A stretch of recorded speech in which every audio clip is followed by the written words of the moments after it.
It has come to my attention that the Empress has stripped you of your esteemed position as the Grand Elder. After the dissolution of your engagement, you not only remained unperturbed, still bearing the burden of a weary body, we confront formidable foes to safeguard our sacred sect. Although you have successfully repelled the enemy, you have also lost all your cultivation, rendering yourself a mere shell of your former self. The crowd mocks you, deeming you a fool. The sect nurtures the large yellow dog, yet it must remain obedient. However, only you are aware of this. At that time, you mistakenly regarded the Empress as the beloved one who would save you, binding her and her sect to your fate. To sever the bond, one must accomplish a myriad of tasks. Otherwise, one shall face dire consequences. I never anticipated that on the day you departed from the sect, the Empress, aware of her role as a substitute, is in a state of frenzy. In the Celestial Star Sect, within the Hall of Starry Waves, Si Ru Yin sits gracefully upon the Xuanyu chair. There is an important announcement that I must proclaim. The fourth elder of the Yaoxian Sect, Bai Yueguang, will join our sect in 2 days' time and will assume the esteemed position of Grand Elder. Upon the utterance of these words, a clamorous uproar erupted among the audience. Numerous elders of various sects and their esteemed disciples hurriedly stepped forward to voice their sentiments. We have long been at odds with the demonic sect, our enmity as fierce as fire and water. How can we permit such malevolent individuals to join our ranks? A fortnight ago, the esteemed leader of the Shark Slayers from the Yaoxian Sect, an ancient adversary of our Tianxing Sect, harbored deep-seated animosity towards us. The recent alliance of the Yaoxian Sect's elders with our sect raises grave concerns about their true intentions. I observe that the Bai Yueguang is likely witnessing the internal strife and fragmentation within the Yaoxian Sect, leading it towards decline as it seeks a new refuge. Your Majesty, the Empress, you must not acquiesce to this. Enough. Si Ruyan's tone turned frigid. I am here to inform you, not to consult with you. Bai Yueguang is my fellow apprentice, and his character is beyond reproach. As for whether Qianshe is suitable to assume the role of Grand Elder. Upon reaching this point, she turned to you, who had remained silent, and inquired, "What do you think, Muge?" You nodded, without hesitation, and replied in an unembellished tone, "I have no objections. I shall comply with the Empress's arrangements." Si Ruyan was momentarily taken aback. You seem rather indifferent towards this matter, displaying a lack of concern. What could be the reason behind this? In the past, you were always deeply invested in her affairs. Has the exhaustion from your own pain rendered you incapable of contemplating such matters? Just as I was about to inquire, I saw you already departing the Grand Hall, leaning on a wooden staff, limping with a weary gait. Before you turn away, I could faintly discern the redness around your eyes. As Si Ruyan gazed upon this scene, a subtle smile graced the corners of her lips. Indeed, you remain the same resolute man, merely reluctant to lose composure in front of such a multitude. You are steadfastly preserving the dignity of your Empress, yet you have not changed. Your concern for her feelings remains ever palpable. With a limp, you exit the Grand Hall, making your way to the rear mountain, where you take a deep breath. In that moment, you feel a profound sense of rejuvenation enveloping your entire being. Congratulations, esteemed host. The promises made to the sect leader, Si Ruyan, regarding the annulment of the marriage and the dismissal of the Grand Elder have been fulfilled, achieving a remarkable 9,997 tasks. As a result, you have been awarded 10,000 merit points. These merit points will automatically mend your injuries and restore your cultivation. Your injuries will be healed by 10, and your cultivation will be revitalized by 5. Furthermore, it is necessary to sign in for 9 additional days and to complete the final 3 tasks for the esteemed Master Si Ruyan in order to sever ties with the sect and regain one's freedom. As the system notification resonates in your mind, you sense that the pain from your right wound has diminished significantly. It is nearly healed. This ordeal is finally approaching its conclusion. In the forthcoming 9 days, you shall amass virtuous merit, mend your bodily injuries, and restore all your cultivation. Then, you will seek her with a spirit fully liberated and in its prime. A century of solitude has led to this very moment. As you ponder this, you gently wipe away the tears of excitement from the corners of your eyes, and the silhouette of another girl gradually emerges in your mind. She possesses an appearance strikingly similar to that of Si Ruyan. yet her features exude an additional touch of playfulness and warmth. At that moment, a woman's voice filled with disappointment suddenly reached my ears. In truth, I have always believed that you should comprehend my feelings. Amidst the falling snowflakes, the figure of Si Rian appeared before you, though I know not when. You, with an air of indifference, candidly stated, "Forgive my ignorance, I kindly request the Empress to elucidate." Si Rian furrowed her brow slightly, a helpless smile gracing her lips. "I am aware of your affections for me, having dedicated a century of effort for both myself and our sect. Your relentless pursuit of improvement was indeed aimed at capturing my admiration. You valiantly fend off adversaries to safeguard our sect, all in anticipation of uniting in matrimony with me. I am acutely aware of your recent heartbreak from the dissolution of our engagement, which brought you to tears. Yet, you are a person of discernment, and I hope you possess the wisdom to recognize your current state. You are no longer the illustrious practitioner of the latest stage Mahayana, renowned throughout the realms of cultivation. You cannot walk alongside me or the Celestial Star Sect." With a resigned shake of her head, she added, "Moreover, I have affections for another. The annulment of our betrothal was also intended to preserve your dignity." Upon hearing this, you smiled faintly. "I comprehend. 3 years ago, Si Rian requested to forge a marriage contract with you, and you have long sought an opportunity to decline. However, the subsequent assault on the sect by the 4 great demon emperors and the 4 great demon kings delayed your intentions, preventing you from finding a suitable moment. To your surprise, as soon as the battle concluded, you achieved what you desired, successfully dissolving the engagement. Whether it was due to her disdain for your lost cultivation, rendering you a mere shadow of your former self, or the return of her beloved senior brother, it can be deemed that your shackles have been released. Just knowing is enough. Take your time to recuperate." Si Rian observed your obedient demeanor, reminiscent of the past, nodding in satisfaction. Yet, a faint sense of emptiness lingered in her heart. Before arriving, she had contemplated thoroughly, in the absence of any outsiders.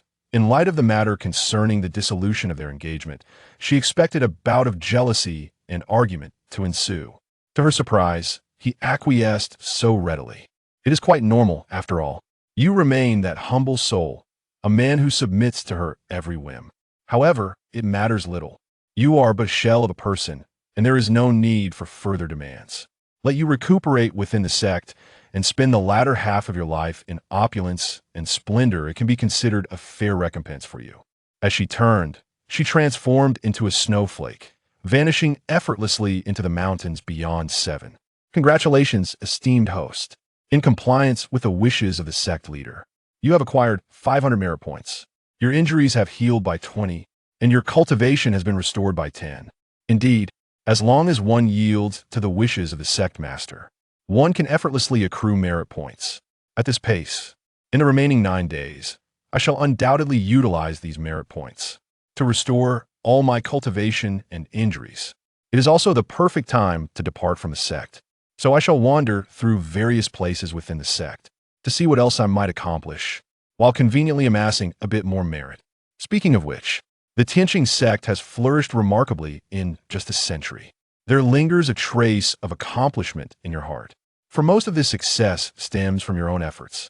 Let us first journey to the sect's sacred alchemy site, Xianding Peak. You cast aside your cane, limbs unsteady, and slowly make your way towards a distant mountain peak. As you draw nearer, a flicker of long-lost anticipation emerges on your once gloomy and weary face. Xianding Peak, Pei Yuan Pavilion. An elderly man with long white hair and a flowing beard, his face aglow with a rosy hue, hurriedly emerged. "Please hold on, esteemed elder. Why didn't you inform me of your arrival in advance?" You shake your head with a smile.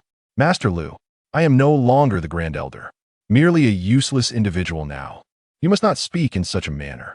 Had it not been for your personal engagement with the old master in the art of alchemy, allowing me to witness the exquisite intricacies of your craft, I would not have joined the Celestial Star Sect. Please, do not be modest. Do not be modest who among us is unaware that you, Master Lu, are a renowned first-class boat refiner across the entire Xuantian Continent. Furthermore, you have not suffered defeat. The incomplete pill formula that I triumphed over you with back in the day, I have long since disclosed to you, was indeed a gift from a lady. Based on your account, The woman you speak of must be the Empress Yue Lishuang. Do not speak in her defense that Empress is utterly ignorant of the ways of alchemy. Thus it is impossible for her to be the one in question. You smiled softly, yet uttered not a word. After all, she is not Yue Lishuang, merely a woman who bears a striking resemblance to her. As he spoke, Master Lu gazed at you and let out a deep sigh. With the candor of an experienced sage, he remarked, I am aware of your affections for the Empress, yet she has shown you a disheartening lack of loyalty. In the past, had it not been for your unwavering dedication and meticulous efforts in managing everything, not only would the Celestial Star Sect have suffered, but even the grandeur of Xianding Peak would not have reached its current stature. It is the sacred haven that every alchemist yearns to visit, a sanctuary you have painstakingly crafted. By what right does the Empress usurp your position as the Grand Elder, allowing nefarious forces to take your place? Such an affront is utterly absurd. He grasped your hand with indignation, expressing his frustration and resentment. Rest assured, among all the alchemists of Xianding Peak, you alone hold the esteemed title of Grand Elder. Should the Empress truly dismiss you, we too shall withdraw from the Celestial Star Sect, refusing to remain. Suddenly, a chilling voice, as piercing as ice, echoed through the sky. A flurry of snowflakes danced around, revealing Yue Lishuang standing before the two individuals. Lu Bo, if you have no desire to act, there are plenty who do. From this day forth, you shall no longer be the master of Xianding Peak. Depart at once. As Yue Lishuang spoke, her icy gaze fell upon you, and upon you as well. I had initially believed you to be sensible and obedient, yet I underestimated your cunning. I never anticipated that you would come here to stir the flames. Did you truly think that without you, the pastoral song would falter and that the mastery of alchemy would wane in the absence of Lu Bo? What a farce! Lu Bo let out a cold snort, still unafraid, and proclaimed with pride, had it not been for the esteemed Elder Mu Ji's earnest invitation back in the day, I would have never deigned to join your insignificant Tianxing Sect, especially considering you, a mere little yellow-haired girl. In an instant, the temperature within the entire pavilion plummeted, and a chill surged forth like a tidal wave. The Empress, clad in her resplendent phoenix robe, was enveloped in an ethereal wind that stirred with a haunting sound. Around her, the spirit of the 9 maple trees surged, transforming into visible tendrils of white mist that radiated outward in all directions. Wherever they passed, the solid blue stone slabs cracked like fragile parchment. At that moment, you resolutely stood before Master Lu, braving the looming threat. Although Master Lu's words were harsh, his unwavering loyalty to the Heavenly Star Sect over the past century was undeniable. He had tirelessly crafted countless Foundation establishment pills for the disciples and provided remedies for injuries, playing an indispensable role in the sect's prosperity.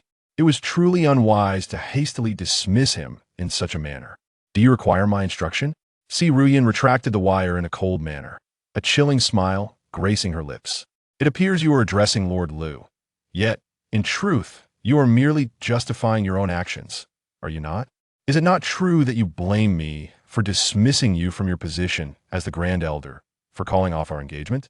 Pastoral Song, you truly possess a remarkable ability to perceive.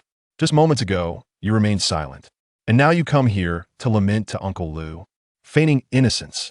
If I do not hasten to send Uncle Lu away, are you not on the verge of rebellion? This time, you did not remain silent. Instead, you fixed your gaze upon Yue Lishuang, speaking each word with a sharp intensity. Firstly, I have come to Xianding Peak solely to retrieve a singular elixir that resides here. Nothing more. Second, Master Lu is an alchemist, devoting himself to the sect for 9 centuries. Regardless of the circumstances, you should not have driven him away, whether it be the cancellation of the engagement or the refusal to allow me to become the Grand Elder. I have long since stated, it matters not. Yue Lishuang gazed into your resolute eyes. Upon hearing your stern voice, an inexplicable wave of unease surged within her. This cannot be right. Your cultivation has been entirely lost. I am in the late stage of the combined body realm. What am I afraid of?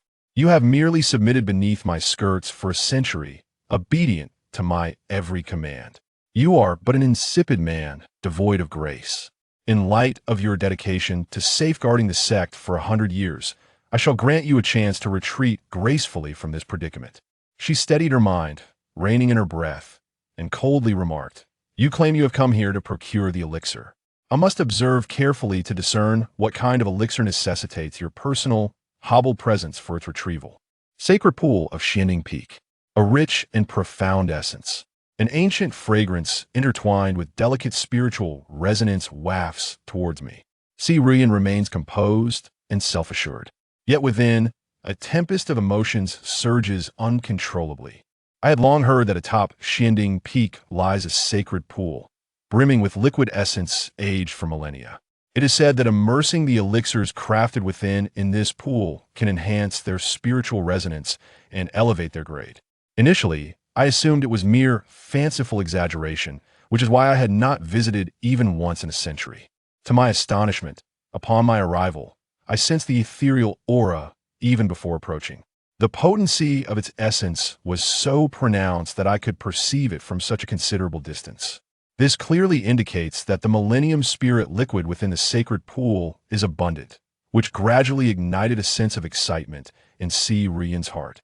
One must understand that a small vial of spiritual liquid can be generated every 10,000 years. Within the sacred pool of Xianding Peak, it is highly probable that it is filled with such spiritual liquid. One can only imagine the immense effort required to gather it.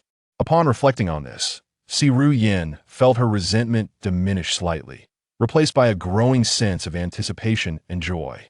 Indeed, Mugu remained unchanged, steadfast for the sect no, for me. How could one attain such a level of devotion? In the center of the sacred pool, a golden elixir pill hovers serenely in midair. The radiant golden light emanating from the pill is both dazzling and intensely warm. Twisted ancient runes dance upon its surface, appearing and disappearing in a mesmerizing manner. A rich, intoxicating aroma of the elixir fills the air, enveloping the entire sacred pool and delighting the senses. Surrounding the golden elixir, 7 miniature vortices formed, extracting the essence from the spiritual liquid. Each infusion into the golden elixir unleashed a blinding radiance, causing a subtle tremor in the air and erupting in a wave of ethereal fluctuations that spread out in a continuous cascade. This is the supreme celestial elixir. A sudden warmth surged across the typically frosty visage of Si Ruyan. The supreme celestial elixir is renowned as the most potent among all medicinal concoctions. Ingesting a single pill enables one to forcefully ascend a minor realm, regardless of their current cultivation level, even those at the Great Ascension stage. Presently, Si Ruyan finds herself at the late stage of the integration realm, having been stymied at this threshold for decades. Should she consume this elixir, she would immediately advance to the initial stage of Great Ascension. At that point, the entire Heavenly Star Sect would be under her complete dominion, even in your absence. It appears that Mu Gu is quite attentive to his own progress, recognizing that he has reached a plateau. Thus, at this opportune moment, he has decided to present this elixir to aid in his breakthrough, pleasing himself in the process. Indeed, Mu Gu truly cherishes me. At this moment, Lu Bo trembled with excitement. It is finally accomplished, esteemed elder. This first grade, heavenly grade, Chilean Jinmong pill, possessing both the attributes of gold and fire, has been successfully refined. It is all thanks to the Millennium spiritual liquid previously collected by you, Elder. Otherwise, I fear that such a pill would take me several lifetimes to concoct. Upon hearing this, a knowing smile graced your lips. It is indeed your Master Lu's alchemical prowess that shines through. Otherwise, with mere materials at hand, I would be unable to concoct such extraordinary elixirs. At the outset, the elixir meticulously crafted by Si Yao had saved her on several occasions. She even ventured into the perilous Beast Mountain secret realm to gather various ingredients. This elixir serves as a form of compensation for her, perfectly aligning with her dual attributes of gold and fire. Upon consumption, its effects could potentially be magnified. A century ago, when she first encountered her cultivation was merely at the initial stage of the golden core. By taking this elixir, she should be able to ascend 2 significant realms instantaneously, reaching the initial stage of the transformation god realm.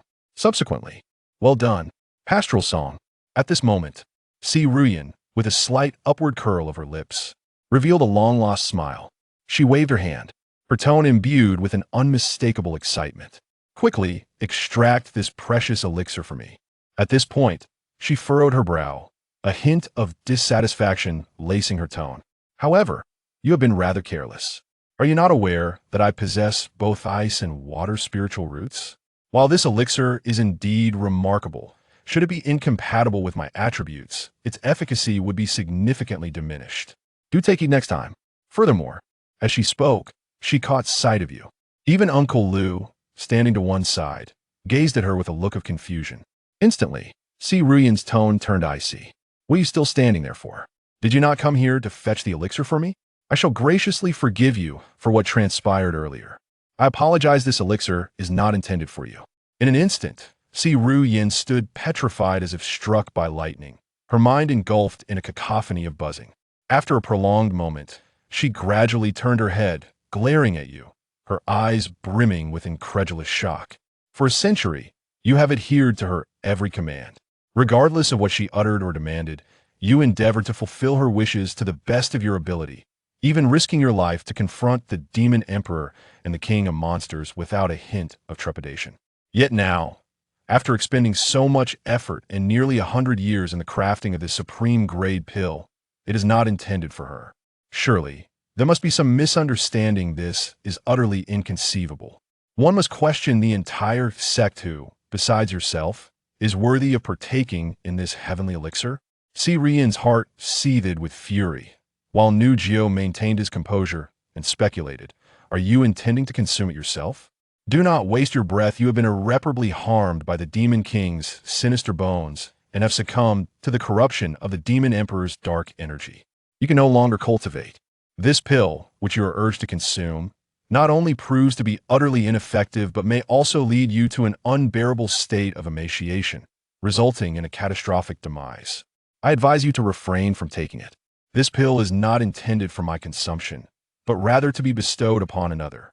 Pastoral Elegy. Si Ruyan could no longer contain the fury raging within her.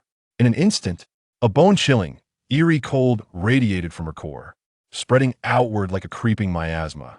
Upon the ground, a thick layer of icy armor swiftly unfurled.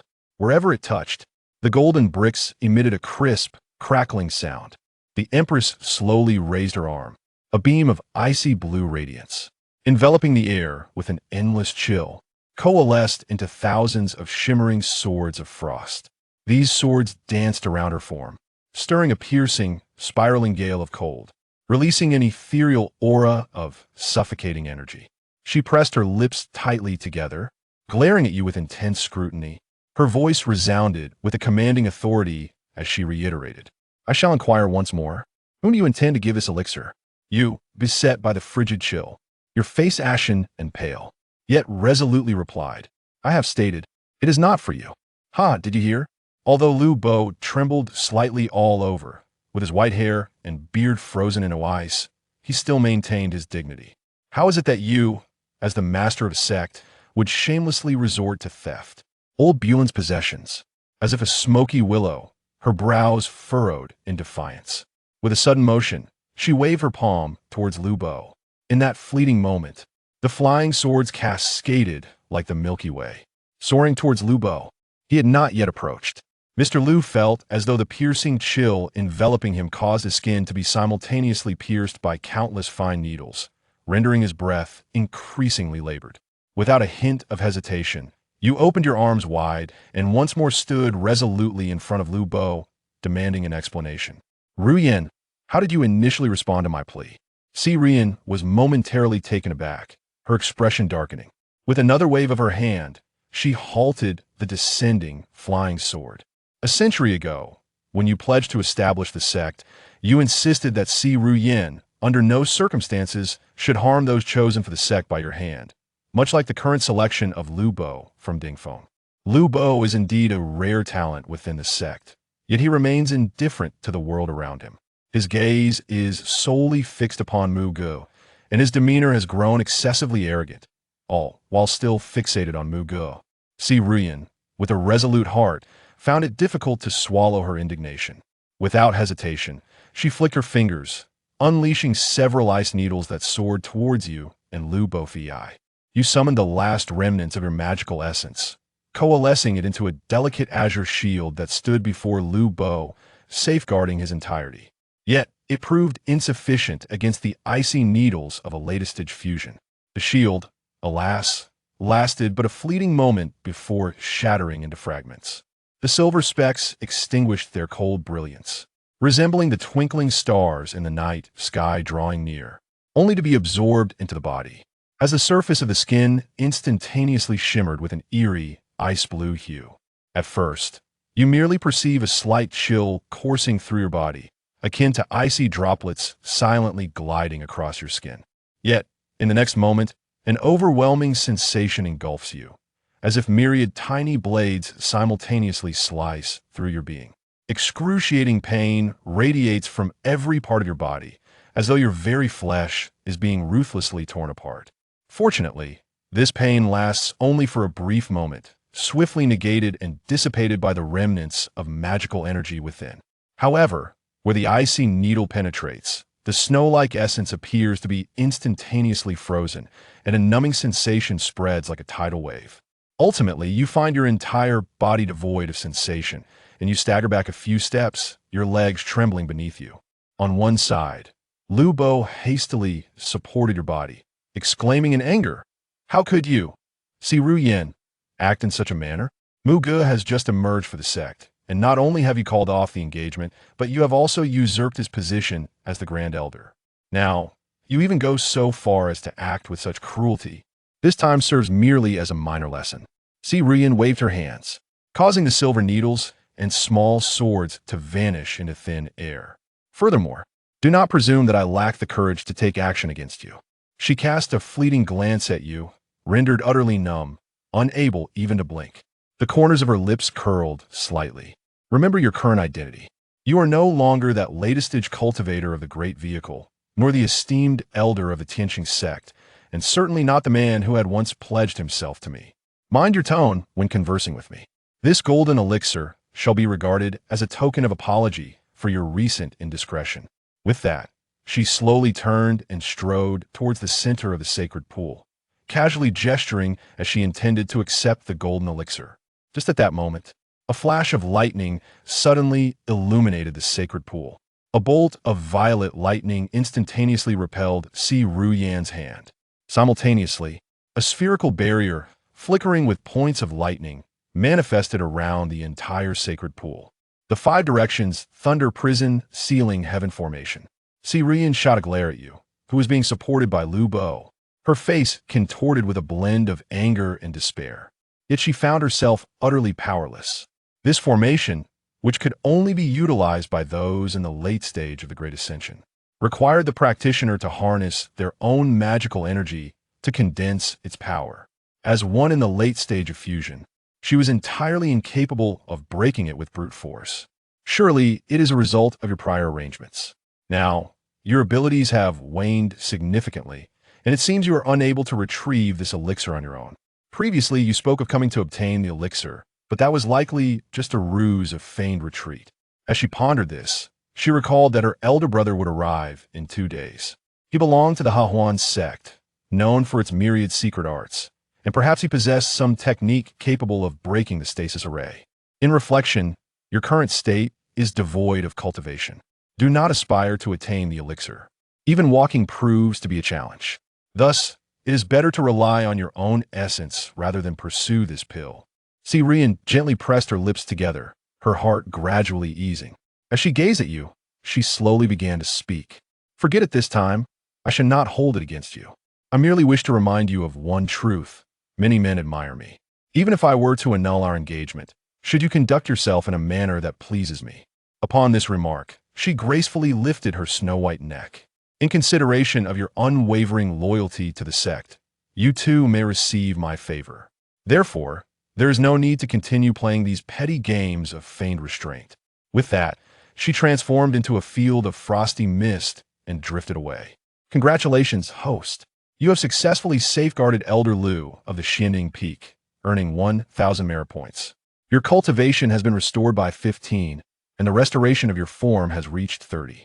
The sound of 7 system notifications echoed in my ears. Concurrently, my previously numb body gradually regained its sensations.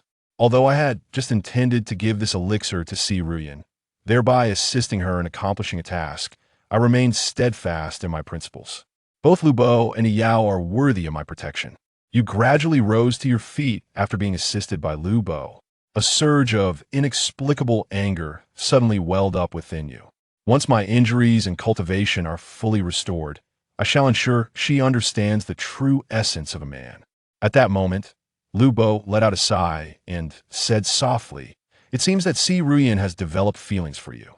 Upon hearing this, you were momentarily taken aback, then shook your head with a smile and replied, "What is there to like about me? Is it my complete lack of cultivation or the multitude of scars that adorn my body?" Lu Bo narrowed his eyes, intimidating you slightly. As someone who has experienced much, I understand far better than you do. Just observe her actions and the way she gazes at you. Take, for instance, her unique technique, the ice-breaking soul needle. Even a combined-level cultivator would find it unbearable to withstand a single strike. Just now, not only did you withstand multiple needles, but you also managed to rise and walk.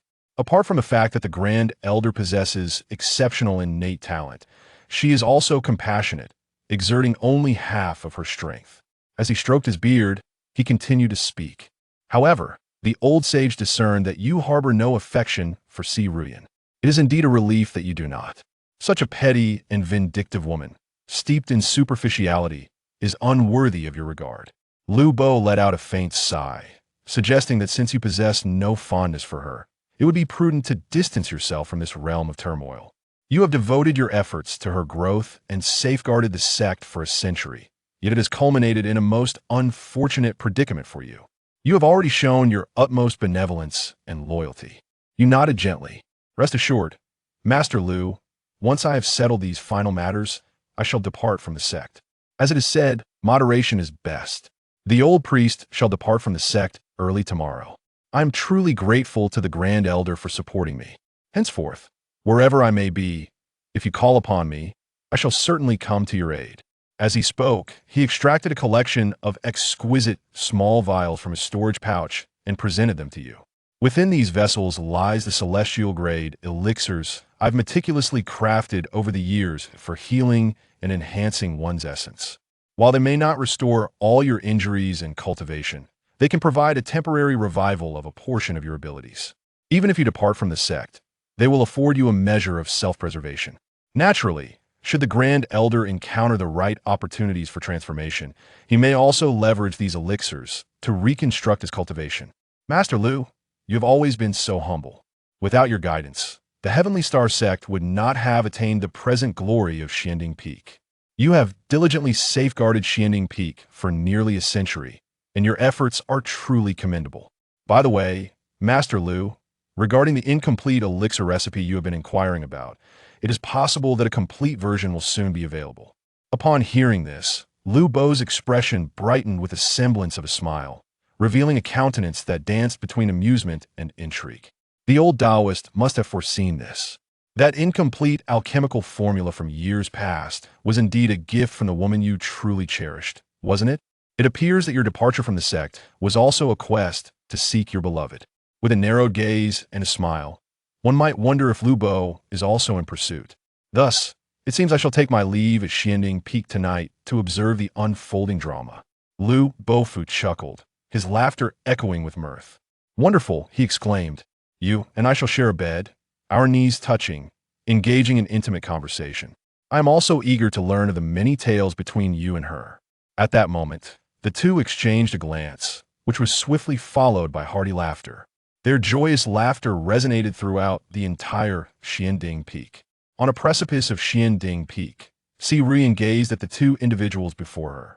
"Look," she remarked, "they have utterly squandered their cultivation, yet he still smiles with such joy." Beside her, another woman clad in a black dress, enchanting and alluring in appearance, playfully covered her mouth with a delicate hand and chuckled. "Why bother concerning yourself with that useless person? Is it truly necessary to keep a vigilant eye on him? Is it not your beloved senior, Bai Chuan, who is set to arrive in 2 days?" Si Ruyan furrowed her brow slightly, a hint of bewilderment glimmering in her eyes. "Do you think Mugo harbors feelings for me? He has devoted himself to you, remaining in the sect for a century. Every task you entrusted to him, he has diligently fulfilled, even at the cost of confronting external foes, resulting in the complete depletion of his cultivation. Pray tell, who else could achieve such a feat? Mei Li covered the corner of her mouth, a trace of amusement and teasing dancing in her expression. I believe he is not merely fond of you, rather. He has fallen deeply in love with you. Upon hearing this, Siru Yan felt a sense of relief wash over her. The corners of her mouth lifted ever so slightly, a proud expression gracing her features. Mei Li was indeed her confidant of 100 years, the most trusted individual within the entire sect, and the one who understood her best. Thus, her words could not be false. Siru Yan gently pressed her lips together, seemingly recalling something. Her expression grew intricate as she inquired once more, "Tell me, is it excessive for me to annul the engagement and usurp his position as the Grand Elder? Or has it gone too far?"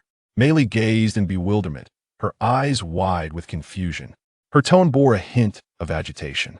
"If I were Mugo, I would have graciously stepped aside long ago, to avoid being a burden to you and the sect.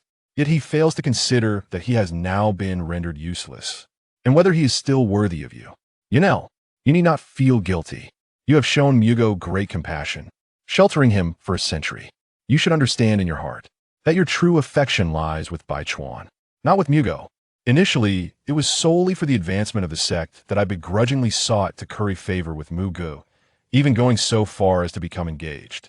Now that our sect has ascended to the pinnacle, there is no need to concern ourselves with that waste of a person any longer." Upon hearing this, Siru Yan's earlier confusion gradually dissipated into nothingness. "Very well, Mei Li, let us proceed to make the necessary preparations to warmly welcome my senior brother Bai Chuan the day after tomorrow. I recall that Bai Chuan has a penchant for devouring the next snow of spirit beasts. Tomorrow, I shall venture to the mountain of 10,000 beasts to procure high-ear spirit beasts for my senior brother's selection. The following morning, after bidding farewell to Master Lu at Xianding Peak, you set forth towards Mount Wanshou. Brother Mugu, what brings you to visit sister today?" The young girl dances toward you. Her form is graceful. Her steps are lively. Her appearance is indistinguishable from that of a human maiden, radiating vitality all around her. The sole distinction from humanity is the pair of delicate dragon horns upon her brow. You offer a faint smile, not extending a warm welcome to your brother. "My dear brother, you jest," she remarked, her eyes shimmering with a hint of azure light. Covering her mouth in astonishment, she continued, "Brother, your recovery has been remarkably swift. Even FAGO has made significant progress. I had initially planned to allow the 7-colored deer and the wind spirit mongoose to assist in your healing, advancing you to the 10th tier." You waved your hand. "The 10th tier spirit beast cannot mend my body. Rest assured, your elder brother has his own means.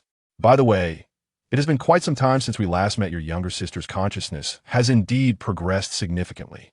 Lingxi embraced her shoulders with both hands, displaying an air of charming arrogance. "Brother, how could you? You've gone to accompany your beloved Surian and haven't visited your little sister in such a long time. But now, I have grown quite formidable, possessing the same cultivation level as you did in the early stages of your human fusion.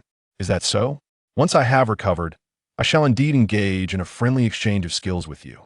Upon hearing this, Lingxi's eyes sparkled with a glimmer of anticipation. She encouraged her younger sister to express any needs without hesitation, eagerly yearning for her elder brother to regain his peak prowess soon. "In truth, I have come here to observe the Firewing Unicorn and the Crimson Gold Bear. I recall that those two should have also ascended to the 15th tier, correct?" Lingxi nodded at 7 o'clock, but then she pouted. It turned out that her elder brother had come for the spirit beast after all. The younger sister had thought he was seeking solace from her due to being rejected by that esteemed empress. You shake your head with a smile. "For me, the dissolution of the engagement is, in fact, a blessing. My younger sister need not worry any longer." Lingxi furrowed her brows slightly, her tone laced with a hint of perplexity. "Is that truly the case? Then, are the unicorn and the crimson gold bear not gifts for the empress?" You were momentarily taken aback. "Not at all. Why would you think that? Half an hour ago, the empress sent someone to take away the 2 spirit beasts." Lingxi Xinjue became somewhat flustered, her tone tinged with a hint of reluctance. Initially, She refused, but they insisted it was at your behest, dear brother, so she surrendered the spirit beasts to them. You faced a moment of silence, gently massaging Lingxi's little head. It's nothing. I shall go and retrieve the spirit beast at once. With that, you promptly unleashed the flying vessel, leaping aboard and hastening toward the majestic summit of Tianxing Mountain. Tianxing Mountain, Starry Wave Hall. Si Rian sat gracefully upon the obsidian chair, gazing at the two spirit beasts confined within their cages in the Grand Hall. Her eyes sparkled with delight. Indeed, they were truly remarkable, having advanced to the 15th level, equivalent to the fusion stage of 1,000 human cultivators. They were, without a doubt, extraordinary. Your Excellency the Empress, these two 15th-year spiritual beasts are indeed the ones, nurtured by Mugo in the Mountain of Beasts, specifically prepared for Your Excellency the Empress. A bald man, the second elder of the Tianxing Sect, Chen Kuan, dressed in a gray robe, smiled warmly and bowed as he spoke. Si Rian feigned calmness and inquired, "Is that truly the case? How could I be unaware of it? I joined the sect over 90 years ago and had the privilege of witnessing the moment when Muge transported two rare spirit beasts to Mount 10,000 Beasts. This left a profound impression on me, for it was undoubtedly a gift he prepared for the esteemed Empress. In this era, having ascended to the 15th tier after more than a century, the ethereal resonance and aura emanating from within are entirely suitable for the esteemed elder brother of the Empress, namely the venerable Grand Elder Bai Yueguang." As the words drifted like smoke, a satisfied smile graced her lips. "You are quite astute. I had intended to procure a spirit beast today, but little did I anticipate that you would bring it to me ahead of time." Previously, she had sensed your presence. Early in the morning, you departed from Xianding Peak, heading towards the mountain of 10,000 beasts. One can surmise that you intended to bring these two spirit beasts for yourself. Indeed, here remains that perceptive and understanding man who knows me so well. Anticipating the arrival of his senior brother, he took the initiative to retrieve the spirit beasts he had been nurturing. Alas, a trace of regret surfaced on Si Rian's face. Had it not been for my senior brother's arrival, and had you not squandered your cultivation, perhaps I would not have had to withdraw from our engagement. Yet, with my senior brother's presence, everything has changed. Si Rian waved her hand, expressing her approval. "You have performed splendidly. Now, you may proceed. The Grand Elder has yet to arrive, and for the time being, I must trouble you, esteemed Second Elder, to manage all affairs of the sect." Chen Kuan bowed respectfully, pledging, "Rest assured, esteemed Empress, I shall diligently oversee all matters of the sect." With that, he promptly exited the Grand Hall. As soon as he stepped out of the hall, a robust man clad in a black robe, Elder Man Kue of the Tianxing Sect, exclaimed with displeasure, "What were you just doing? For 700 years, Muge has enjoyed the favor of the Empress. We have finally awaited the moment when she grows weary of him, and yet you dare to speak on his behalf, claiming those spirit beasts were prepared by him for the Empress." Chen Kuan squinted his eyes, smiled, and shook his head, walking away without uttering a word. Man Kue, in a state of exasperation, relentlessly pursued him from behind, entangled in an unending pursuit. "Old man, perhaps there will soon be a splendid performance, a chance to observe and learn thoroughly." Chen Kuan smiles knowingly. For sometimes, assisting others may not truly be an act of benevolence. What assists others yet offers no true help. "What nonsense are you spouting?" Man Kue, bewildered, rubbed his head, feeling utterly perplexed. Chen Kuan shook his head, lifting his gaze to fixate on the distant flying artifact on the horizon, a meaningful smile gracing the corners of his lips. A quarter of an hour later, you leapt from the sacred vessel and hurriedly made your way into the Grand Hall. As Si Rian observed your entrance, she gestured with a wave of her hand. Your arrival was most timely. She had intended to inquire about the method you employed to nurture the two spirit beasts to such an impressive degree within merely a century. Furthermore, she pondered whether you preferred to roast or stew these magnificent creatures. What were your intentions? Before she could finish her words, you, without a moment's hesitation, took out the spirit beast pouch, opened the beast cage, and placed them inside. Then, with a tone neither servile nor overbearing, you stated your intention to return the two spirit beasts to the mountain of 10,000 beasts. Si Rian furrowed her brows slightly and spoke in a cold voice. "There is no need. My senior brother will arrive tomorrow. These two spirit beasts possess sufficient cultivation, level 7. There is no necessity to return them to the myriad beasts mountain for nurturing. It is not intended for your senior. You bestow upon me, and I, in turn, shall present it to my master. Is there any issue with this? You hung the spirit beast pouch in the designated area, then turned to see Ru Yin and added, I apologize, but these two spirit beasts are not a gift for you. Chapter 7. The high-level spiritual beasts raised by the Dragon Clan mating the following morning, after bidding farewell to Elder Lu at Xianding Peak. Zhang Chen set off towards the 10,000 Beast Mountain. His conversation with Elder Lu the previous night had yielded a wealth of intriguing gossip. It turned out that Elder Lu harbored feelings for a female cultivator in his youth, but had abandoned his aspirations in the pursuit of alchemy. Only after arriving at Xianding Peak, witnessing the collaboration between himself and Yue Lishuang in fostering the prosperity and strength of the Tianxing Sect, did he gradually come to understand that he had always yearned for a companion to share his life with. For all these years, his inability to break through his cultivation bottleneck stemmed from the regret of not being able to be with his beloved.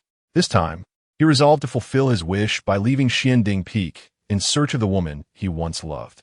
Despite being a nascent soul cultivator, his lifespan was already less than a century. Reflecting on this, Zhang Chen felt a profound sense of clarity. He had often heard that the path of cultivation required severing emotional ties and adopting a heartless, self-serving demeanor. However, upon entering this world of cultivation, he finally comprehended that one must simply follow their true heart. If one harbors regrets and emotional burdens, no amount of talent or opportunity can help them overcome their inner demons.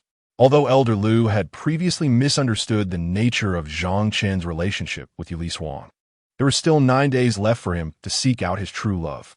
Without hesitation, Zhang Chen summoned a small flying treasure and leapt aboard, soaring towards 10,000 Beast Mountain.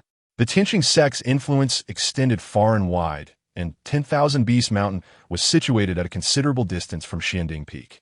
In a remote location, relying solely on his physical strength would require several days and nights of travel. Now that his cultivation had recovered by 10 and he possessed magical energy, he estimated that his journey via the flying treasure would take less than half an hour. As Zhang Chen reclined in the small vessel, memories of Io from a century ago began to resurface in his mind. At that time, she had a fondness for spiritual beasts, and her cultivation techniques were closely linked to them. Thus, when he constructed 10,000 Beast Mountain, he had raised 2 rare spiritual beasts acquired from his sign-ins. He entrusted their care to others, and by now, they should have grown significantly, surely to iOS delight. Furthermore, it was unlikely that events similar to those of yesterday would occur again. Yue Lishuang held a disdain for spiritual beasts, considering them filthy, smelly, unintelligent, and inept. Consequently, she had never set foot in 10,000 Beast Mountain over the past century. However, she overlooked the fact that throughout the years, it was these very spiritual beasts that had valiantly defended against the incursions of demon clans and malevolent cultivators. Without these creatures, countless disciples of various sects would have perished. Half an hour later, upon entering the vicinity of 10,000 Beast Mountain, a breathtaking panorama unfolded before him. An undulating mountain range resembling a colossal dragon, coiling majestically between heaven and earth. The peaks towered into the clouds, their sharp summits resembling swords piercing the sky, with mist swirling around the mountains. Zhang Chen disembarked from the flying treasure and proceeded cautiously through the mist-laden mountains, feeling an inexplicable sense of nostalgia. The fog reminded him of the time he had inadvertently wandered into the misty forest and encountered Io. As he ventured deeper, he arrived at a verdant valley, where a crystal-clear stream meandered gracefully through the lush grass. In the gentle stream, fish frolic and shrimp scuttle about, while the water sparkles with a golden sheen under the radiant sun. Venturing deeper into the valley, one can hear the resonant roars of beasts. This is the heart of the Beast Mountain, a sanctuary for various rare spiritual creatures. At this moment, on a vast expanse of grassland, herds of spiritual beasts roam freely, engaging in playful antics. Some, like ancient apes, icy winds, and dragons, tower majestically, their imposing presence formidable despite their scarcity. Others, such as delicate insects and crawling creatures, are charmingly minute, resembling enchanting sprites. They exhibit diverse forms, with some soaring through the sky on wings, while others are clad in scales as hard as steel. At the center of the grassland stands a towering peak, shrouded in swirling mists. This peak is the main summit of the Beast Mountain, adorned with countless palatial structures that exude grandeur and brilliance. Between these palaces lie numerous stone steps, winding like a colossal dragon ascending into the heavens. At the pinnacle of the peak rests a magnificent palace, beneath which hangs a substantial plaque inscribed with the words Hall of Beasts, glimmering with golden light in the sun's embrace. At that moment, a blue dragon descended from the palace, spiraling gracefully before landing before Zhang Chen, transforming into a lovely young girl clad in a light blue gown. "Big brother Zhang Chen, what brings you to visit your little sister today?" she exclaimed, bounding towards him.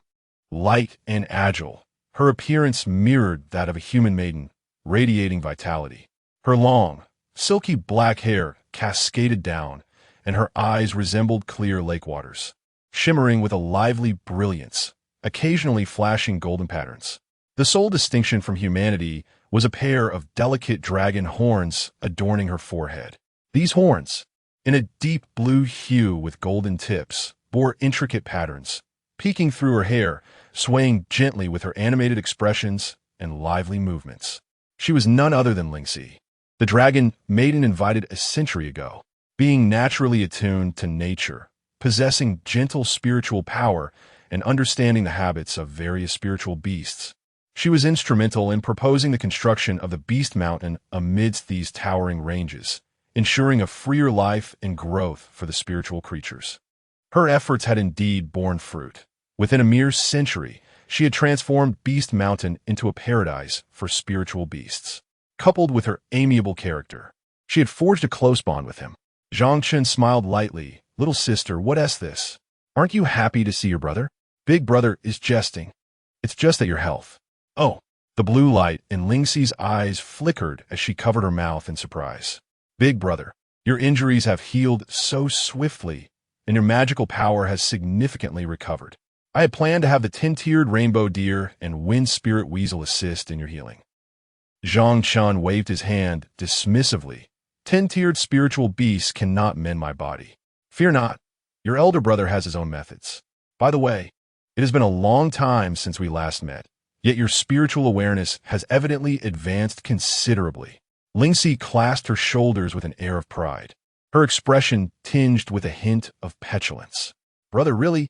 You've gone to accompany your beloved Moon Frost for so long, without sparing a thought for your little sister. But now, I have grown quite formidable myself, possessing the initial cultivation of your human form." Zhang Chen responded with a slight smile. "Is that so? Once I regain my strength, I would be delighted to engage in a friendly duel with you."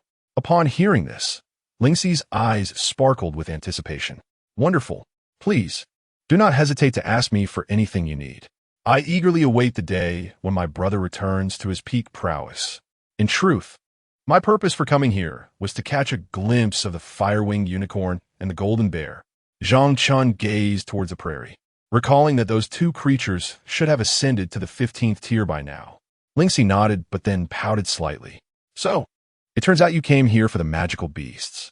I had thought you sought solace from me after being jilted by that venomous empress." Zhang Chen chuckled, shaking his head. "To me, the annulment of the engagement is rather fortuitous. You need not worry about it." Lingxi furrowed her brow, her tone laced with uncertainty. "Really? Then, the unicorn and the golden bear were not intended for the empress?" Zhang Chen paused momentarily, bewildered. "Not at all. Why would you think that?" Lingxi's demeanor shifted to one of alarm, her voice tinged with regret. "I'm sorry, brother. Initially, I refused, but they claimed it was your wish. So I handed the beasts over to them." "That." Zhang Chen's expression darkened as he gently ruffled Lingxi's hair. "It's all right. I shall retrieve the magical beasts immediately." Without delay, he summoned his flying vessel, leaping aboard and hastening towards the towering Tianxing Mountain. Chapter 8. Donating my spirit beast. The stingy one is you. In the Starry Mountain, at the Starry Hall, Yue Lishuang sat gracefully upon a black jade chair, her eyes sparkling as she gazed at the two spirit beasts within their cages in the grand hall. Among them, the fire-winged unicorn boasted a spiraled horn adorned with a metallic sheen or a rainbow gradient.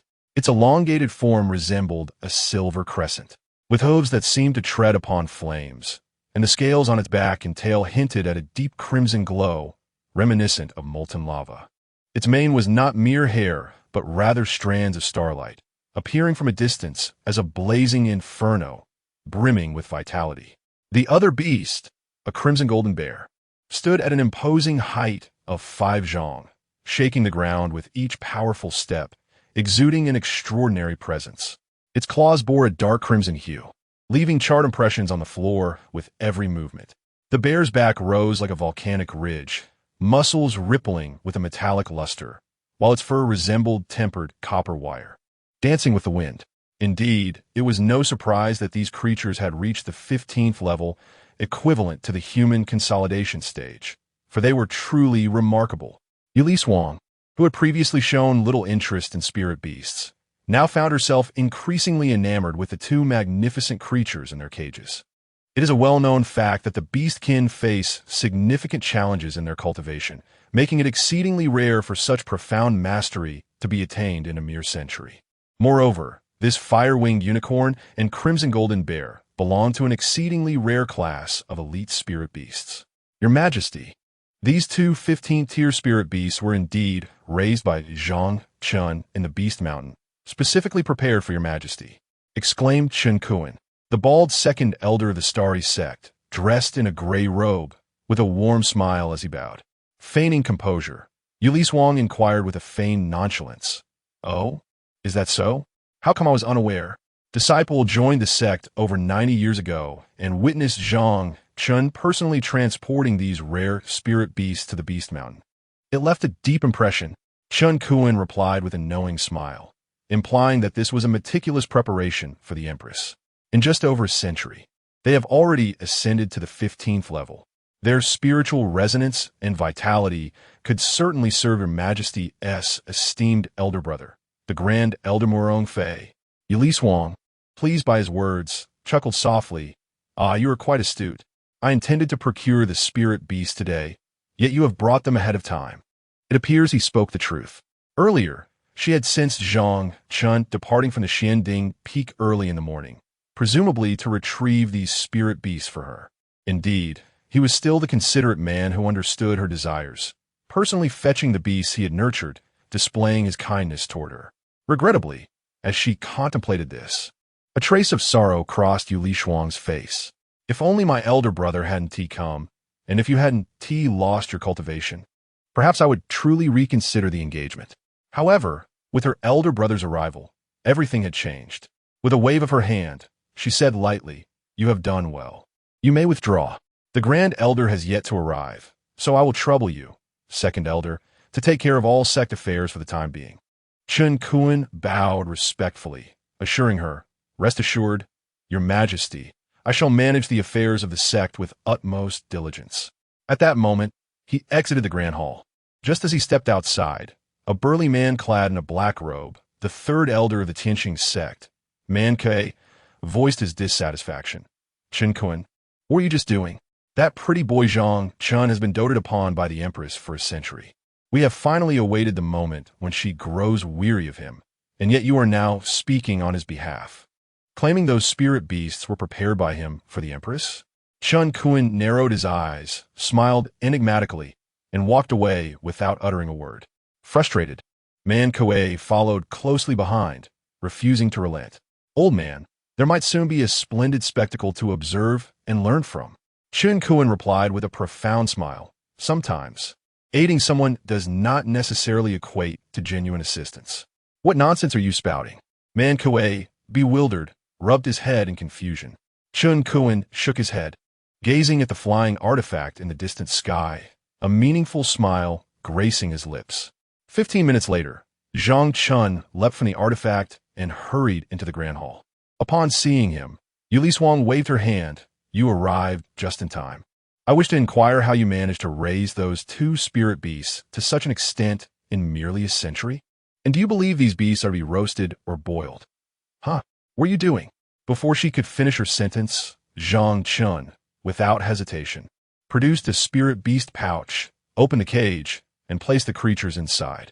Then, with calm composure, he stated, I intend to return these 2 spirit beasts to the 10,000 Beasts Mountain. There's no need, Yue Lishuang replied, her brow furrowing slightly, her voice cold. My senior brother will arrive tomorrow. These 2 spirit beasts are sufficiently trained and do not require returning to the 10,000 Beast Mountain for further taming. They are not meant for your senior brother. Zhang Chen responded indifferently. Excuse me, but these 2 spirit beasts are not for you either. What? Yue Lishuang's expression darkened. You give them to me, and I shall pass them on to my senior brother. What is the issue? Zhang Chen secured the spirit beast pouch at his waist, turned to face Yue Lishuang, and continued, I am sorry, but these 2 spirit beasts are not intended for you. Yue Lishuang's once exquisite visage now bore an icy demeanor. She pressed her lips tightly, staring at Zhang Chen, and spoke with deliberate restraint. I understand that for the past century, you have secretly raised these spirit beasts to surprise me. You are aware that I disdain spirit beasts, hence establishing the 10,000 Beast Mountain in a remote location. You also know that my senior brother replaced you, which has incited your anger and jealousy. But you must also comprehend my position. At this point, a hint of sorrow flickered in her eyes. Our sect faces numerous adversaries. Both the demon race and the demonic cultivators eye us covetously. In this perilous environment, my senior brother possesses early-stage transcendence cultivation and has risked much to assist me, driven by our past camaraderie. Now, when I present these 2 spirit beasts as a gesture of our Tianxing Sect's sincerity, what is the harm? ISNT it for the benefit of the entire sect? Surely, as a former elder, you would not be so petty. Zhang Chen shook his head. I am not being petty. Yue Lishuang nodded slightly. That's good. Return the 2 spirit beasts, she began, but was abruptly interrupted by Zhang Chen's sharp voice. However, it is you who is miserly for gifting my spirit beasts to others. Furthermore, if your senior brother is truly so exceptional, should he not bring back the heads of a few demon emperors or beast kings as tokens of loyalty? Impudent, Yue Lishuang rebuked, her voice ringing clear, yet imbued with an inexhaustible strength that reverberated through the vast hall, causing the onlookers' eardrums to throb. With a vigorous sweep of her sleeve, a tempest erupted from the ground, stirring a chilling wind that plunged the temperature within the hall. I have no desire to engage in trivial discourse with you. My senior brother will arrive tomorrow. Before that, return those 2 spirit beasts to their cage. Zhang Chen remained steadfast, unyielding in his stance, and replied nonchalantly, What if I refuse? Chapter 9. Her senior brother has arrived. Say that again. The fury ignited in the beautiful eyes of Yue Lishuang as she raised her arm, her palm emanating a faint blue glow. Your Majesty, please quell your anger. At that moment, a blue figure darted in from outside the hall. It was Lingxi. She hastily positioned herself in front of Zhang Chen, bowing as she spoke. Your Majesty, there are still many high-tier spirit beasts in the 10,000 Beast Mountain. We need not settle for just these 2. I can introduce you to several more suitable options. Yue Lishuang gazed at Lingxi, covering her mouth and nose with a look of disdain. How audacious!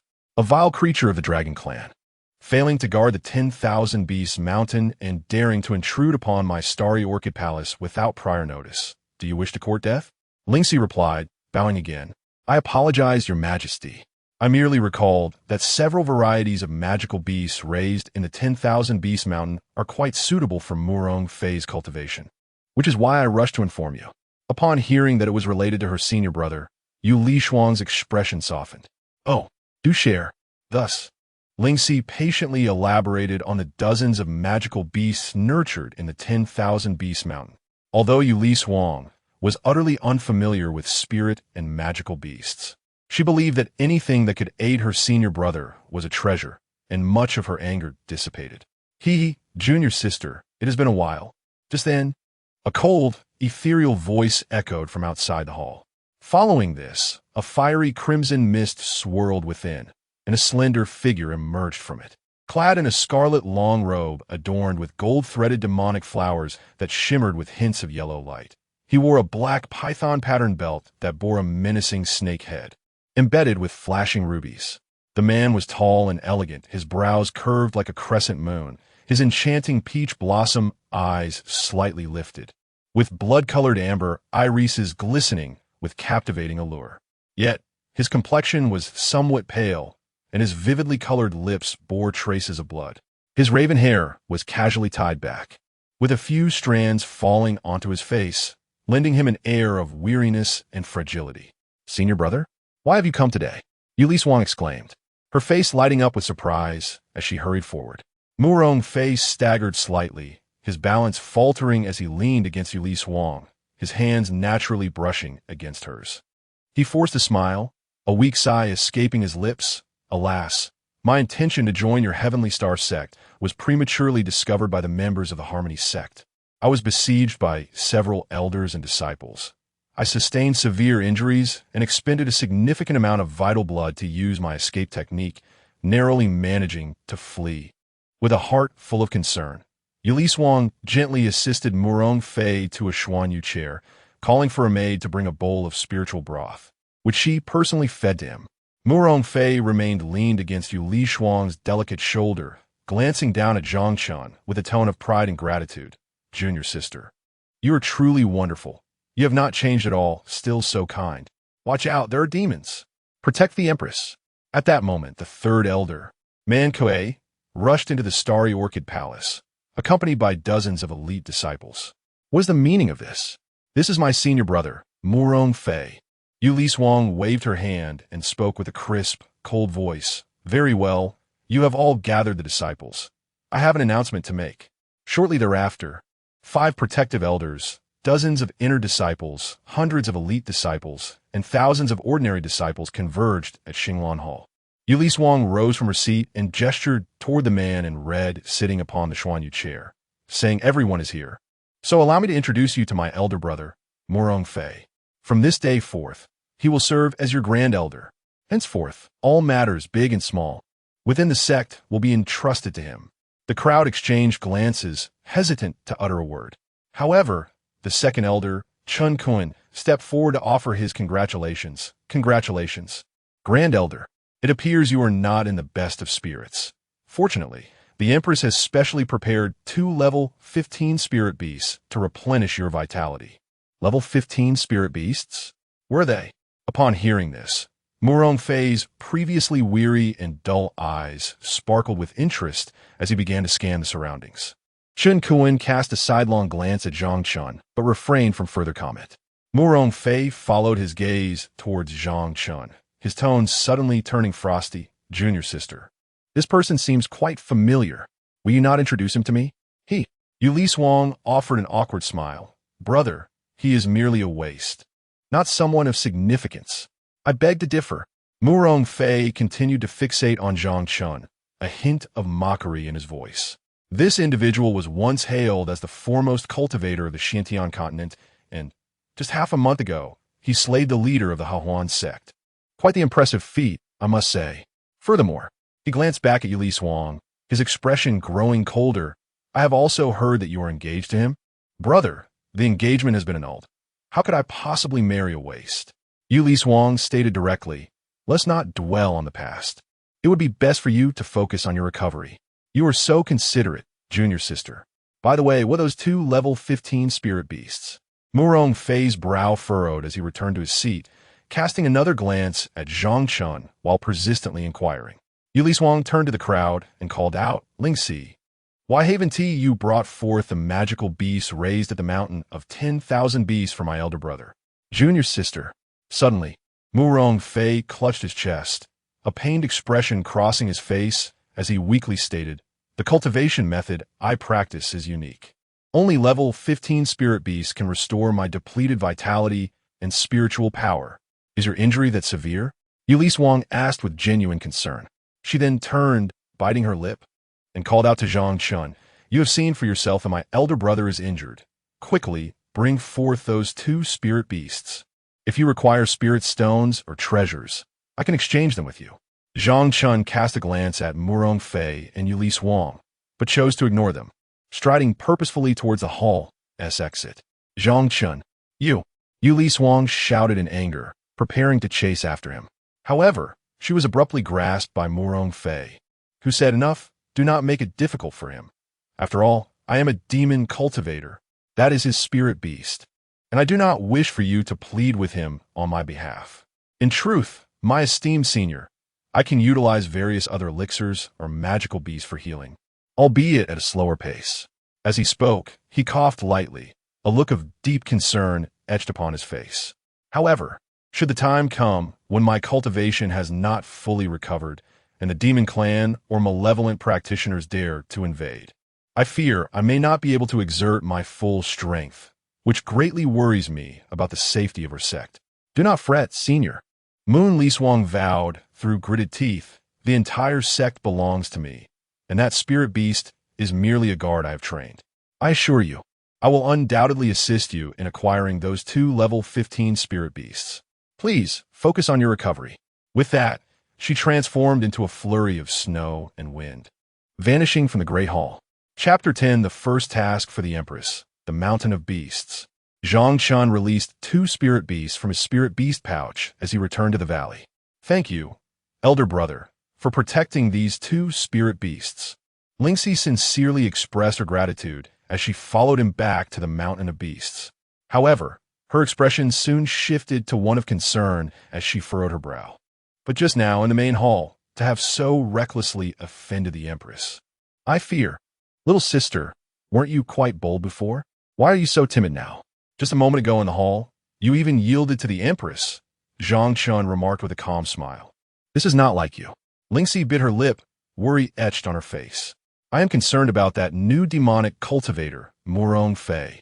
He is the Empress's senior brother and harbors great hostility towards you. With your current condition, if he were to target you, it could be quite troublesome." Zhang Chen looked at Lingxi with a half-smile. "If it truly comes to that, I would appreciate my little sister's protection." Lingxi paused for a moment, then resolutely nodded.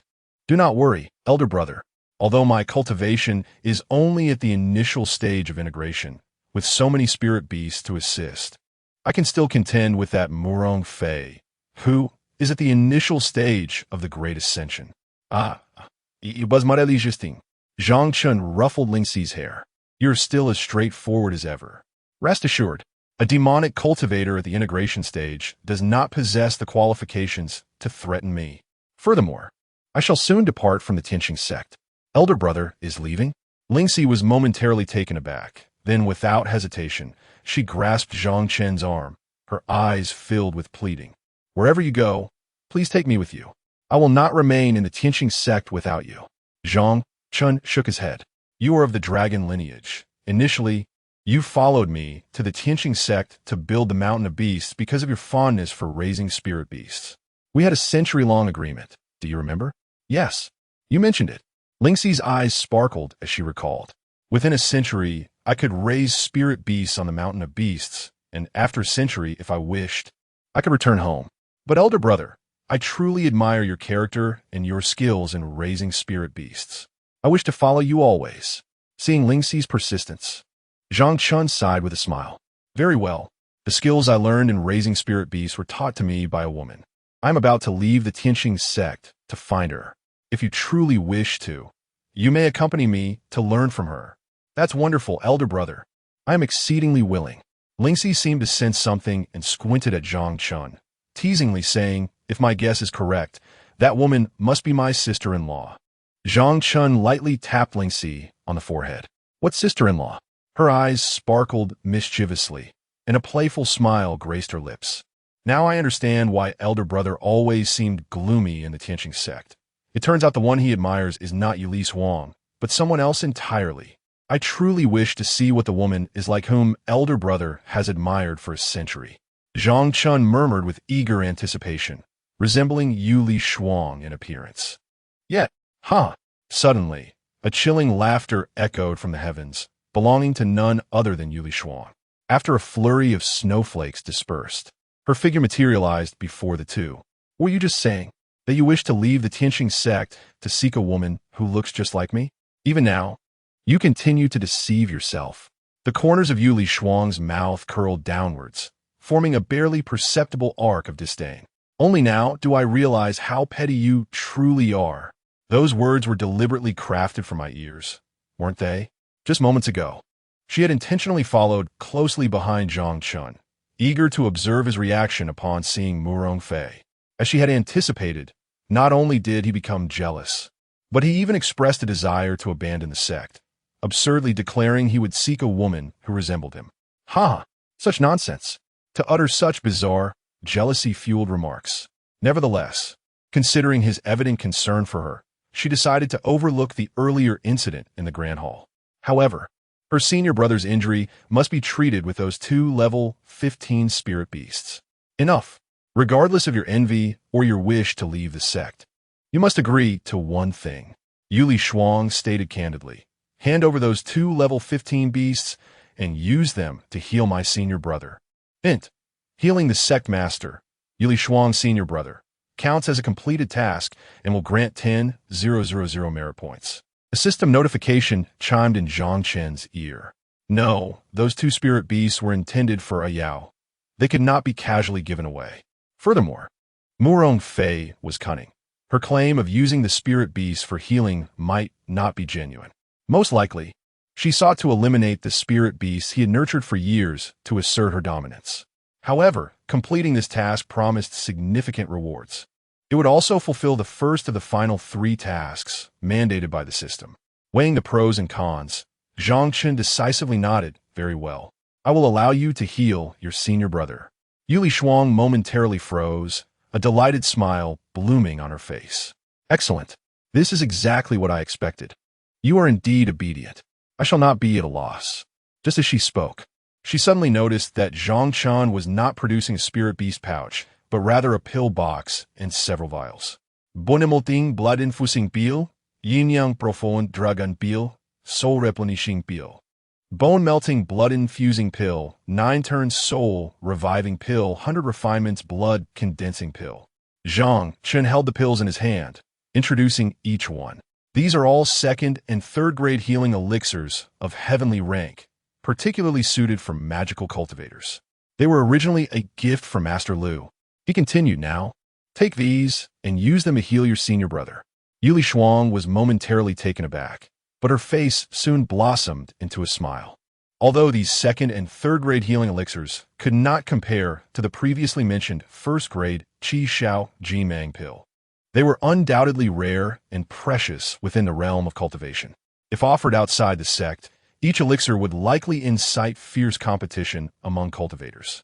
Little did she expect that this old man had kept such treasures hidden for Zhang Chen.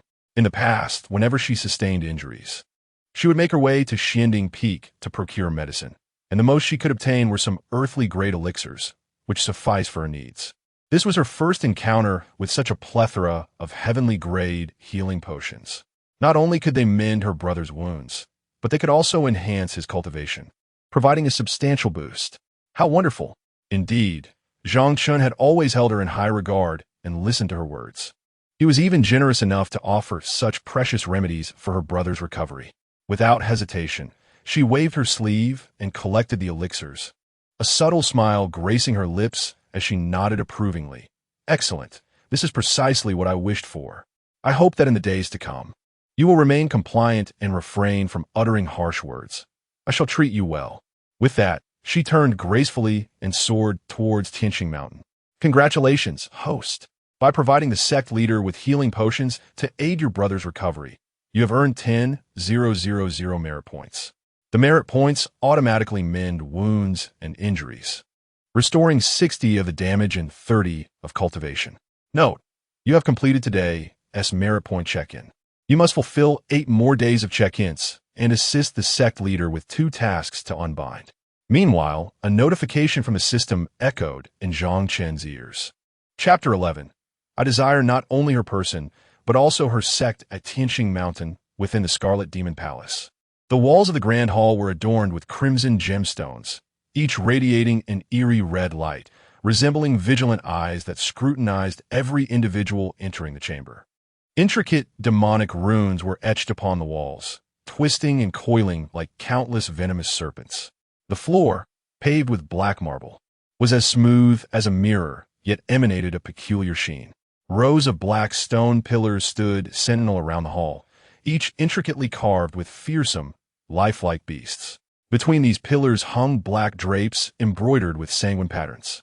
A gentle breeze stirred the curtains, revealing glimpses of concealed torture instruments, which still bore the remnants of dried blood. Exuding a heavy metallic scent, Murong Fei entered the hall and took her seat upon a stone chair adorned with demonic runes on the elevated platform. She surveyed the surroundings, a satisfied smile gracing her lips. My dear junior sister has indeed put considerable thought into this. Naturally, all of this was arranged by Her Majesty, the Empress. Do you find it to your liking, esteemed elder? A bald man, clad in gray Chun Kun, bowed with a broad smile as he inquired from below. Murong Fei's blood-red, amber-like eyes fixed on Chun Kun, a devilish smile playing on her lips. You are the second elder of Tianxing Sect and need not stand on ceremony with me. Moreover, I trust your intentions extend beyond mere pleasantries. Tien Kun Tiaklith. A flicker of gray light in his hands revealing a thick stack of scrolls and tokens. These are the maps and summons pertaining to the distribution of the 7 peaks, 12 mountains, 36 caves, and 72 islands of Tianxing Sect, along with some basic information. As he spoke, he raised his hand, presenting the scrolls and tokens before Murong Fei. From this point on, you shall be the Grand Elder. The matters that Her Majesty entrusted to me can now be rightfully handed over to you. Murong Fei did not reach for the scrolls and tokens, but instead regarded Chun Kun with a knowing smile. Since we are both astute individuals, I prefer to speak plainly. Earlier in the hall, I discerned your discord with Zhang Chen. Are you seeking my assistance to eliminate him? Chun Kun lowered his head, remaining silent. Murong Fei's tone grew serious. Rest assured, our goals align. You may speak candidly. At last, Chun Kun nodded, lifting his gaze to respond. To be frank, during my century-long tenure in Tianxing Sect, the Grand Elder Zhang Chen has indeed treated us well. His innovations in alchemy, artifact forging, spirit beasts, spiritual herbs, formations, talismans, and techniques. Enough. Murong Fei interjected, rubbing her ears in mild impatience. Get to the point. Taking a deep breath, Chun Kun continued with composure. In the eyes of Her Majesty, Zhang Chen was the sole focus, disregarding anyone else in the sect. As long as he remains, our diligent efforts will yield no reward. Intriguing. I did not realize you were so cunning. Murong Fei shook her head. In such a brief exchange, you have managed to lead me in circles 3 times. At that moment, he pointed at Murong Fei and spoke sharply. Do you wish to usurp the position of the Grand Elder, wielding authority just beneath the top of the Tianxing Sect? Chun Kun was taken aback and hastily knelt, saying, That was my intention before, but now that you have ascended as the Grand Elder, I shall undoubtedly follow you and assist in managing the Tianxing Sect. Murong Fei waved his hand, interrupting, Rest assured, if you desire the position of Grand Elder, I can relinquish it to you, but at this point, a strange smile appeared on his pale face. If I wish to become the sect leader, you must assist me. Chun Kun's pupils constricted slightly, expressing concern, but the Empress. The Empress? Murong Fei scoffed. Are you referring to my foolish little junior sister? It was merely my absence that allowed that useless Zhang Chen to seize the opportunity. He has benefited from it. However, he clenched his fists, a charming smile gracing his lips. Now that I have returned, I will ensure that my junior sister gradually relinquishes everything to me, including herself. Chun Kun swallowed hard. What about Zhang Chen? As far as I know, the Empress still harbors feelings for him. And now that he has lost all his cultivation, should we not?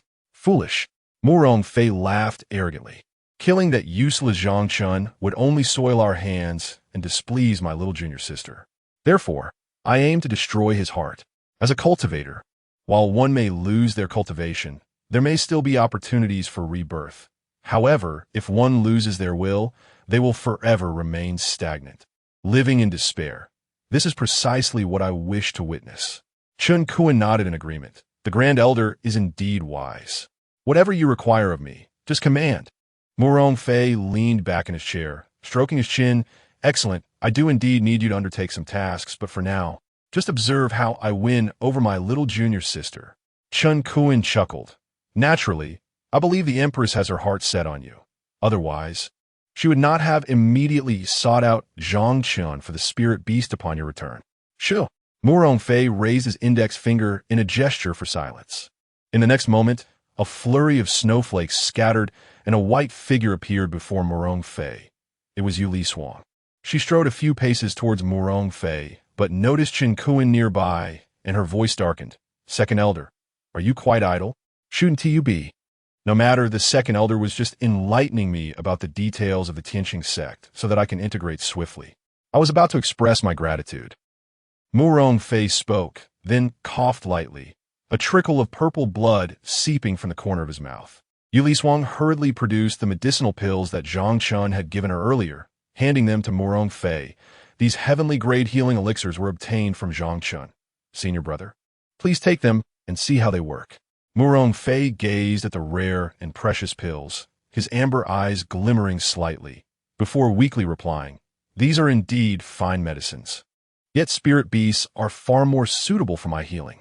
Upon witnessing the guilt that flickered across Yue Lishuang's countenance, he accepted all the elixirs with determination, mustering a smile.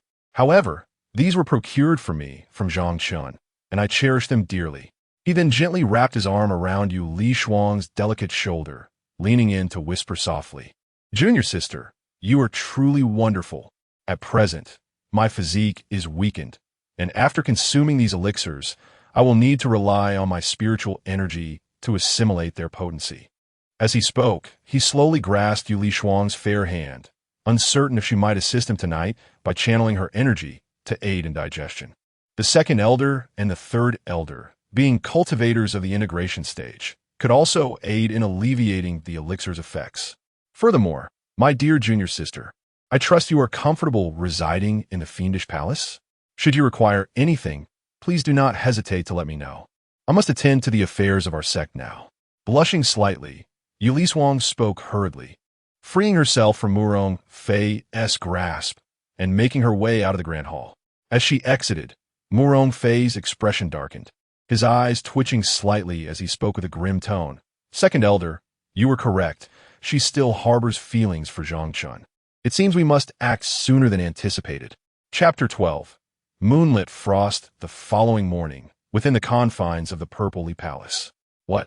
Your senior brother summoned you to his chamber last night to assist him in digesting the elixir? Mei Li exclaimed, covering her mouth in astonishment. What an extraordinary opportunity to connect with the brother you have long yearned for. How would you turn it down? Yue Lishuang pressed her crimson lips tightly together. Her gaze lowered as her eyelashes trembled. She recalled the earlier events, perplexed by the inexplicable resistance she felt. Indeed, the eldest brother, Murong Fei, was the man she had admired and cherished since childhood, and now he had willingly returned to assist her. Why then did she feel such aversion? Yet, in a fleeting moment, another striking figure surfaced in her mind, a man who had, for centuries, shown her unwavering respect and deference. He would never audaciously demand to spend the night in her quarters, nor would he. Yue? Mei Li observed the complex emotions playing across Yue Lishuang's face and questioned her earnestly. What are you contemplating?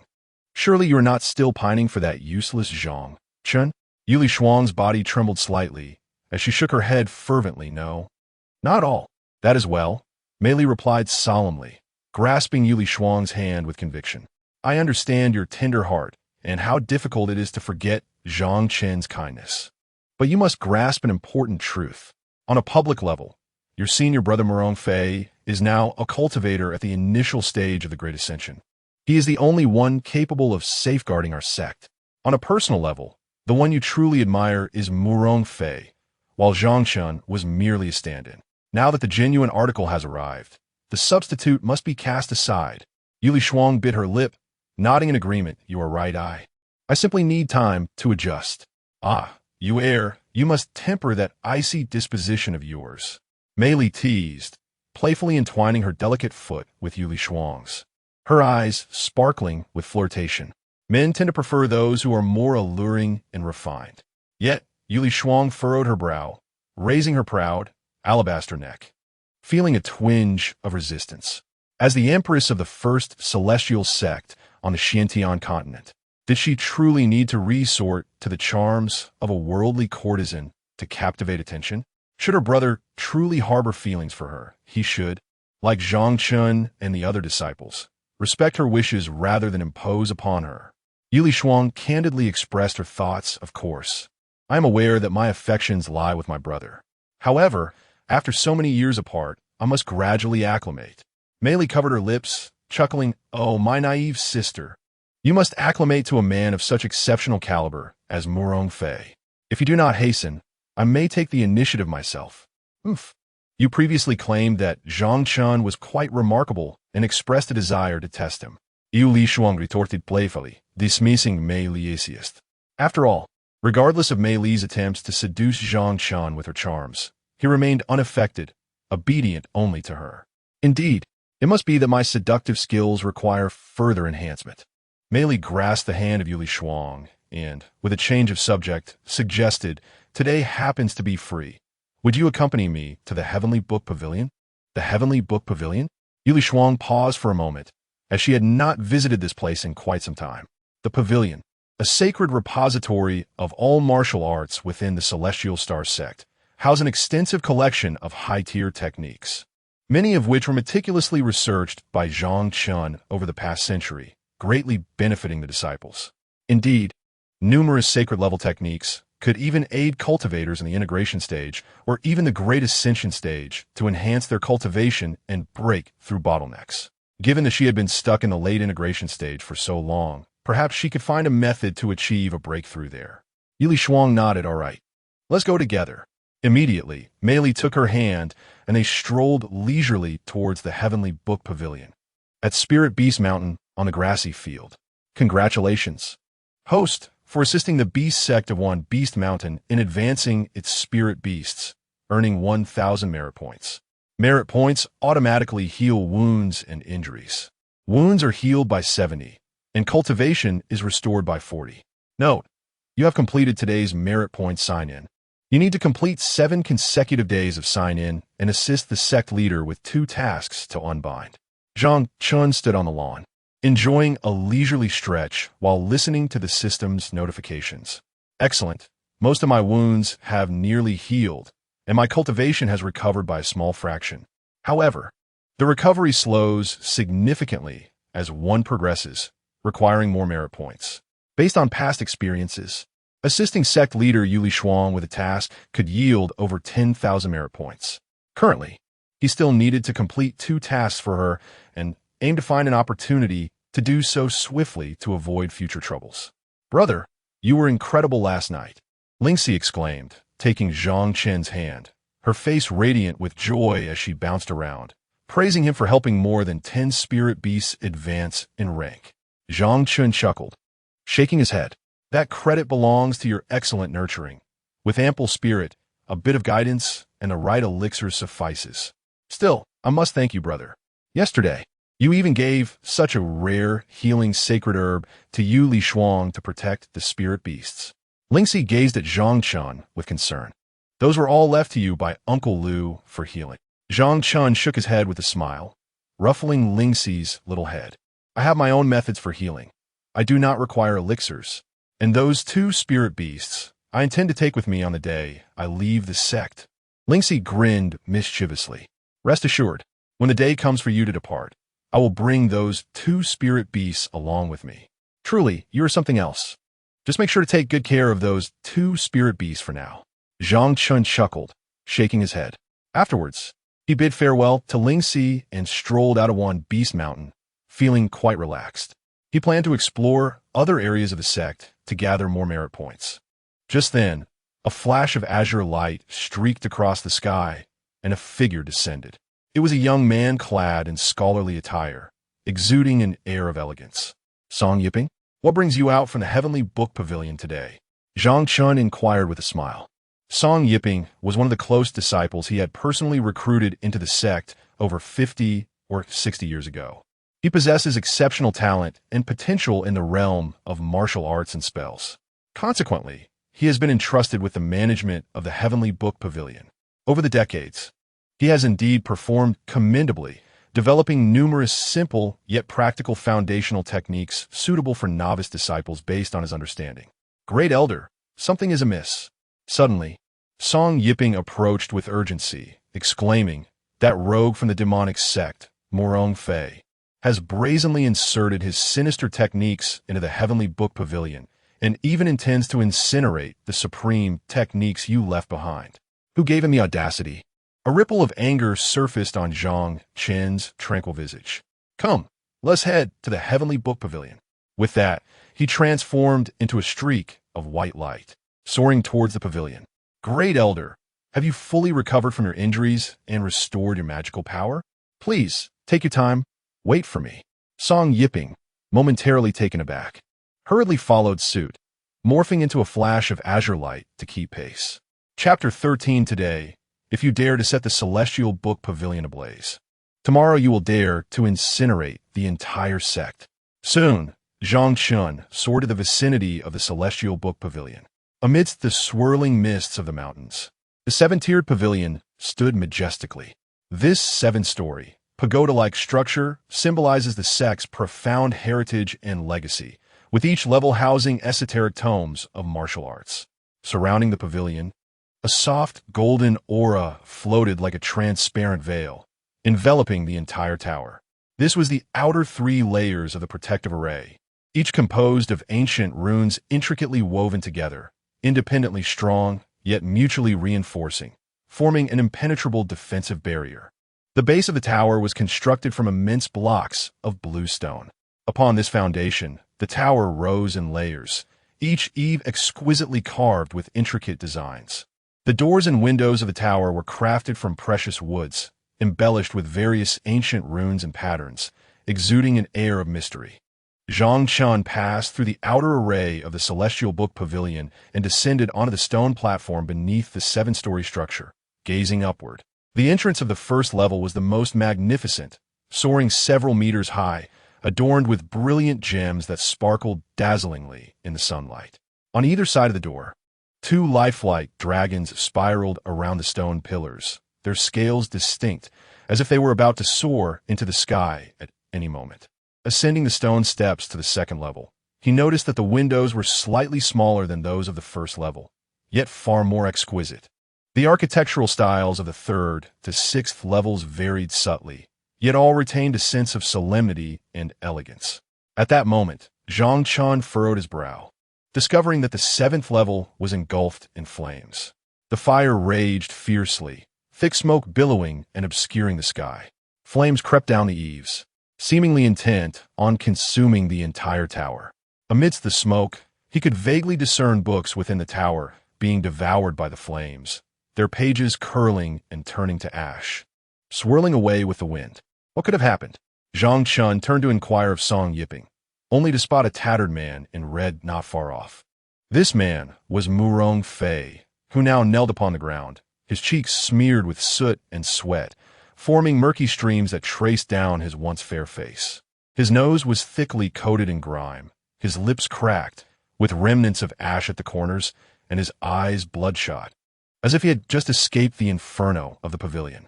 However, the fire had evidently only just begun, and Morong Fei had arrived only moments ago. Zhang Chen felt an ominous foreboding. Indeed, the next moment, snowflakes began to fall from the sky, and Yue Lishuang and Mei Li appeared before him.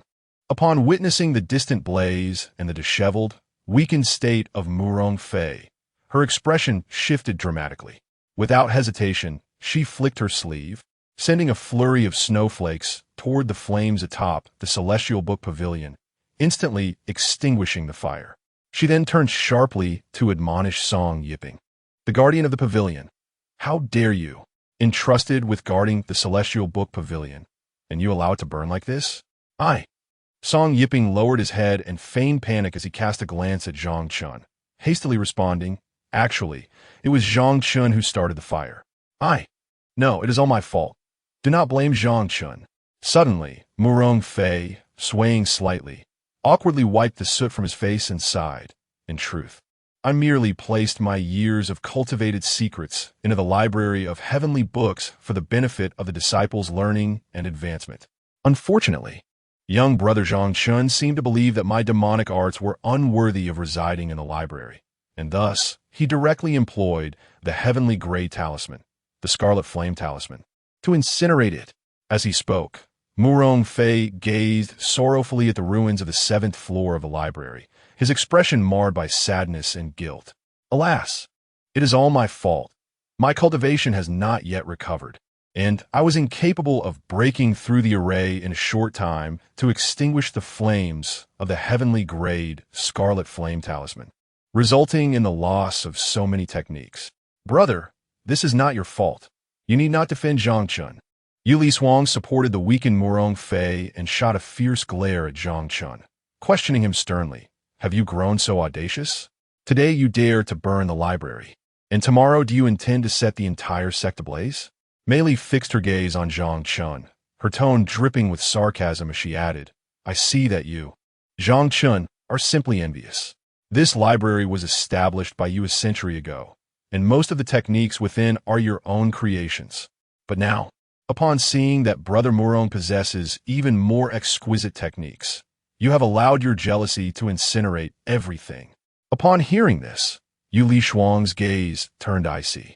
Her voice tinged with indignation. Zhang Chen, do you understand that the techniques on the 7th floor of the library are the pinnacle of our sect's arts and the very foundation of our tradition?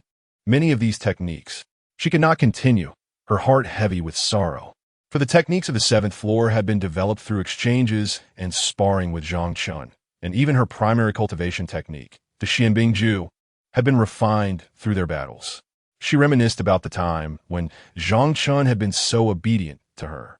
Yet now, driven by jealousy, he had ruthlessly destroyed all their shared efforts. Had Zhang Chen truly turned his back? In that moment, Zhang Chen remained unfazed, indifferent to the accusations hurled at him, and instead walked towards the guardian of the library, Song Yiping. Noticing Zhang Chen's approach, Song Yiping instinctively took a few steps back, his gaze flickering with an almost imperceptible hint of panic. Yiping, how long have you been in the sect? Suddenly, Zhang Chen fixed his gaze on Song Yiping, his tone calm and composed. 60 years, Song Yiping replied, his voice wavering as his eyes darted around the room, never daring to focus on Zhang Chen. Is that so? Time flies indeed. Zhang Chen smiled faintly, lost in reminiscence of days gone by. You must have reached the nascent soul stage by now, haven't you? Yes. I am the late nascent soul stage. Song Yiping's voice was barely above a whisper, his lips pressed tightly together, a faint frown gracing his features. Is that so? What a remarkable transformation. Zhang Chen smiled faintly, recalling the days when you first arrived at the Tianxing Sect, seemingly just a mere outer disciple at the 6th level of qi refinement, lacking both talent and aptitude. Yet, during that time, your diligence shone through. You achieved first place in the sect's grand competitions 3 times using self-taught techniques.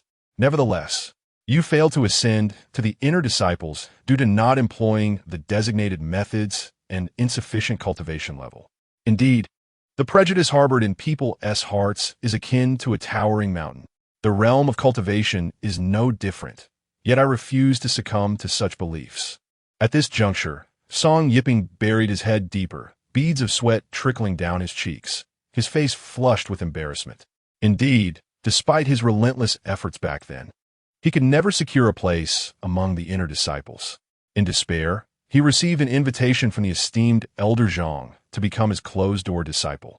Over the course of 60 years, under Elder Zhang's generous provision of elixirs and guidance and techniques, he not only advanced significantly in his cultivation, but also created several methods, all of which were recorded in the 2nd and 3rd floors of the Tianshu Pavilion, earning him the admiration and respect of countless disciples. Yet now, in a moment of folly, driven by greed for the demonic arts of Murong Fei, he has sullied his name. As this thought crossed his mind, a fine sheen of sweat beaded on his forehead, his brows furrowed deeply, as if to expel all his guilt. Suddenly, he felt a warm hand gently patting his shoulder. Slowly lifting his gaze, he was met with the familiar, yet comforting smile of Zhang Chen. Just as he did 60 years ago, there remained an expectation and recognition in his eyes. Every time Song Yiping encountered a bottleneck in his cultivation or techniques, Zhang Chen would comfort him with such a gesture, reassuring him that he could overcome it. It was this very support that had led him to his current achievements. Yet, this time he remained silent. He must surely be very disappointed in me. Thud! At last, the torrent of guilt within Song Yiping surged like a flood, overwhelming him and causing him to kneel upon the ground. Elder, I was wrong. I have erred. Chapter 14. What does it matter to burn a few books of techniques? What is wrong? What has happened? Observing the chaotic and enigmatic scene before her, Yue Lishuang gracefully stepped forward to confront Song Yiping, her delicate features etched with frost as she demanded an explanation. What is going on? Speak clearly. It is not. It was not the fire set by Elder Zhang Chen. Song Yiping slowly raised his head, casting a complex glance towards Murong Fei. His voice deep and resonant like distant thunder in the night. Each word was painfully forced from his clenched jaws. It was I who set the fire. Though his voice was soft, it rang clear across the vast stone platform, thick with tension. You did this? Why would you do such a thing? Yue Lishuang's gaze turned icy, piercing through Song Yiping like a blade, her tone cold and accusatory, emanating an air of palpable dread. Instinctively, Song Yiping glanced at Murong Fei and then hastily turned his attention to Zhang Chen. In that moment, turmoil swirled within him, a tempest of indecision, as if a sharp fishbone lodged in his throat, rendering him unable to speak or swallow. Should he reveal that it was Murong Fei who orchestrated the incident from behind the scenes? It would undoubtedly offend this formidable cultivator at the initial stage of the Great Ascension. With Murong Fei's prowess and disposition, she would pose a significant threat to Master Zhang Chen and the revered empress of their sect. Moreover, the future of the Tianxing Sect depended on Murong Fei's influence and support. At that moment, he could not afford to impulsively incite discord between Murong Fei, his master, and the sect's empress, whose relationship was already delicate. Yet, if he were to betray his conscience and falsely accuse his benefactor, Zhang Chen, he found that he could not bring himself to do so. In an instant, he steeled himself, gritting his teeth, the veins on his forehead bulging as he exclaimed with anger, "It is I. This is entirely my fault. My insufficient cultivation prevented me from accurately controlling the terrifying power of the heavenly tier Crimson Flame Talisman, resulting in this catastrophe. Regardless of your reasons." Yue Lishuang's eyes widened in fury, flames seemingly igniting within her beautiful gaze as she reprimanded him harshly. "You set fire to the 7th level of the Heavenly Book Pavilion, where our sect's treasured texts are stored. Can you bear the weight of such a crime? Junior sister, do not solely blame him." At that moment, Murong Fei interjected. He shook his head with a bitter smile and continued, "This is all my fault for lacking wisdom, insisting on placing my vile techniques within the 7th level of the library." With a deep sigh, his eyes filled with sorrow and self-reproach, he lamented, "It is I who provoked this pair of master and disciple, inciting their wrath. All of this is my fault." Master and disciple? Yue Lishuang paused, bewilderment and confusion flickering in her beautiful eyes. Nearby, Mei Li smirked, a hint of derision gracing her lips as she interjected, "Sister Shuang, are you still in the dark? Completely unaware? I have heard that Song Yiping is supposedly Zhang Chen's direct disciple. However, Zhang Chen is a humble man, preferring to remain low-key, which is why few are aware of this fact." No. Suddenly, Song Yiping flailed his hands in a state of panic, hastily denying, "I am not Zhang Chen's disciple. He is a useless individual, unworthy of being my master. I merely..." His gaze fixated on the scorched remains of the 7th level of the Heavenly Book Pavilion, his lips pressed tightly together. "Fine, let me speak the truth. I simply could not bear to see the techniques from the 7th level surpass my own creations. I was envious and unwilling to accept this, so I burned them. This is solely my fault, unrelated to anyone else." As he spoke passionately, he suddenly felt a warm and powerful hand resting on his shoulder. Instinctively, he turned to look back, only to find Zhang Chen gazing at him with an expression of calm detachment. However, this time, Zhang Chen did not remain silent as before. Instead, he gently shook his head, a bittersweet smile gracing his lips as he slowly said, "Enough, Yiping, you remain the same as ever. You wish to play the villain, yet you lack the ruthless heart. You desire to be a good person, yet you stubbornly insist on your pride. With a serious demeanor, he turned to the others and solemnly declared, Song Yiping is indeed my closed-door disciple. Although I did not ignite this fire, as his master, I bear an undeniable responsibility. No, I set the fire. I am willing to accept all consequences. Song Yiping argued vehemently, his face flushed with urgency. Yue Lishuang's brows furrowed, a sharp glint flashing in her beautiful eyes as she shot a disdainful glance at Zhang Chen, then turned coldly to Song Yiping, saying, You are willing to bear it? Do you understand what this consequence entails? Damaging the sect's classic techniques. According to sect rules, you must forfeit all your cultivation and be expelled from the sect. Have you thought this through? With gritted teeth, a resolute glimmer flickered in Song Yiping's eyes as he nodded firmly. I am willing to accept the punishment. Enough. Is it not just the destruction of a few ancient manuals? How significant can it be? Zhang Chen replied with an air of indifference. It just so happens that I have recently had some insights and developed a new technique. With a grand gesture, a dazzling golden light flashed, revealing an ancient, yellowed page that emanated an aura of antiquity. Your insights? Mei Li scoffed derisively, her eyes brimming with disdain as she casually glanced at it, mocking a useless person. What does it matter even if you have insights? Moreover, your so-called technique is merely a single manuscript. As far as I know, the 7th level of the Heavenly Book Pavilion houses at least 10 of our sect's top-tier techniques, and you. Just as she spoke with fervor, she suddenly noticed an unusual glow emanating from the previously tattered yellowed page. As she instinctively extended her consciousness to scrutinize the content of the page, she observed the characters beginning to radiate a soft light, as if awakened by a mysterious force. In the next moment, the yellowed page before her burst forth with dazzling brilliance, the characters twisting and reshaping like lively spirits, ultimately transforming into vivid and magnificent scenes. In these visions, a figure, as imposing as a mountain and with muscles as sinewy as iron, was executing a series of extraordinary and formidable martial arts techniques. With each strike of fists and feet, a thunderous sound resonates, seemingly capable of shaking the very heavens and earth, causing the mountains and rivers to tremble. Every movement leaves behind fleeting afterimages, so swift that it dazzles the eyes, as if time itself has come to a standstill in that moment. Is this the pinnacle of body cultivation techniques? Mei Li's eyes widened in disbelief, her mouth slightly agape, unable to restrain her astonishment as she exclaimed. Beside her, Yue Lishuang, Morong Fei, and Song Yiping also displayed expressions of awe, their gazes riveted on the shimmering yellow leaf.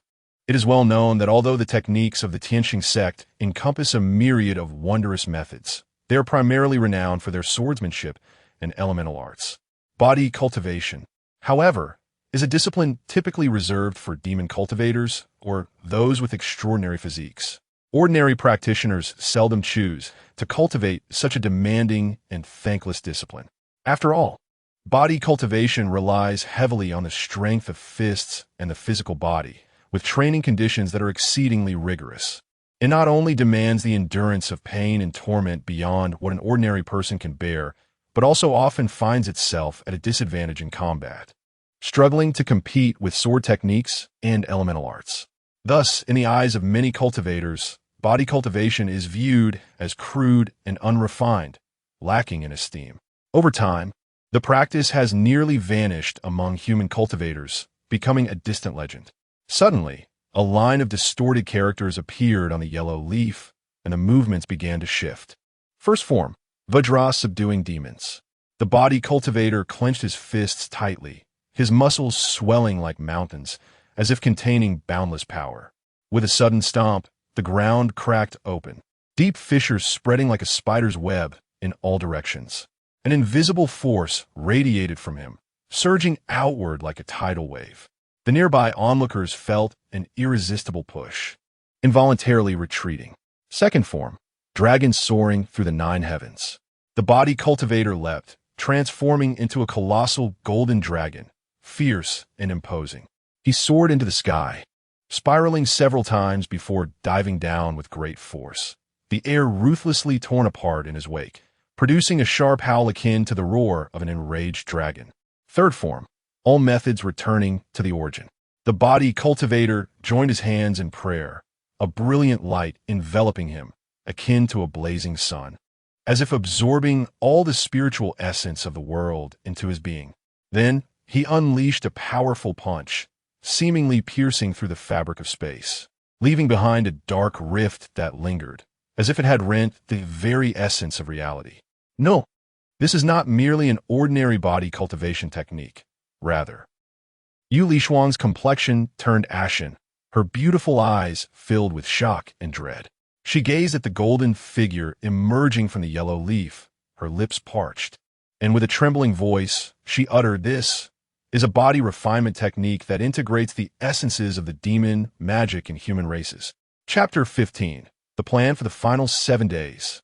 Not only that, but the 3 types of physical cultivation techniques, human, demon, and monster, can be executed independently or intertwined, unleashing astonishing power. Mei Li trembled slightly, her eyes filled with excitement and shock, adding that such techniques are truly unparalleled across the entire Xuantian Continent. At this moment, Song Yiping knelt heavily on the ground, his pupils slightly contracted. Merely gazing at the illusion of the cultivation technique seemed to drain a significant amount of his spiritual energy. He glanced at Zhang Chen, and the exhilaration and astonishment on his face instantly transformed into profound guilt. He had not anticipated that his master possessed such profound knowledge of cultivation techniques. Now, having erred, his master had even presented this technique to him as a means of atonement. As his disciple, he had been coveting the so-called demonic cultivation secrets, even going so far as to wrongfully accuse his master. Truly, he felt deserving of the gravest punishment. Mu Rongfei watched the technique, though she did not speak. Her crimson pupils revealed an undeniable astonishment. While their demonic cultivators also possessed some physical cultivation secrets. This was the first time she had witnessed a physical cultivation technique that was suitable not only for ordinary low-level human cultivators, but also for demon and monster cultivators alike. It was straightforward to learn, yet had an exceptionally high ceiling. Such a flawless physical cultivation technique surpassed many ancient demonic body refinement secrets of the Yaoxian Sect. However, more than that, her concern lay with Zhang Chen. Ever since that great battle, the entire cultivation world knew that Zhang Chen had lost his cultivation and suffered severe injuries. It was a stroke of luck that he had not perished. Yet now, he was able to manipulate spiritual energy to fly and activate such a miraculous technique. Just moments ago, she had quietly probed with her divine sense, discovering that his cultivation had already reached the late stage of the transformation god realm. Though this meager level was insignificant compared to his previous late-stage transcendence, it raised questions. What had transpired? His wounded body also seemed to have nearly fully recovered. What could have caused this? Had he consumed some miraculous elixir that temporarily restored his cultivation? After all, the elixirs from Xiantian Sect's Xianding Peak were famed throughout the cultivation world. She had previously heard Yue Lishuang mention that he had visited Xianding Peak, receiving elixirs from the esteemed first-grade alchemist Lu Bo. This revelation made everything less surprising. Nevertheless, it was clear that efforts would need to be exerted moving forward. With this thought, Mu Rongfei gazed at Zhang Chen, her eyes reflecting a mixture of seriousness and urgency. Master, with this set of techniques, should we not be able to compensate for the loss of the techniques burned in the 7th layer of the Heavenly Book Pavilion? Zhang Chen waved his hand again, holding the yellowed pages of the book, and asked in a deep voice. Simultaneously, the illusion of the technique abruptly vanished. Yue Lishuang, who had been immersed in the illusion of the technique, was reluctantly brought back to reality by Zhang Chen's sudden dismissal of it. She maintained her cold demeanor, refraining from speaking, yet beside her, Mu Rongfei could not help but exclaim, "Incredible! Truly worthy of being the foremost cultivator of the Xuantian Continent. This body refinement technique is indeed a first for us." Mu Rongfei smiled and praised, then turned to Yue Lishuang and said, "Junior sister, let us not dwell on the trivial matter that just occurred. My suffering is inconsequential. The true worth of this leaf technique is equivalent to that of hundreds of ordinary methods. It is fortunate to have a brother who is so understanding. Unlike certain individuals who harbor petty grievances, you have endured unjust treatment. Yue Lishuang comforted Murong Fei, quickly approaching to take the yellow-covered book from Zhang Chen's hands. With a calm demeanor, she remarked, "Very well. In light of your dedicated service to the sect over the past century and my brother's indifference to the matter, we shall consider this incident of burning the heavenly book pavilion settled." As she spoke, she cast a glance at Song Yiping, still kneeling on the ground behind Zhang Chen, her voice growing grave. "Manage your disciple properly, and do not provoke any more trouble. Otherwise, I cannot guarantee what might transpire next time." With that, she took Murong Fei's hand and departed the Heavenly Book Pavilion alongside Mei Li. Congratulations to the host for successfully aiding the disciple in evading punishment and for enhancing the Heavenly Book Pavilion with a top-tier body cultivation technique, earning 10,000 merit points. Merit points automatically heal wounds and injuries, restoring 100 of physical harm and 50 of cultivation level. A system notification echoed in Zhang Chen's ears. Instantly, he felt the lingering pain in his chest, abdomen, dantian, and legs vanish without a trace. His complexion and aura returned to their former state, as though he had never been wounded. Excellent. The injuries I previously endured have now been completely healed. Most importantly, my cultivation has also recovered by half, allowing me to wield the strength of the refinement void stage. However, this is still far from sufficient. Further recovery will likely require additional merit points. Thus, I must continue to accumulate merit points to fully restore my cultivation. As for the body cultivation technique I just acquired, it was a realization gained during my battle with the 4 great demon kings and the 4 great old demons half a month ago. Though I sustained severe injuries during that encounter, I was fortunate enough to gain insight into such a remarkable technique.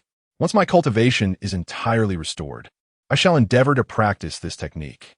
If I succeed, my physical prowess will rival that of the naturally formidable demon race, rendering my body invulnerable to harm.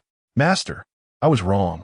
At that moment, behind him, Song Yiping's voice echoed with remorse, accompanied by the sound of heavy kowtowing. Zhang Chen turned to see Song Yiping's head bloodied from repeated blows. "Enough. It is only human to err. Fortunately, you have recognized your mistakes in time," but he approached to assist Song Yiping to his feet, his tone grave.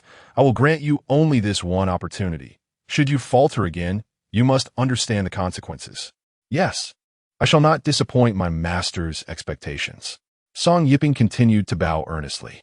However, before he could finish, Zhang Chen waved his hand, transforming into a beam of white light and vanishing from the spot. At Wangyao Peak, within the Wuqing Pavilion, Zhang Chen sat atop his pavilion, gazing at the sun gradually descending on the horizon, lost in contemplation. In a short while, he had thoroughly grasped the events surrounding the burning of the Heavenly Book Pavilion. Murong Fei harbors considerable animosity towards me, seemingly intent on sowing discord between myself and Yue Lishuang.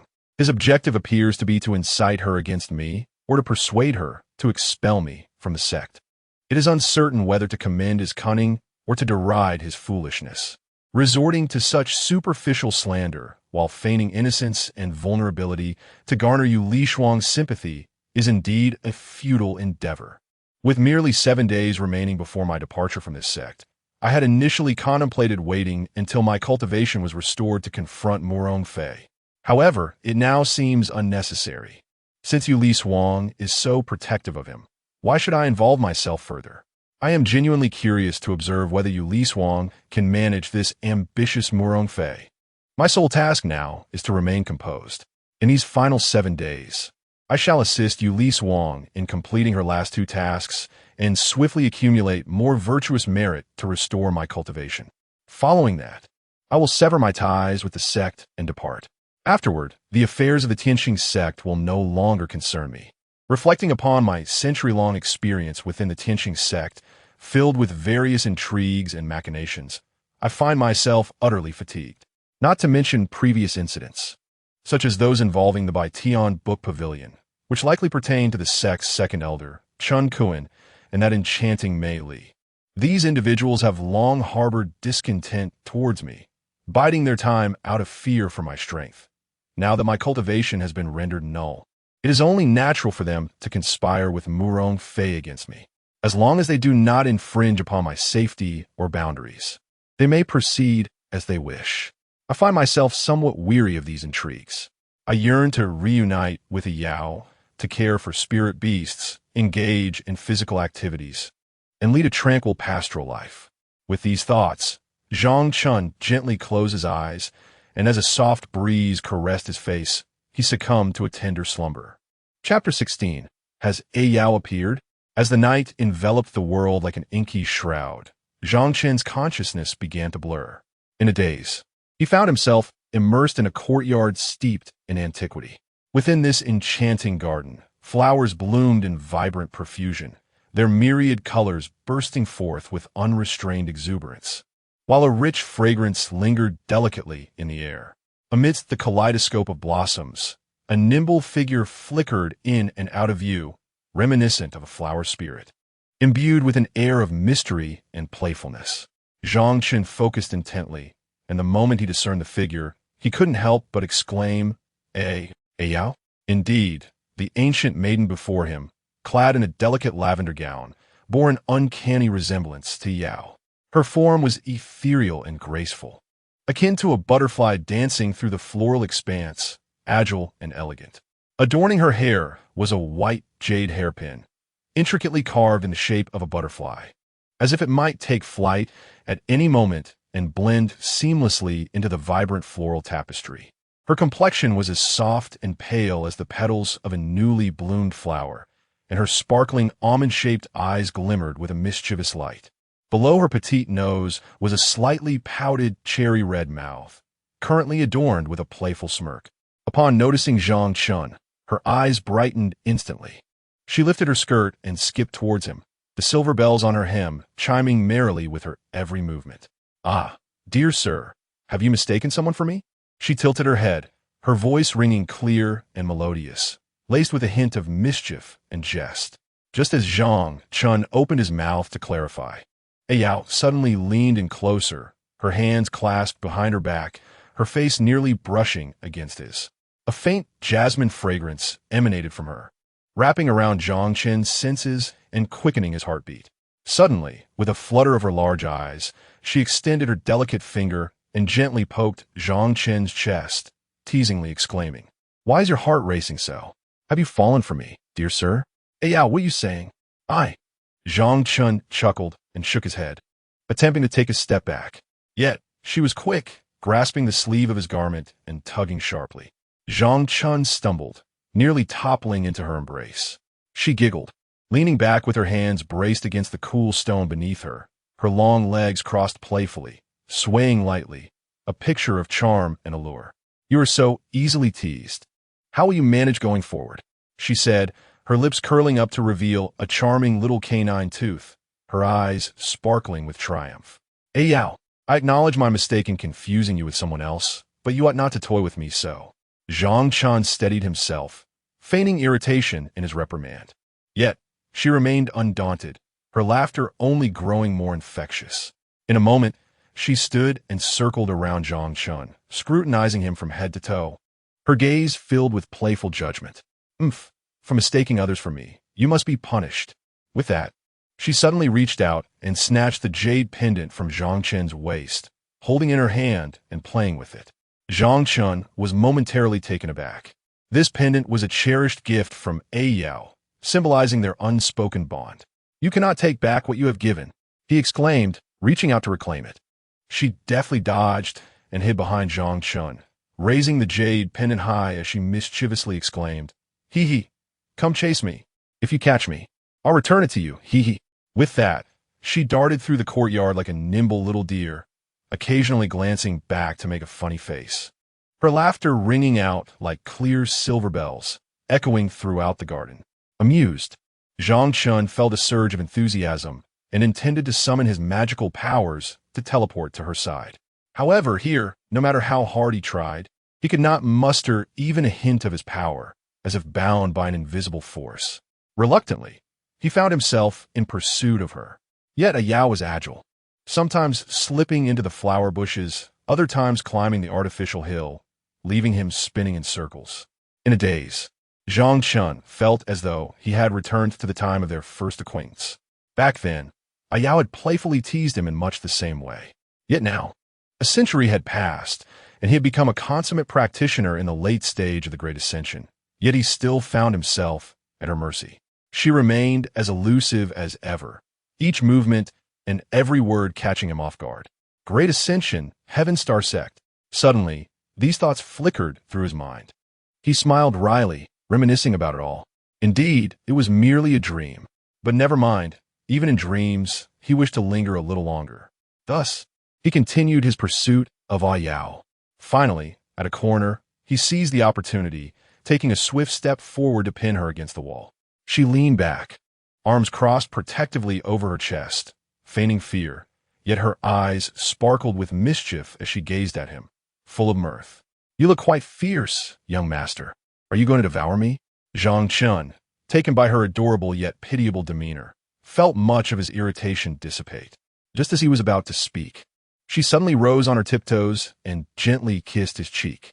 That kiss was as soft as a feather, yet it sent his heart into a frantic rhythm. Then, like a sprightly little rabbit, she darted out from his embrace, calling out as she ran, "Young master, consider that kiss as interest. I'll keep the jade pendant for now, and if you find me another day, I shall return it to you." Zhang Chen stood there, dazed, reaching up to touch the cheek she had kissed, feeling a warmth surge within him, deepening his sense of guilt. After 100 years apart, it seemed she held no resentment towards him. When he regained his senses and attempted to chase after her, he realized the surroundings were gradually blurring. The playful figure of Yao became increasingly faint, ultimately vanishing into a veil of white mist.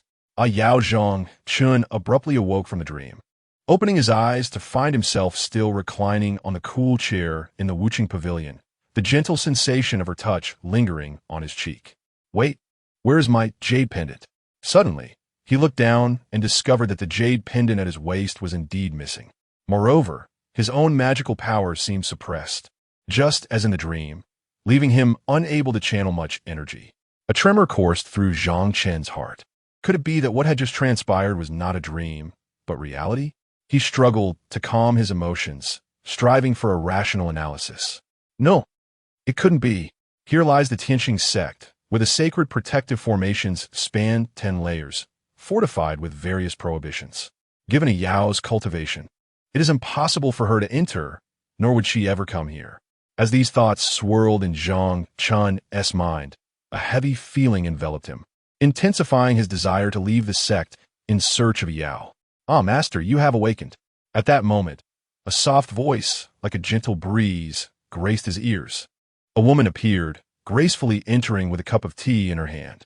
She possessed a captivating beauty, adorned in a delicate, pale pink gossamer gown. The translucent fabric, ethereal as mist, clung lightly to her shapely figure, subtly outlining her slender waist and curvaceous hips. The hem of her dress swayed gently in the breeze, reminiscent of the vivid clouds at dusk, each step she took wafting a faint, enchanting fragrance. This aroma lifted one's spirits, instilling an inexplicable sense of joy and ease. "Jean Eyre, your skills have certainly improved." In an instant, Zhang Chen grasped the meaning behind his recent dream, letting out a cold snort. "So, she dares to use fragrant charms to beguile me?" Chapter 17. The compulsory affection of the mad disciple. Before me stands Fu Jin'er, the female disciple whom Zhang Chen personally welcomed into the sect over 50 years ago. In her youth, she exhibited a hint of the unique talent she possessed for talismanic arts. Recognizing her extraordinary potential in this domain, Zhang Chen established the Spirit Talisman Pavilion, entrusting its management to her. As the years swiftly passed, Fu Jin'er indeed lived up to expectations, elevating the sect's talismanic practices to great heights, her reputation reverberating far and wide. The talismans she crafted wielded astonishing power, enabling even the lower-ranking disciples of the sect to defeat adversaries beyond their ranks, thus earning the sect remarkable accolades. Over a decade ago, Zhang Chen held Fu Jin'er in high regard, recognizing her intelligence and diligence, and initially intended to take her as his closed-door disciple, imparting all his knowledge to her. However, Fu Jiner unexpectedly declined his offer. At first, Zhang Chen dismissed her refusal, attributing it to her indecisive nature. Yet, he soon discovered that she had become entangled with the likes of Mei Li and others, who were known for their discordant ideologies within the sect, constantly embroiled in overt and covert conflicts with Zhang Chen. Despite her awareness of this turmoil, Fu Jiner chose to associate with them, undoubtedly testing the limits of Zhang Chen's patience. In a fit of anger, he severed ties with her, and they became estranged. Now, Fu Jiner dares to approach him, employing talismanic incense to beguile him. Clearly, she is under Mei Li's influence. Disciple dares not. I genuinely miss you, master, which is why I have come to visit. Fu Jiner implores, kneeling on the ground, her voice sincere and her eyes filled with earnestness. Zhang Chen's expression darkens as he coldly responds, "You miss me? You have not set foot in my dustless pavilion for over a decade. I suspect that Mei Li summoned you here. Furthermore, I am no longer your master, as you once rejected that bond." Taking a deep breath, Fu Jiner responds, her voice trembling with regret, "No, master. Dina acknowledges her mistakes." Zhang Chen does not turn away, but inquires flatly, "What mistakes?" Fu Dina bites her lip, tears welling in her eyes, her throat constricted as if choked by an unseen force. After a long pause, she gathers her courage to speak. "I should not have harbored feelings of affection for you, master. I should not have rejected a transparent master-disciple relationship due to this affection. Nor should I have associated with Mei Li and others, compromising my integrity. However, I swear that I have never wronged you, master. My association with Mei Li was merely to gain a deeper understanding of your sentiments and preferences, hoping to draw closer to you." Her voice trembles, hands nervously twisting the hem of her garment, her body slightly quaking as she continues, "But your gaze has always been fixed upon the sect, and Yue Lishuang, never once lingering on me." Upon hearing this, Zhang Chen feels a flicker of surprise within him. He had been oblivious to Fu Jiner's affections. His previous kindness towards her stemmed from recognizing her talent, at most viewing her as a younger sister. He had never anticipated that such misunderstandings could arise.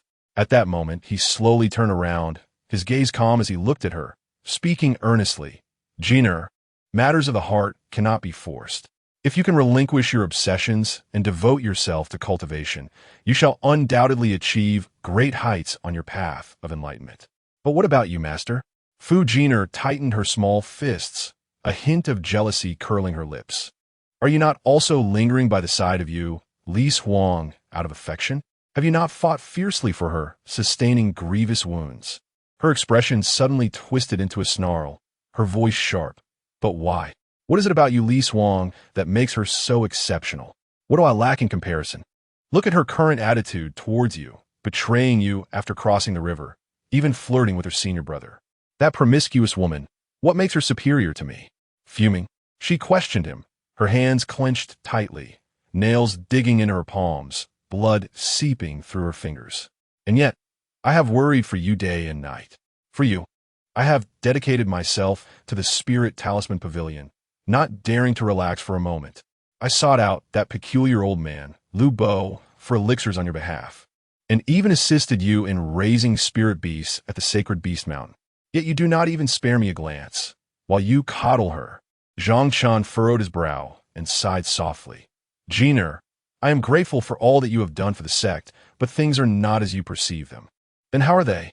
Fu Jiner resembled a beast driven to fury, her eyes ablaze, emotions spiraling out of control.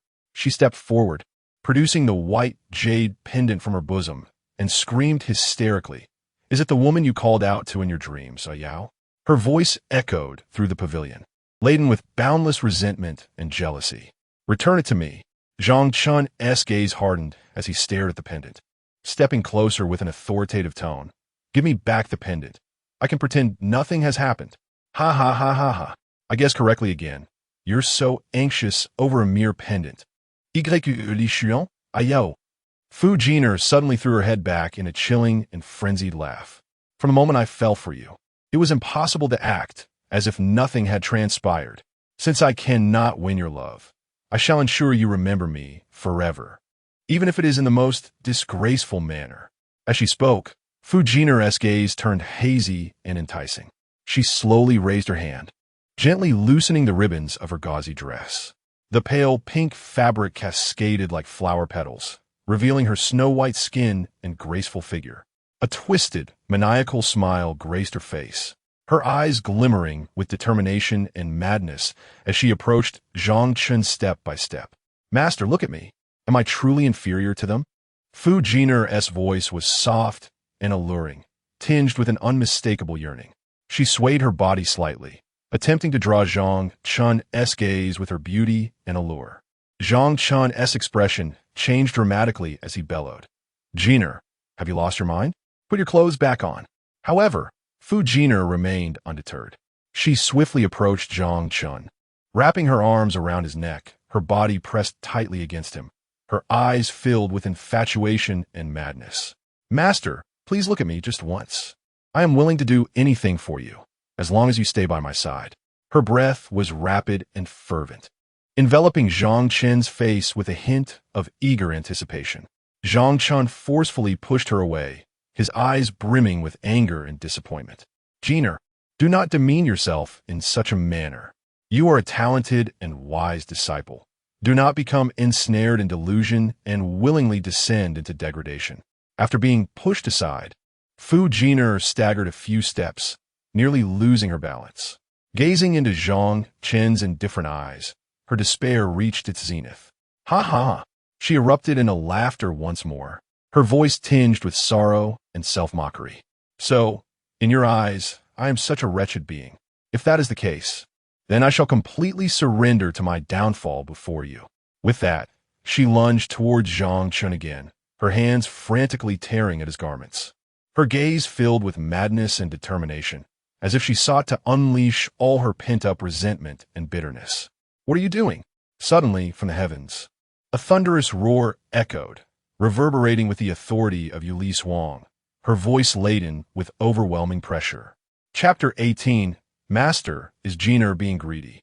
As Yue Lishuang's feet first touched the ground, the scene before her struck like a sharpened blade, piercing her heart with ruthless precision. There stood Su Jiner, clad in a sheer garment that was as delicate as a cicada's wing, nearly bearing her upper body, her skin as pale as mutton fat jade, faintly illuminated by the soft light. With arms entwined around Zhang Chen's neck like vine tendrils, her body coiled around him like a water snake, as if she sought to merge completely into him. Zhang Chen, however, wore an expression of helplessness, his brow furrowed as he struggled to push Su Jiner away. Yet, she clung to him like a stubborn adhesive, refusing to be shaken off. Yue Lishuang felt the world spin around her, as if it were collapsing in an instant. A surge of fury erupted from her heart, akin to molten lava, rushing to her head, reddening her cheeks and igniting flames in her eyes. "What are you doing?" Yue Lishuang's voice was sharp and trembling, laden with unbridled anger and jealousy. Upon hearing her furious cry, Su Jiner momentarily stiffened, but quickly resumed her frenzied demeanor.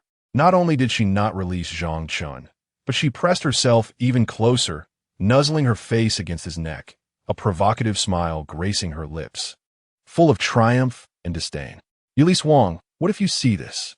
The master holds me dear in his heart. Otherwise, he wouldn't allow me to cling to him like this." Su Jiner's voice was sweet, yet carried a hint of challenge, as if proclaiming her victory to Yue Lishuang. "And you, did you not break off your engagement with my master to pursue your senior brother? Why are you so furious? Surely, you do not still harbor feelings for my master." Her laughter rang out, a shrill sound that pierced through Yue Lishuang's ears, akin to sharp needles stabbing into her heart.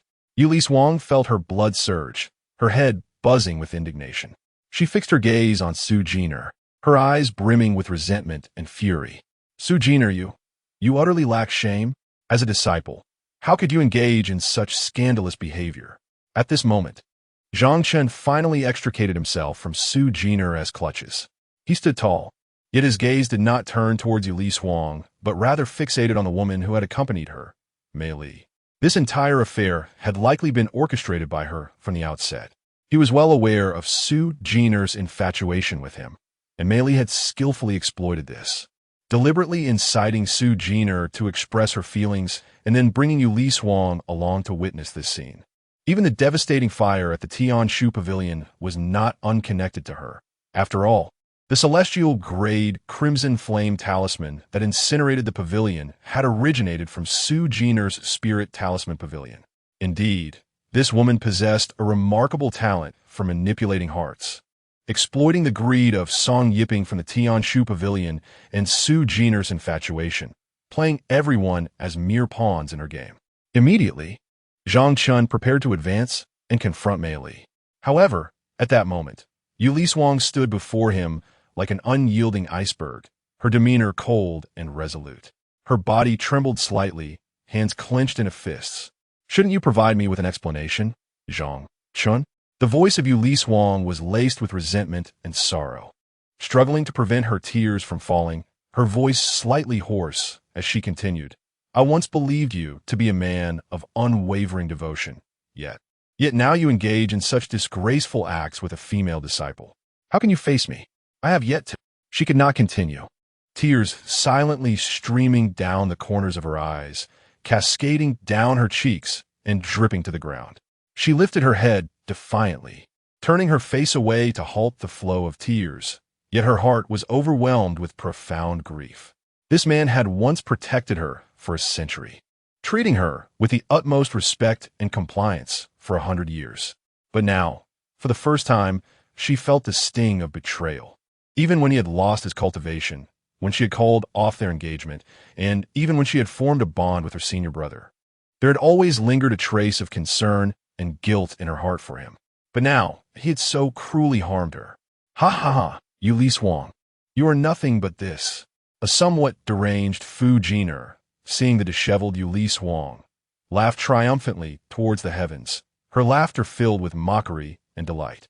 "You, a fickle woman, yearn for my master's love while seeking illicit relations with your senior brother. How despicable, pitiable, and laughable you are." Just as she spoke, she suddenly coughed up a mouthful of dark blood, the viscous liquid splattering onto the ground and emitting a pungent, foul odor.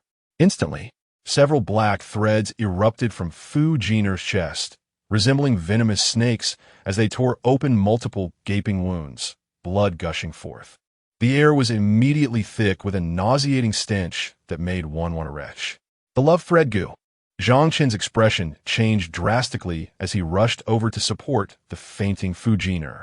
He then raised his head, glaring fiercely at Mei Li. "What have you done to her? Why did you plant the love thread goo in her?"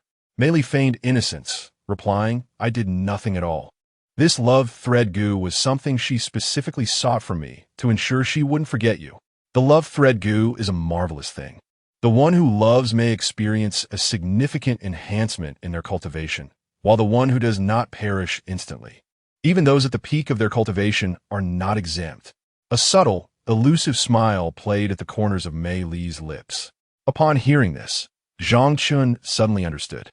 No wonder in less than 50 years, Fu Jiner had not only developed her talisman skills so remarkably, but had also elevated her own cultivation to the transformation realm. She had been harnessing the power of the love thread goo all along. The reason she had avoided meeting him was fear of his rejection, leading to her demise. She could only cling to the love she hoped for in her heart to sustain the efficacy of the love thread goo.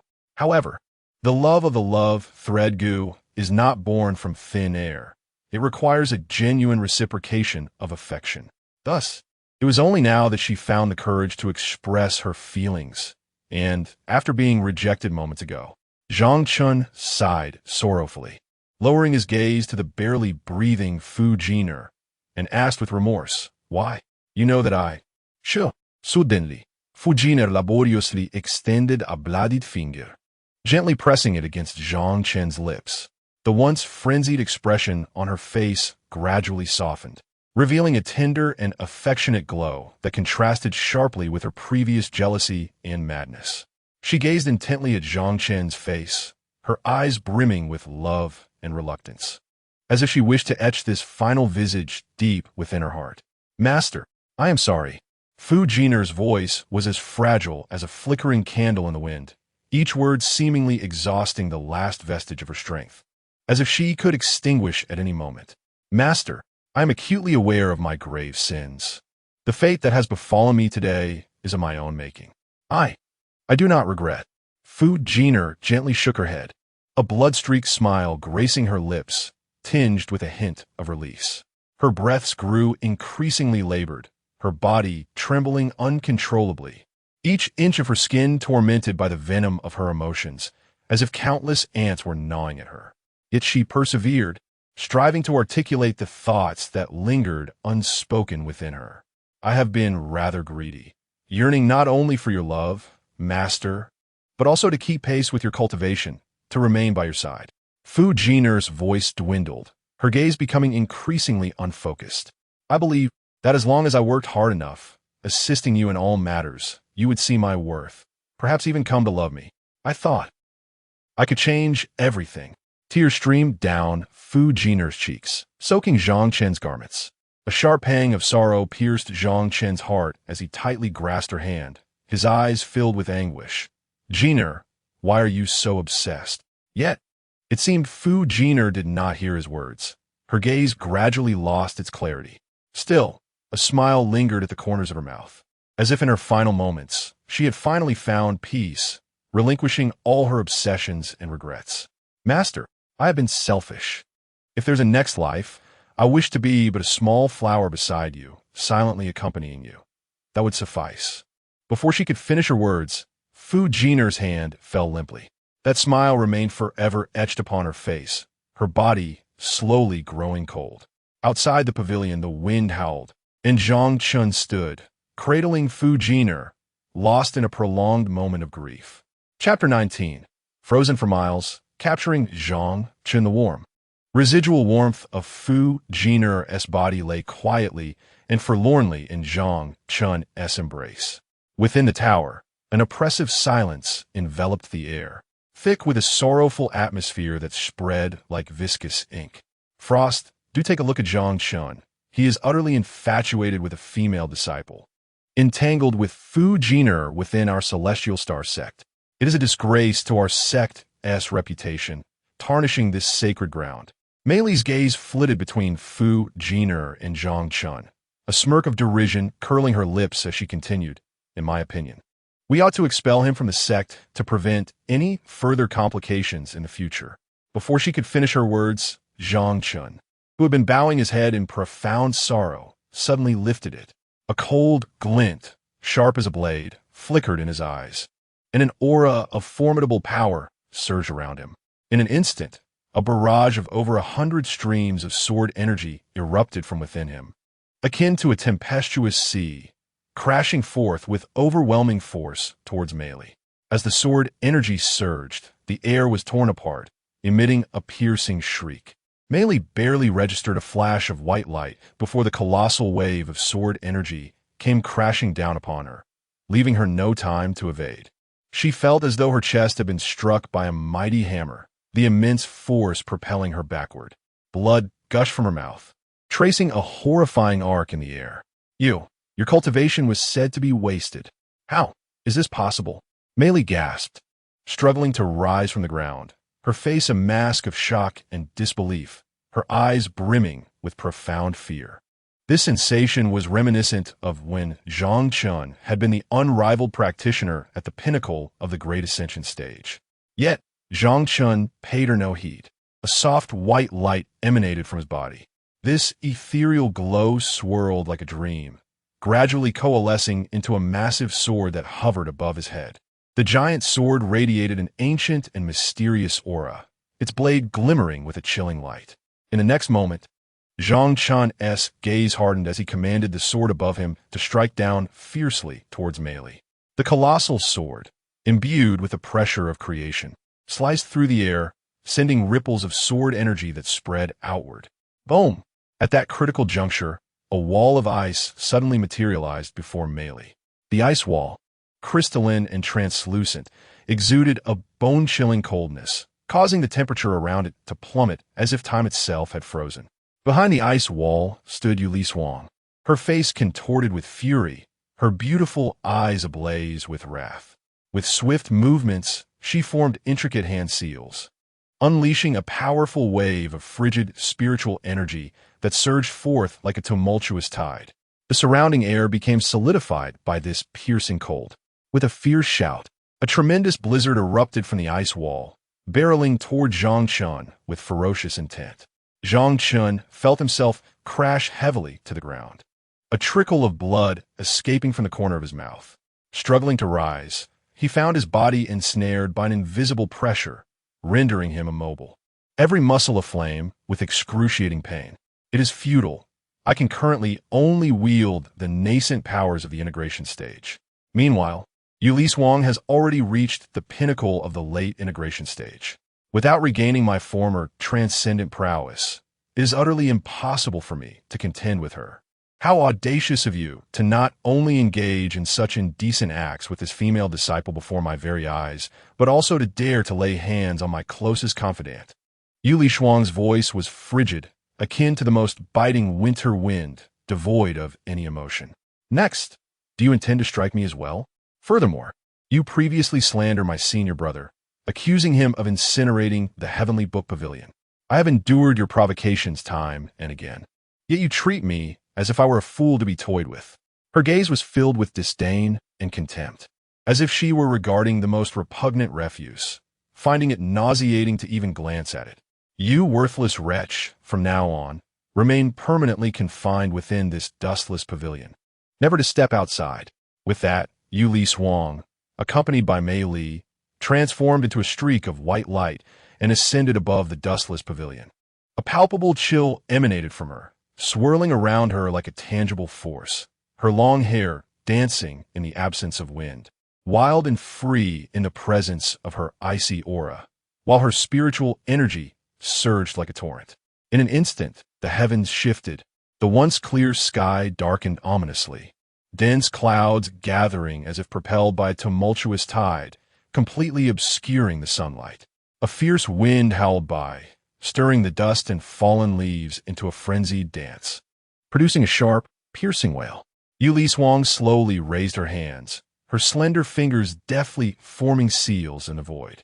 As her fingertips moved, the moisture in the surrounding air rapidly coalesced into minute ice crystals, shimmering with a chilling blue luminescence. I seal dustless, she proclaimed with a clear voice that resonated with undeniable authority.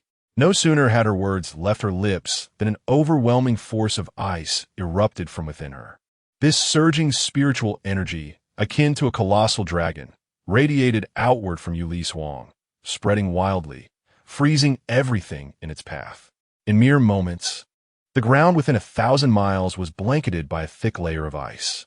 The crystalline surface gleamed with the smoothness of a mirror, reflecting the dark clouds above and Yue Lishuang's austere visage.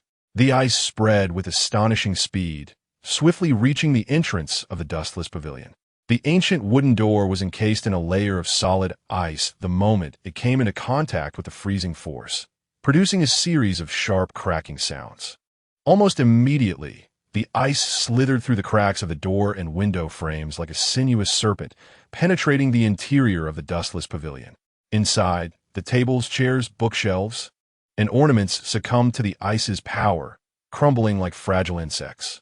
In an instant, they were entombed in ice, their once vibrant colors replaced by a chilling blue, as if time itself had been eternally frozen, rendering them into everlasting ice sculptures. Even the subtle fragrance of ink that permeated the air was solidified by the icy force, transforming into tiny ice crystals that scattered across the frozen tabletop. The ice continued its relentless ascent, enveloping the ceiling and beams. The entire dustless pavilion, from within to without, from top to bottom, was utterly encased in this immense force of ice. From afar, the dustless pavilion resembles a colossal ice sculpture, emanating a chilling glow beneath the darkened sky, imbued with a sense of foreboding coldness, as if it were a palace of ice plucked from the depths of hell. At this moment, Zhang Chen stands within the frozen confines of the dustless pavilion, ensnared by this sudden and formidable icy force. He is akin to a small bird imprisoned within a vast icy cage. Yue Lishuang gazes upon the ice-encased, dustless pavilion and the captive Zhang Chen, her eyes devoid of any emotion, as if she were observing an object entirely unrelated to herself. Gradually, she lowers her hands, her spiritual energy calming and receding like the ebbing tide. Subsequently, accompanied by Mei Li, she transforms into a flurry of snow and wind, vanishing into the ether. Chapter 20, Miri Musti.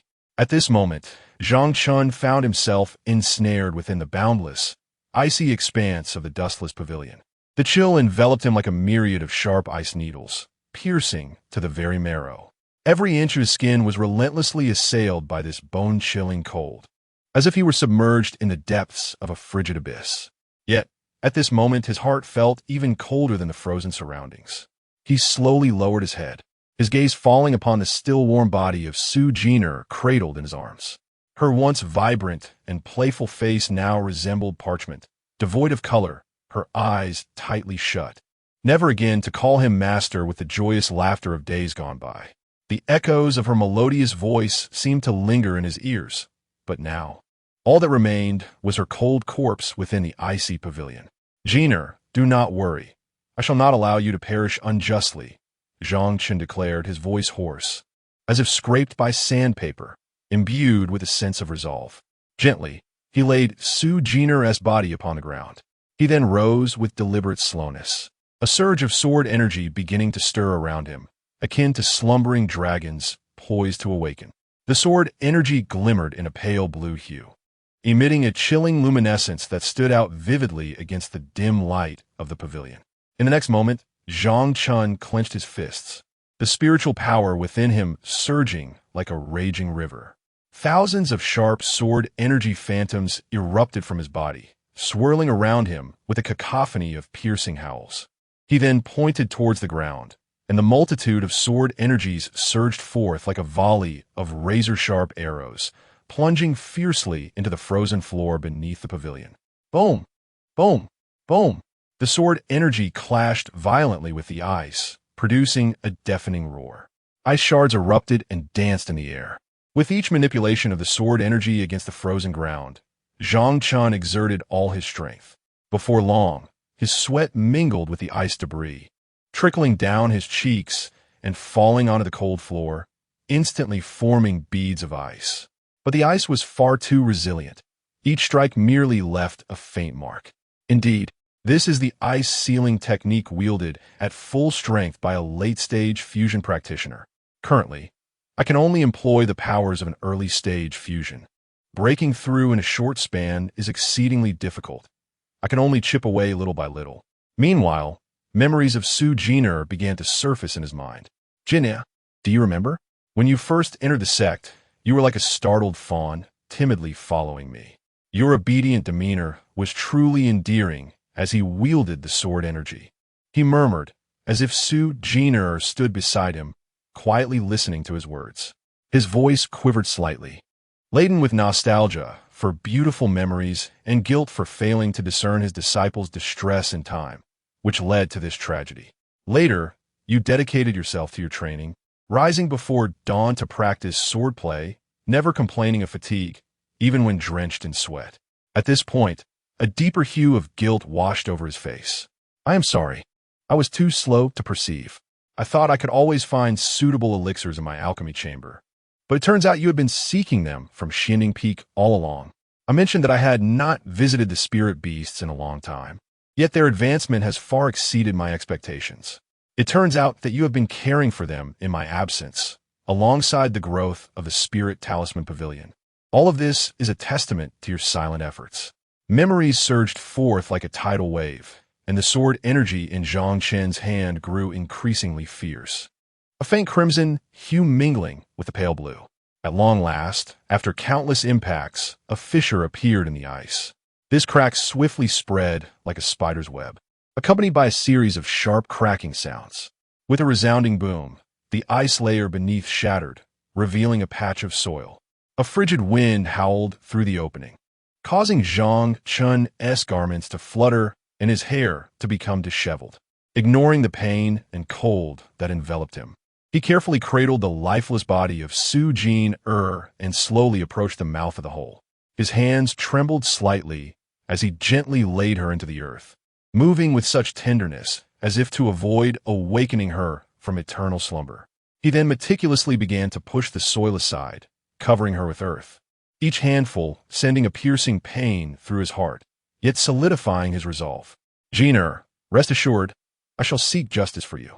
Those who have wronged you will not escape my wrath, Zhang Chen whispered, his voice soft yet laden with an unquenchable thirst for vengeance. Gradually, the soil enveloped her body, forming a small mound. Kneeling before the mound, he pressed his forehead to the ground, closing his eyes. He struggled to contain his emotions, sitting on the earth as he channeled his inner energy, gathering sword energy to shatter the icy confinement of the moonlit frost. Congratulations, host. You have helped your female disciple break free from the silk curse and have earned 5,000 merit points. Merit points automatically heal wounds and injuries. It has been detected that your injuries are fully healed, and all merit points will be used to restore your cultivation, which has now recovered to 60. Note, you have completed today as merit point sign-in. You must complete 6 more days of sign-in and assist the sect leader with 2 tasks to unbind. What does this so-called liberation entail? Is helping her escape merely synonymous with death? Zhang Chen's eyes flew open in a sudden surge of fury upon hearing the system's notification.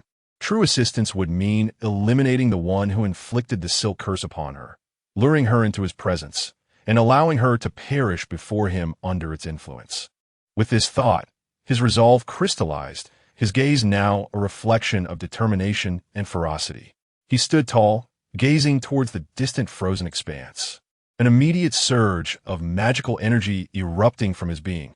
Simultaneously, a radiant light emanated from him, golden energy surging forth like a tumultuous tide, forming circles of dazzling halos that twisted the very air around him. The sword aura surrounding him underwent a transformation. The once pale blue blade energy morphed into a resplendent golden hue, resembling golden dragons that coiled and danced around him, emitting resonant dragon roars. The ice-encased pavilion, under the illumination of the golden magic, appeared even more frigid and enigmatic. The winds continued to howl despite the stillness of the trees, indicating that perhaps he had been too lenient towards them. Zhang Chen spoke with deliberate clarity, his voice cold and resolute, echoing like a decree from the depths of the underworld. Very well, wait for me, Meili. When I emerge, your demise shall be imminent. He then turned and returned to the pavilion, resuming his seated meditation, channeling his spiritual energy with fervor, striving to break through the next layer of icy confinement as he recuperated. At this juncture, his cultivation had regained 60%, allowing him to unleash a strike equivalent to that of a mid-stage fusion realm practitioner. Thus, shattering the icebound restraints of a late-stage fusion realm moon, Lishuang was not beyond the realm of possibility, though it would require considerable effort. Moreover, the nature of this moon, Lishuang, remained uncertain. Whether she was truly foolish or simply naive, she remained oblivious to being manipulated, and the Heavenly Star Sect would inevitably meet its downfall at her hands. Had it not been for the bond with her sect, he would have relished the opportunity to deal with her directly. Nevertheless, the seed she had sown would be for her to reap, and he would not intervene further. However, Meili must perish, regardless of her ties, as Moon Lishuang's sister or as an elder of the Heavenly Star Sect. With this resolve, he exerted all his control over the magic within, nurturing the sword intent to shatter the icy bindings. Chapter 21. Undercurrents. Within the Purple Leary Palace, the flickering candlelight cast a dim, golden glow, projecting mottled and distorted shadows upon the walls, reminiscent of ghostly figures with bared fangs and claws.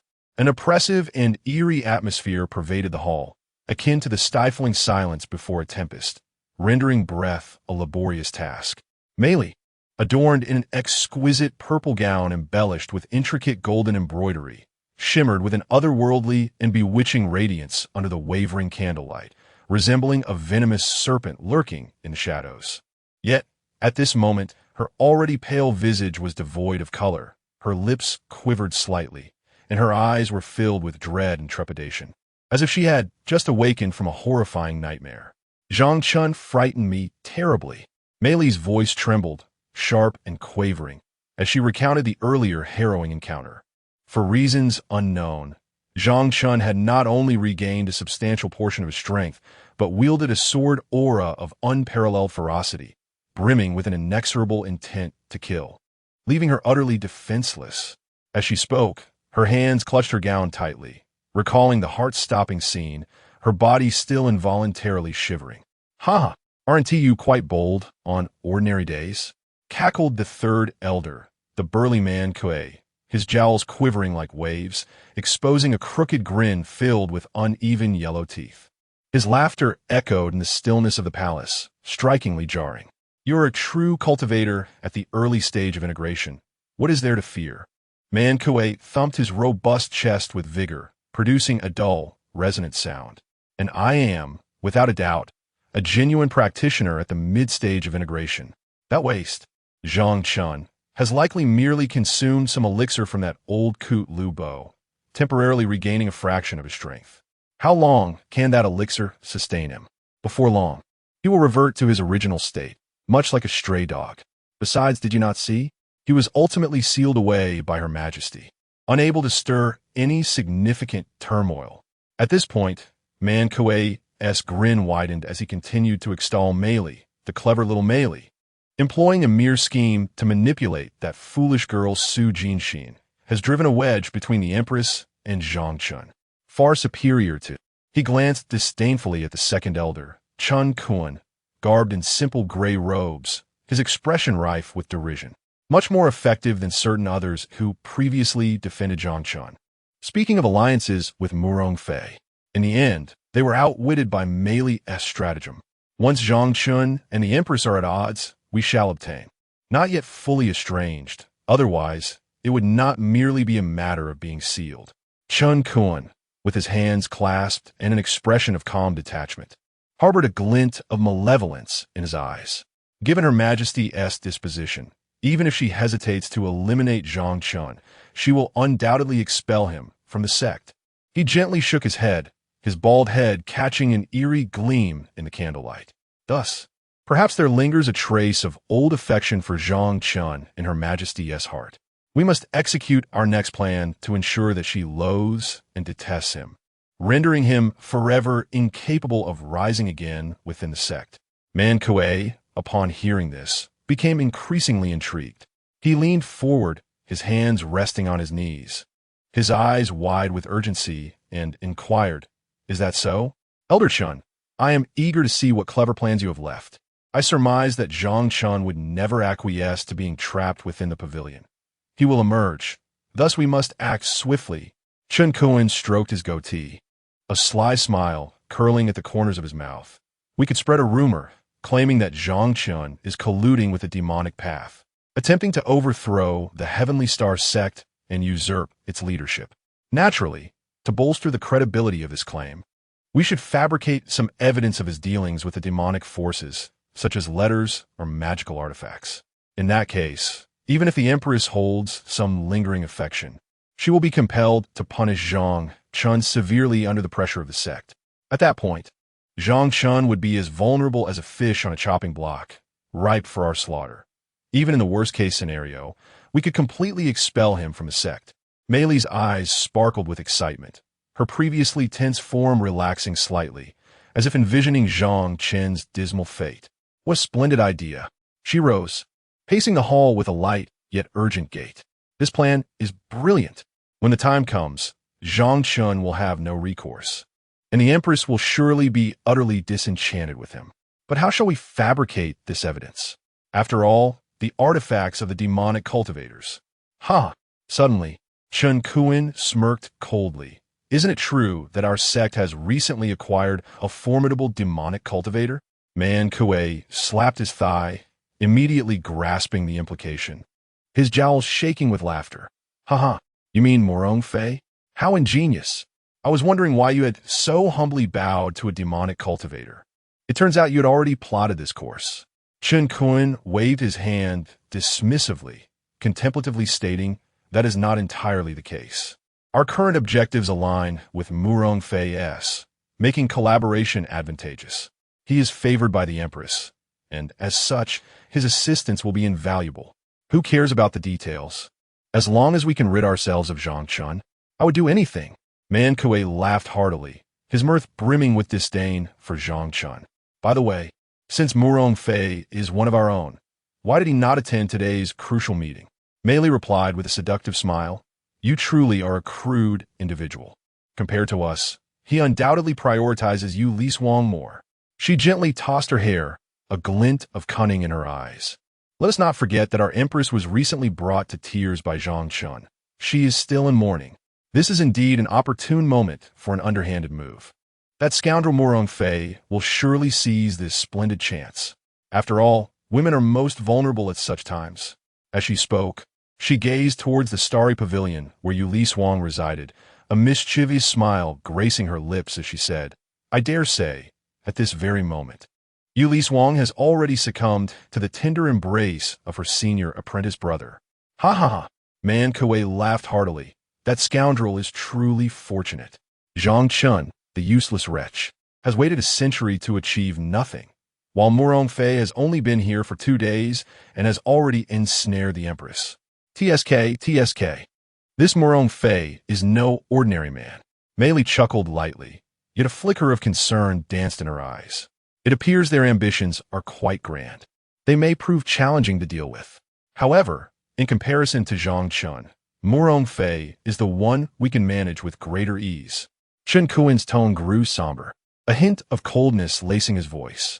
His cultivation was merely at the initial stage of the Great Ascension, and with his current injuries yet to heal, he lacked the terrifying pressure that Zhang Chen, at the late stage of the Great Ascension, once emanated. Let us first offer him some sweet advantages, enticing him to serve our purposes. When the time is ripe, we shall reclaim our investments with interest. For now, our only adversary is Zhang Chen. Upon hearing this, Mei Li and Man Kuei exchanged glances and erupted into hearty laughter. Chapter 22. Yue Lishuang, you favor your senior brother. Within the starry pavilion, the atmosphere was oppressive, akin to the heavy gloom that descends before a tempest. As Yue Lishuang stepped into the hall, she felt an uncontrollable surge of fury rising within her, akin to a tumultuous tide. The intimate scene between Zhang Chen and Su Jiner replayed in her mind incessantly, each detail piercing her heart like a sharp needle. An aura of frigidness enveloped her, casting a thick layer of frost throughout the grand hall. Suddenly, with a fierce flick of her sleeve, a wave of formidable spiritual energy surged forth like a tempest. Wherever it swept, it obliterated all in its path. A vase shattered with a resounding crash, its fragments scattering like snowflakes. Tables, chairs, and wooden pillars crumbled under the onslaught, splintering into chaos, leaving debris strewn across the floor. Yue Lishuang's eyes were crimson, tears swirling in her gaze, yet she stubbornly bit her lip, refusing to let a single tear fall. Her thoughts drifted back to the cherished moments she had spent with Zhang Chen. In those days, he had been utterly devoted to her, hanging on her every word. She adored the dew-kissed flowers of the morning, and he would rise early to select the most pristine dewdrops for her. When she had whimsically expressed a desire for the stars, he, understanding it to be a fleeting fancy, would nonetheless spend countless nights crafting a delicate star lantern for her. But what of now? The man who once cherished her like a precious gem now embraced another woman, basking in intimate affection. A sharp pang of anguish gripped her heart, as if a merciless blade twisted within, each breath laced with excruciating pain. In a fit of rage, she unleashed her spiritual power once more, shattering the remaining items in the hall. Zhang Chen, you heartless scoundrel, I shall show you no mercy. Yue Lishuang cried out, her voice filled with despair and wrath. At last, she could no longer contain her tears, which cascaded down her exquisite cheeks, splattering onto the cold ground. Just then, hurried footsteps echoed from outside the hall. Yue Lishuang quickly raised her hand, frantically wiping away her tears, striving to regain her composure. A swirl of pink mist floated in, and Murong Fei entered with an elegant and concerned demeanor. He surveyed the chaotic scene, his eyes filled with compassion. Oh, dear junior sister, why must you do this to yourself? Yue Lishuang merely turned her face away in silence. Murong Fei approached her, his gaze brimming with sympathy. Alas, it is all my fault. Had I remained in the Tianxing Sect to support you, that rogue Zhang Chen would never have dared to mistreat you." As he spoke, he slowly extended his arms, attempting to embrace Yue Lishuang. However, she instinctively recoiled, evading his embrace. Murong Fei stumbled slightly, his body shuddering. Yet he quickly regained his demeanor of utmost concern. He hastily reached out, feigning to wipe away the non-existent tears at the corner of his eyes, and composedly said, "Little junior sister, please do not misunderstand. I merely wish to console you. Seeing you in sorrow pains my heart as well. Senior brother, there is no need for you to blame yourself. I am merely incensed by the actions of that Zhang Chen." Moon Lishuang endeavored to force a smile, speaking softly. Murong Fei took 2 steps closer to Moon Lishuang, speaking earnestly. "Little junior sister, I understand that you still cannot let go of Zhang Chen, but who says I cannot let go of Zhang Chen?" A wave of agitation surged within Moon Lishuang as she retorted loudly, "He is but a useless person, one whom I have already cast aside.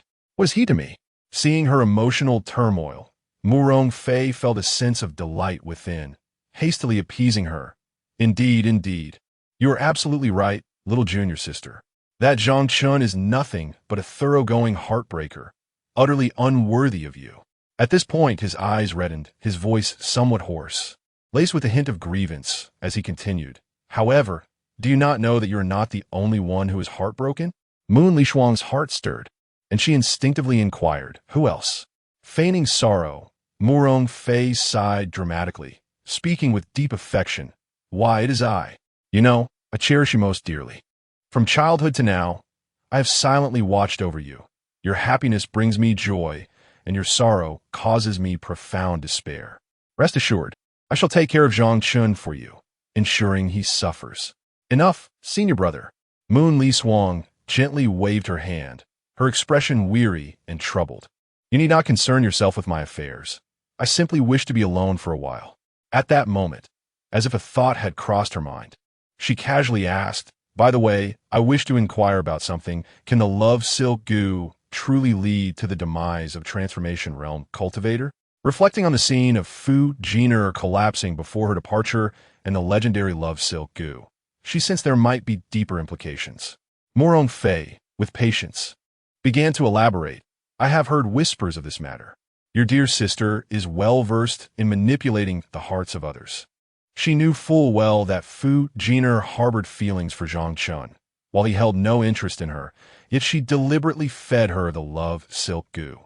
When one does not receive the affections of their beloved, death becomes the only path. Even a cultivator at the integration stage cannot escape this tribulation. After all, once the love silk goo is planted, the inner demons of love are magnified infinitely. The higher one's cultivation, the more fatal the damage incurred.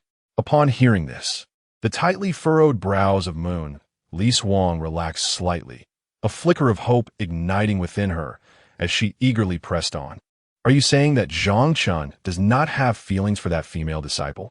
Her voice carried an unmistakable urgency, her eyes gleaming with anticipation. Murong Fei nodded, suppressing the jealousy within, and maintained a facade of calm. Naturally, otherwise that female disciple would not have perished so swiftly. Though the pain in Moon Lishuang's heart somewhat eased, she could not help but continue to inquire, "Then whom does Zhang Chen favor?" Zhang Chen, once again Zhang Chen. Suddenly, a sharp pang pierced Murong Fei's heart as anger and resentment surged within him like a torrential tide. He could no longer contain his emotions and exclaimed, "Do you truly hold only Zhang Chen in your heart? Have you ever considered the feelings of your senior brother? All these years, though I have been in the Yaoxian Sect, my heart has always resided with you." His voice trembled slightly, his face etched with sorrow and anguish.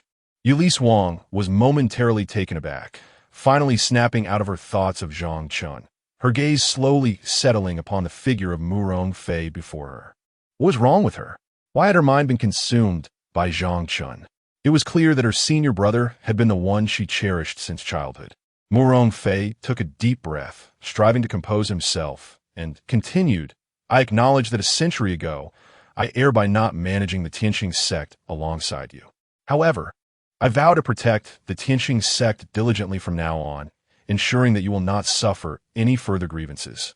As Yue Lishuang gazed into Murong Fei's sincere eyes, a twinge of guilt stirred within her. She realized that she had been so engulfed in her anger that she had overlooked her senior brother standing beside her. Immediately, her tone softened, and her voice became gentler. "I apologize, senior brother. My heart is quite tumultuous at present. Please grant me a little time. I will adjust my mindset, and when I do, I assure you, I will present you with a delightful surprise." A gentle smile graced Murong Fei's face as he tenderly took Yue Lishuang's hand. "Then I shall await your good news." This time, Yue Lishuang did not withdraw her hand. She nodded slightly, a hint of a smile gracing her lips. Her senior brother had become even more heartwarming than before. "Yue Lishuang, remember this.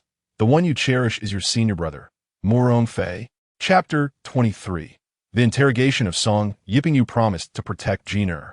At Wangyao Peak, the unclouded pavilion, Zhang Chen's spiritual energy surged, and the sword aura surrounding him flickered with a dazzling golden brilliance. Waves of golden sword energy relentlessly struck against the icy surface outside the pavilion. Clang, clang, clang. The fierce collision of sword energy and ice produced a deafening roar, sending shards of ice flying and the wind raging. After a day and night of relentless assault, the ice layer had been chipped away layer by layer, leaving only a final, thin veneer. Yet, this seemingly fragile sheet of ice proved remarkably resilient, enveloped as it was in a faint violet halo. No matter how much force Zhang Chen exerted or how sharp his sword energy was, he could not cleave it apart entirely. This must be the residual spiritual energy of the moon Lishuang in the later stages of integration. Having reached the pinnacle of the late integration stage for several decades, even an attack utilizing his strongest mid-integration cultivation would not suffice to breach it. How he wished he had his celestial-grade treasure with him, the Xuantian Qingxian spirit sword, infused with his sword cultivation energy, would easily slice through this final layer of ice. Regrettably, that sword, along with many other celestial-grade treasures, had been utterly destroyed in the harrowing battle 2 weeks prior. Reflecting on that tumultuous encounter, he had fought valiantly at the peak of the late Mahayana stage, single-handedly confronting a Mahayana peak opponent from mid-Mahayana foes and 3 early Mahayana adversaries. He had strained every sinew to combat these formidable enemies, ultimately slaying 2 early Mahayana opponents and inflicting severe injuries on a late Mahayana and 4 mid-Mahayana foes. However, the spirit beasts, talismans, formations, and especially all his celestial-grade treasures have been obliterated, leaving him bereft of cultivation and gravely wounded. Subsequently, he found himself in a dire predicament. Devoid of spiritual power, his thoughts were consumed with collecting merit, seeking to restore his cultivation, and he paid little heed to the matter of treasures. Yet now, faced with this obstinate ice layer, he acutely realized that until his cultivation was fully restored, he urgently required a reliable treasure. The sacred crafting grounds of his sect, Shingong Cliff, became a destination he must visit once he emerged from this plight. Zhang Chen pondered inwardly, for all his celestial-grade treasures had originated from there. If he could escape, he would prioritize crafting a suitable celestial-grade treasure.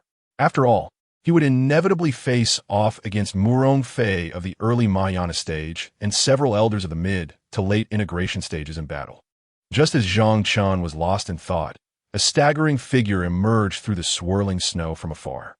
The figure swayed precariously in the gale, as though it might be swallowed by the storm at any moment. As it drew nearer, Zhang Chen discerned that it was Song Yiping, a disciple of the guardian of the heavenly book pavilion. At this moment, Song Yiping appeared utterly disheveled. His hair hung wildly across his forehead. His face was smeared with dirt and fatigue, and his tattered clothing was soaked in ice and snow, forming icy shards. His eyes were red and bloodshot, reflecting boundless sorrow and rage. With each painstaking step he took toward the pavilion, his gaze remained fixed on the icy surface below, with a gravestone of Fu Jiner lay. At this moment, Zhang Chen recalled that Song Yiping and Fu Jiner, as his disciples, frequently practiced and frolicked together.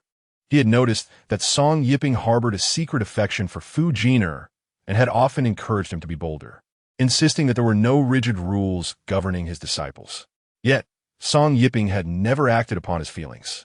Now, as he pondered this, Zhang Chen cast his gaze upon Fu Jiner's gravestone in the distance, letting out a deep sigh. At that moment, Song Yiping approached the pavilion. Through a thin veil of ice, he stared at Fu Jiner's tombstone and suddenly cried out hoarsely, "Master, you promised to protect Fu Jiner. Why did you fail? Why?" His voice, laden with despair and accusation, echoed in the frigid air. Zhang Chen felt a piercing pain in his heart, and waves of guilt surged within him. He looked at Song Yiping, swallowing hard, his throat constricted, unsure of how to respond. The truth was undeniable. He had failed to safeguard her. This was a point he could not contest. The only course of action left was to seek vengeance for her after he emerged from this place. "I am sorry. I have let my disciple down." He finally spoke, his voice low and hoarse, rife with self-reproach and regret. Upon hearing Zhang Chen's apology, the fury in Song Yiping's eyes showed no sign of abating. He clenched his fists tightly, his body trembling with agitation. Could a mere apology ever compensate for Jiner's death? She had trusted you so deeply, trained so diligently, cared for you so dearly, and what of you? Tears streaming down his face, which instantly crystallized in the biting wind. Song Yiping's anguish was palpable. Zhang Chen, lost in his thoughts, lowered his head, a tremor coursing through him.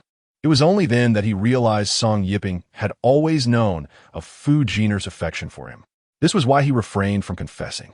This was why he had willingly guarded the Heavenly Book Pavilion to fulfill Fu Jiner's wishes. Meanwhile, Zhang Chen had been preoccupied with accumulating merit and fulfilling the myriad tasks assigned by Yue Lishuang, all the while neglecting his disciple's feelings. With a heavy sigh, Zhang Chen recognized that any explanations at this juncture would be futile. He could only silently endure Song Yiping's reproaches, vowing inwardly to avenge her. The howling winds continued to rage, and the snowstorm wreaked havoc upon the world around them. The two stood before the icy pavilion. One was engulfed in guilt, while the other was a tempest of grief and anger. The atmosphere was stifling, rendering it hard to breathe. The unyielding layer of ice lay before them, mocking their helplessness and sorrow. They maintained their gaze for what felt like an eternity. Finally, Song Yiping's focus shifted entirely to the gravestone. With a thud, he knelt, yearning to touch the tombstone through the ice, but the cold sensation pierced through his fingertips to his very soul. The moment he had learned of Fu Jiner's demise, it felt as if a thunderbolt had struck deep within him, causing his entire world to crumble in an instant. He rushed towards the dustless pavilion with a fervor akin to madness, his mind consumed by the vivid memories of Fu Jiner's visage and laughter. At long last, he beheld the newly erected gravestone, standing in stark solitude amidst the frigid expanse of snow and ice. Gradually, the past unfurled before his eyes, revealing moments spent alongside Fu Jiner under the tutelage of Master Zhang Chen, as they diligently practiced their martial arts. In those days, sunlight filtered through the leaves, casting dappled patterns of light upon them. Master Zhang Chen stood before them, his demeanor grave as he elucidated the intricacies of their techniques. Song Yiping listened intently, while Fu Jiner stood beside him, her curious and eager eyes sparkling with enthusiasm. He grasped the teachings with remarkable speed, often mastering the lessons imparted by their master with ease. Yet, he noticed that Fu Jiner would occasionally display a look of perplexity at certain complex maneuvers, her slightly furrowed brow pricking at his heart like a fine needle. Thus, he would seize the opportunity to quietly approach her during breaks, softly whispering, "Jiner, this is how I understand this part, you see." He would patiently explain, illustrating the movements with his hands. Fu Jiner would listen intently with her bright, clear eyes, nodding occasionally. Whenever her expression transformed into one of sudden realization, her lips curling into a radiant smile, Song Yiping's heart would involuntarily quicken. He would feel a blush creeping to his cheeks, hastily averting his gaze to feign interest elsewhere, yet his ears remained perked, fearful of missing a single word from Fu Jiner. In truth, Fu Jiner was remarkably intelligent. With just a gentle nudge from him, she could extrapolate and practice the techniques with admirable precision. Witnessing her earnestness, Song Yiping's affection for her burgeoned like wild grass in the spring. However, He gradually discerned that Fu Jiner's gaze seemed solely fixated on Master Zhang Chen. Her eyes brimmed with reverence and admiration as she looked at their master. Each time he praised her, she would beam with joy, bounding over to him, chattering incessantly like an exuberant child. Song Yiping observed this with a heavy heart. Respecting his master, yet burying his own feelings for Fu Jiner deep within, never daring to reveal them. In the quiet hours of the night, he would confide his sentiments to the bright moon, hoping it might carry his longing to Fu Jiner. Now, kneeling before her gravestone, those long-buried memories surged forth like a tidal wave, engulfing Song Yiping entirely. He gazed at Fu Jiner's name etched upon the stone, tears streaming down his cheeks, falling onto the cold, hard surface, where they instantly crystallized into icy pearls. Chapter 24. Master, avenge Jiner. Jin. Song Yiping's voice was choked with emotion, each word seemingly extracted from the depths of his being. Do you know? From the very first moment I laid eyes on you, I was smitten. Your smile is like the warm sun in winter, illuminating my entire world. Every moment spent practicing alongside you feels fleeting. I wish those instances could be eternal. His hand clutched the icy surface of the gravestone tightly. I understand that your heart belongs solely to our master, and I have always held him in high regard. Thus, I concealed this affection deep within my heart. I believed that as long as I could silently witness your happiness, it would suffice. Yet, I never anticipated this outcome. Song Yiping's body trembled violently, tears blurring his vision. If I were granted another chance, I would surely confess my feelings. Regardless of the outcome, at least I would not be left with regrets. Forgive me, for it was my cowardice that left you to endure such suffering alone, leading to your departure from me. Suddenly, he tilted his head back and let out a heart-wrenching roar to the heavens. The cry echoed through the frigid landscape, as if to release the agony and remorse pent up within him. The howling wind continued its mournful wail, seemingly weeping for this love that had met an untimely end. Slowly, Song Yiping lowered his head, pressing his forehead against the icy surface of the gravestone, as if yearning to draw closer to Fu Jiner. His body gradually slumped, kneeling on the ground, hands limply hanging at his sides, his gaze vacant and despondent. Time passed in an undetermined haze before Song Yiping finally lifted his head, a newfound resolve flickering in his eyes. Before the icy towers of Ice City, the biting cold wind cut like a blade against the skin. Song Yiping walked towards Zhang Chen, raising his arms to touch the ice before him. In that instant, an ominous premonition gripped Zhang Chen, prompting him to shout, "Song Yiping, what do you intend to do?" Without uttering a word, Song Yiping clenched his teeth, and an eerie red light began to emanate from his palms, as if blood surged beneath his skin, akin to two serpents of flame slithering forth. In an instant, his entire being ignited, engulfed in crimson flames. Burning blood divine art? The memory hit Zhang Chen. This was a forbidden technique created by Song Yiping. By incinerating his own blood and soul essence, he could obliterate everything in his path. Now, with only a thin layer of ice remaining, and the minimal ice attribute spiritual energy left, the fire attribute technique indeed held the potential to breach the ice. However, the cost of employing such a divine art was Diping. No, this burning blood divine art is forbidden. It will not only consume your soul, but also trap you in an eternal cycle without rebirth. His voice was laced with urgency, eyes wide with bloodshot panic. He reached forward, attempting to grasp Song Yiping, but alas, a layer of ice separated them, through which only a faint warmth could be felt. Zhang Chen's hands relentlessly struck the icy surface, yet all his efforts seemed futile and powerless. He had just witnessed the tragic demise of his sole female disciple, Jiner, right before his eyes. Was he to endure the agony of witnessing the death of his only male disciple, Yiping, once more? Stop this at once. If you continue, you shall cease to be my disciple. Zhang Chen, in a frenzy, manipulated the sword aura, channeling every ounce of his magical energy to repeatedly slash at the ice. He desperately sought to break through the frozen barrier and save Song Yiping. Alas, it was far too late. Song Yiping's hands pressed against the ice, his lifeblood igniting into flames. This fire was no ordinary blaze. It was fueled by his very blood and essence. With each flicker, it felt as if it were tearing at his soul. In that moment, Song Yiping felt as though countless blades were mercilessly slicing through him, every inch of skin and bone enduring excruciating torment. His teeth ground together, veins bulged on his forehead, and beads of sweat rolled down, only to be instantaneously evaporated by the flames. His body trembled uncontrollably, legs slightly bent as if they would collapse under the weight of such agony at any moment. Yet he gritted his teeth, suppressing any cries of pain, his face contorted in anguish, eyes wide and bloodshot, seemingly ablaze with fury. "Silence, master. This time, I shall not heed your words." Song Yiping bellowed.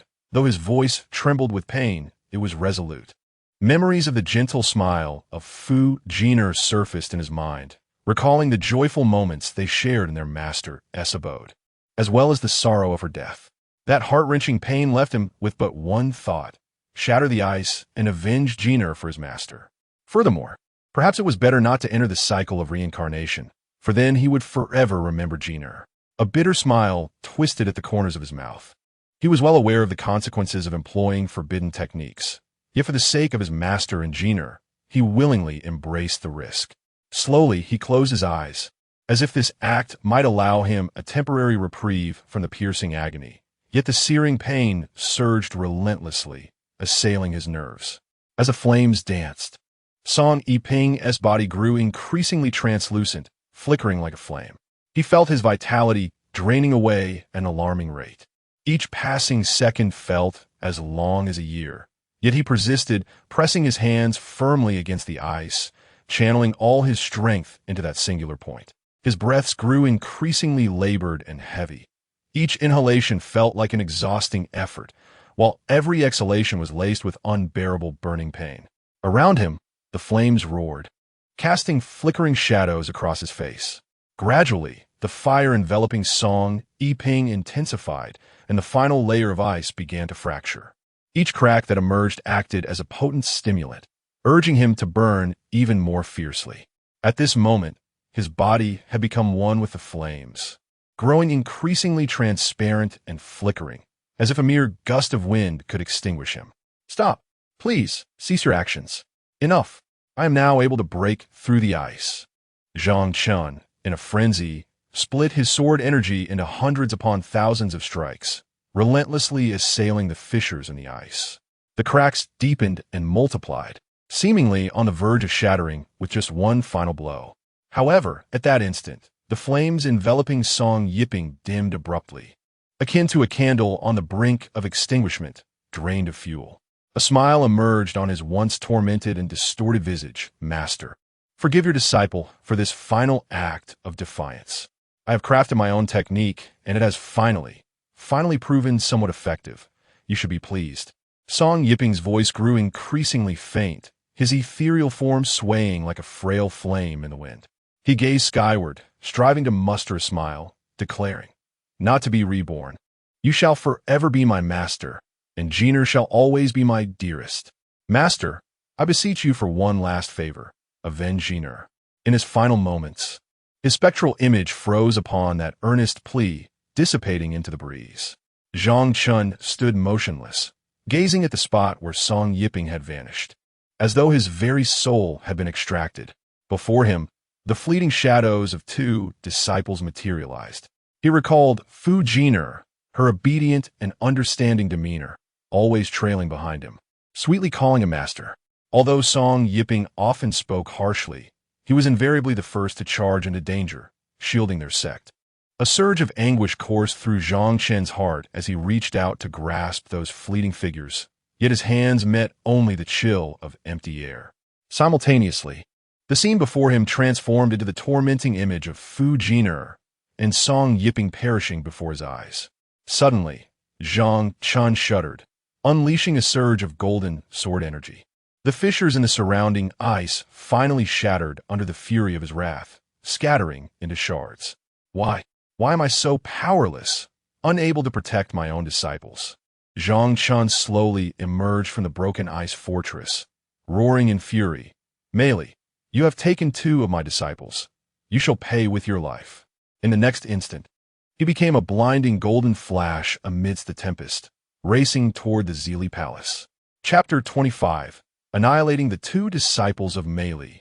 Zhang Chen moved like lightning, swiftly arriving at the Zili Hall. This majestic palace, resplendent in the golden sunlight, shimmered with a mysterious and enchanting radiance from its glazed tiles. However, at this moment, Zhang Chen had no leisure to admire the grandeur and solemnity of the palace. Standing at the entrance of the grand hall, he concentrated his thoughts, sending his consciousness surging like a tide into the hall, yet found no trace of Mei. Just then, 2 figures darted out like phantoms from outside the entrance of the Zili Hall, instantly blocking Zhang Chen's path. Zhang Chen narrowed his eyes slightly, scanning the 2 individuals, and immediately recognized them. They were Mei's foremost disciple, Lin Yu, and her second disciple, Zhao Hu, both of whom Mei had been nurturing with great care. Typically, they wielded their connection with Mei to act arrogantly within the sect, indulging in misdeeds. However, in Zhang Chen's eyes, they were nothing but ineffectual. They had entered cultivation before his own disciples, Song Yiping and Fu Jiner, yet now they remained mere Yuanying practitioners, lacking both talent and diligence, far beneath the capabilities of his disciples. But why had his disciples perished first? At this moment, upon seeing Zhang Chen, the 2 Yuanying disciples exhibited not a shred of respect. Instead, they exchanged glances filled with derision. Previously, their master, Zili, had harbored deep-seated grievances against Zhang Chen.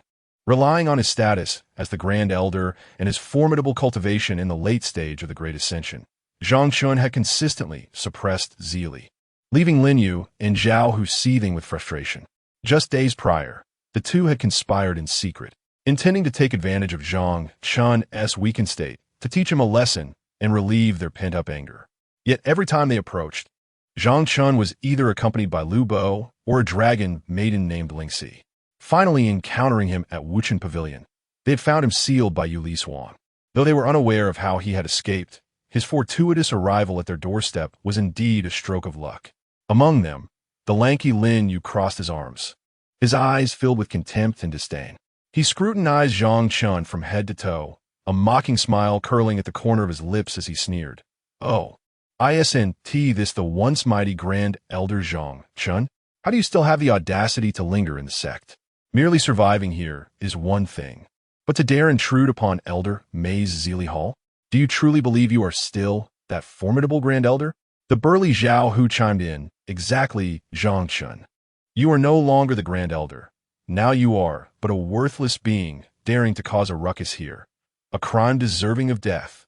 However, considering we once shared some camaraderie, if you bow and admit your fault today, I might allow you to leave. Otherwise," before he could finish his sentence, an unexpected sharp pain pierced his throat. Suddenly, a hot liquid surged forth from his neck. Zhao Hu was taken aback, hastily touching his neck only to find his hands soaked in blood. "You." His eyes widened in terror as he struggled to speak.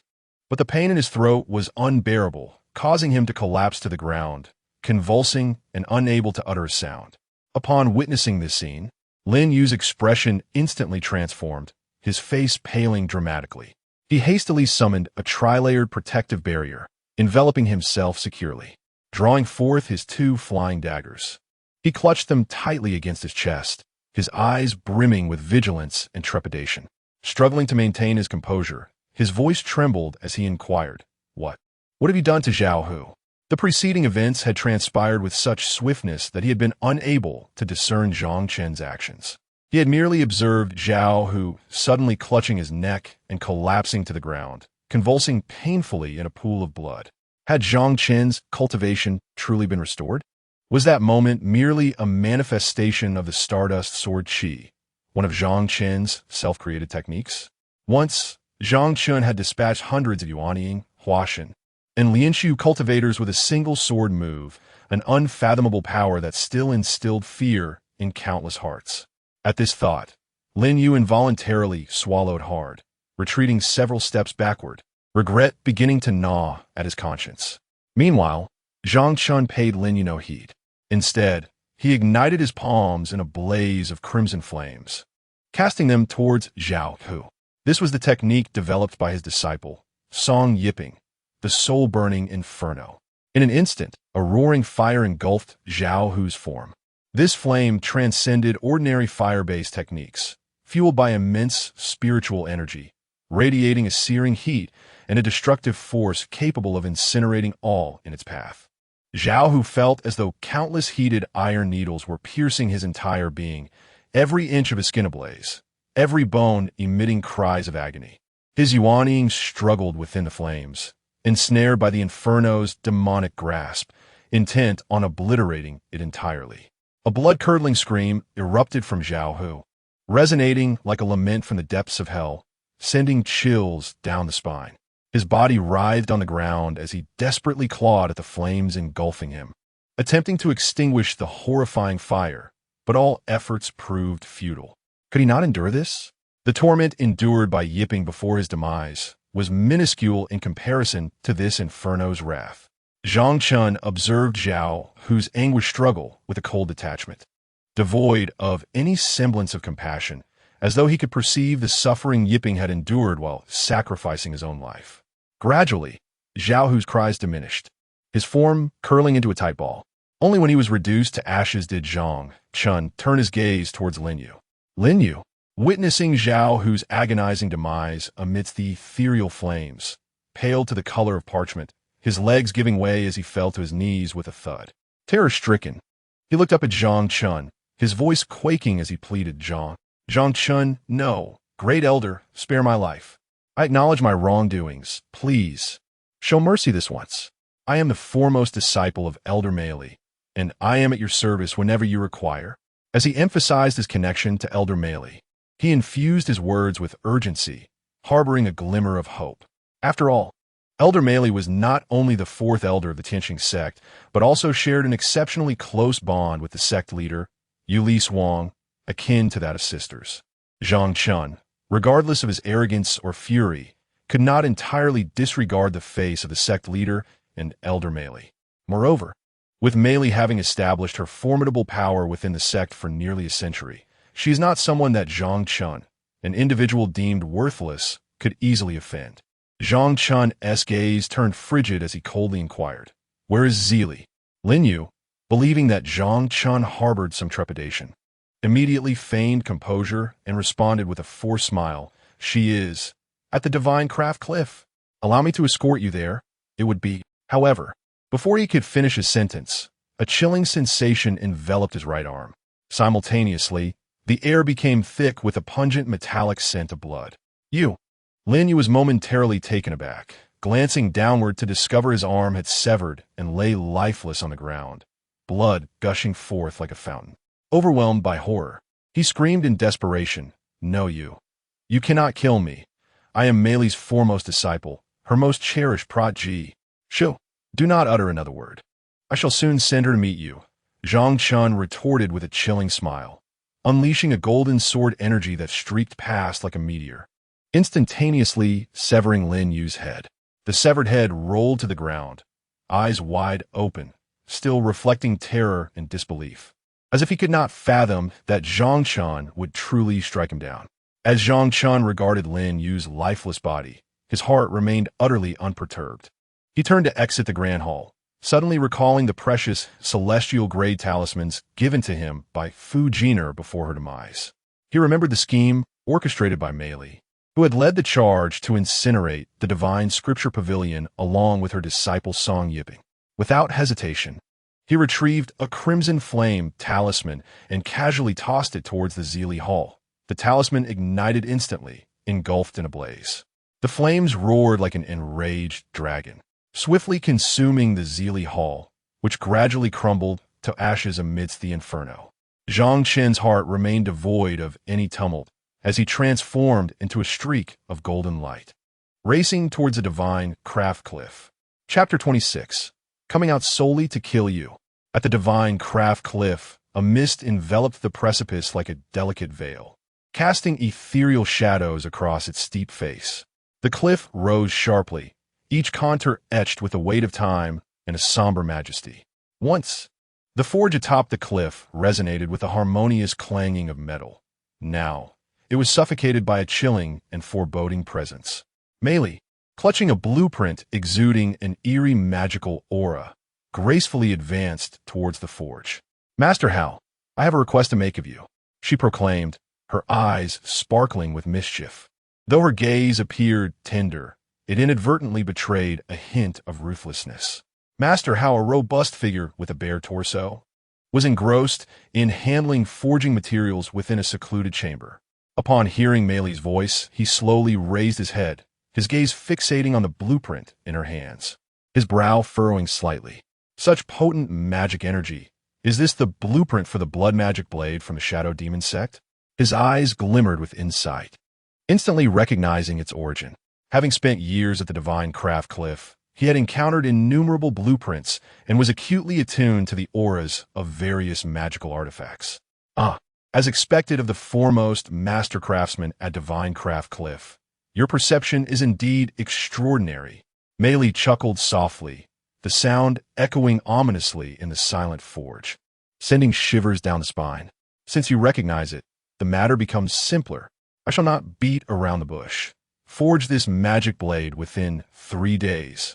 Then, have Zhang Chen come to appraise it, and seize the opportunity to present the artifact to him, ensuring he acknowledges it as his own. What?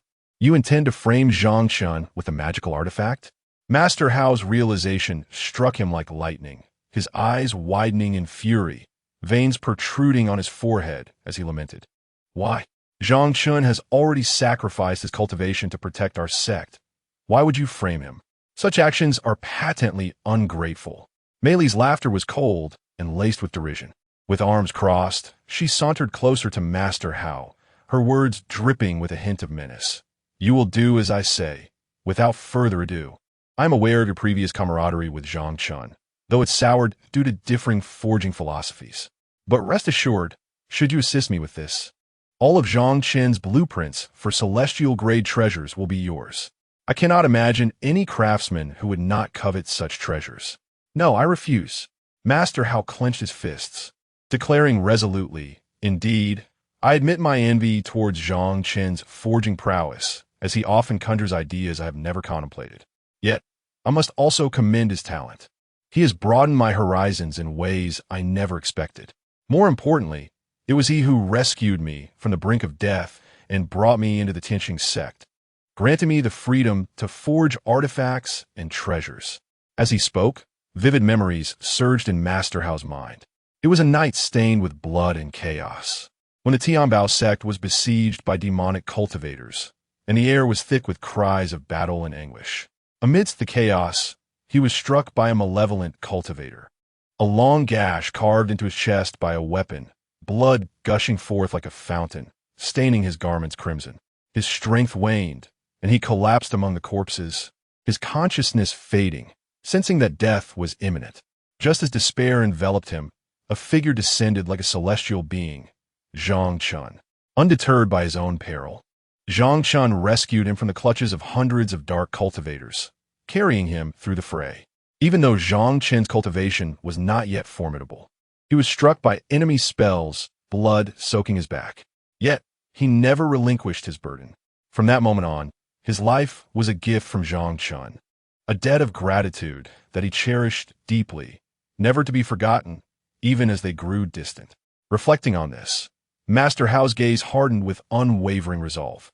He shook his head firmly, declaring, My life was saved by Elder Zhang Chen. I shall never betray that trust, even if offered untold riches. My resolve will remain steadfast. Enraged, Mei Li's countenance twisted in fury, her eyes radiating venomous light as if she wished to consume Master Hao whole. With a flick of her sleeve, a poisoned needle shot forth, its tip glowing with a ghostly blue light, piercing Master Hao's left shoulder. You old fool, do not refuse my hospitality. If you continue to defy me, the agony wrought by this ice-fire, goo-poison needle will reveal to you the most excruciating suffering this world has to offer. She halted her words, fixing her gaze upon Master Hao, her expression devoid of warmth, as though regarding a corpse. A searing pain coursed through him, akin to countless steel needles piercing his flesh. Soon after, a chill emanated from the wound, as if myriad ice needles traversed his veins, rendering his body cold and rigid. He trembled uncontrollably, his teeth chattering. Yet, in mere moments, the chill evaporated, replaced by an inferno blazing within him. This fire ignited his very organs, parching his throat and reddening his skin, as if he might be scorched to ashes. His body writhed in the torment of alternating cold and heat, sweat saturating his garments, only to be swiftly evaporated by the searing intensity, leaving behind a layer of white salt frost. With a cry of anguish that echoed like a wail from the depths of hell within the armory, Master Hao's eyes brimmed with pain and fury. Yet he steadfastly glared at Mei Li. "You shall never make me betray Elder Zhang Chen. I would rather die than acquiesce to you." Mei Li smirked coldly, channeling her spiritual energy to augment the poison's potency. Her voice was frigid and ruthless. "Do you understand why I did not kill you? You, a worthless Yuan cultivator, could be crushed like an ant. My intention is not to end your life, but to make you suffer beyond measure. May you slowly come to regret your decisions amidst this endless suffering. You would do well to contemplate your answer carefully. Otherwise, for the next 49 days, your torment will multiply tenfold, 100-fold, 1,000-fold." Before he could finish his words, Master Hao felt as though his body were being torn asunder. One half trapped in an icy cellar, the other engulfed in a blazing furnace. His consciousness began to fade, yet his loyalty to Zhang Chen remained unshaken. Witnessing his obstinacy, Mei Li waved her sleeve once more, launching 3 violet-black poison needles aimed at Master Hao's head and eyes. If he could not be of use to her, let him be blinded and rendered a fool, eternally tormented in darkness. Suddenly, a golden sword energy sliced through the air, deflecting the 3 poison needles with a resounding clang as they fell to the ground.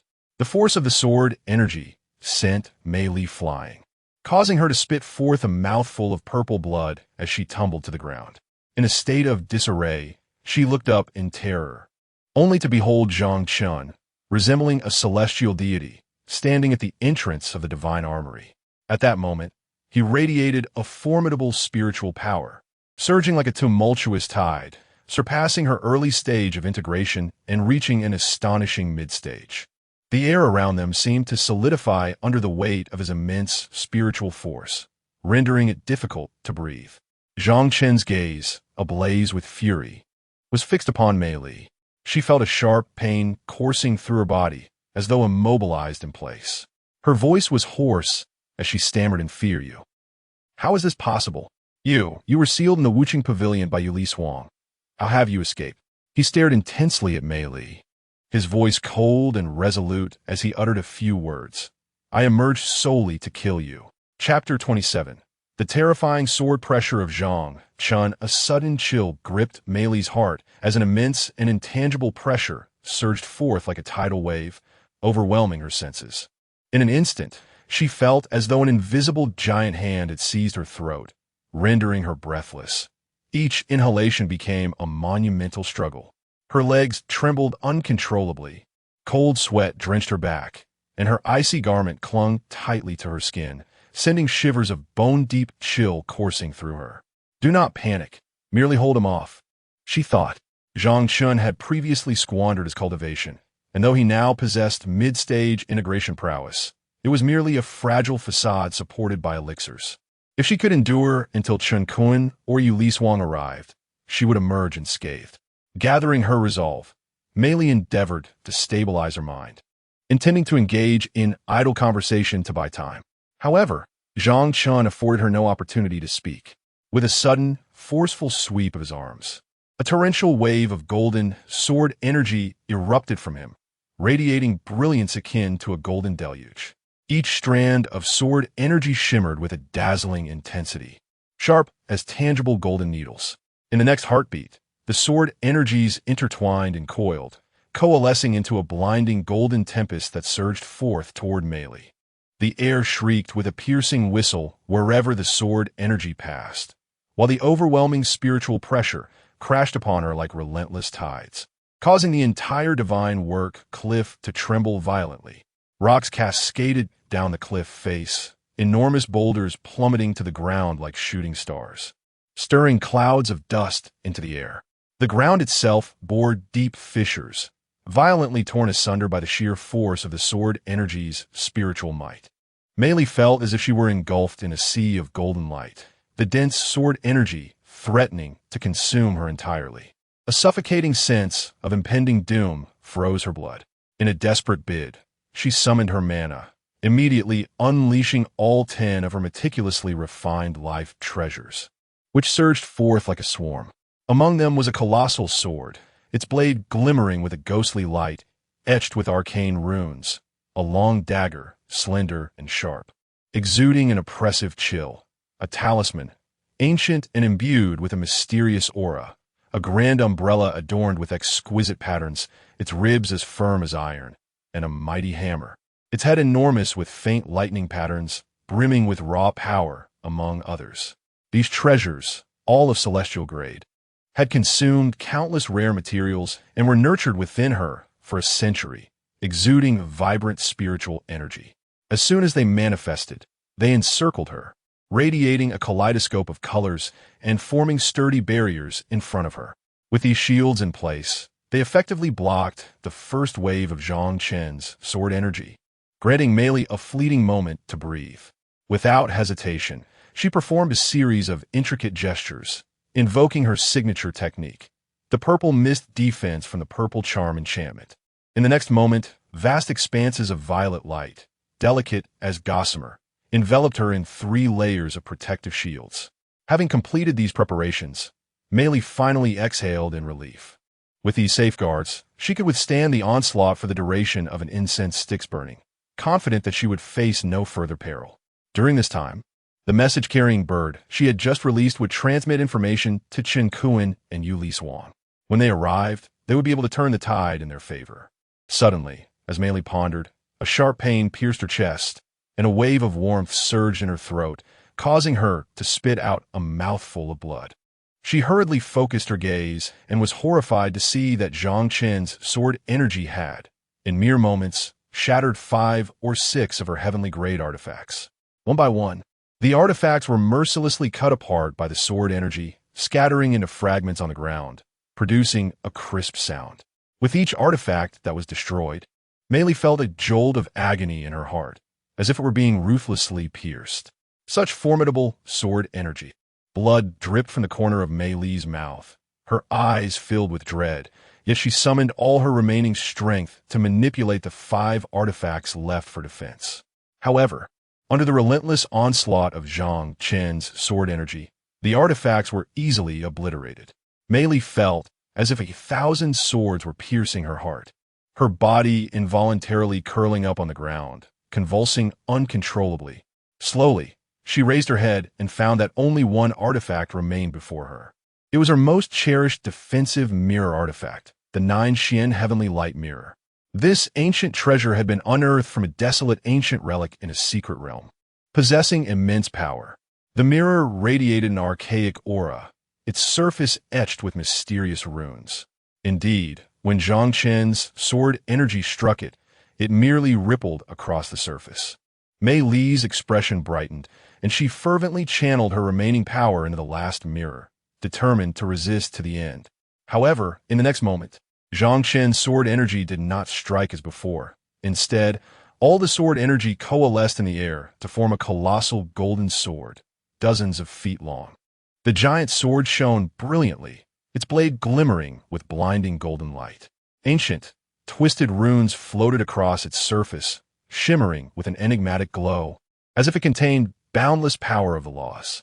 The exterior of the giant sword ignited in flames of red, yellow, crimson, green, azure, blue, and violet, 7 distinct colors, blazing fiercely. From a distance, it appeared as if the golden giant sword were enveloped in 7 layers of rainbow-colored flames, an extraordinary sight. This is bad. It is the 7 primordial sacred fire within the stellar sword energy. Mei Li shrieked in horror. Just half a month prior, she had witnessed Zhang Gu use this move, instantly annihilating 2 early-stage cultivators of the Great Ascension and severely injuring another. Although Zhang Chen was currently at the mid-stage of the integration realm, Utilizing this technique to slay her, a cultivator at the early stage of integration, would pose no challenge whatsoever. No, please don't. Finally, enduring excruciating pain, Mei Li cried out in desperation, I was wrong. I swear I will never. Unfortunately, her words were cut short, drowned out by the sound of the seven-colored flaming giant sword slicing through the air. The intense heat, radiating from the sword, even before it descended, stirred ripples of spiritual pressure. The spiritual pressure surged like molten lava, radiating a fervent aura that permeated the surroundings. The nine mysterious heavenly light mirror, upon being touched by this spiritual pressure, manifested a multitude of cracks upon its surface, as though it were on the verge of shattering. Meanwhile, Mei Li found herself forcefully pinned to the ground by the immense pressure emanating from the colossal sword, akin to a fish laid bare upon a chopping board. Utterly at the mercy of fate, every bone in her body creaked ominously, as if this overwhelming force were crushing her very essence. With the gigantic sword merely a yard away from her, the nine mysterious heavenly light mirror had already splintered into golden fragments, dissipating into the ether. The 3 layers of protective violet light surrounding Mei Li had been instantaneously swept away by the sword's spiritual pressure, vanishing without a trace. No! Mei Li lay prostrate on the ground, her veins bulging as she coughed forth purple blood, her face contorted in agony as she desperately cried out, I beg you, I was wrong you. She attempted to utter further pleas for mercy, but the searing spiritual pressure from the sword had ignited the very air around her. It felt as if her mouth and throat were seared and pierced, rendering her voiceless. Her body's surface began to reveal gaping red fissures from which blood seeped, staining her garments crimson. As the sword loomed over her, ready to descend, a resounding thud echoed. Suddenly, a thick wall of ice appeared, shielding her from above. This ice wall, crystalline and translucent, emanated a chilling aura. Zhang Chen, cease your actions. A flurry of snowflakes danced through the air as Yue Lishuang stood atop the ice wall, her brows furrowed in anger as she fixed a fierce gaze upon Zhang Chen. Unperturbed, Zhang Chen pressed down with great force. Faint cracks began to emerge on the surface of Yue Lishuang's ice wall. What? She gasped in astonishment.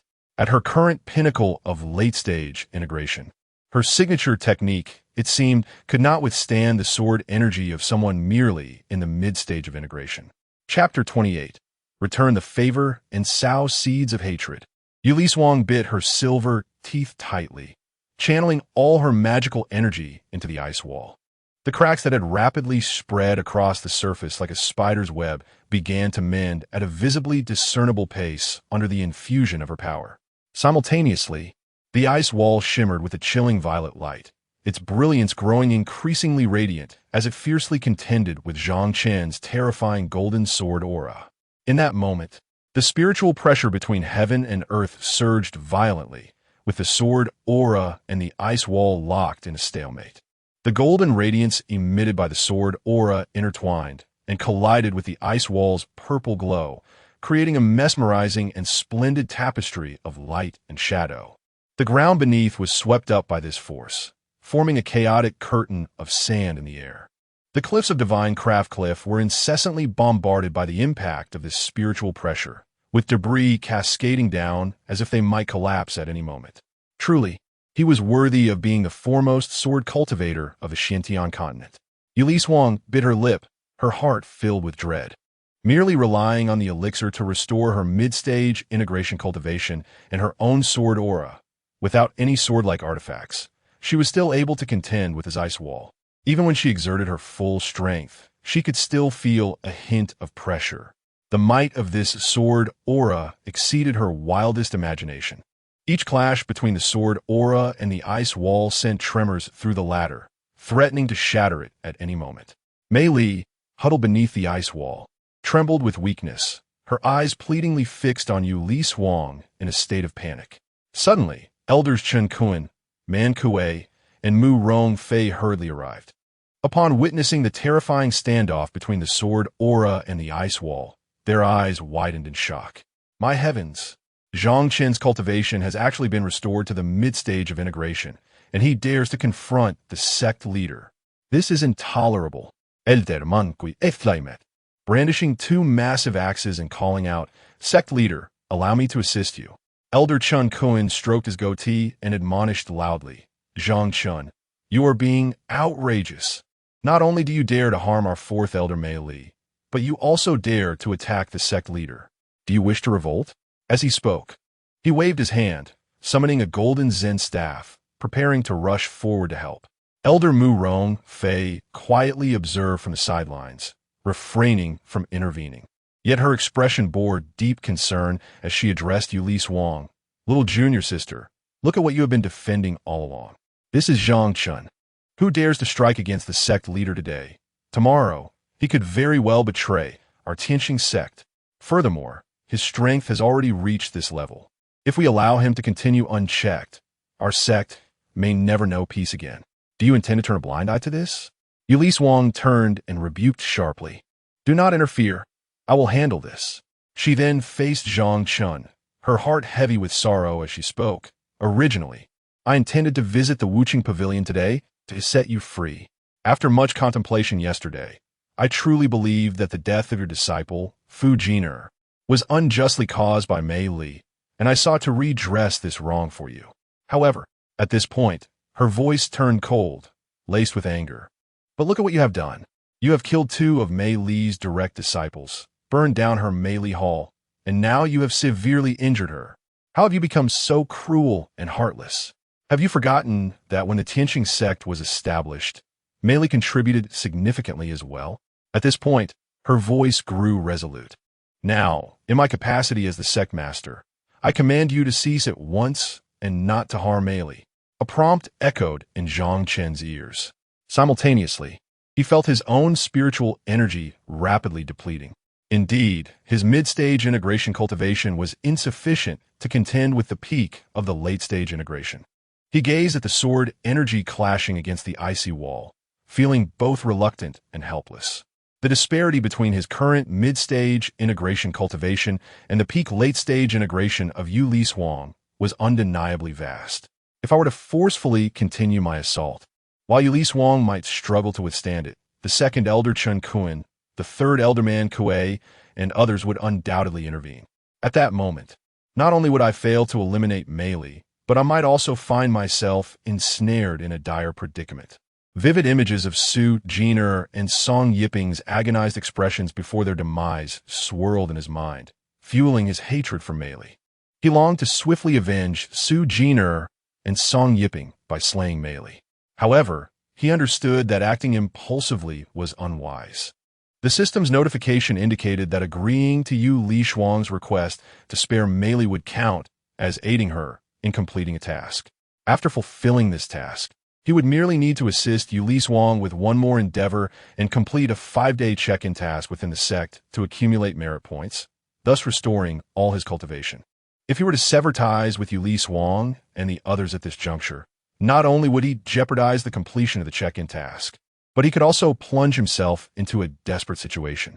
Furthermore, he recalled a poignant remark made by Mei Li earlier, which held considerable truth. Compared to ending a life, enduring endless torment is the true essence of suffering. Resolutely, Zhang Chen's fingers twitched, and a black mist resembling a serpent silently emerged from his hand. This black mist, akin to a wraith, swiftly and soundlessly infiltrated Mei Li's mouth and nose. This was indeed the venom of hatred. Undoubtedly, after this incident, Mei Li would harbor animosity towards me. Once the host of this venom feels hatred, the curse within her will render her life a living hell, far surpassing the torment of the Qing Si Gu. Mei Li, you inflicted the love silk gu upon Su Jiner. Now, I shall ensure you experience this agonizing fate. Of course, your eventual demise is merely postponed, not averted. Once my cultivation is fully restored and I am free from the sect's constraints, your time will inevitably come. Zhang Chen silently resolved this final decision. Simultaneously, he waved his hand decisively, retracting the sword energy. The golden sword energy receded like the ebbing tide, swiftly vanishing within him. The icy wall, bereft of the sword energy's onslaught, gradually regained its tranquility amidst the flickering purple light. Yue Lishuang felt the immense pressure dissipate in an instant, allowing her to breathe easier. Yet she remained vigilant. She regarded Zhang Chen with a hint of confusion, asking, "Zhang Chen, why have you suddenly withdrawn?" Zhang Chen cast her a cold glance and replied, "Yue Lishuang, you must be aware that Mei Li has harmed my disciples Su Jiner and Song Yiping. I must exact my vengeance. However, for your sake today, I shall spare her life. Yet, when I am free from the sect's bindings, her demise will still be inevitable." Zhang Chen silently uttered his final words in his heart. "Very well, you show some sense." Yue Lishuang snorted coldly, declaring that today's matters would end here. "But should you ever harm any disciple of the sect again, I shall not show you mercy." Zhang Chen chose to disregard Yue Lishuang and turned to leave. Elder Zhang Chen, and Murong Fei swiftly approached him upon witnessing his departure. Elder Man Kui stepped forward, placing his hands before Zhang Chen, and angrily stated, "Sect Master, Zhang Chen has maliciously harmed the disciple of Elder Mei Li and severely injured her. He must not be let off lightly." Shun Kuan added, "Indeed, Sect Master, Zhang Chen's actions today are utterly audacious. If we do not take action, it may cause the disciples to lose faith. What do you understand?" Murong Fei interjected, countering, "Zhang Chen is a distinguished contributor to the founding of the Tianxing Sect. He is not someone you can compare to. I truly admire Zhang Chen's ability to endure." As he spoke, he approached Zhang Chen and quietly shook his head with a smile. "If my disciple had been killed by Mei Li, I would not have chosen to retreat like a coward." "Provocation? Huh." Zhang Chen glanced at Murong Fei and asked indifferently, "Is that so? I wonder how many of the demonic disciples from the Yaoxian Sect have perished?" Murong Fei momentarily froze, his face visibly reddening. In a fierce battle a fortnight ago, nearly all the demonic disciples from the Yaoxian Sect had been slain by Zhang Chen. His words now were nothing short of a demonstration of power. Brother Zhang Chen was indeed formidable before. I cannot compare. But this moment is different from the last. You should tread carefully in the Tianxing Sect from now on." Murong Fei forced a smile and patted Zhang Chen on the shoulder. "Enough. Let today's matter conclude here." Yue Lishuang, observing the tense atmosphere, sternly admonished, "With external enemies poised to act, if you have energy to spare, go and slay a few more demonic cultivators." According to sect intelligence, high-ranking demonic cultivators from the Yinma sect have been frequently appearing near our Tianxing sect. You must join forces to deal with them. Chapter 29. Mutual Exploitation, Tianxing Mountain. Kunming Hall. Within the hall, an array of Buddhist statues stands, each embodying a distinct expression, some radiating compassion, others exuding solemnity, with various postures ranging from serene to wrathful. Wisps of incense curl upwards, enveloping the vast hall in a hazy mist reminiscent of a temple. Yet at this moment, an atmosphere thick with tension and repression pervades the space, starkly contrasting the tranquility these statues signify. Chun Kuan, Murong Fei, Man Kue, and Mei Li have gathered here. Mei Li's hair hangs loosely, her once meticulous updo now in disarray, strands clinging to her perspiring cheeks, marked by agony.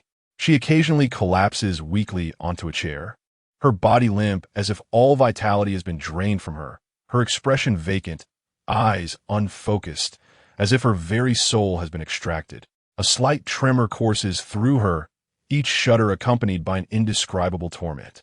At times, she clutches her chest, her features contorting as if possessed by a demon.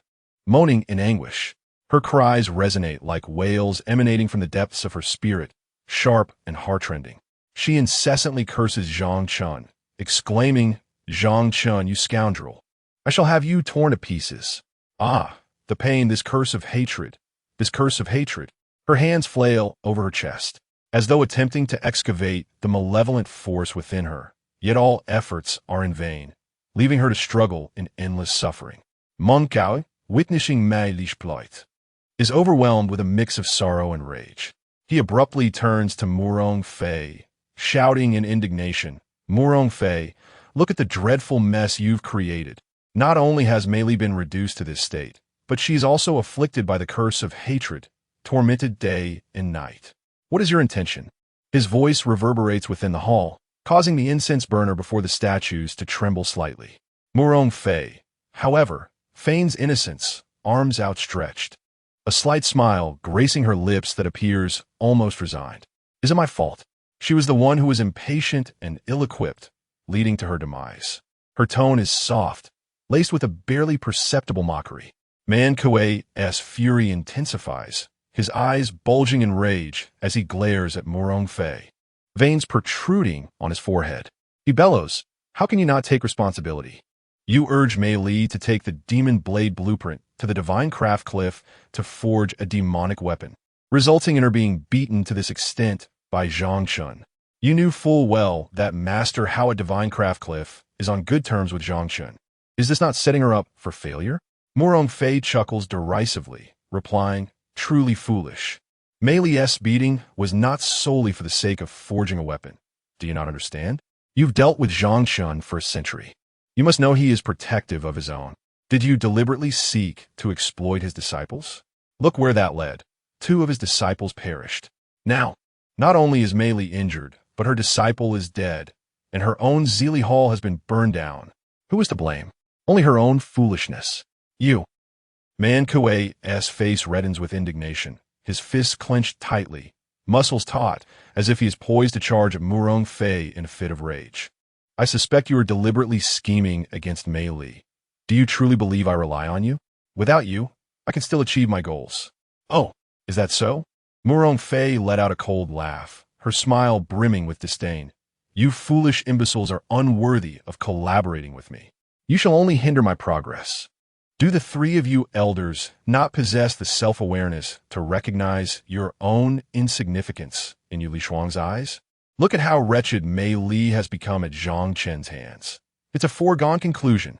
Suddenly, a surge of crimson energy erupted from Man Kuei, akin to a roaring tide, stirring the surrounding air into a cacophony. 2 colossal axes materialized in his grasp as he bellowed, "Very well. I have long found you displeasing. You effeminate charlatan, if you have the courage, let us engage in a duel." With that, he prepared to charge forward, wielding the massive axes. Enough. Tian Guwen, who had remained silent until now, rebuked him with a calm, yet authoritative voice that brooked no dissent. Standing at the center of the hall, his gaze swept over the assembly as he declared, "We cannot afford to squabble amongst ourselves at this moment. The situation with Zhang Chen remains unresolved, and the IMO sect sorcerers are once again causing trouble. Furthermore, Zhang Chen's recovery is rather peculiar. It seems we have underestimated him. We must expedite our actions." Murong Fei, unfazed, crossed her arms and maintained a faint smile at the corners of her lips. "I have already made arrangements for this matter. It was merely Mei Li's impatience that led to such a debacle. You need not concern yourselves with anything. Simply follow my instructions. If you truly find yourselves idle, assist the sect master Yue Lishuang in eliminating a few members of the IMO sect. It would be more productive than your senseless shouting here." With that, her figure flickered and transformed into a wisp of crimson mist, dissipating into the air as she departed from Kunming Hall.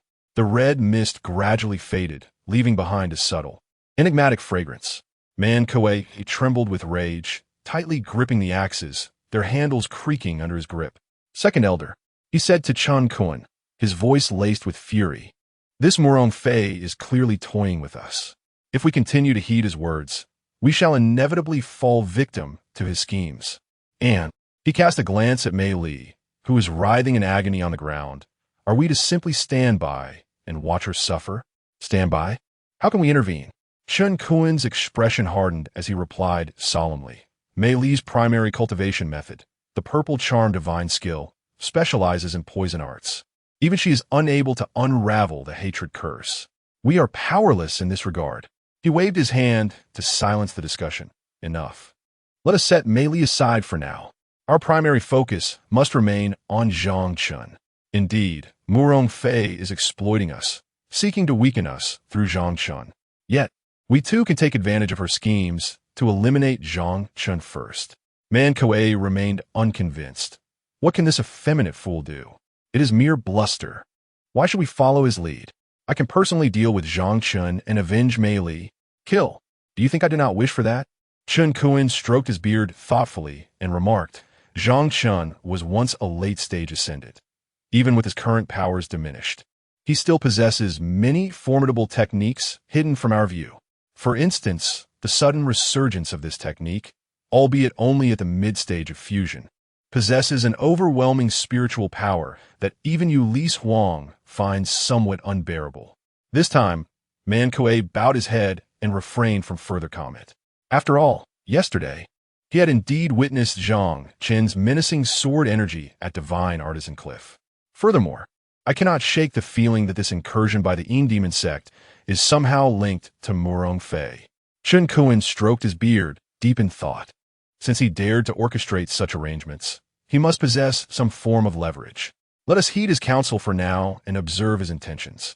Although Man Kuei remained unconvinced, the resolute gaze of Chen Kuan compelled him to suppress his simmering rage temporarily. He approached Mei Li, crouched beside her, and softly declared, Elder Sister C, rest assured, I shall avenge you. At this moment, Mei Li had descended into a state of near madness. Upon hearing Man Kuei's words, she abruptly lifted her head, her eyes brimming with animosity, and cried out, Kill him, kill him. I want Zhang Chen dead.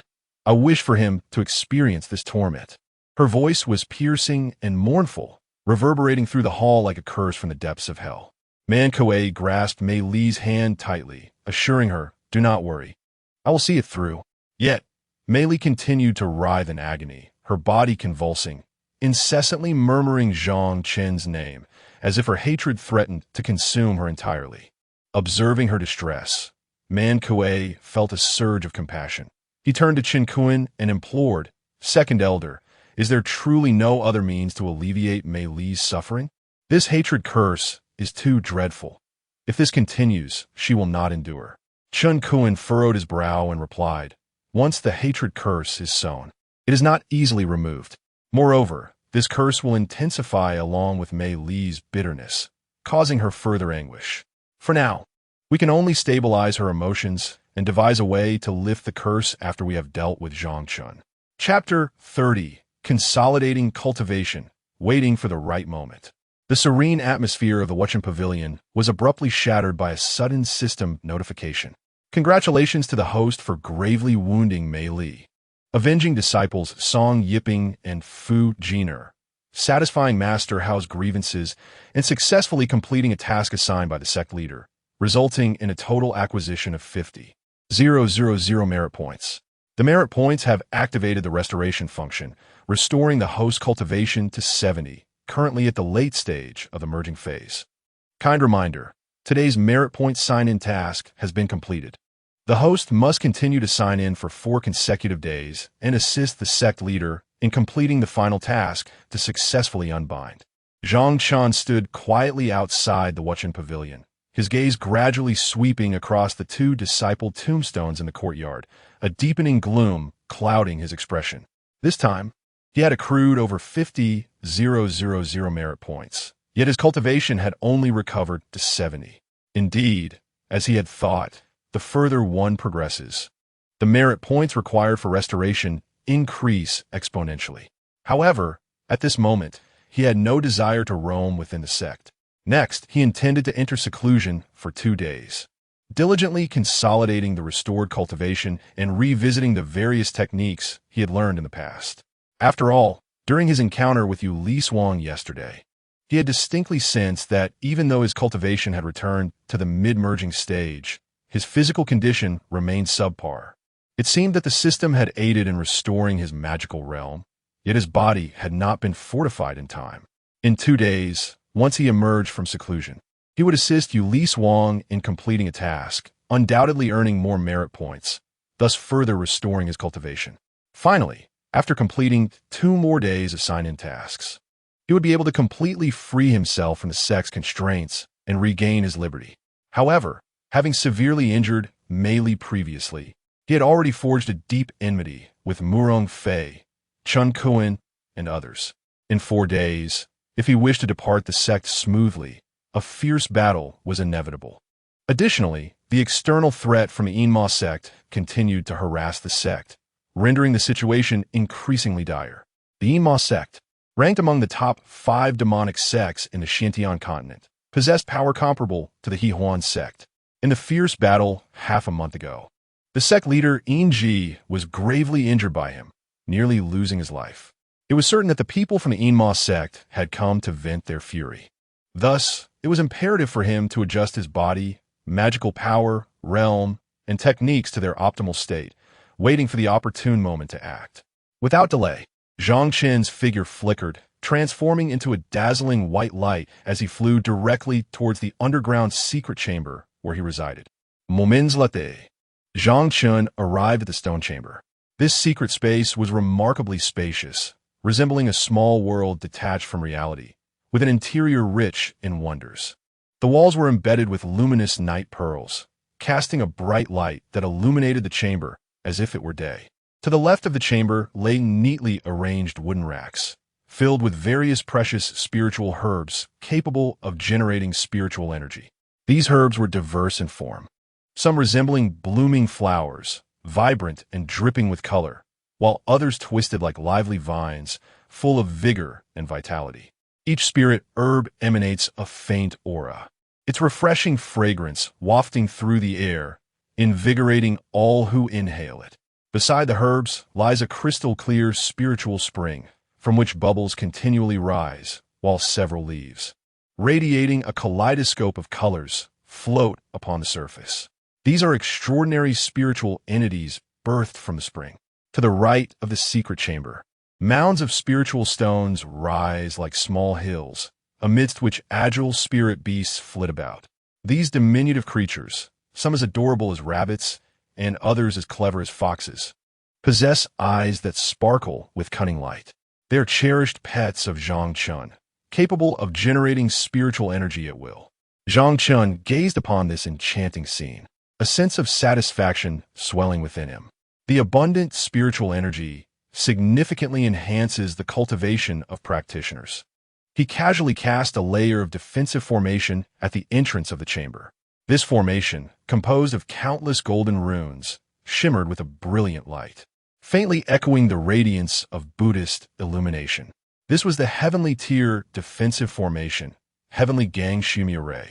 Should any intruder dare to breach its sanctity, the runes would instantly activate, conjuring an indestructible diamond shield capable of withstanding attacks from even the most formidable cultivators.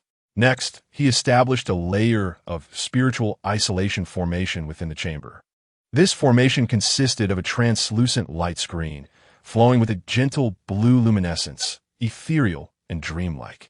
With this formation in place, no trace of his activities would escape to the outside world, ensuring absolute safety and secrecy during his cultivation. Finally, at the center of the chamber, he arranged a spirit-gathering formation. This formation was centered around a colossal spirit stone, encircled by numerous smaller stones. Once activated, the surrounding spiritual energy would swiftly converge towards the center, forming a vortex that would allow Zhang Chen to absorb the energy with heightened efficiency, optimizing his physical state. With the formations in place, Zhang Chen settled cross-legged at the center of the chamber, slowly closing his eyes to commence his meditative practice. He took a deep breath, his hands forming intricate seals as he murmured incantations. Waves of golden sword aura surged forth from within him, enveloping his being.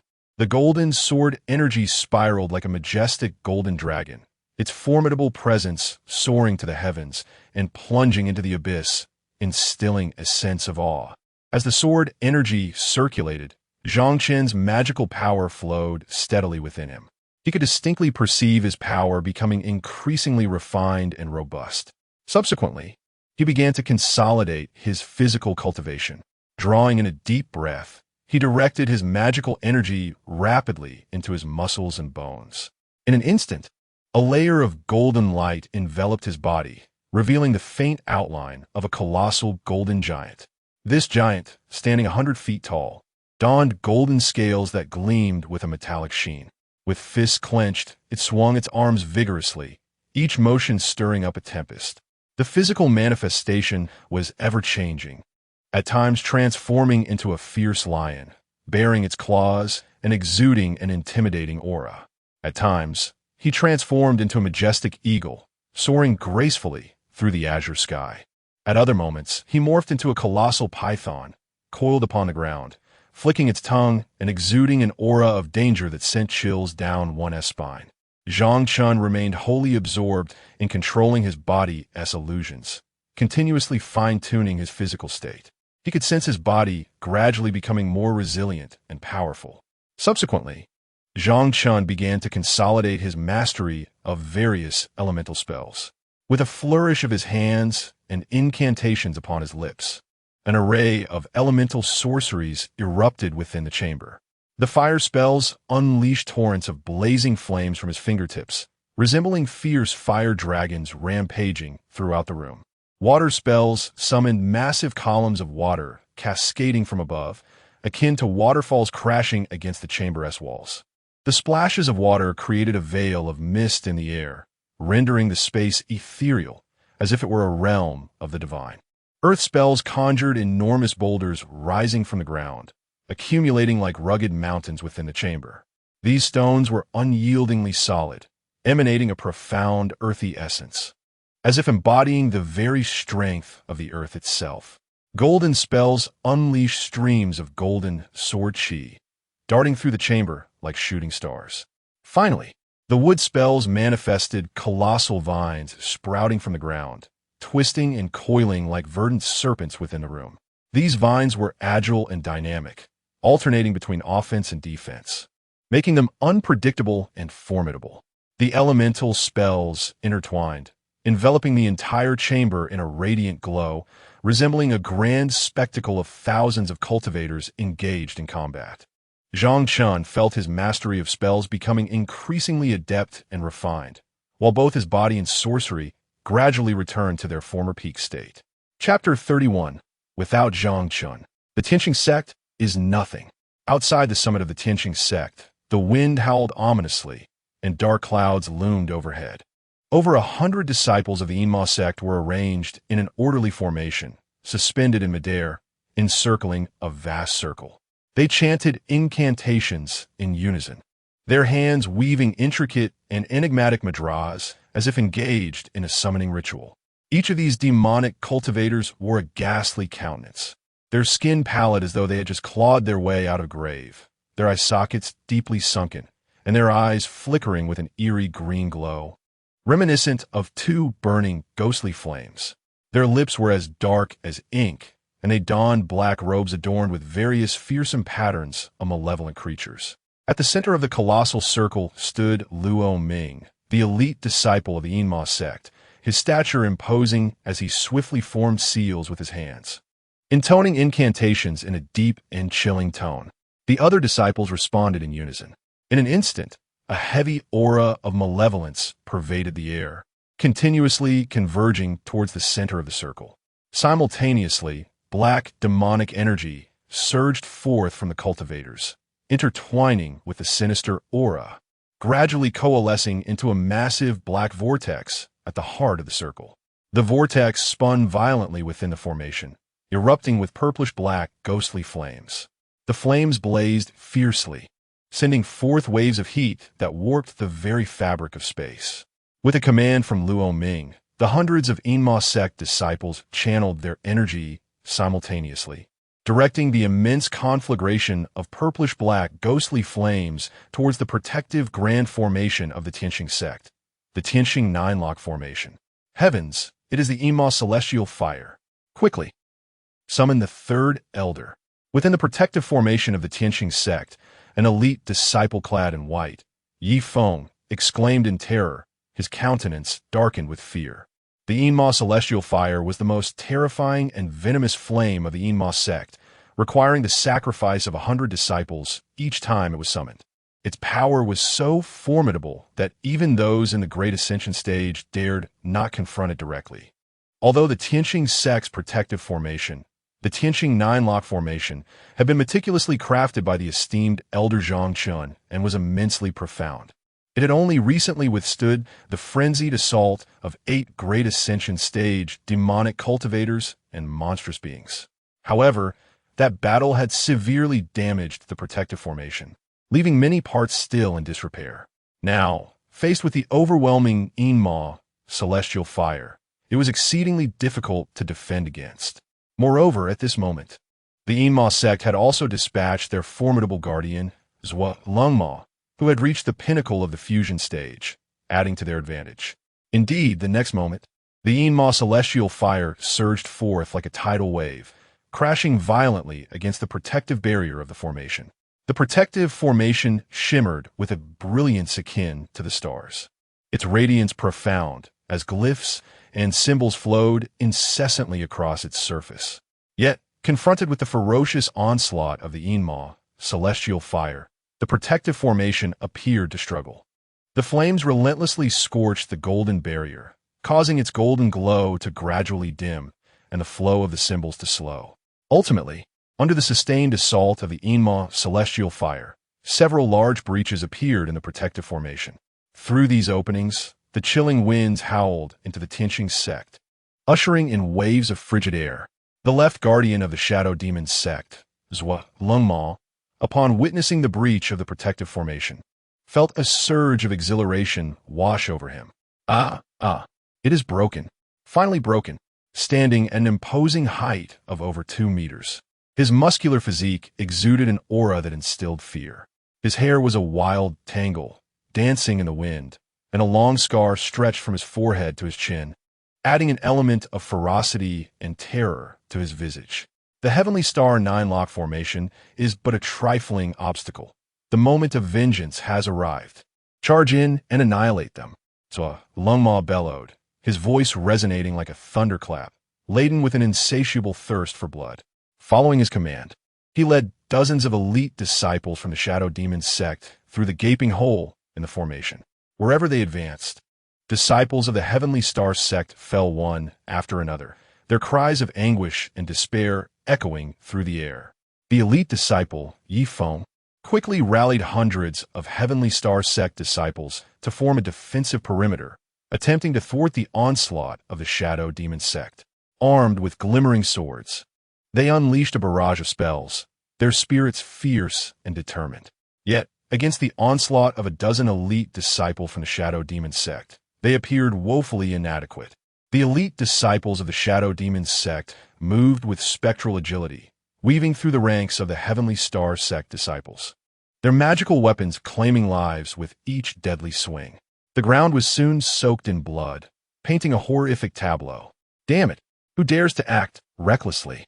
A voice thundered from the heavens, akin to a clap of thunder exploding in their ears.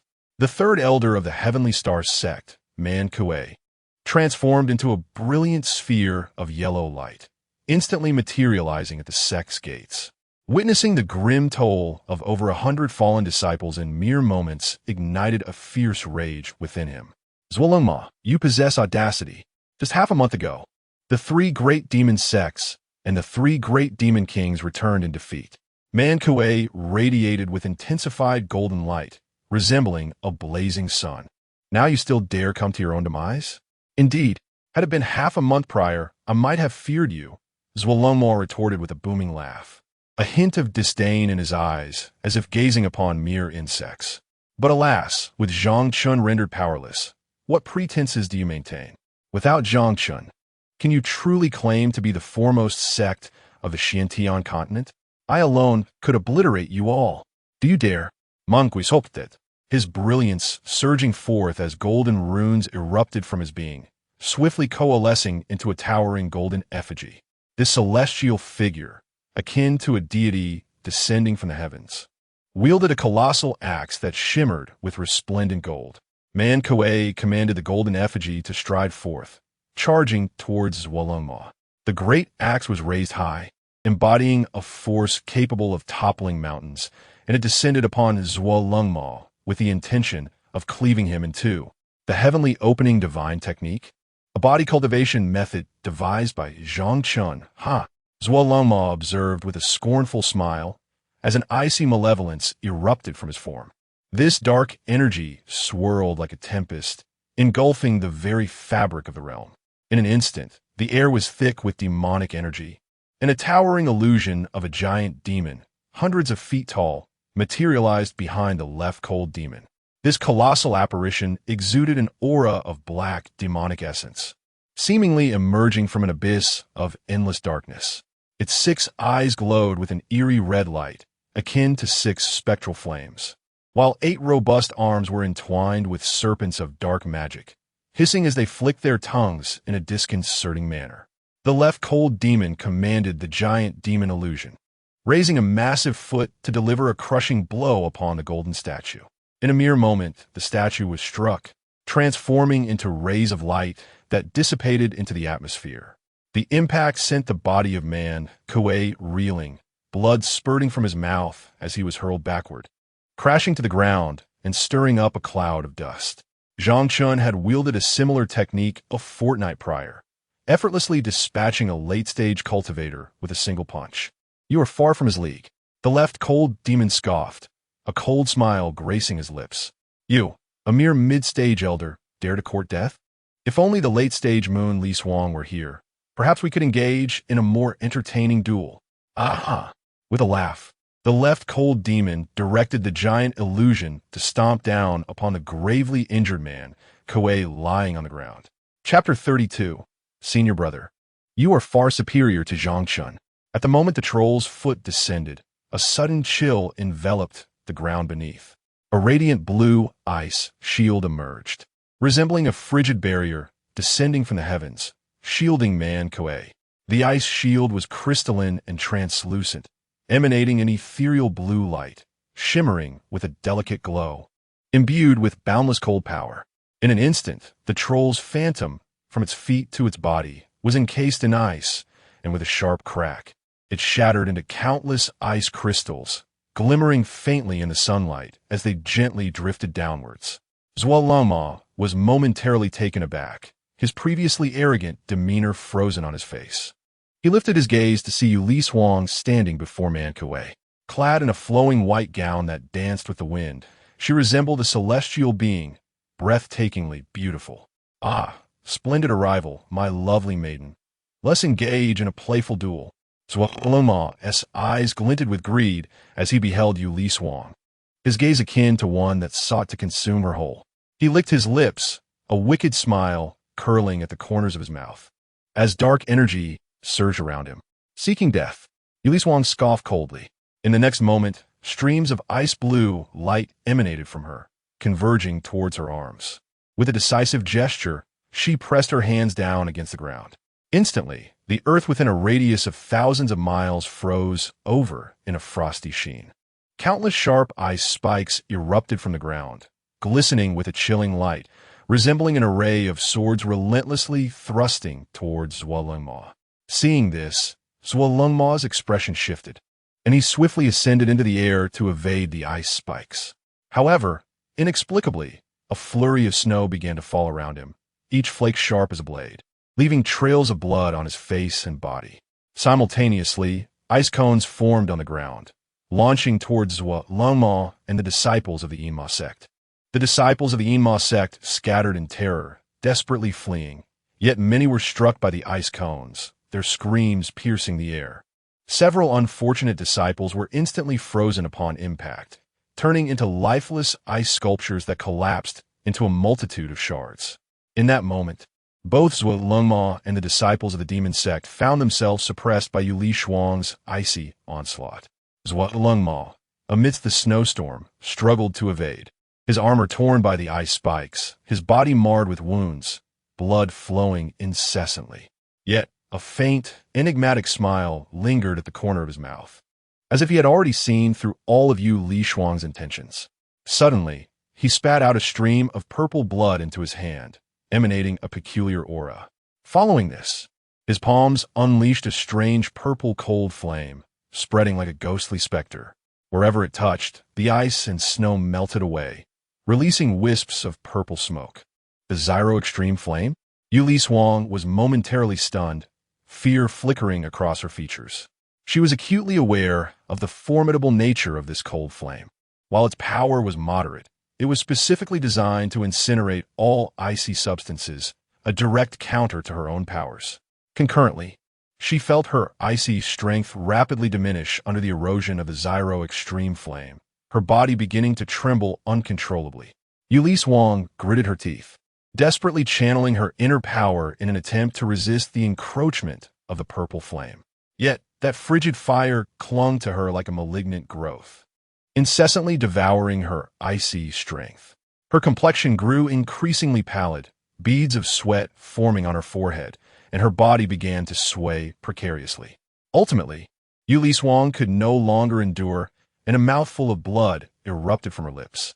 At that moment, a sudden cloud of pink mist enveloped the air. This mist, akin to resplendent fireworks, spread rapidly, exuding a sweet yet eerie aura wherever it drifted. As the pink fog touched the disciples of the Yin Demon Sect, they were instantly transformed into lifeless skeletons. Zhuolongma cried out in terror. The bone-eating powder of the Yaoxian Sect. You are Murong Fei. How did you come to Tianxing Sect? His voice was saturated with fear and despair, though a barely perceptible smirk lingered at the corners of his mouth. At that moment, from within the pink mist emerged a delicate-looking man. Clad in a flowing pink robe, he possessed a striking visage tempered with an air of femininity. A slight smile, curling his lips, revealing an enchanting charm. It was none other than Murong Fu. What's this?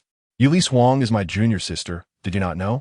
Murong Fei hastened to approach, supporting the gravely injured Yue Lishuang with genuine concern etched on his brow. In an instant, the veins on his forehead throbbed as he swept his arm dramatically. The surrounding pink mist surged forth, cascading toward the disciples of the Yin Demon Sect. Those disciples offered no resistance, collapsing one by one into mere skeletons. Who dares to harm my junior sister? You shall perish. Murong Fei bellowed, his figure flashing as he prepared to charge at Zhuolongma. Very well, you possess some courage. Zhuolongma showed no intention of resisting, transforming into a swirling black demonic mist along with his disciples, fleeing towards the outer reaches of the formation.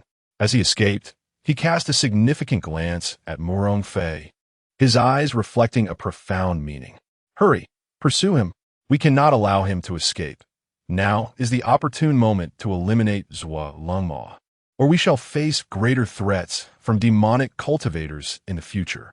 Yue Lishuang clutched her chest, rising to her feet as she wiped the blood from her lips, intent on the chase. However, she was abruptly halted by Murong Fei, who with evident worry implored, enough. Junior sister, do not chase a desperate foe. You're already wounded, and I cough. Suddenly, he coughed up a pool of blood, his complexion paling as he weakly continued. My injuries have not fully healed, and I just expended my true essence. As he spoke, he coughed up more blood, his breath growing increasingly frail. Senior brother, are you all right?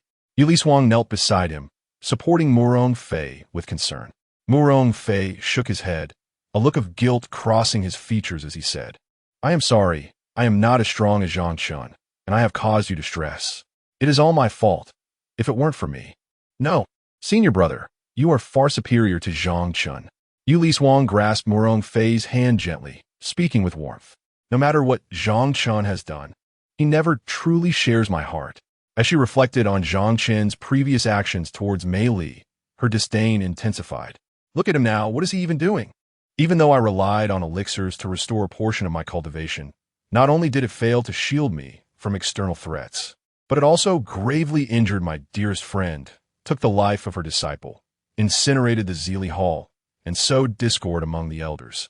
Her anger intensified with every word, culminating in a visage solely marked by fury. Yet, it is you, my senior brother, who has consistently shown concern and protection towards me. I vow to reciprocate your kindness henceforth. Murong Fei, moved, embraced Yue Lishuang. This time, Yue Lishuang did not resist. However, why did that junior sister persist in keeping Zhang Chen at the Tianxing Sect?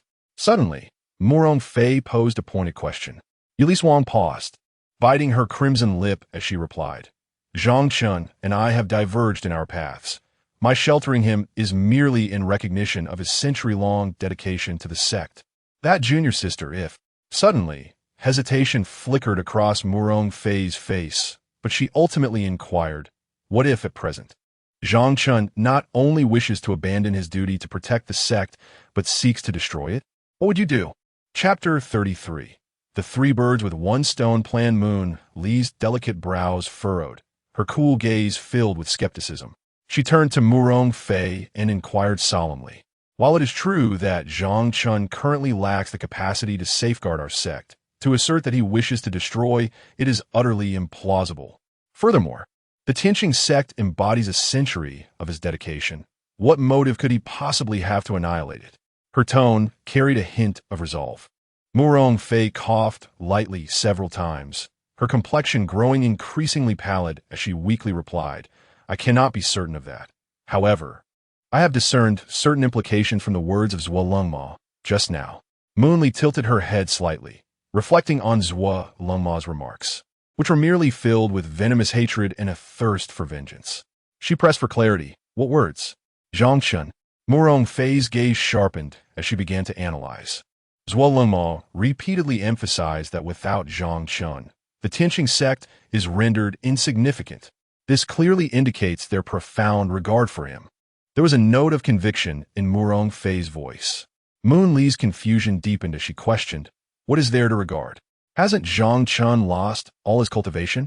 It is precisely because he has lost his powers that the Yaoxian Sect dares to invade our domain with such audacity.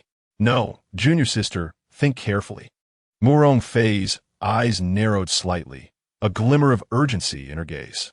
While it may be true that Zhang Chen appeared to have lost his cultivation 2 weeks ago, I have distinctly sensed his strength gradually intensifying in recent days.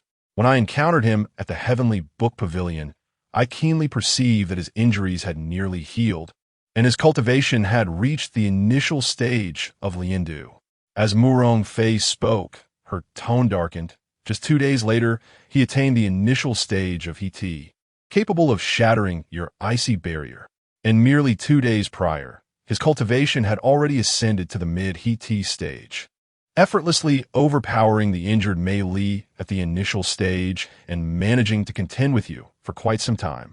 As Murong Fei recounted these events, images of Zhang Chen's peculiar transformation surfaced in Moon Li's mind. The steadfastness on her face faded into uncertainty. But could this not be attributed to the elixirs provided by Master Lu, which might temporarily restore his powers? If it were merely elixirs, it would be remarkable for his cultivation to last even a fraction of incense time. Yet Zhang Chen currently remains at the mid-He stage, and he is even gradually advancing. Murong Fei's brow knitted tightly, her expression rife with skepticism. Pray tell, what kind of elixir possesses such miraculous effects? Upon hearing this, Moonli too felt an increasing sense of intrigue and immediately asked, then what does senior brother believe Zhang Chen has employed? Murong Fei swallowed hard before responding. I have heard whispers that the Yaoxian Sect possesses a secret technique that can rapidly restore a person's cultivation in a short span of time. That is impossible. Moonli instantly refuted. Zhang Chen has been within our sect. How could he possibly cultivate the Yaoxian Sect's techniques? Is that so? Does junior sister not find it somewhat suspicious that the timing of the Yaoxian Sect's invasion coincided so closely with these events? Murong Fei gently stroked his chin, contemplating once more. Junior sister, consider this. The optimal moment for the Shadow Demon Sect to invade was undoubtedly half a month ago, when Zhang Chen's cultivation had been completely depleted and the Celestial Star Sect was gravely weakened. That would have been their prime opportunity. Yet, now the Shadow Demon Sect has chosen to wait until Zhang Chen has restored his cultivation to the mid-integration stage before commencing their invasion. Moreover, in recent days, Zhang Chen has been in seclusion, seemingly fortifying his powers as if preparing for an imminent battle. It is curious that he chose to enter seclusion precisely when the Shadow Demon Sect decided to invade. Junior sister, ponder the implications of all this. Yue Lishuang's expression instantly darkened, her breath quickening. With a trembling voice, she inquired, are you suggesting that Zhang Chen intends to emerge from his seclusion and collaborate with the Shadow Demon Sect to obliterate the Celestial Star Sect? Cough, cough, of course. This is merely my conjecture, lacking any substantial evidence. Perhaps I am overthinking it. Murong Fei coughed lightly, gradually rising to his feet. He gazed out at the magnificent scenery of the Celestial Star Sect and mused. As you mentioned earlier, Zhang Chen's recent behavior has been rather unusual, diverging from your path. I merely wish to caution you to be vigilant and prevent your century-long efforts from being in vain. As he spoke, he turned and grasped Yue Lishuang's hand tightly, his gaze resolute. But rest assured, junior sister, united in purpose, I shall do everything in my power to help you safeguard the Celestial Star Sect. Thank you, senior brother. Yue Lishuang tightened her fist, her voice cold yet determined. I will keep a close watch on Zhang Chen. Should he dare to act against the sect's interests, I will show him no mercy. A subtle smile graced Murong Fei's lips. Suddenly, he stumbled and fell to the ground, weakly exclaiming, "Junior sister, I feel a heaviness in my chest. Could you lend me your power to help circulate my energy?" This time, Yue Lishuang did not refuse. She sat cross-legged and gently placed her palms on Murong Fei's chest, continuously channeling her energy. Within the Kunming Hall, Man Kuei clutched his chest, traces of blood still lingering at the corner of his mouth. Bursting through the door, he began to curse vehemently. That wretched Murong Fei. He waits until I've endured the beating and the Empress is injured before he saunters in. The more Man Kuei spoke, the angrier he became, his eyes wide with fury. In the end, not only did he fail to kill Zhuolengmao, but he also spat blood and pretended to be pitiful before the Empress. How infuriating. Tianxing, seated cross-legged on a mat, spoke in a calm voice with his eyes closed. Third brother, do you not recall my previous admonitions? Do not succumb to anger. It only clouds your judgment. You may be clever, yet here you are, acting like a coward. Man Kuei plopped down on the mat, rebuking. Now, both Meili and I are severely injured. If we do not have Murong Fei help us eliminate Zhang Chen, we may very well find ourselves eliminated by him first. Well, at least you were showing some wisdom this time. Chen Kuan slightly opened his eyes, a hint of purple light flickering within them as he coldly remarked. Murong Fei has indeed played a commendable move this time. What a cunning plan this is to exploit the invasion of the Demon Sect into the Celestial Star Sect, inflicting injury upon you, Man Kuei, thereby weakening our strength. Following this, he proactively engages in battle with Zhuolengmao, winning the favor of Yue Lishuang, only to anticipate that he will then turn the tables, accusing Zhang Chen of colluding with the Demon Sect, thus eroding Zhang Chen's trust with the Empress. In this manner, he could ultimately claim Yue Lishuang for himself, rendering the entire Celestial Star Sect under his dominion. That scoundrel. Suddenly, Man Kuei recalled something. Pausing in contemplation, are you suggesting that the Demon Sect was summoned by Murong Fei? Although that effeminate Murong Fei possesses certain skills, how could the top 3 demonic sects of the Xuantian Continent heed his call? Man Kuei's face was a portrait of confusion. Chen Kuan's expression darkened, and he replied in a measured tone. The leader of the Demon Sect, the ancestor Sha, is currently gravely injured and desperately in need of healing elixirs. As I understand it, there exists a first-grade heavenly tier pill on Xianing Peak, the Qishao Jinmong pill, which possesses the capability to heal ancestor Sha's wounds. Man Kuei, looking bewildered, exclaimed, "What?" The Qishao Jinmong pill, with its dual attributes of gold and fire, is specifically effective against malevolent entities. How could it possibly heal Sha? Chen Kuan shot Man Kuei a disapproving glance, exclaiming with exasperation, "I often advise you to peruse ancient texts and engage your intellect." Alas, observing Man Kuei's naive expression, he shook his head and explained, "The wounds on ancestor Sha were inflicted by Zhang Chen's gold and fire sword energy, thus necessitating an elixir with corresponding attributes for treatment. Damn it, that elixir was given to the Empress by Zhang Chen. Why should Murong Fei take it to aid that malevolent being?" Man Kuei clenched his fists, seething with outrage as he demanded, "What are we to do? We cannot simply sit idly by." "Certainly not." Chen Kuan's eyes narrowed, a glint of cunning flashing within. "Since Murong Fei can utilize Zhang Chen's elixirs to ally with the demon cultivators, why should we not also leverage Zhang Chen's possessions to seek external assistance?" Chapter 34. The traitorous disciple. 2 days later, at the Wuqing Pavilion, Zhang Chen stepped slowly out of the secret chamber, each stride imbued with a steady and formidable presence. He felt a significant enhancement in his internal power, which had become far more refined and profound than before, with his meridians flowing smoothly. At this moment, he appeared as though he had undergone a metamorphosis, his skin radiated a subtle sheen, and his eyes sparkled with a depth and brightness reminiscent of the most resplendent stars in the night sky, exuding an essence of boundless profundity and contentment. His raven-black hair flowed freely, dancing in the air, cascading over his shoulders and adding an air of nonchalance to his demeanor. He could distinctly sense that his current level of power had reached the pinnacle of the later stage of integration, just a step away from the Great Ascension realm. Even without relying on the system, he could break through to the Great Ascension with just a few more months of seclusion and the aid of some supportive elixirs. Naturally, the time left to him was dwindling. A notification from his system chimed in his ears. You have completed today's merit value check-in. You still need to check in for 2 more days and assist the sect leader with 1 task to unbind from the sect. Excellent. Only 2 more days of check-ins remain, along with the completion of the final task for the sect leader before he could sever his ties with the sect.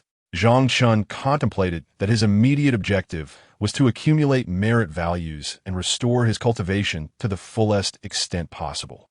Even if he could not reach the later stage of Great Ascension, he at least needed to recover to the early stage of Great Ascension. Only then could he possess sufficient confidence and strength to face the impending myriad crises. Reflecting on it now, among the nearby lands of the Tianxing Sect, only the Tianyan Palace and the Qingming Sword Tomb remained unexplored. Particularly, the Qingming Sword Tomb held great significance for him, as he had once spent a decade there studying sword techniques, ultimately comprehending the Stardust sword art. This stood as the pinnacle of his achievements in swordsmanship and was a place he cherished dearly. Unfortunately, he had been unable to find a suitable guardian for the Qingming Sword Tomb until he discovered a young outer disciple, Lu Jianxin, who possessed the rare and powerful sword body, a physique that was innately attuned to the way of the sword, seemingly born for it. Zhang Chen had taken her to the Qingming Sword Tomb, meticulously nurturing her for nearly a decade, enabling her to become capable of overseeing the tomb. Thus, compared to Song Yiping and Fu Jiner, Lu Jianxin was the disciple upon whom he had invested the most time in training. Indeed, Lu Jianxin was captivated by the way of the sword, having not stepped outside the Qingming Sword Tomb for decades. Calculating the time, he realized it had been 10 years since he last saw Lu Jianxin. The previous tragic demise of his 2 disciples had left a lingering ache in his heart.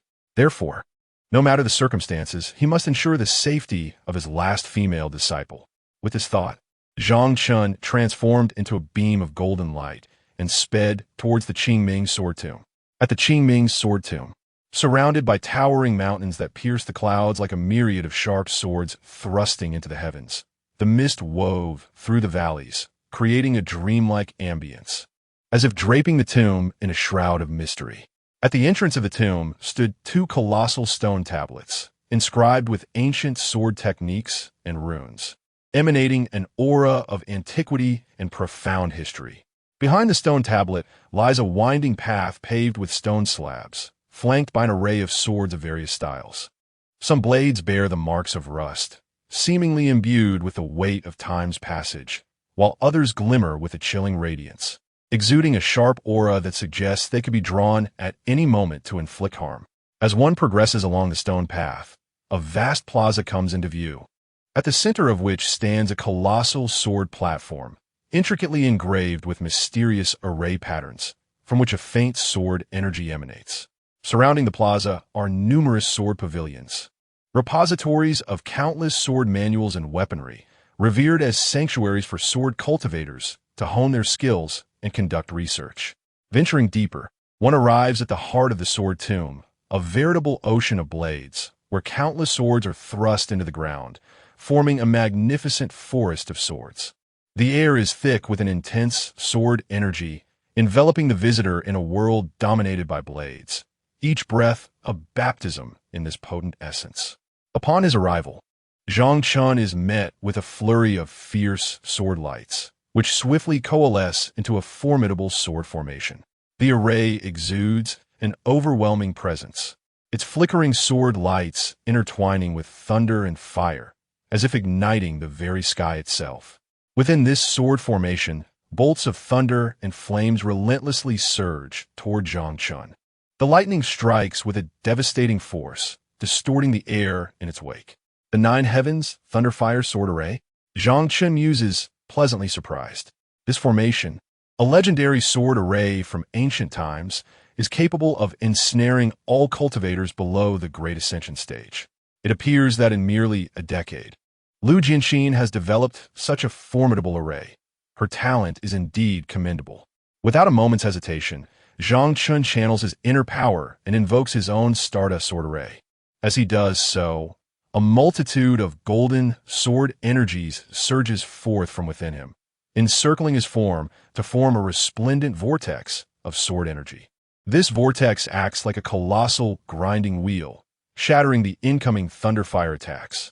However, the might of the Nine Heavens Thunderfire Sword Array is formidable, with relentless waves of thunderfire pressing upon him, causing Zhang Chen to exert considerable effort.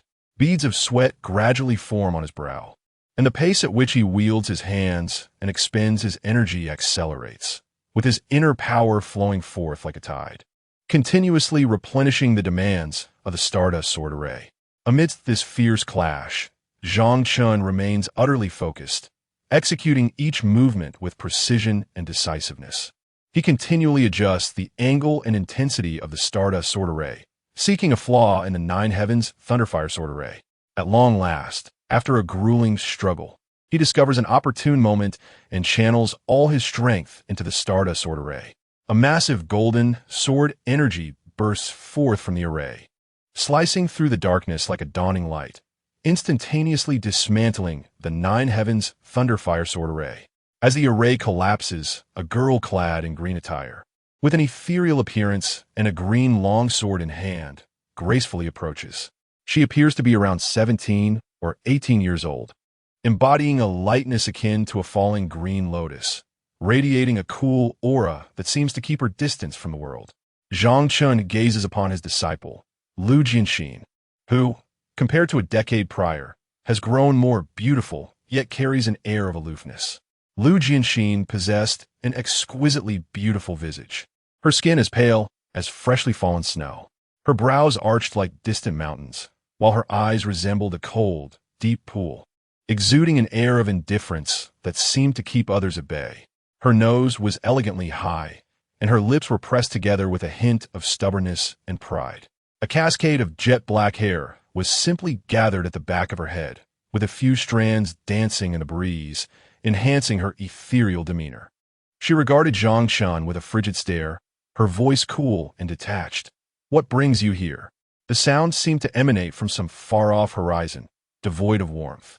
Zhang Chen once again felt the profound transformation in Lu Jianxin. He recalled a time when she was a lively, extroverted girl, eagerly seeking his guidance in the art of swordsmanship. Each encounter had been filled with her cheerful chatter, reminiscent of a joyful little bird. Yet now, she had become so aloof, as if she were an entirely different person. Zhang Chen offered a faint smile, attempting to ease the awkward tension. "Is it so that your master cannot come to see you? After 10 years apart, your swordsmanship has indeed advanced significantly," but before he could finish, Lu Jianxin interjected, a flicker of disdain crossing her gaze. "So now, you are unworthy of being my master. I have already taken on another teacher, named Morong Fei." Chapter 35. The Cunning Master Morong Fei? That sorcerer from the Harmony Sect? Upon hearing this, Zhang Chen's expression darkened immediately, akin to the ominous clouds that herald a tempest. He fixed his gaze intently on Lu Jianxin, his eyes blazing as if seeking to pierce through her very soul. In a low and serious tone, he inquired, "Why?" Lu Jianxin met Zhang Chen's gaze, her eyes as tranquil as a still pond. Yet the slight tremor of her eyelashes betrayed the turmoil within. She replied coolly, "Because as a master, he is more reliable, more competent. Is it solely because he aided you in completing the Nine Heavens Thunderfire Sword Array?" Zhang Chen asked languidly. After all, he had sensed a hint of demonic energy within the array moments ago. It now appeared that Morong Fei had utilized this energy to assist Lu Jianxin in executing the final step, thereby unleashing its formidable power.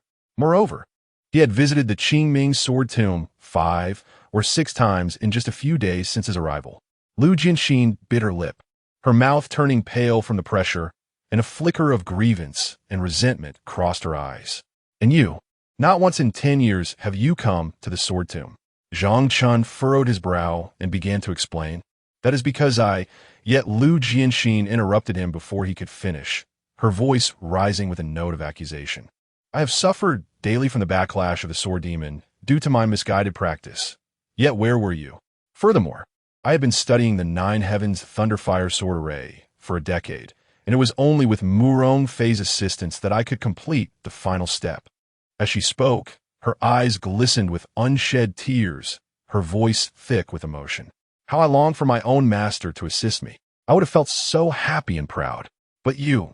Her words trailed off as she swiftly turned her head aside, valiantly stifling her tears, though the slight quiver of her shoulders betrayed her inner fragility. It is because... Zhang Chen opened his mouth, wishing to clarify.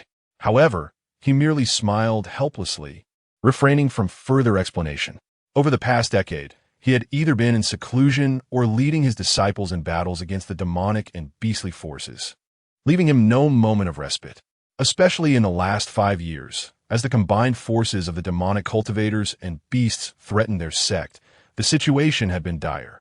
Under his leadership, the disciples had fought valiantly to defend their home. Lu Jianxin should have understood these circumstances. She had no reason to seek Murong Fei as her master for such trivial matters, unless... Do you intend to embrace the path of the demonic? Zhang Chen questioned, his voice deliberate and filled with concern. Should she choose the demonic path, her cultivation speed would indeed accelerate exponentially, and her swordsmanship would advance by leaps and bounds. This was a considerable temptation for someone like Lu Jianxin, who relentlessly pursued the pinnacle of swordsmanship.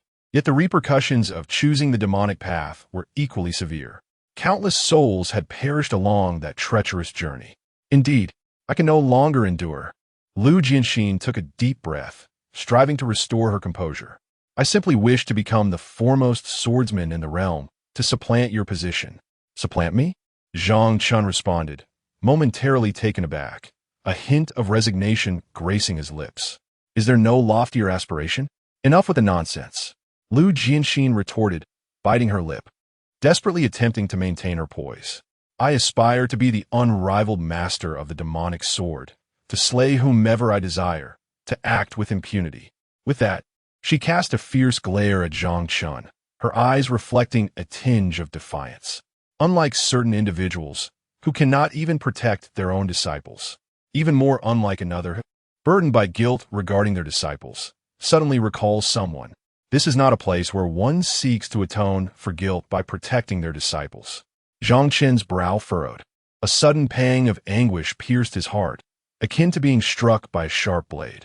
It was true that he had failed to safeguard Song Yiping and Fu Jiner. His arrival at the Qingming Sword Tomb was largely motivated by a sense of guilt towards his two disciples and a desire to protect Lu Jianxin. However, Lu Jianxin was no longer the innocent girl of yesteryear.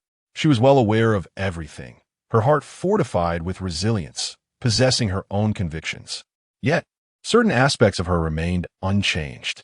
As Zhang Chen pondered this, he slowly gazed towards the center of the Sword Tomb's plaza, his expression softening and deepening, as if he were lost in distant memories. I recall when you first entered the sect, so whimsical, delighting in teasing your fellow disciples. When you sought to deceive, you would always endeavor to maintain your composure, believing that only by fooling your own heart could you hope to deceive others. At this, he smiled faintly, his countenance radiating warmth akin to the sun in spring. Indeed, you were quite clever, having outwitted me on several occasions. For instance, when you claimed you did not wish to leave the Qingming Sword Tomb to seek my counsel or to join me in repelling external threats, merely wanted to focus on safeguarding the sword path. In truth, you were being threatened by Meili and others, knowing that should you step beyond the boundaries of the Qingming Sword Tomb, they would plot against me in the shadows. Upon hearing this, Lu Jianxin's body trembled slightly, a flicker of panic crossing her gaze. She quickly lowered her head, gripping the hem of her garment tightly, her eyes darting about, clearly struggling to contain her emotions. And then there was the time. Zhang Chen continued, reminiscing about past antics, his smile broadening. You, with your extraordinary swordsmanship, attracted the attention of senior brother Song Yiping and senior sister Fu Jiner, who sought your guidance in the sword arts. Yet, you feigned aloofness, avoiding them, pretending not to wish for their company.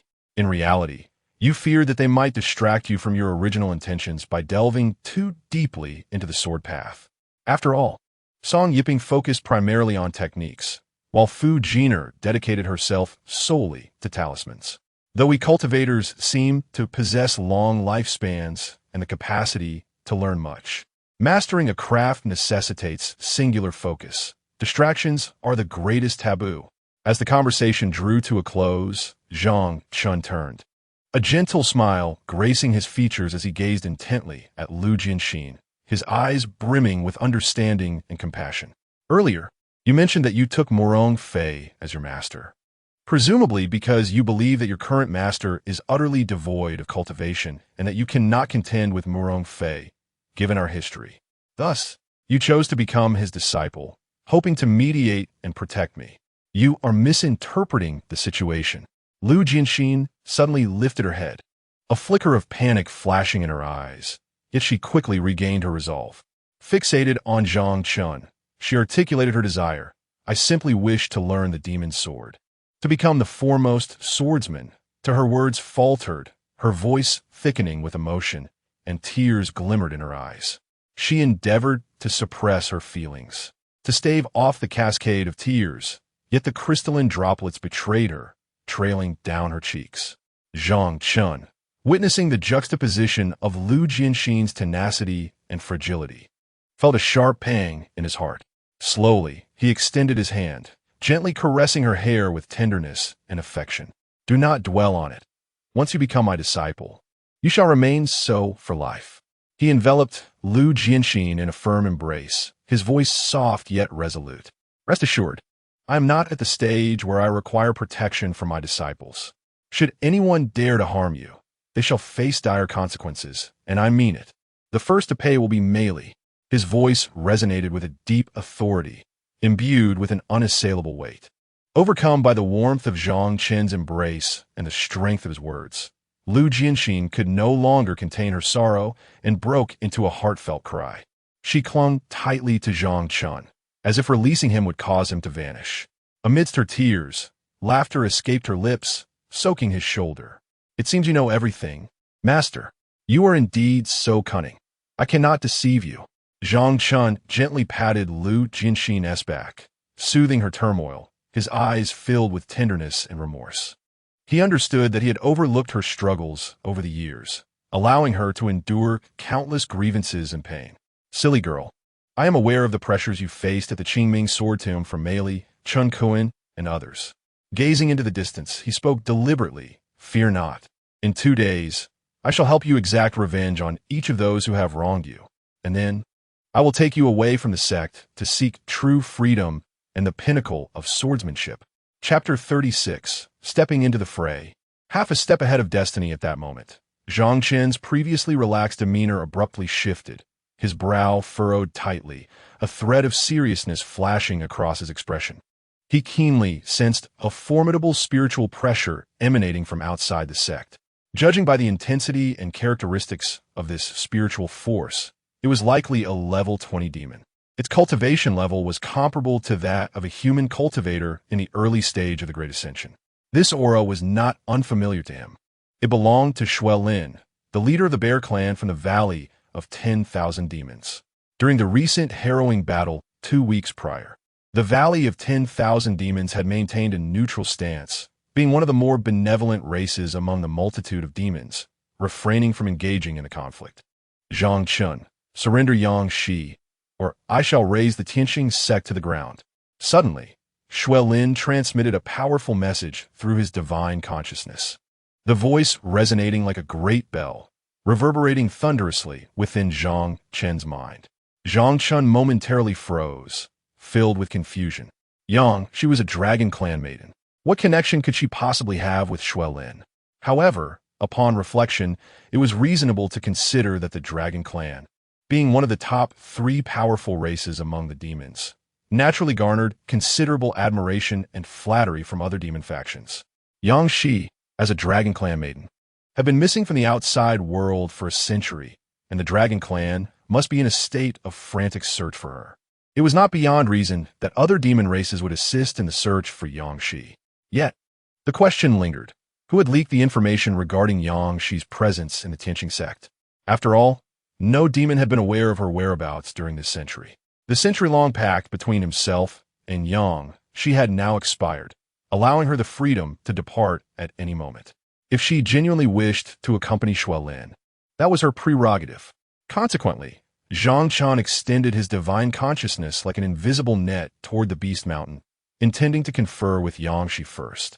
If she truly did not wish to leave, he could negotiate with Xuelin. After all, these were his final 2 days at the Tianxing Sect, and he had no desire to forge enmity with any demon race, especially given that among equal ranks, demons were inherently more potent than human cultivators. Moreover, he was merely at the late stage of the integration realm, while Xuelin was at the early stage of the Great Ascension, a significant disparity in cultivation levels. Should a confrontation arise, his chances of victory would be slim. Suddenly, Zhang Chen was taken aback, a glimmer of astonishment crossing his gaze. He meticulously searched with his divine consciousness, only to discover that Yangshi was, in fact, absent from the Beast Mountain. Expanding his search, he scrutinized the entirety of the Tianxing Sect, yet he still failed to detect her presence. It then dawned on him that he had not seen Yangshi for several days. His previous focus had been entirely on his 2 disciples, causing him to overlook Yangshi's whereabouts. Had she departed the sect alone? No. Zhang Chen immediately shook his head, dismissing that notion. Yangshi was a sensible young woman. She had previously expressed her desire to leave the sect alongside him. Thus it was inconceivable that she would leave without a word. Therefore, there was only one possibility. She had been concealed by someone. This thought naturally led him to suspect Mei Li, Chen Kuan, and their associates. Having severely injured Mei Li, and with Yue Lishuang preoccupied in recent days dealing with the Demon Sect alongside Murong Fei, they had been unable to attend to other matters. Tian Kuan, feeling inadequate in strength, seems to be contemplating the abduction of Yangshi, intending to ally with the demon clan against himself. Zhang Chen pondered deeply and had already deduced much of the situation. Master, has something occurred? In the meantime, Lu Jianxin, noticing Zhang Chen's furrowed brow and somber countenance, was filled with concern and promptly inquired with care. It's nothing. I must attend to some matters first. You should remain here in the Sword Tomb. Zhang Chen forced a smile, attempting to reassure Lu Jianxin. Remember to use the 9 Heavens Thunderfire Sword formation to seal off the Sword Tomb, and do not allow anyone to enter. Wait for me obediently for 2 days, and I shall take you away. Lu Jianxin nodded obediently. All right, I will wait for Master to come and fetch me. Given the current potency of the 9 Heavens Thunderfire Sword formation, coupled with the dense sword aura of the Sword Tomb, it was sufficient to confine an ordinary Great Ascension cultivator. Therefore, Lu Jianxin's presence in the Sword Tomb was safer than anywhere else. Contemplating this, Zhang Chen hesitated no longer. His entire being radiated a brilliant golden light as he swiftly soared towards the Kunming Hall, where Chen Kuan resided. In the blink of an eye, Zhang Chen arrived at Tianxing Mountain. He encountered no resistance and stepped into the Kunming Hall.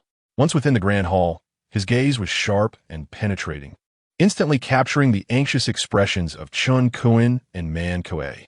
The two were pacing restlessly inside the hall, their footsteps hurried and frantic, their faces etched with worry and unease, akin to ants on a hot pan. Ah, great Elder, you have finally arrived. You must have heard about the blood phosphor bear. Upon seeing Zhang Chen, Chen Kuan rushed forward, his face a mask of urgency and desperation, his voice tinged with a plea. Please, let Yangshi leave with him. Otherwise, that bear might annihilate our Tianxing Sect. He raised his head, terror and anxiety etched across his features, beads of sweat forming on his forehead. That bear demon has already issued its final warning. If we do not hand over Yangshi before dawn tomorrow, it will raise our Tianxing Sect to the ground.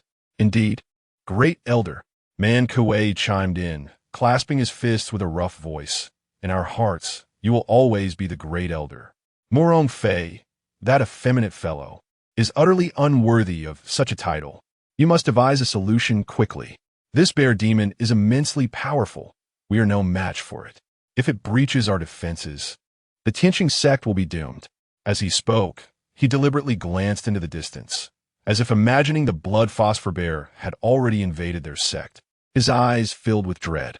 Where is Yangshi? Surely, you know better than anyone. Zhang Chen struggled to contain his rising anger. His voice as frigid as frost as he coldly interrogated. Chen Kuan was taken aback, hastily sighing, his expression innocent. Ah, great elder. Yangshi was summoned by you a century ago. How could we possibly know her whereabouts? Man Kuei continued to chime in. Indeed, there's no sign of her in the myriad beast mountain. Where could she possibly be? Realizing he had misspoken, he abruptly fell silent, a flicker of panic crossing his gaze. Zhang Chen's expression darkened, his eyes fixed intently on Man Kuei, his glare electrifying as he inquired. Oh? How can you be certain that she is not at the Beast Mountain? The Beast Mountain is shrouded in a barrier that obstructs spiritual perception. Those below the Great Ascension cannot sense anything. In our moment of anxiety, we hastily went to the Beast Mountain to invite Yangshi, Chen Kuan added, a forced smile gracing his face. Yet she was nowhere to be found, leaving us in the dark about her whereabouts. After all, she was invited by you. If the blood phosphor bear cannot locate her and brings ruin upon the Celestial Star Sect, it would be catastrophic. Elder, I trust you do not wish to bear the responsibility for the sect's annihilation. So, it turns out you were waiting for me here.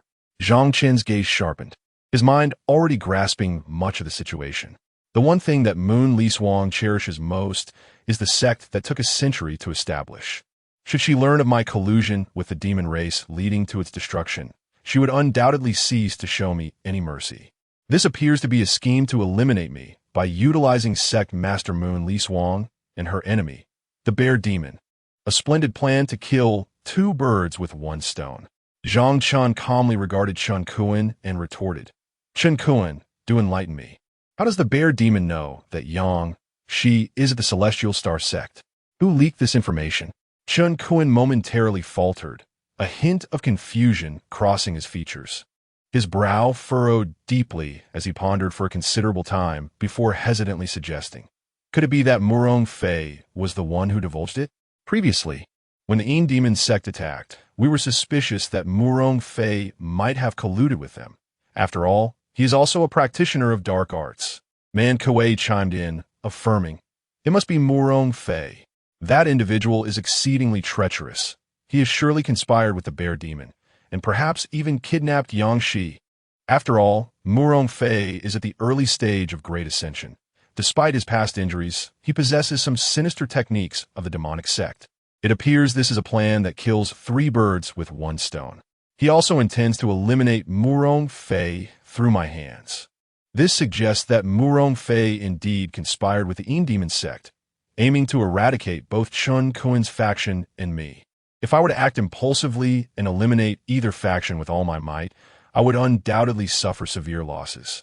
Consequently, I would become a mere pawn on their chessboard, at their mercy.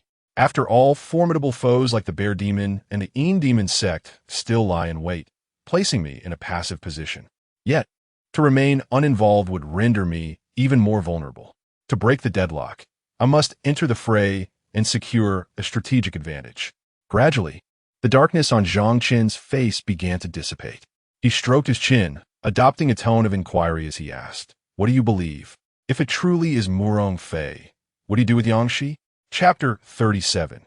Individual plans in a fleeting moment. Chen Kuan and Man Kuei exchanged glances, their eyes interlocking with an unspoken current of tension. Subsequently, both shook their heads in unison, their movements synchronized yet revealing a hint of insincerity. Very well. If you uncover any clues, notify me immediately. Zhang Chen's gaze swept over the two, his eyes imbued with scrutiny. However, he refrained from further words, his form flickering as he transformed into a brilliant streak of golden light, vanishing from the grand hall, leaving only a distant fading silhouette. Chen Kuan slowly exited the hall, standing on the steps before it, gazing at the golden light that streaked across the sky like a shooting star. a flicker of confusion and malice evident in his eyes. Judging by its direction, it seemed he was returning to the Wuchen Pavilion. What on earth is he doing, heading back to his Wuchen Pavilion? Tian murmureth, his voice low, as if speaking to himself, tinged with suspicion. Upon hearing this, Man Kuei became anxious and erupted in a tirade. With hands on his hips, the flesh on his face quivered with each word. Is he taking a nap? His audacity is astounding. Isn't Yang Shi's closest friend? I made the hints so obvious. He should be confronting Murong Fei to settle accounts, leading to mutual destruction, right? They had deliberately leaked Yang Shi's information to Xuelin, hoping to incite a conflict between Zhang Chen and Murong Fei. As the senior disciple of Yue Lishuang, Murong Fei held considerable stature within the Tianxing Sect, and there were already underlying tensions between her and Zhang Chen. They had anticipated that, under the pressure of Yang Shi's disappearance and Xuelin's threats, Zhang Chen would act impulsively and seek out Murong Fei for confrontation. If a conflict ensued between the two, their strengths would guarantee mutual ruin. By that time, once a day had passed, the bear demons could invade the sect, and the sect leader Yue Lishuang would inevitably dispatch the severely injured Murong Fei and Zhang Chen to fend off the threat. Man Kuei grew increasingly agitated, his spittle flying as he spoke. They'll all perish at the hands of the bear demons, and then we will.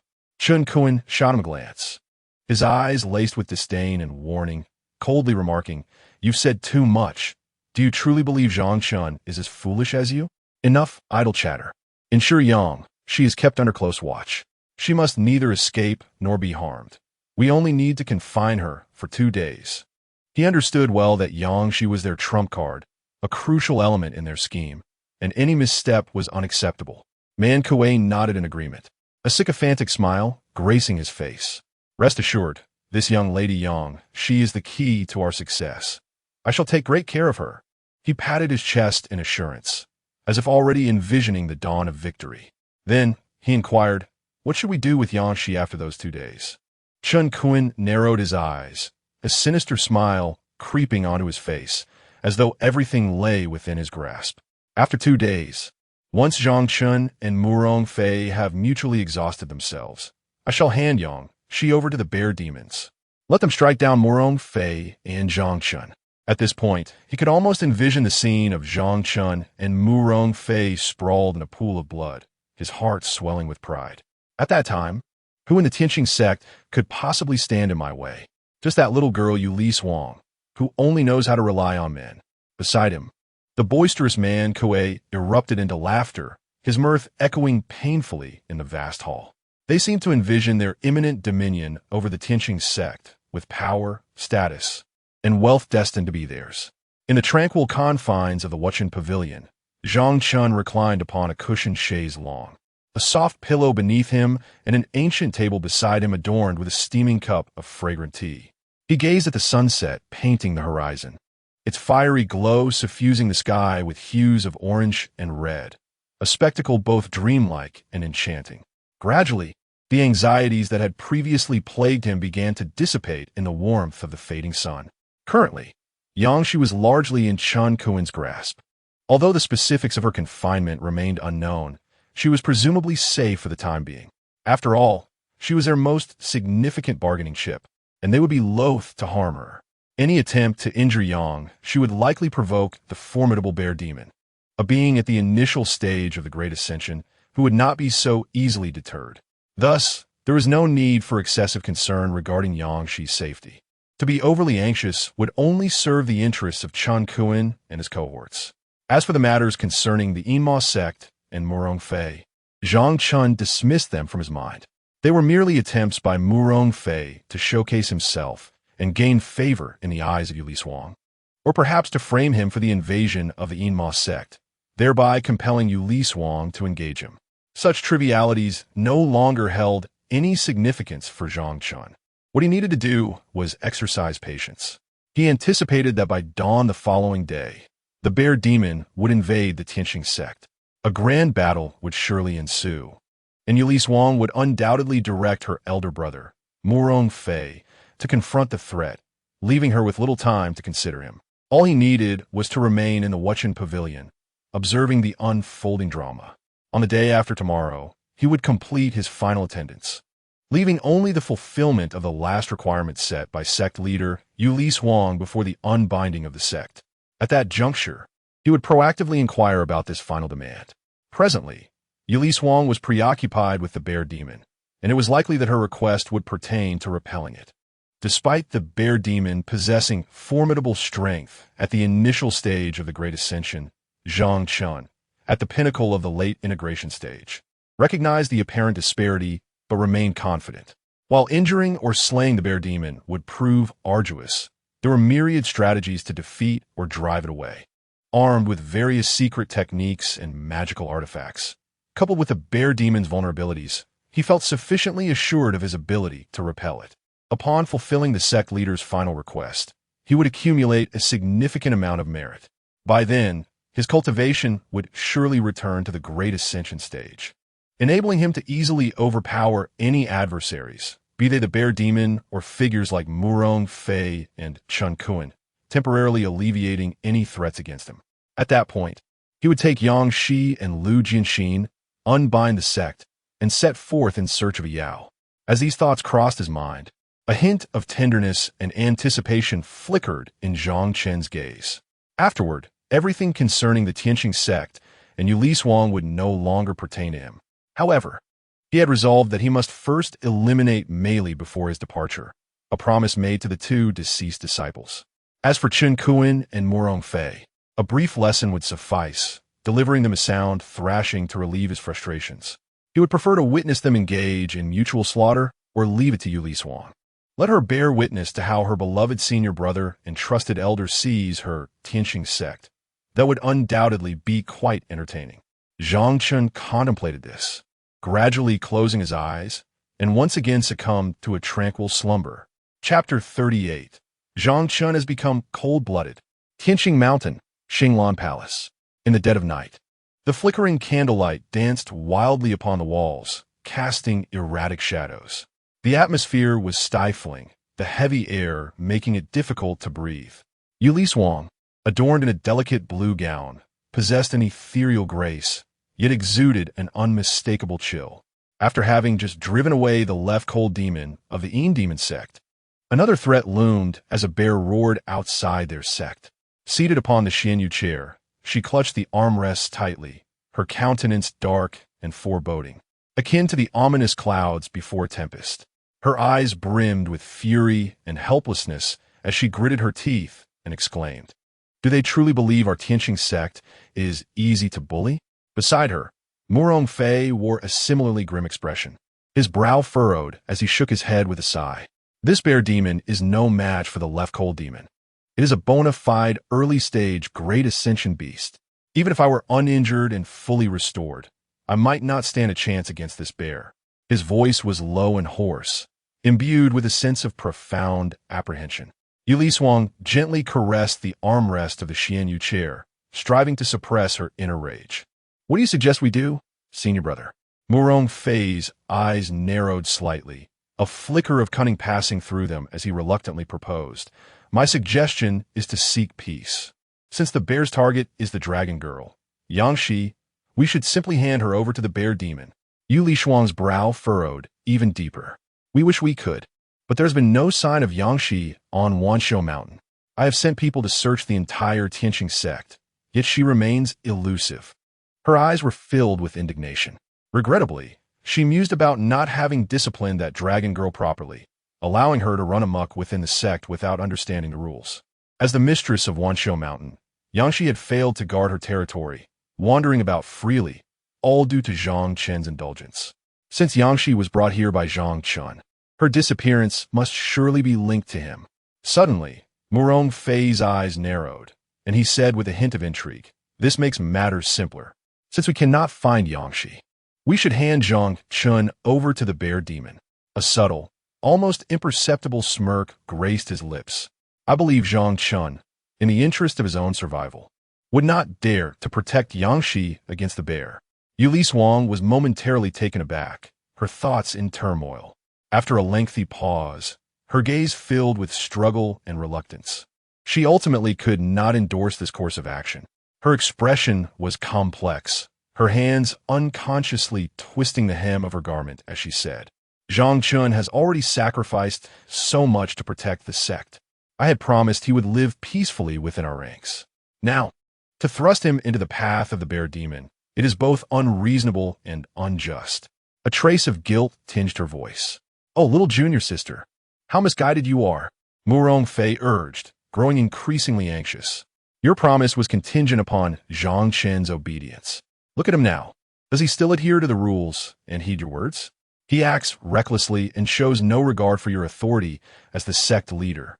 Upon hearing this, Yue Lishuang's hesitation diminished significantly.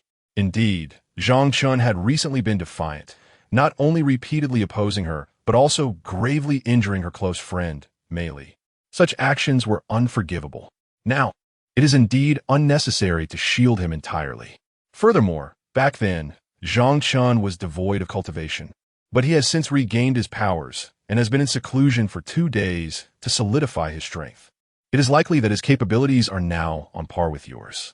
Sensing that Yue Lishuang was wavering, he seized the opportunity to press on, reminding her that he was originally a late-stage Great Ascension practitioner, endowed with various means, so there was no need to worry about him. Do you wish to witness the annihilation of our sect without taking action? His voice carried a hint of threat and coercion, compelling Yue Lishuang to make a choice. Yue Lishuang bit her lip resolutely, a flicker of determination flashing in her eyes. Indeed, no matter the cost, I must preserve our sect. Even if it means sacrificing Zhang Chen, it is a necessary course of action. With that, she cast her gaze towards the horizon, which was beginning to brighten. It was likely that dawn would break in just a couple of hours. If she could not hand over Yang Shi, she would have to surrender Zhang Chen first, and he would eventually disclose Yang Shi's whereabouts. Very well. I shall personally seek out Zhang Chen and instruct him to confront the bear demon. With a firm resolve, Yue Lishuang transformed into a gust of wind and snow, vanishing from the grand hall, leaving behind a chilling breeze that echoed within the chamber. Murong Fei, observing the disappearing figure of Yue Lishuang, revealed a cryptic smile. Whether Zhang Chen had concealed Yang Shi or whether Yang Shi had been captured by Chen Kuan's people, neither scenario would compel me to intervene against the bear demon, allowing you to reap the benefits. As long as I can placate my junior sister and coerce the Empress to command the elders, I shall always maintain the upper hand in this advantageous position. In the blink of an eye, Yue Lishuang arrived at Yaoxian Pavilion, only to be obstructed by a golden barrier outside. This golden barrier bore strange patterns, resembling mysterious talismans, shimmering with an otherworldly glow. The intricate designs crisscrossed as if they were the marks left by ancient deities, imbued with ample spiritual energy. Above the barrier, the light of the Buddha flickered, with ethereal Buddhist figures appearing and disappearing, exuding a solemn and sacred aura. This is actually the Diamond Shumi array. Yue Lishuang's expression soured instantly. Not long ago, she had sensed with her divine consciousness that Zhang Chen had emerged from seclusion. Yet now, this defensive array still enveloped the entire Yaoxian Pavilion. His intentions were quite clear. He did not wish to engage with the bear demon. Even though Zhang Chen's cultivation might have diminished from the Great Ascension stage, the array was considerably weakened compared to before. However, breaking through it with brute force would still require at least 3 to 4 days. And in just 1 hour, as dawn approached, the bear demon would invade Tianxing Sect, leaving no time to spare. Zhang Chen, if you hand over Yang Shi, you need not confront that bear demon. Do you hear me? Yue Lishuang channeled her energy, employing a transmission technique that pierced through the array. The spatial fluctuations caused by the transmission rippled outward like waves upon a tranquil lake. Yet after a long while, there was still no response from within the array, as if it were a desolate, empty city. Zhang Chen, what did you say back then? Amidst the tempest surrounding Yue Lishuang, the fierce winds roared and howled like a raging beast. In an instant, she radiated a significant aura of icy chill, manifesting into an array of ice needles, swords, and spikes that surged towards the formation.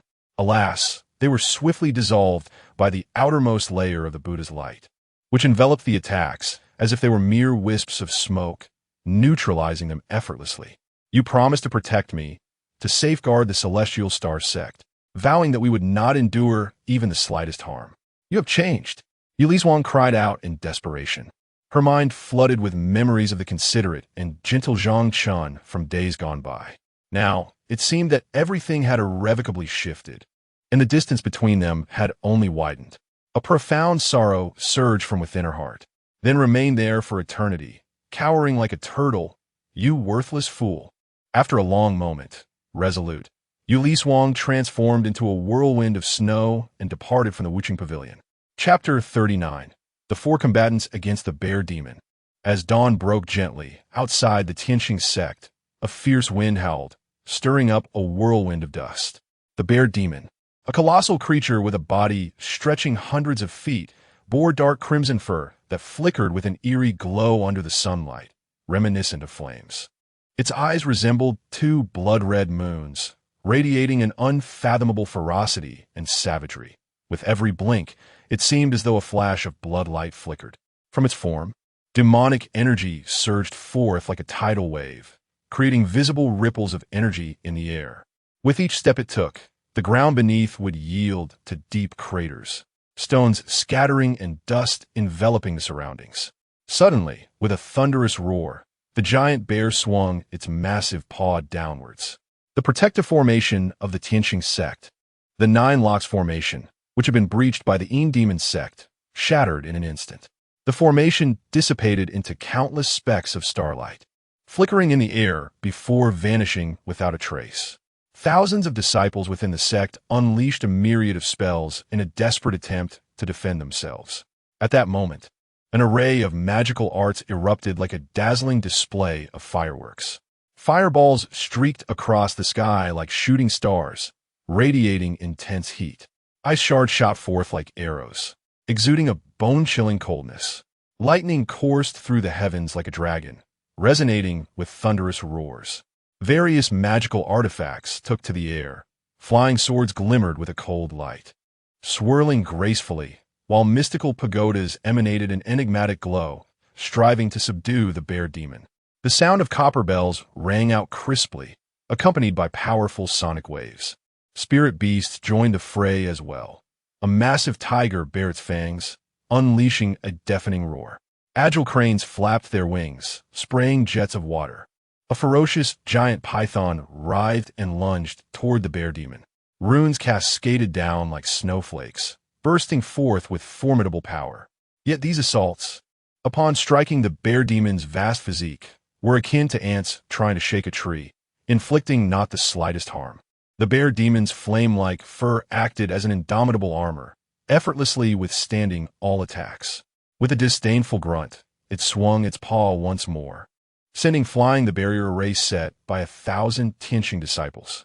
Countless disciples were struck down by the residual force, spitting blood and meeting their demise, staining the ground crimson.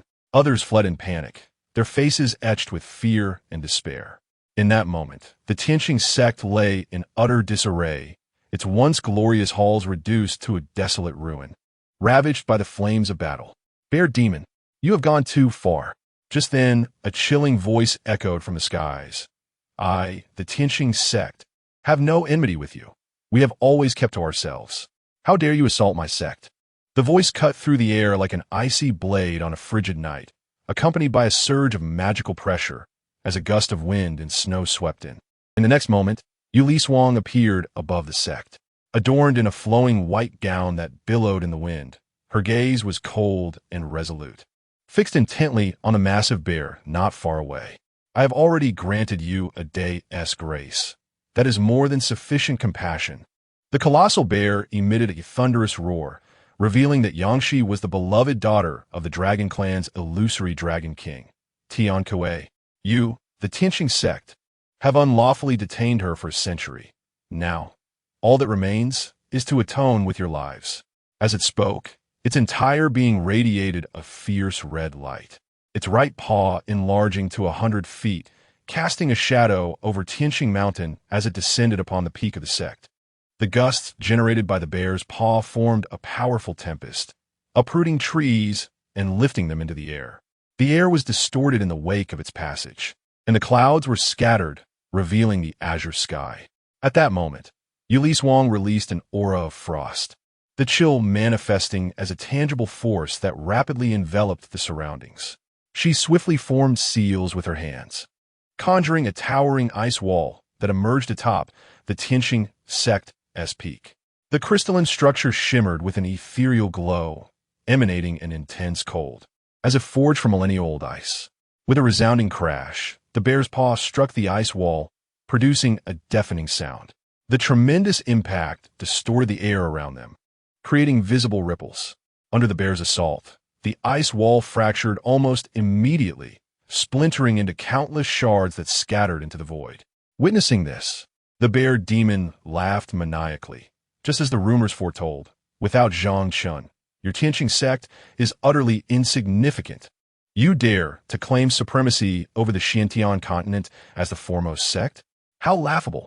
A sect without a single ascendant-level cultivator is hardly worthy. Without hesitation, the bear demon swung its paw towards Yue Lishuang once more. Even before it drew near, she felt an overwhelming pressure emanating from its massive paw. This aura was akin to an invisible mountain, crushing her breath and rendering her immobile, unable to evade. Her face paled, beads of sweat forming on her brow. Her eyes filled with terror and despair. In that moment, a realization dawned upon her. Just half a month prior, Zhang Chen had battled such a creature. No, he had faced 8 of these monstrosities, each one stronger and more fearsome. After all, Zhang Chen was contending with a late-stage ascendant, 4 mid-stage ascendants, and 3 early-stage ones. Yet here she was, feeling immense pressure from a mere early-stage bear demon. Was it true that the Tianxing sect could not function without Zhang Chen? As the bear's paw loomed closer, Yue Lishuang, in despair, closed her eyes. But at that instant, she sensed a familiar presence shielding her. Opening her eyes, she beheld her elder brother, Murong Fei, dressed in a flowing crimson robe. His long hair danced in the wind, his gaze imbued with a fierce determination. "Do not fear, junior sister," he declared.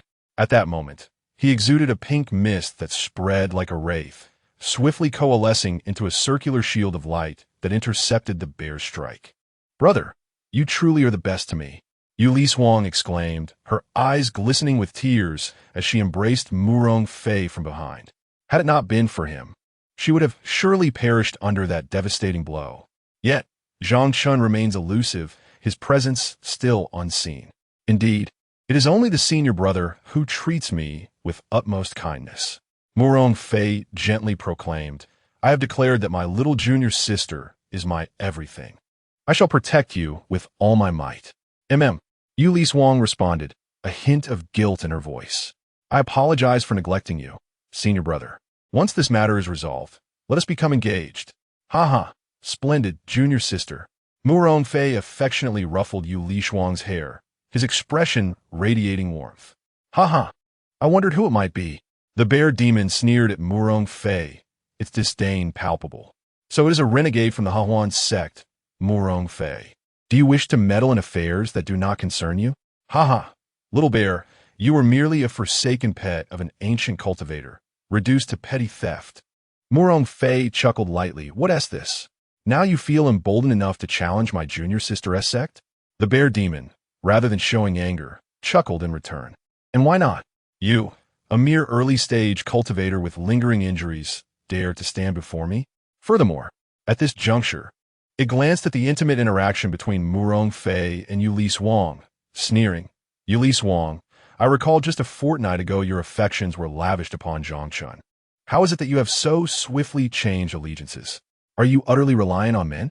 Such arrogance shall lead to your demise." Yue Lishuang's expression darkened immediately as she released Murong Fei and summoned her full magical power. With swift movements of her hands, beams of light shot forth, coalescing into 2 crescent-shaped ice blades.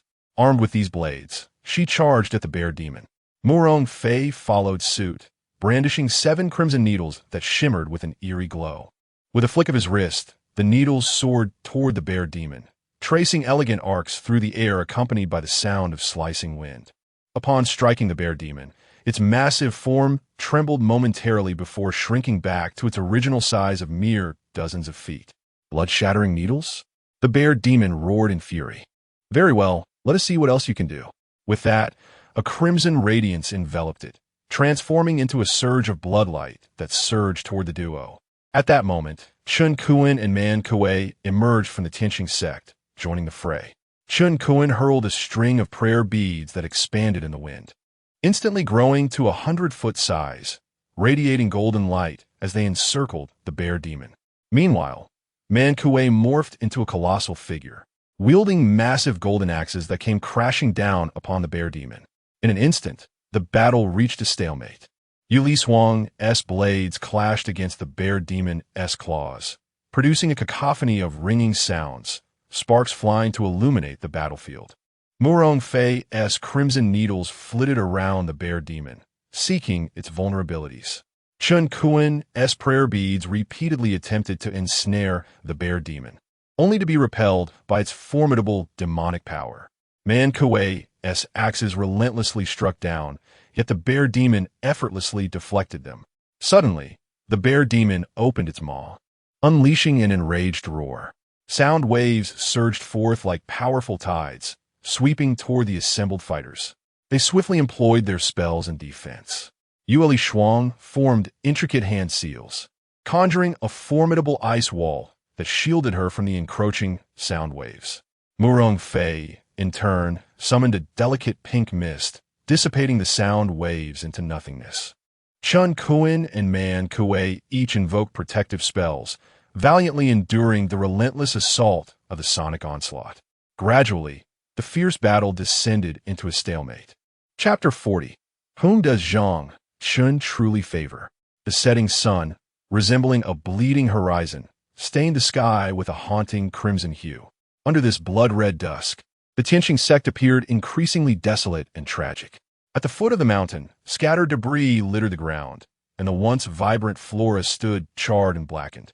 The mountainside was strewn with the bodies of the sect's disciples, their blood converging into streams, flowing across the cold, hard stone, emitting a dull and mournful sound. Chun Kuan and Man Kuei, weary and battered, leaned against a massive rock at the mountain's edge, gasping for breath as sweat mingled with blood, soaking their garments. Their arms and faces bore the uneven scars inflicted by the sharp claws of the bear demon. They lifted their gazes, piercing through layers of mist, focusing on the heart-wrenching scene unfolding in the sky. Murong Fei and Yue Lishuang, despite their numerous wounds, continued to fiercely engage the enormous, menacing bear demon, whose eyes burned like fire. The sky above was a tumult of dark clouds and blood-red hues. Murong Fei, graceful and agile, wielded blood mist and 8 slender blood needles, targeting the demon's eyes, chest, and joints, yet each attempt was deflected by the bear's formidable physique. Yue Lishuang, cold and resolute, was enveloped in a gentle moonlight, her every strike imbued with an endless chill, striving to freeze the bear demon's onslaught. The bear demon, with its tough hide and immense strength, roared in a way that shook the mountains, its massive paws creating gusts of wind, showing no signs of faltering, but rather growing more ferocious with each attack. Damn it, we have underestimated Zhang Chen's ruthlessness. Man Kuei exclaimed furiously, striking a nearby stone with his fist, sending shards flying. His eyes burned with rage as he turned to Chun Kuan, his voice trembling with indignation. The sect is in such dire straits, and yet he remains hidden within the Wuqing pavilion, utterly indifferent. Chun Kuan's expression darkened, his gaze fixed on the sky, his voice low yet powerful. The situation has indeed surpassed my expectations. Initially, I envisioned Zhang Chen and Murong Fei joining forces against the bear demon, allowing us to reap the benefits. Instead, we have become the prey, manipulated by Zhang Chen. It is truly ironic.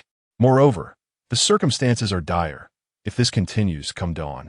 Both the sect master and Murong Fei are destined to fall. Man Kuei looked skyward, bewildered.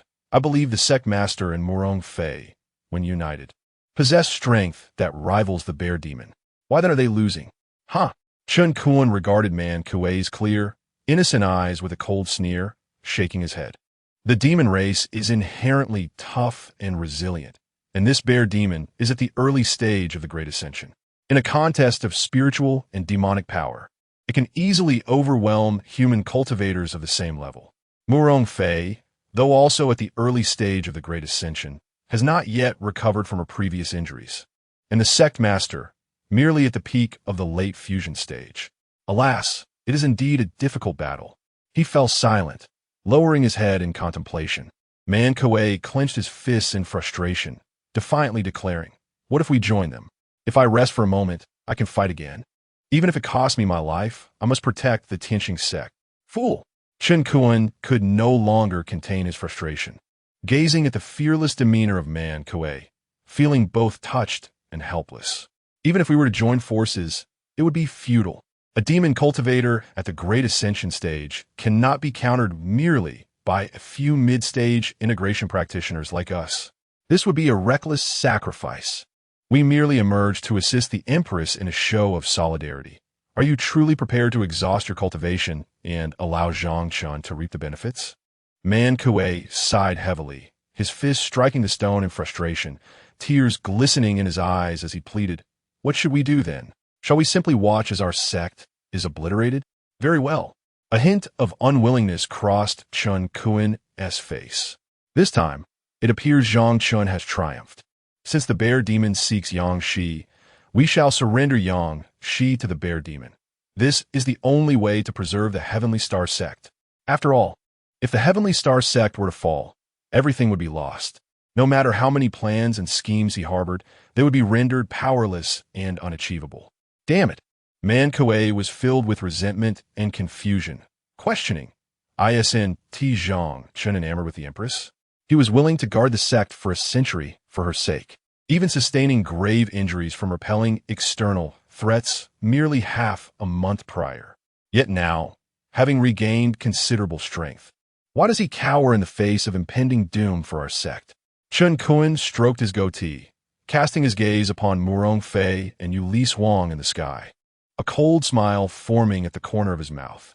If you were in his position, would you still cherish a woman who has faltered in her affections? Faltered? Man Kuei looked up at Yue Lishuang, a flicker of shock and confusion crossing his features. Are you suggesting that the Empress has taken a liking to Murong Fei? That is implausible. It shouldn't be the case. Murong Fei had been dismissed multiple times from the Starwave Palace, and even refused to lend her spiritual energy for healing, avoiding any physical contact. This clearly indicates that the Empress harbors only platonic feelings for Murong Fei. Man Kuei resolutely recalled, his voice laced with determination and doubt. Moreover, if the Empress were truly heartless toward Zhang Chen, why would she still welcome him into the sect? Why has she not dealt with Zhang Chen even after her closest sister, Mei Li, was injured? It is evident that the Empress still holds feelings for him. How could she possibly have changed her heart? Oh, you seem quite astute regarding matters of love. Chen Kuan, listening to Man Kuei's analysis, regarded him with newfound respect. It seems you frequent the brothels among mortals, indulging in tales from the courtesans. However, his expression darkened as he continued. If it is not because the Empress has found affection for another, then there exists but one possibility. Zhang Chen has developed feelings for another woman, no longer cherishing the Empress, which is why he now appears so callous, so indifferent to the impending doom of our sect, refusing to lend a hand. Man Kuei rubbed the back of his head, increasingly perplexed and resentful. Who could Zhang Chen possibly favor? His previous actions suggested he was enamored with the Empress. He has never left the sect in a century, and has shown no interest in any other women. I initially thought it might be that girl from the Dragon Clan, but after binding her for a day, Zhang Chen did not attempt to rescue her. Clearly, his affections do not lie with Yang Shi. Chen Kuan appeared to grasp the crux of the matter, murmuring softly, "It seems that only by exploiting the vulnerabilities of Zhang Chen's beloved can we truly manipulate his every move." Man Kuei nodded in agreement. Indeed, a woman is a man's Achilles heel. We must ascertain the identity of the woman Zhang Chen truly cherishes. But what method shall we employ? A sly smile played at the corners of Chen Kuan's lips, his eyes glinting with cunning and wisdom. I have heard that the left cold demon of the Demon Sect possesses a heart-reflecting mirror. which can reveal a person's innermost desires. Perhaps it is worth a try. Man Kuei scoffed, his gaze drifting to the floating figure of Murong Fei, a flicker of disdain and anger crossing his countenance. But the left-cold demon collaborates with Murong Fei. Must we then beseech that effeminate one? Wouldn't that be a humiliation? Not necessarily. Chun Kuan stroked his beard, chuckling softly. I suspect Murong Fei would be eager to demonstrate that Zhang Chen's affections do not lie with the Empress. For once the Empress learns of this, she shall utterly forsake Zhang Chen and turn her affections towards him. Murong Fei. This presents a rare opportunity for him. Huh. I remain unconvinced. Man Kuei retorted with irritation, his tone laced with mockery. Even so, the Empress may not favor that effeminate man. Chun Kuan shook his head. That is not the crux. Rather, if the Empress were to truly discover that Zhang Chen does not hold her in his heart, what do you think her reaction would be?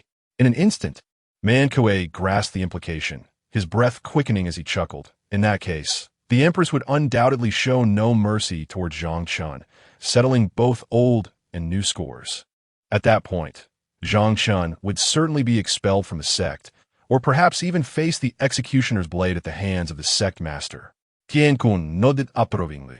Very well, let's first resolve the matter of this bear demon. Go now and bring Yang Shi to me. Understood.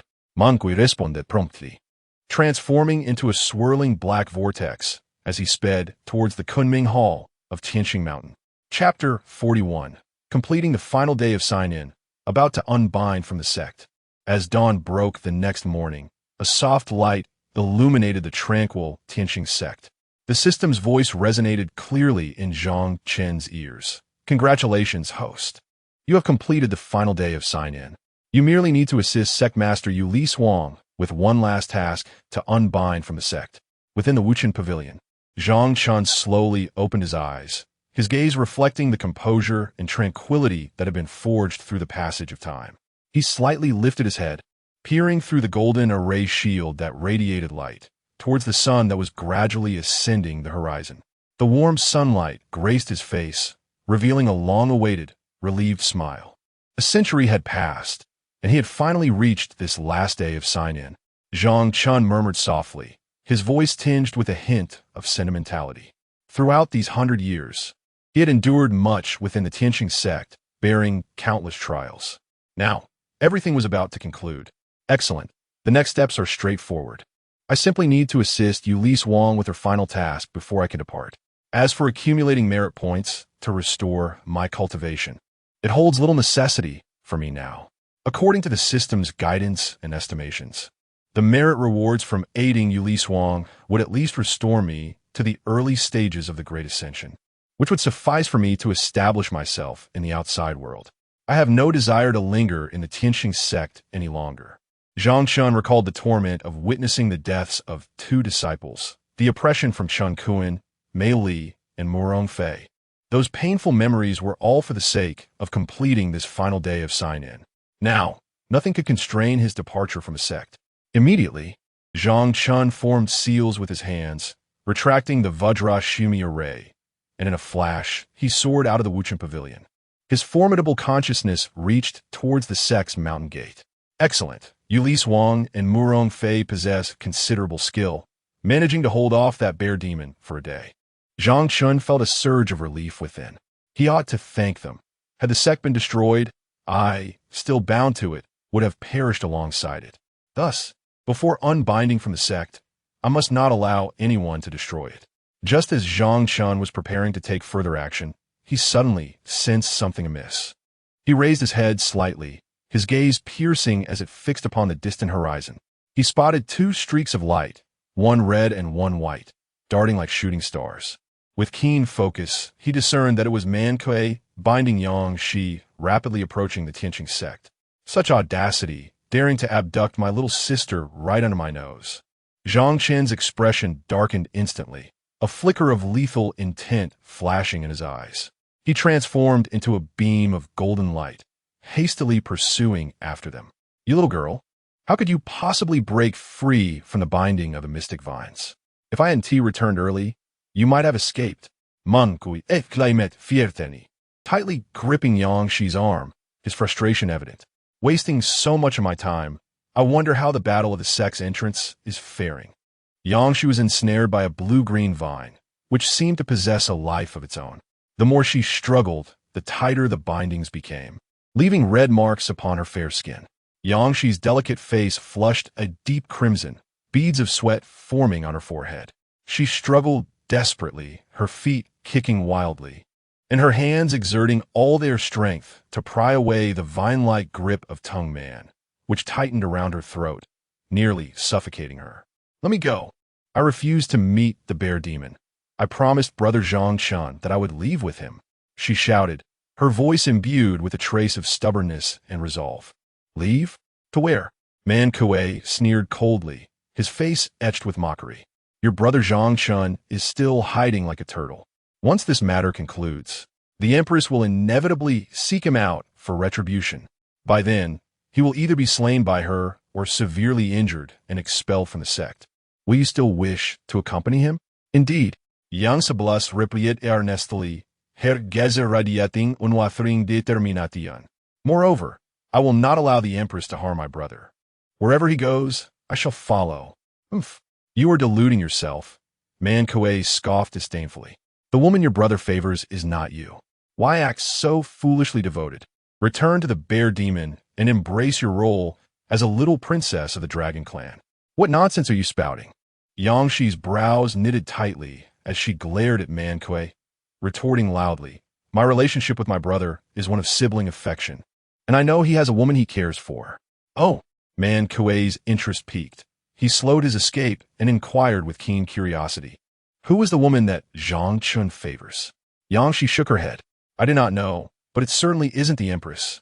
Man Kuei narrowed his eyes, deliberately provoking her. You speak nonsense. If Zhang Chen did not harbor feelings for the Empress, how could he willingly remain by her side as a gatekeeper for the sect for a century without stepping foot outside? Being inexperienced in the ways of the world, Yaoxi's face flushed with anger as she vehemently countered. No, my brother could never like the Empress. He has vowed to leave, and to take me with him. Oh, leave? When will he leave? Man Kuei's interest intensified, his eyes gleaming with anticipation. Where will he go? How is it that I am unaware of this?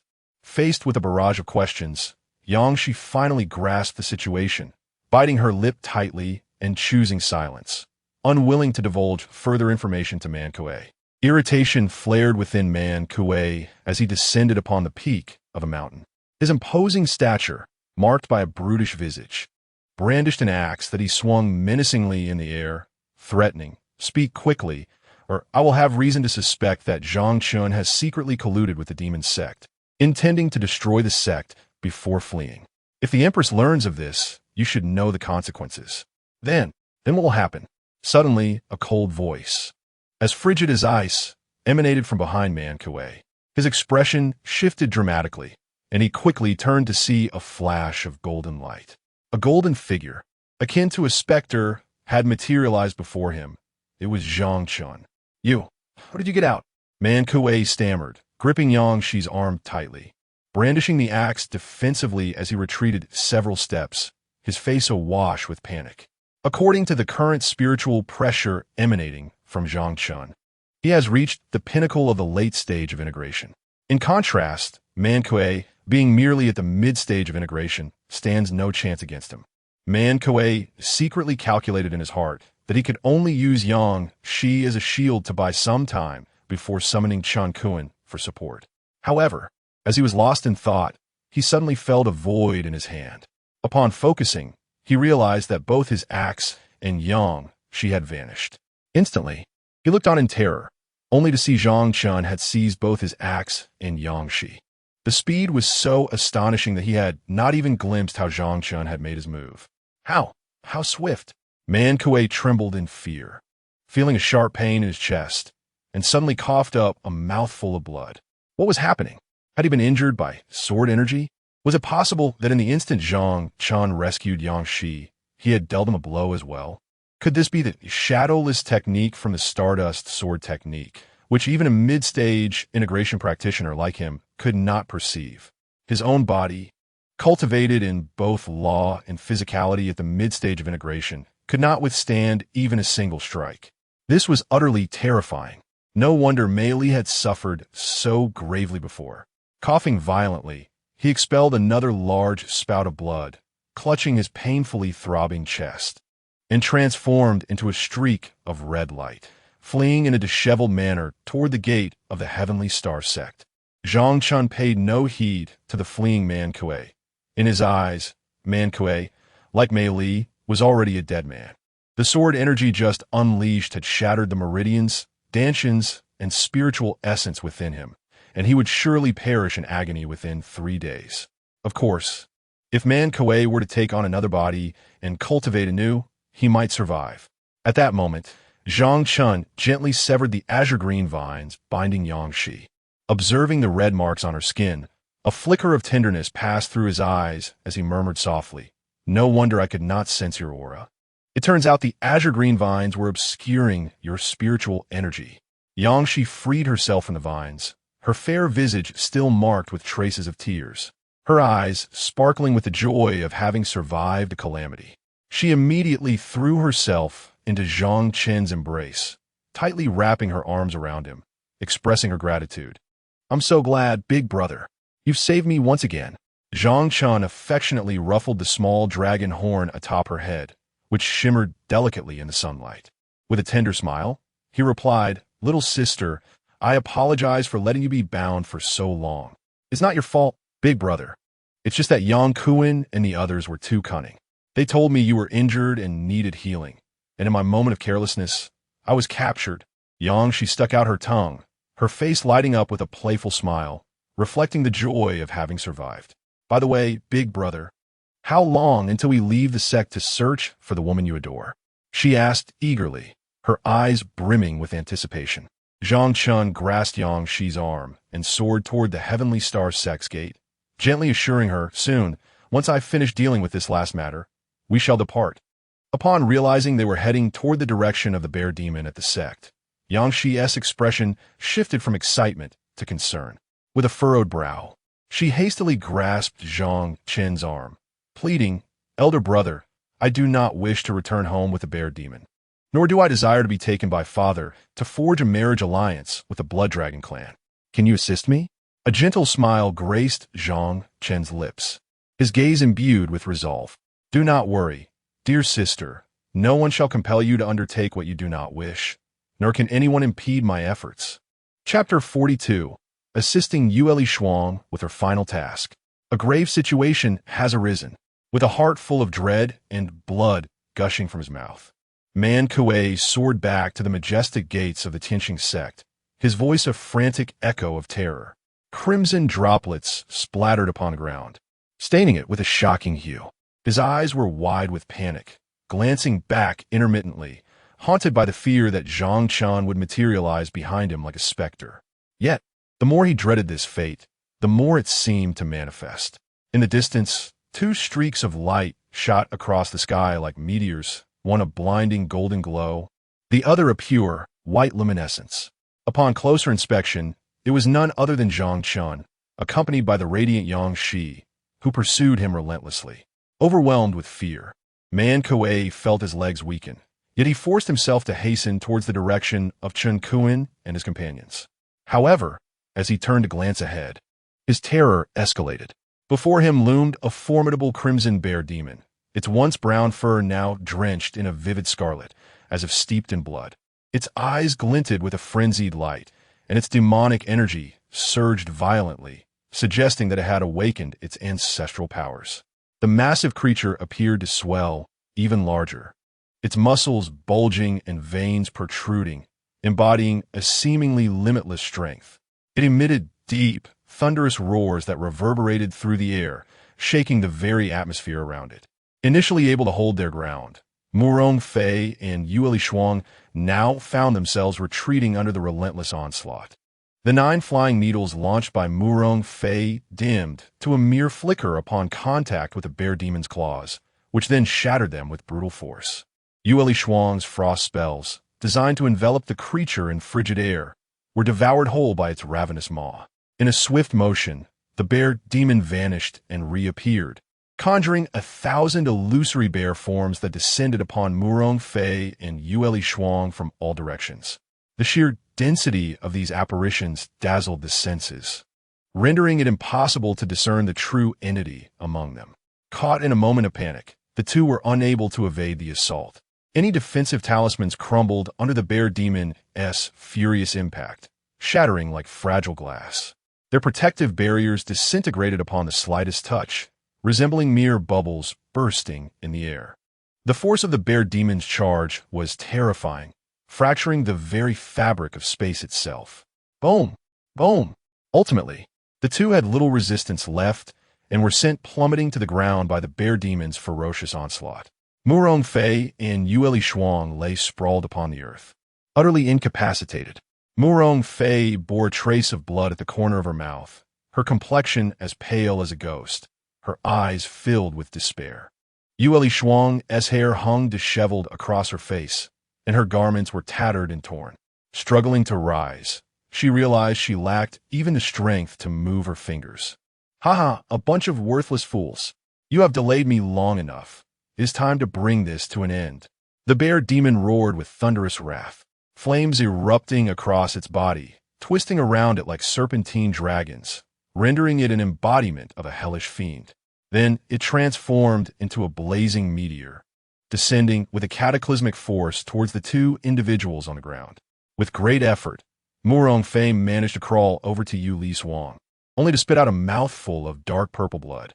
He weakly raised his arm, gripping Yue Lishuang's hand tightly, and with a foolish grin said, "I apologize. My senior brother is utterly useless and cannot help you defeat that bear demon." His voice trembled, filled with self-reproach and helplessness. Yue Lishuang shook her head, her eyes reddening as tears streamed down her cheeks like pearls set loose from a broken string. She grasped Murong Fei's hand firmly, her voice choked with sincerity. "Senior brother, there is no need for guilt. Today, our bond as siblings fighting together is already commendable." She slightly lifted her head, gazing at Murong Fei's weary and scarred face, feeling a pang of anguish in her heart. "Just merely siblings?" Murong Fei coughed a few more times, blood trickling from the corner of his mouth. He looked up at the crimson meteor, now almost within reach, his gaze filled with urgency and anticipation, asking one last time, "Can I hear you call? Call me husband?" Yue Lishuang trembled slightly, tears flowing uncontrollably as guilt surged within her like a tide. Indeed, her senior brother had always harbored deep feelings for her.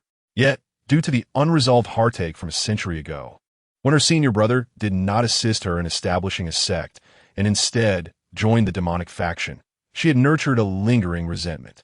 Even as she struggled to suppress her feelings and convinced herself that her affection was for her senior brother, she could never leap over that barrier. Her body instinctively created distance from him. In her heart, she believed that Zhang Chen, who had safeguarded her sect for a century, was the one most worthy of her trust. But at this moment, everything had changed. In the face of life and death, her senior brother's every action revealed that he was indeed the one who cherished her the most, while Zhang Chen had become the one furthest from her heart. What reason did she now have to reject her senior brother? Instantly, Yue Lishuang trembled all over, gripping Murong Fei's hand, looking into his affectionate eyes, and softly called out, "Husband." "Haha, good. My wife, I have no regrets." Murong Fei's pupils constricted slightly, a joyful smile spreading across his face. He held Yue Lishuang tightly in his embrace, bracing himself for the bear demon's final strike. However, inadvertently, his gaze caught a glimpse of a golden figure appearing in the sky, a slight smile gracing his lips. "Uncle Bear, I am coming." Suddenly, a melodious voice rang out from the heavens. It was a sound as sweet as silver bells, strikingly out of place amidst the tense atmosphere. The bear demon, poised to descend, paused in surprise, turned to look back. There, floating in the air, was the long-lost young girl, Yangshi, adorned in a flowing blue dress, her face reflecting a blend of stubbornness and determination. Beside her stood a young man clad in white, handsome in appearance, radiating a faint golden glow. Zhang Chen. The bear demon swallowed hard, instinctively shuddering. Half a month ago, although he did not partake in that great battle, As the lord of the 10,000 Demon Valley, he witnessed from afar the remarkable performance of Zhang Chen, the most formidable cultivator of a late stage of Mahayana from the Tianxing Sect, who single-handedly faced 8 late-stage demonic cultivators without yielding an inch. Such grandeur and commanding presence were unlike anything he had ever witnessed. At this moment, Zhang Chen's aura remained unchanged from that time. Was it not said that Zhang Chen was gravely injured and had lost all his cultivation? Immediately, the bear demon extended his spiritual sense to probe carefully, and he let out a long sigh of relief. The current Zhang Chen was merely a peak cultivator of a late stage of the integration realm. As a bear demon in the early stage of Mahayana, why should he fear him? However, having expended considerable demonic power earlier and with so many people on the opposing side, it was best to simply take Yaoxian away since she had appeared. There was no need for further conflict. With this thought, the bear demon steadied his mind and flew towards Yaoxian, smiling as he said, "Little girl, I finally found you. Come, your father has been looking for you for quite some time." His voice carried a hint of authority that brooked no dissent. "Uncle Bear, I'm sorry, but I cannot go with you."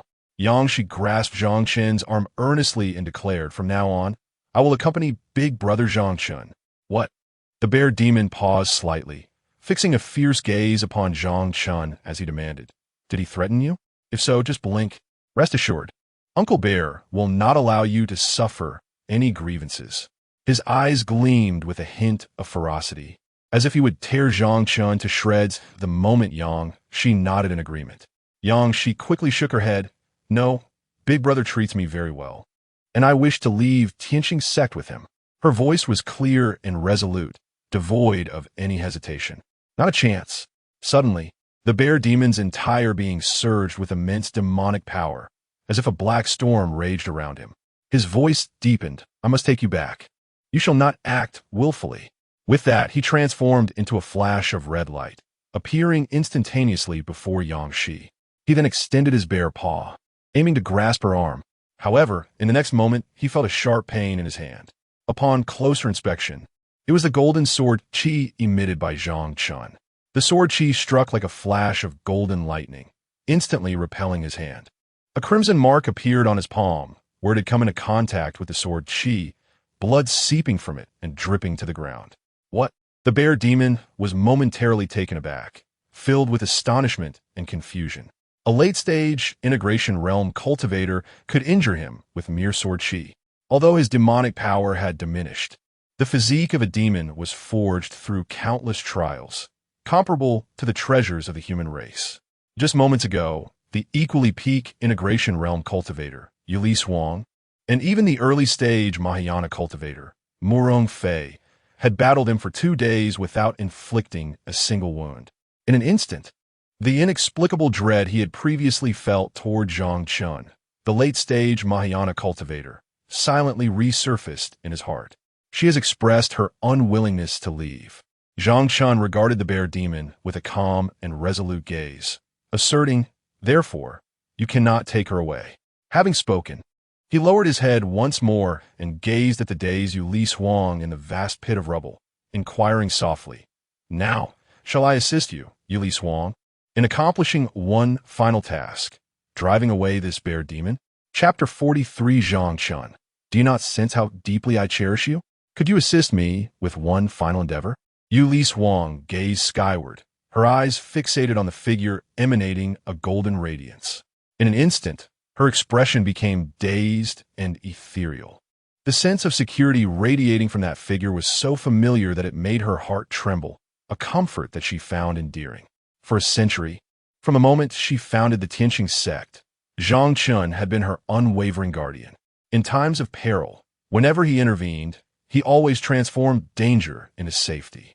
Not long ago, just moments before, she had lamented in her heart that Zhang Chen seemed to drift further away from her. Yet at this moment, he was willing to assist her with this final task. Indeed, he still loves me. It seems I was the one overthinking things. A wave of joy surged through Yue Lishuang, dispelling the gloom that had clouded her heart. Upon reflection, what compelled Zhang Chen to protect the Tianxing Sect for a century? Why did he always comply with her wishes? It was, after all, because he loved her, a love so humble and restrained. Very well, if he truly loves me, then assisting me in driving away this bothersome bear demon will absolve the past. Perhaps she would even grant him an opportunity to compete fairly with her senior brother. Morong Fei. With this thought, a long-lost smile graced her blood-stained lips. She extricated herself from Morong Fei's embrace, swaying unsteadily as she struggled to rise. And with an undeniable tone befitting an empress, she declared, "Very well, Zhang Chen, you shall assist me with this final however." Before she could finish her statement, a sudden realization struck her. Her gaze sharpened, her brow furrowed slightly, and she raised her voice to question, "Why is it the last task? Now that your powers have been restored, I could allow you to continue as the..." At this point, she glanced back at Morong Fei, now the Grand Elder, clenched her teeth, and continued, "I could allow you to remain as Grand Elder, but after you help me drive away this bear demon today, you must continue to protect the Tianxing Sect, and I have stated, I shall only assist you with this final task." Zhang Chen interjected sharply from above. Yue Lishuang was momentarily taken aback, sensing that while Zhang Chen remained willing to aid her, his demeanor had grown colder than ever before. Why? A sense of foreboding welled up within her as she recalled Zhang Chen's previous words, prompting her to demand loudly, "What will happen after you help me this time?" Zhang Chen replied candidly, "I shall depart from the Tianxing Sect. From now on, everything pertaining to the Tianxing Sect shall have no bearing on me." Yue Lishuang felt a sharp pain in her heart, her body involuntarily retreating several steps, her footing faltering until she ultimately sank to the ground. In that fleeting moment, it felt as if something vital was about to vanish from her life. The long-sought sense of security she had just reclaimed evaporated without a trace. Previously, Zhang Chen had indeed mentioned several times his intention to leave the Tianxing Sect, but she had dismissed his words as mere expressions of frustration. After all, he was a person whose cultivation had been completely wasted, having offended numerous demonic cultivators and formidable foes from the monster clans outside. To find refuge within the Tianxing Sect was indeed a stroke of luck. Yet now, with his strength restored to a significant extent, did he truly intend to depart from the sect? To abandon the place that had been nurtured alongside him for a century, a sanctuary filled with countless cherished memories? Impossible. Don't you harbor feelings for me? The more Yue Lishuang pondered, the more her heart brimmed with reluctance. She cast aside her dignity as a female emperor and, tilting her head, demanded loudly, "You have protected the sect for a century. Haven't you done so in pursuit of my love?" At that moment, her eyes widened in disbelief, brimming with resentment and anger, her cheeks flushed with excitement, and her hands clenched into tight fists, her nails nearly embedding into her palms. "If you leave the sect, you shall never see me again, and I will." Yue Lishuang, stop dreaming. My elder brother's affections lie elsewhere. Suddenly, Yang Shi interjected, unable to bear the sight of Yue Lishuang's self-absorbed expression. "Impossible." Yue Lishuang glared at Yang Shi, furiously retorting, "What do you know, you little girl? If Zhang Chen did not harbor feelings for me, how could he have guarded the sect for a century without ever stepping outside? How could he treat me with such deference? How could he agree to do so much for me?" She continued passionately, "Even just now, you heard him express his willingness to assist me with a task, which signifies that in his heart, he still cherishes me. Does he not?" As she uttered the last words, she gazed at Zhang Chen, her face aglow with anticipation, desperately seeking a glimmer of affection in his expression. Alas! Zhang Chen maintained an inscrutable distance, his countenance perpetually cold and aloof. "Look at him. Can he still harbor affections for you?" murmured Morong Fei, her voice laced with concern. "Junior sister, do not deceive yourself. Zhang Chen is a deceiver. He was merely toying with your emotions." "That cannot be true." Yue Lishuang trembled slightly, shutting her eyes as she strained to recall the moment of their first encounter. A century ago, when she first met Zhang Chen, his eyes were filled with adoration for her. That gaze was sincere and fervent, impossible to feign. He had even willingly devoted himself entirely to building the sect for her. Despite her fallen status, in the years that followed, his eyes remained steadfastly filled with affection, obeying her every command. Yet, over time, he seemed to distance himself, treating her with even greater reverence. She had once believed it was merely due to the sect's expansion and the increasing number of disciples, thinking he was preserving her dignity and status as an empress by maintaining a semblance of distance. Fortunately, he continued to obey her every word, assisting her flawlessly in all matters. Impossible. You cannot not love me, for I. Yue Lishuang inhaled deeply, closing her eyes, clenching her fists, her breath quickening as she cried out, "Because I love you so dearly. Haven't you felt it at all?" Upon uttering those words, everyone present, including the thousands of disciples nearby, froze in disbelief. The first empress of the Xuantian Continent, Yue Lishuang, boldly confessed her affection for a man in front of such a multitude, a feat that undoubtedly requires immense courage. After all, Yue Lishuang had previously maintained an air of superiority, dismissing all men with disdain.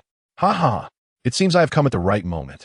Suddenly, from the gathering dark clouds on the horizon, a chilling and sinister laughter echoed. It is truly rare to witness the esteemed Empress Yue Lishuang so humbly flattering a man. In the next moment, a figure emerged from the shadows of the clouds, revealing none other than the second elder of the Yaoxian Sect, Zhuantian, who had invaded the sect a few days prior. With a mocking grin, he gazed at Yue Lishuang, accompanied by hundreds of disciples of the demonic path. Yue Lishuang's eyes reddened as she fixated on the airborne Zhuantian, clenching her fists, her anger transforming into a sardonic smile. "What, a defeated foe, do you still dare to seek death? Ah, do not misunderstand. I am here to assist you." Zhuantian's smile widened, and with a flourish of his black robe, a palm-sized mirror swelled against the wind, rapidly expanding to a size of several dozen feet. The mirror, adorned with an ancient design, was framed in an unknown black metal, intricately engraved with mysterious and complex runes that shimmered with a ghostly blue glow. Its surface was as smooth as glass, yet veiled in a subtle mist, hinting at a hidden, enigmatic realm. The edges of the mirror were encrusted with a circle of resplendent gemstones, red as fire, blue as ice, and purple as dreams, radiating a kaleidoscope of colors. "Do you not wish to know whether Zhang Chen harbors love for you?" Zhuantian pointed at the mirror, a wicked smile gracing his lips. This heart-reflecting mirror is an ancient treasure, perfectly capable of revealing the 7 emotions and 6 desires within a person. It may indeed provide you with the answers you seek. Chapter 44. Upon learning that she was merely a century-long substitute, Yue Lishuang was utterly devastated. "Get lost. Who wants?" she exclaimed in anger, poised to reject without hesitation. However, as the words left her lips, it felt as though an invisible hand had tightened around her throat, forcing the words back down. Deep within her heart, an intense curiosity surged like a relentless tide. She yearned to know who Zhang Chen's most cherished woman truly was. Until this moment, this uncertainty had remained a constant shadow, closely entwined with her thoughts. After all, Zhang Chen had always treated her with such cold indifference, deliberately maintaining a distance. His demeanor suggested he harbored no affection for her whatsoever. Yet, paradoxically, he had silently protected the sect for a century, obediently following her commands, attending to every matter, big or small, without hesitation at her request. This stark contradiction loomed like a thick fog, obscuring her understanding of Zhang Chen and deepening her confusion. Now, before her lay an opportunity to pierce through the mist and discern the truth about him. How could she let it slip away? At this juncture, Murong Fein nodded gently in agreement, saying, "Junior sister, just take a look. It will bring you peace of mind." With increasing concern, he continued, "I truly cannot bear to see you kept in the dark by Zhang Chen, nor do I wish for you to endure such torment from him day after day." Chun Kuan chimed in eagerly. "Indeed, if you can see clearly, it may help the Empress dispel her inner demons and assist you in advancing to the great ascension stage." Man Kuei, clutching his wounded chest, exerted all his effort to declare, "Empress, you must see through Zhang Chen today. Otherwise, it would be a grave disservice to your unwavering devotion." "All right." Yue Lishuang, no longer hesitating, fixed her determined gaze upon the air and addressed Zhuantian sternly. "I truly wish to see who resides in Zhang Chen's heart. However, Should you dare to play any tricks, I will not spare you." Zhuoloma chuckled, his laughter laced with a hint of cunning. "Simply infuse your power into the mirror and direct it towards Zhang Chen." He too was curious about the true reason behind Zhang Chen's guardianship of your sect, the Tianxing Sect. After all, if they could ascertain this, the Yinma sect might discover Zhang Chen's vulnerabilities and manipulate him to serve their ends. Meanwhile, Murong Fei, Chun Kuan, and the others exchanged subtle smiles, their lips curling upwards.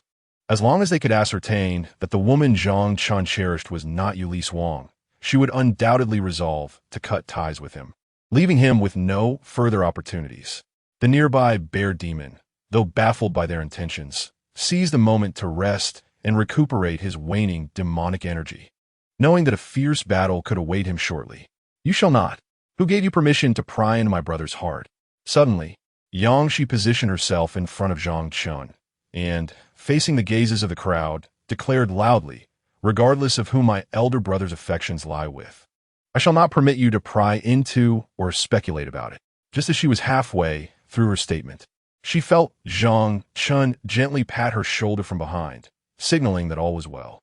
Subsequently, Zhang Chen took the initiative to stand before the mirror, hands clasped behind his back, and with an air of calmness remarked, "I am rather curious to see what wonders this mirror possesses. It is also fortuitous to sever all ties before departing from the sect, thus preventing future complications."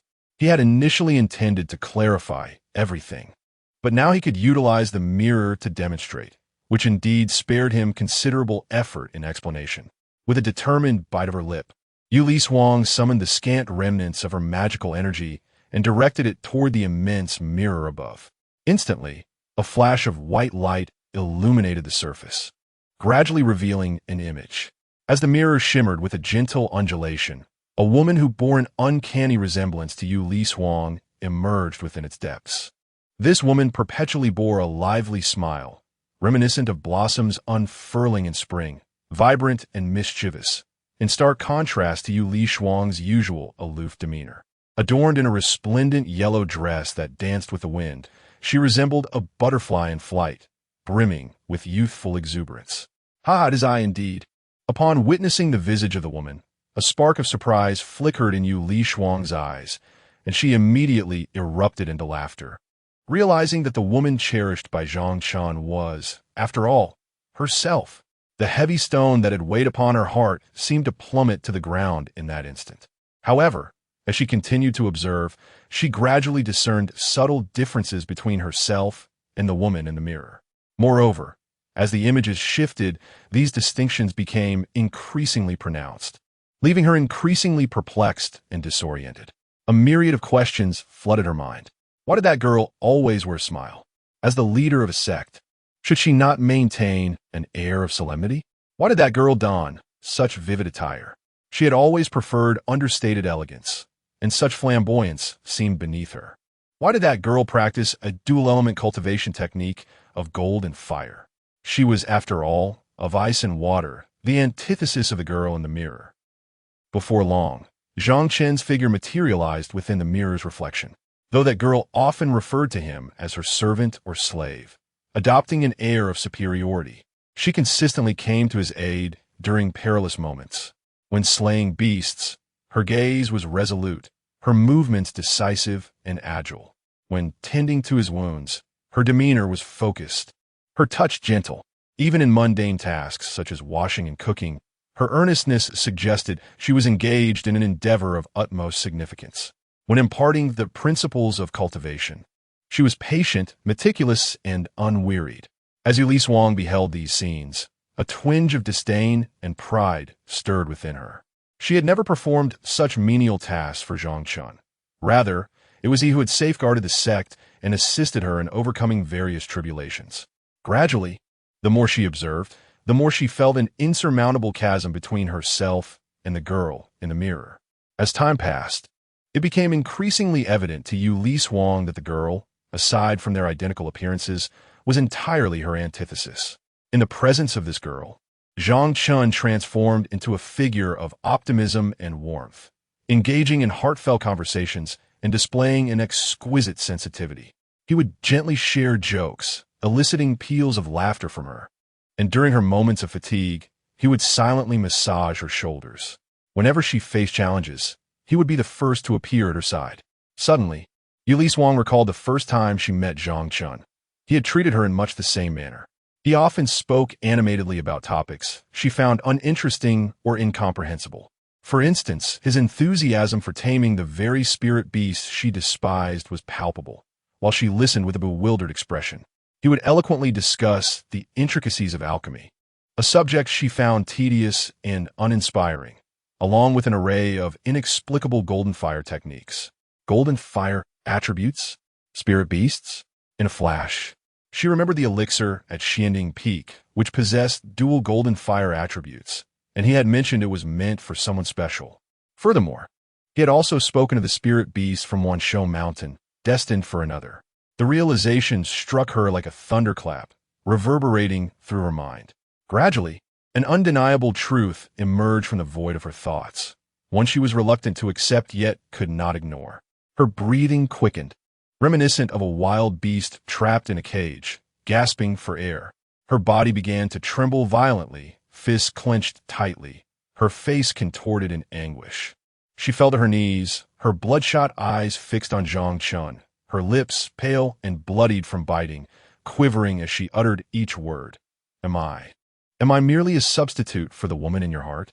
Her voice trembled, laden with immeasurable pain and resentment, each syllable seemingly forced from the depths of her soul, tinged with blood and tears. Is it true that, for a century, you have regarded me as her replacement? Chapter 45. Yue Lishuang, you merely cherish my kindness towards you. The dying sun, akin to blood, painted the horizon in a vivid yet melancholic orange-red. The evening breeze, carrying a hint of coolness, wove through the mountains and forests, causing the leaves to rustle softly. Zhang Chen's figure gradually descended to the ground, his gaze settling upon Yue Lishuang, who knelt a short distance away.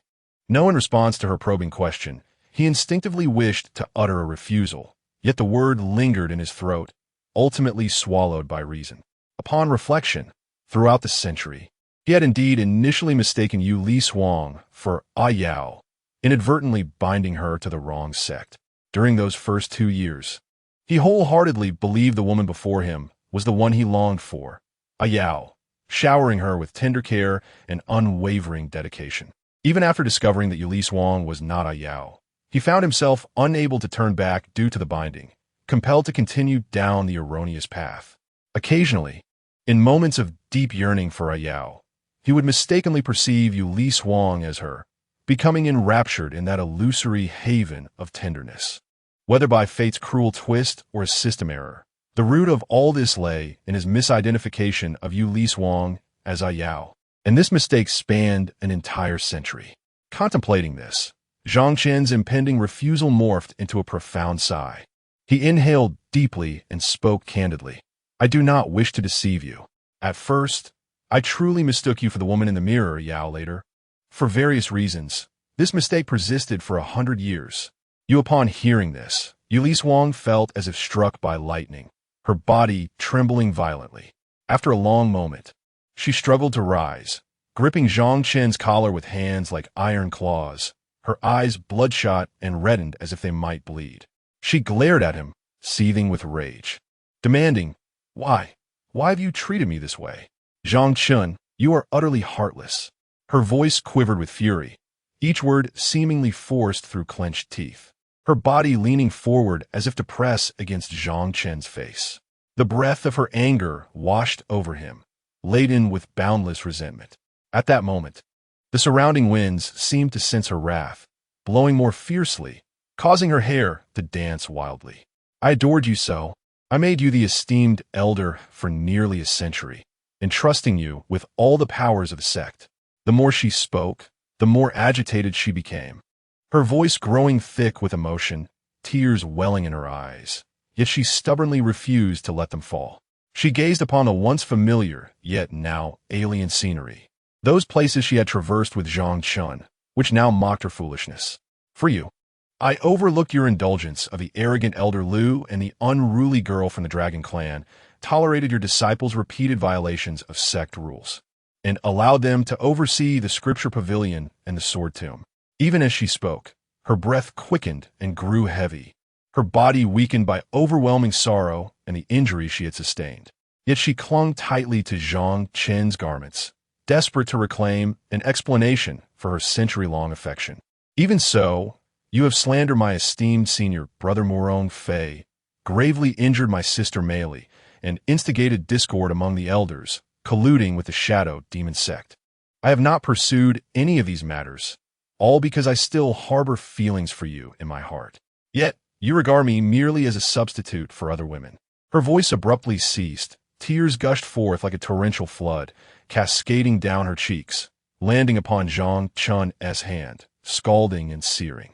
At that moment, the afterglow of the setting sun enveloped her, yet could not dispel the chill that resided within her heart. That chill was akin to icy tides, fully submerging her. Suddenly, Zhang Chen's expression darkened, and a golden light enveloped him, forcefully repelling Yue Lishuang, who had seized his clothing, staggering her back several paces. Yue Lishuang stumbled and fell to the ground, her hair disheveled, obscuring her face, rendering her utterly disheveled. The surrounding winds seemed to cease, as if the entire world had frozen in that singular moment. Do you like me? Do you truly harbor feelings for me? Zhang Chen coldly fixed his gaze upon the fallen Yue Lishuang, his voice icy as he inquired, "Tell me, do you even know what dishes I have enjoyed over the past century? What activities I have relished? What cultivation methods, formations, spells, spirit beasts, and spiritual herbs I have favored?" His words pierced like daggers into Yue Lishuang's heart. Do you know how many injuries I sustained each time I aided you and the sect in repelling formidable foes? How many months of recuperation it took? How many years to recover?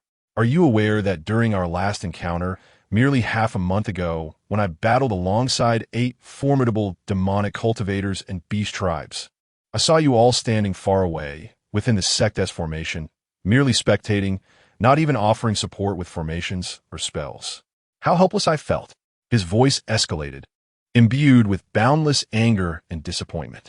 Do you comprehend the agony I endured after that battle, when my body lay broken and my cultivation obliterated, and within the sect, not a single soul came forth to console me, while you actively sought to annul our engagement and usurp my position as the Grand Elder? Do you grasp the depth of my sorrow and desolation? His eyes were filled with torment and resolve. Moreover, do you understand the despair I felt? Watching my beloved disciples perish, witnessing the expulsion of Lu Bo, who dedicated a century to the sect, and the abduction of my younger sister, all while you slandered me? As he reached the conclusion, Zhang Chen's voice grew ever more resolute and determined, as if he sought to purge a century's worth of grievances and anguish. No, you know nothing of this. For throughout these 100 years, I have dined on your favorite dishes, refined the cultivation methods you cherish, concocted dual-attributed elixirs tailored to your physique, and forged the most secure protective formation for our sect, all to grant you a sense of safety. I have sought the finest celestial-grade artifact forgers, the best celestial-grade alchemists, and the most skilled dragon spirit beast masters in the Xuantian Continent, even at the expense of my disciples' own cultivation time. Managing the crucial places such as the Book Pavilion, the Symbolic Palace, and the Qingming Sword Tomb. All of this was for the ascendance of your Tianxing Sect to the pinnacle of the Xuantian Continent. Yet you remain utterly oblivious to my true self. How could you possibly harbor feelings for me? You do not truly care for me. You merely appreciate my kindness towards you. Zhang Chen's words struck Yue Lishuang like a hammer, resonating deeply within her heart. She felt her mind whirl, as if a colossal stone were pressing down upon her chest, rendering her breathless. Her body trembled violently, akin to a leaf caught in a tempest, helpless and desolate. As the sun dipped below the horizon, the encroaching darkness thickened around her, as though it sought to consume her entirely. She collapsed onto the ground, her vitality swiftly waning, her consciousness fading into a haze.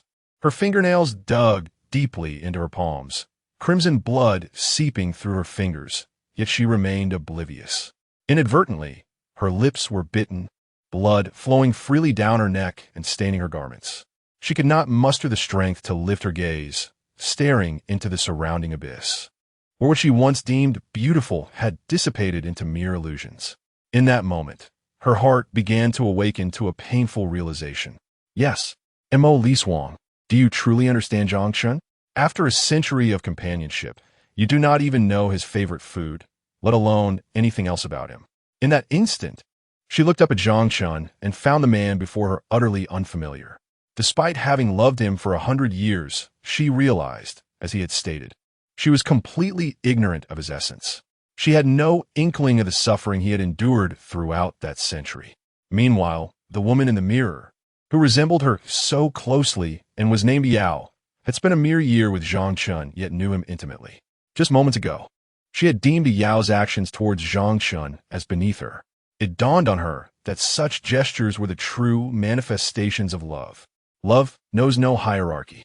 It was no wonder Zhang Chen fell for Yao.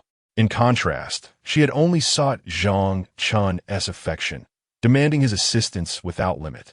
She had never truly given him love.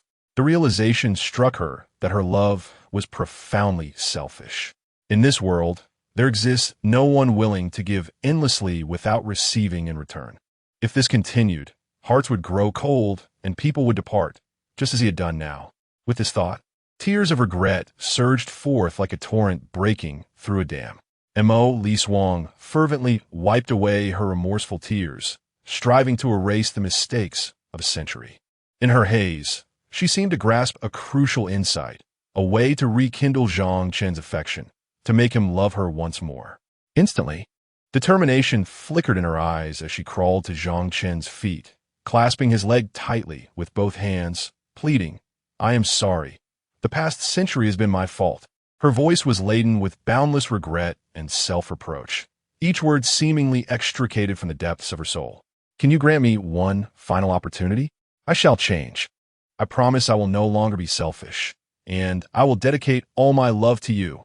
She lifted her head, gazing at Zhang Chen with a pleading expression, her eyes brimming with hope and supplication. "I will do everything, washing, cooking, and cleaning, just like a Yao. Whatever you desire, I shall fulfill, and I will strive to do it even better and more perfectly than Yao." Chapter 46, A Yao Yao. The infatuated woman in search of her love for a century, no need for that. I have already stated that from the very beginning, we were merely a mistake. Zhang Chen's demeanor was stern, his voice resolute, akin to the frigid wind of a wintry night, piercing and devoid of compassion. He forcefully shook off the hands of Yue Lishuang, which were tightly clasped around his thigh, retreating several steps to distance himself from her.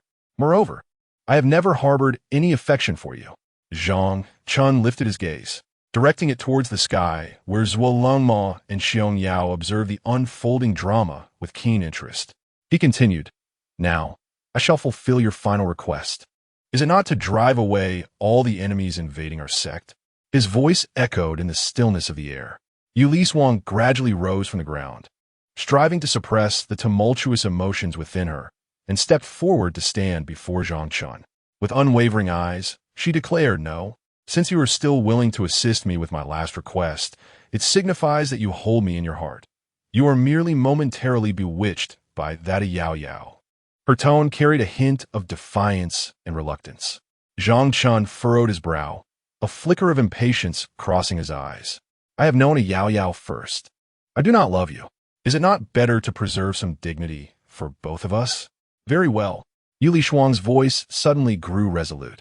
"My final request is that in this life and the next, you shall love only me, remaining by my side in the Tianxing Sect without departing even a single step." "Nor, impossible," Zhang Chen interrupted, his voice laced with anger, unhesitatingly cutting off her words.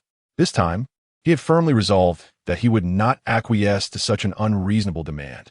He had already safeguarded the Tianxing Sect for 100 years, during which he diligently accumulated merit and strove to enhance his cultivation, all for the purpose of liberating himself from the constraints of the system.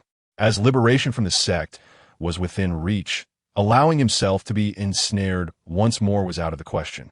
Even if it meant destroying everything with the system, he would never again be bound by shackles. Fortunately, at that moment, the system remained unresponsive. Seeing this, Murong Fei could no longer stand idly by. He stepped forward, grasping Yue Lishuang's arm, and comforted her. "Junior sister, you are being foolish. As you have just witnessed, Zhang Chen's heart is not here. Why subject yourself to humiliation?"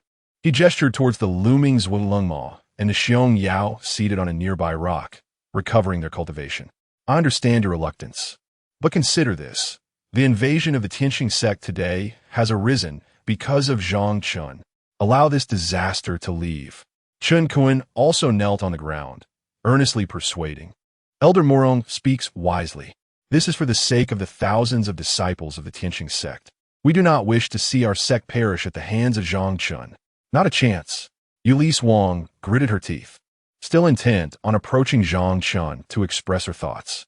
After all, she had come to realize her missteps and understood the type of woman Zhang Chen favored. She firmly believed that she could surpass a Yao Yao, for she was the Empress of the Xuantian Continent and could undoubtedly make Zhang Chen truly love her. This opportunity, which she had missed for a century, she vowed not to let slip away again this time. Yue Lishuang, I suggest you abandon your futile efforts." At that moment, the cold and aloof Zhuolengma let out a chilling laugh from the sky, his figure flashing down to land beside Zhang Chen. He gazed at Zhang Chen, a sycophantic smile plastered across his face, and respectfully remarked, "That woman in the mirror, I believe I have seen her before." "What?" Initially composed, Zhang Chen's expression shifted slightly, a flicker of urgency flashing in his eyes. "When? Where?" "Well," Zhuolengma chuckled mischievously, lowering his voice conspiratorially. "It was so long ago that it might be better for you to return with me to the Empress Sect, and I can recount the tale at length. Now is the prime moment to win Zhang Chen over. After all, from the recent events, it was evident that Yue Lishuang could no longer hold Zhang Chen's allegiance." At this juncture, Zhang Chen's foremost concern was the woman in the mirror, a Yao. By exploiting this fact, Zhuolengma believed he could manipulate Zhang Chen into joining the Empress Sect. If successful, the Empress Sect might ascend to become the foremost sect in the Xuantian Continent, and then, suddenly, Zhuolengma felt a tightening in his throat, a suffocating wave of dread washing over him. He beheld Zhang Chen, whose eyes were now devoid of warmth. Unbeknownst to him, Zhang Chen had extended a hand, faintly glowing with golden light, and had seized his neck. How could this be? He was equally matched with Zhang Chen, both at the pinnacle of the late stage of integration. Just moments ago, he had been completely oblivious to Zhang Chen's movements, only to find himself caught by the throat. The terrifying speed and pressure rendered him utterly defenseless. This was frightening, yet exhilarating. It validated his keen insight, compelling him to win Zhang Chen over. With all his strength, Zhuolengma flailed and shouted, "Don't act rashly. I remember now. Let me explain." In detail, Zhang Chen relaxed his grip slightly, his voice deepening with an imperious command. Zhuolengma rubbed his throat, stepping back in trepidation to regain his composure. He then slowly began. "This was over a decade ago when I journeyed to the western region of the Ma Bay in the country of Lulan to gather fragments of the sand demon crystal. Along the way, I heard a romantic tale circulating within the local cultivation community about a lovesick woman searching for her beloved.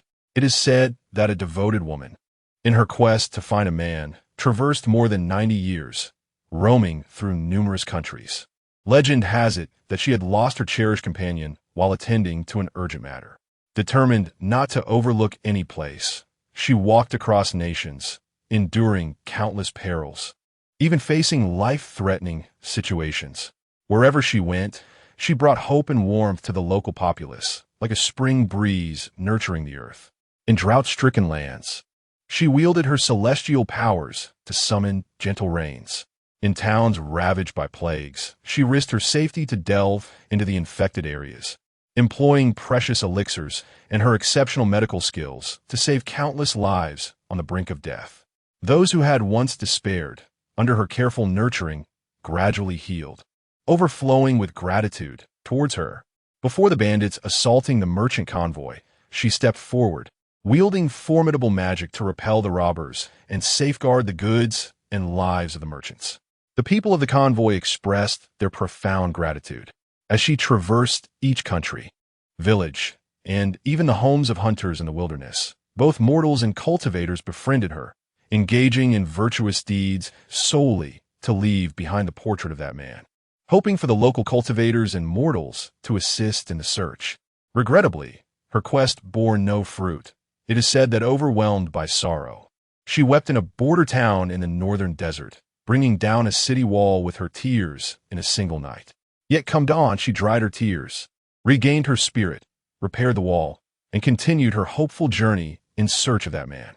At this juncture, Zhuolongma's eyes shimmered with a trace of admiration.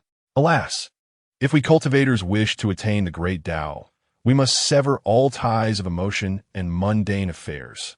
Yet that woman, contrary to this, has endured nearly a century, solely to find her beloved, which indeed earns my respect, even as a demon cultivator. However, upon further inquiry, he discovered that the woman described by everyone bore an uncanny resemblance to Yue Lishuang.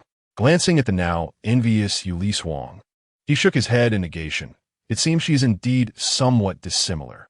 That woman radiated vivacity and warmth, much like the earlier figure, a Yao. Furthermore, upon seeing the portrait of the man left in the locality, he was taken aback. Zhuolongma waved his hand and produced a tattered portrait, presenting it to Zhang Chen. This is a copy I made out of curiosity. Trembling, Zhang Chen accepted the image, his pupils constricting as he momentarily fell into a daze. The portrait, rendered in a style reminiscent of charcoal, captured a lifelike likeness, akin to a sketch from modern society. Indeed, this sketching technique was one he had taught a Yao years ago. At that time, a Yao was enamored with the art of painting, and he, having been an art student in his past life, often engaged in discussions about artistic techniques with her. A Yao, intrigued by his distinct methods, insisted they draw portraits of one another to see who could create the more exquisite representation. Reflecting on this, Zhang Chen reached out to touch the beard depicted on the lower jaw of the portrait. Indeed, every time a Yao sketched him, she insisted on adding a goatee, believing it rendered him more composed and mature, unlike his current disposition of perpetual jest and flippancy. Little did she know that only in her presence did he reveal a smile, allowing himself to be unrestrained. Throughout his century at Tianxing Sect, he scarcely remembered the last time he had laughed heartily. Ultimately, when she beheld the sketch he had made of her, she conceded defeat. As a penalty for her loss, she voluntarily served as his maid for a day, bustling about to serve him tea, prepare exquisite meals, and ensure his comfort thoroughly. That evening, she returned to her chamber, tenderly massaging herself while playfully expressing her desire to learn the art of sketching. As these thoughts crossed Zhang Chen's mind, a nostalgic smile graced his lips, filled with the sweetness and warmth of bygone days. Yet, as the smile lingered, it morphed into a bittersweet grimace, entwined with guilt and self-reproach. Ayao, why must you endure this? In those years, I mistakenly mistook Yue Lishuang for you, abandoning you to join the Heavenly Star Sect, never once stepping beyond its confines for a century. Why then do you punish yourself in your relentless search for me? Throughout this century, you have borne the torment of longing alone, traversing countless hardships solely to find me. Meanwhile, I have become entangled with others within the Heavenly Star Sect, missing the precious moments we could have shared together. However, rest assured, from this point forward, it shall be my endeavor to seek you out. I vow to find you and make amends for the debts of this century. Chapter 47. Restoring the Great Vehicle Practice, setting out to find a Yao. In my view, Brother Zhang, upon concluding this matter, will undoubtedly seek out the woman named a Yao. A sly smile danced on the lips of Left Cold Demon. He then waved his voluminous sleeves, and a black map materialized in his hands, emanating an aura of mystery. This map was a detailed representation of the Xuantian Continent, and a treasured secret of our sect. Approaching Zhang Chen, he presented it with both hands, stating, I have meticulously marked the locations for you. The red dots indicate the ancient kingdom of Lulan in the northern desert, where I last ventured. Moreover, this map possesses a remarkable ability to collect a person's essence for the purpose of locating them. I suggest you first travel to the ancient kingdom of Lulan, gather the essence of that woman, and follow the path she once traversed. The map will reveal the route and destinations she is likely to pursue. Without a moment's hesitation, Zhang Chen waved his hand and stored the map within his storage pouch. I accept this gift, but let me be clear. I shall not join any sect. Not joining. Not joining. Left Cold Demon quickly waved his hands, a smile plastered across his face. To forge a connection with a talent like Brother Zhang, to witness the resilient and kind-hearted Yao, and to perhaps unite a pair of celestial lovers. This is indeed a virtuous act on my part. Enough with the pretense. Left Cold Demon, do not flatter Zhang Chen so overtly. At this moment, Yue Lishuang glared at him, her teeth clenched, a hint of jealousy surfacing at the corners of her mouth. Yao is a tenacious woman. How could I, Yue Lishuang, be any less? I too will. Enough. Zhang Chen's gaze was piercing as he fixed his eyes on Yue Lishuang, finally demanding, I have neither the patience nor the time for your idle chatter. State your final request. Very well. Yue Lishuang regained her former resilience, her expression serious. I want you to bring Yao before me once you find her. I wish to see whether the rumors hold any truth, to discern what differences lie between Yao and myself. As she spoke, a barely perceptible chill flickered in her eyes. Once she encounters Yao, she will employ coercion and temptation to persuade her to leave Zhang Chen. In that case, Zhang Chen would remain hers alone. He would continue to guard her side, serving the Tianxing Sect. If Yao truly remained steadfast and refused to depart, then she would personally ensure Yao's departure. Ultimately, Zhang Chen would have no choice but to choose her. Regardless of the circumstances, Zhang Chen would ultimately belong to her. She was no one's shadow. She would make Zhang Chen fall in love with her once more. Upon hearing this request, a complex light flickered in Zhang Chen's eyes. The final request was merely to meet Yao. This task was not insurmountable. Yet, given his understanding, it was likely that Yue Lishuang harbored ulterior motives. To safeguard against any unforeseen circumstances, it was essential to arrange their meeting with utmost caution and preparedness. However, the timeline for severing ties with the sect would likely be postponed. Moreover, without detaching from the sect, could he truly venture forth to find Yao? After all, the system had stipulated that one could not leave the sect until the bond was severed. Note, it has been detected that Yue Lishuang's final request was to meet Io, who is not within the sect. Thus, certain limitations of the system have been unlocked ahead of time. Unlocked limitation. The host may leave the sect within 15 days to search for Io. The host cultivation can be restored to the initial stage of the Great Ascension. However, if the host does not return within 15 days, the severance from the sect will fail, and the host must continue to sign in at the Tianxing Sect for 100 years before being able to sever the bond. Remaining at the Tianxing Sect for 100 years? What a joke! Zhang Chen furrowed his brow, his fists clenched slightly. Feeling the vigorous magical energy within him restored to the initial stage of the Great Ascension, he resolved firmly in his heart. 15 days it is. It coincides perfectly with my desire to find Io even more swiftly, with the restoration to the initial stage of the Great Ascension. Coupled with the clues provided by the map, perhaps I shall find Io even before the 15 days elapse. At that time, I shall protect Io with all my might as we meet Yue Lishuang, thus allowing me to officially sever my ties to the sect. Only then will I truly be free. At that moment, Zhang Chen nodded and declared, very well, I shall find Io and bring her to meet you within 15 days. This will be the final request I fulfill for you. Yue Lishuang's expression brightened with joy as she quickly replied, excellent. I shall await your return at the sect.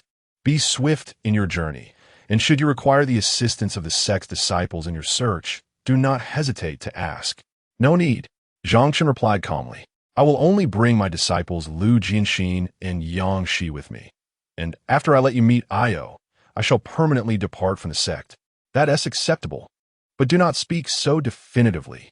Yue Lishuang's demeanor transformed from melancholy to a subtle playfulness, a hint of mischief glimmering in her eyes. Hurry and bring Io to me. I am quite curious about the woman who resembles me so closely. Zhang Chen narrowed his eyes slightly, and then directed his gaze towards Yang Shi in the air. Sister, go to the Qingming Sword Tomb and bring Lu Jinxin here. Yang Shi obediently nodded, transforming into a streak of azure light as she sped towards the Qingming Sword Tomb within the sect. Although he would return to the Tianxing Sect once more within the next 15 days after this incident, It was certain that others within the sect would harbor even more ill intentions towards him. Leaving disciples Lu Jinxin or Yang Shi behind in the sect would be far too perilous. He must take them both along on his journey. At that moment, Zhang Chen turned to gaze at the bear demon sitting on the cliff, recovering its demonic energy, and coldly inquired, "Have you seen enough of the spectacle? Why are you still here? Do you still wish to take Yangshi with you?" Suddenly, the bear demon's eyes shot wide open, filled with a blood-red hue, and a surge of demonic power erupted from its body. The air around it was filled with howling demonic winds, and the surrounding rocks trembled ominously, as if they might collapse at any moment.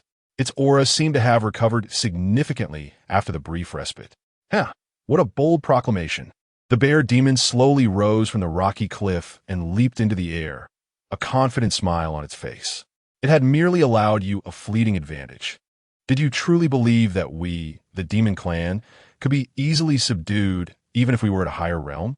Suddenly, before the bear demon could finish its sentence, it became momentarily stupefied. At that moment, Zhang Chen emanated an overwhelming spiritual pressure.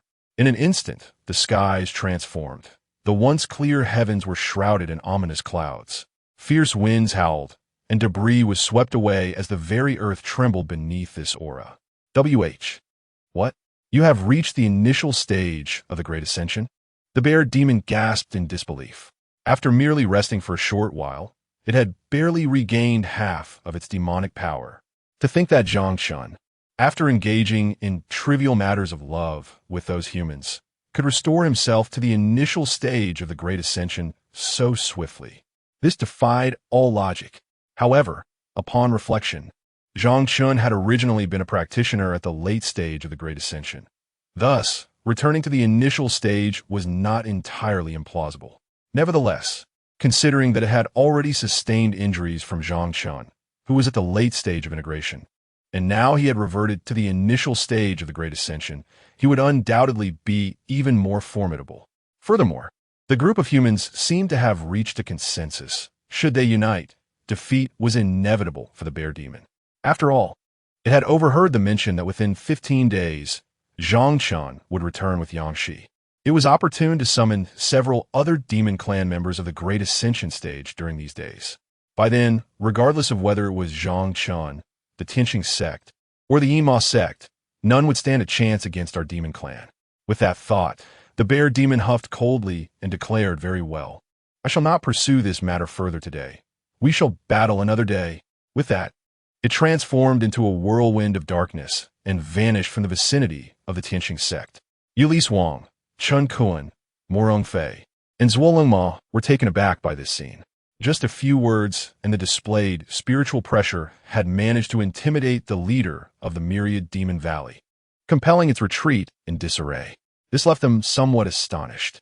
Most surprising of all was that in such a short span, Zhang Chen had already regained his cultivation at the initial stage of the Great Ascension. At that moment, everyone present displayed expressions of vigilance, their faces reflecting a myriad of complex emotions as they contemplated their final plans for the impending 15th day. Chapter 48. The Pursuit of Love by Moonlit Frost. Half an hour later, Zhang Chen, accompanied by Lu Jinxin and Yang Shi, departed from the gates of the Tianxing Sect. The trio boarded a dragon-shaped flying artifact, which transformed into a radiant beam of yellow light, racing like a shooting star toward the ancient kingdom of Lulan in the northern desert.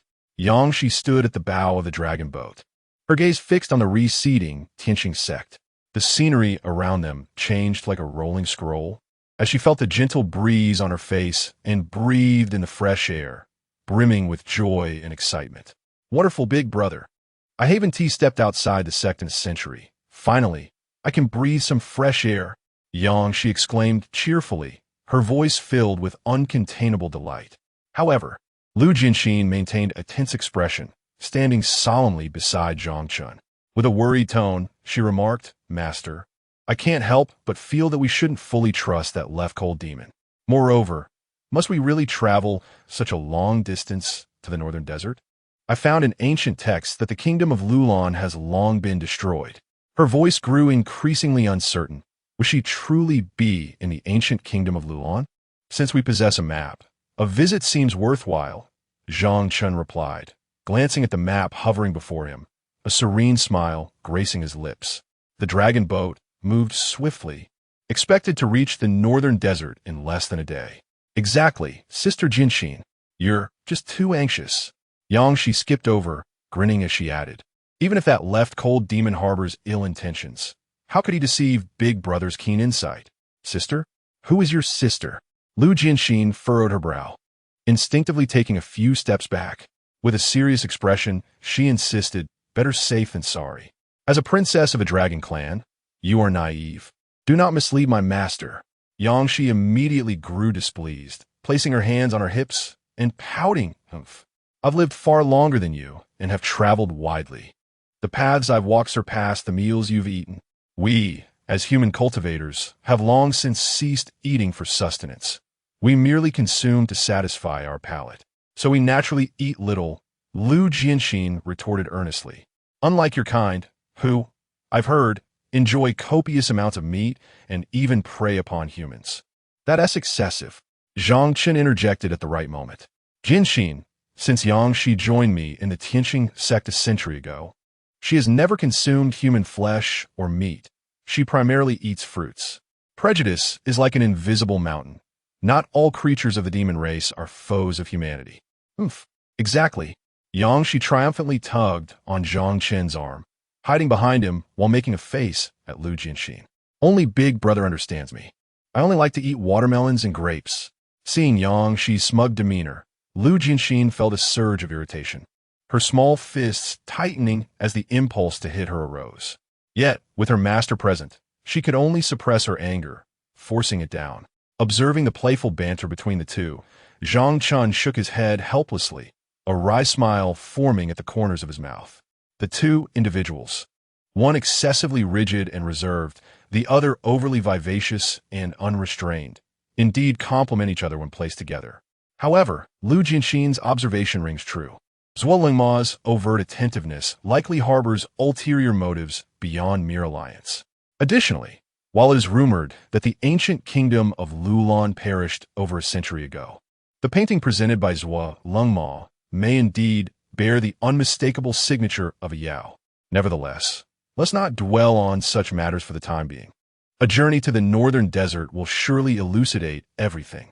With a serious expression, he proclaimed, in the forthcoming days, we shall travel together, and it is imperative that you cultivate mutual trust.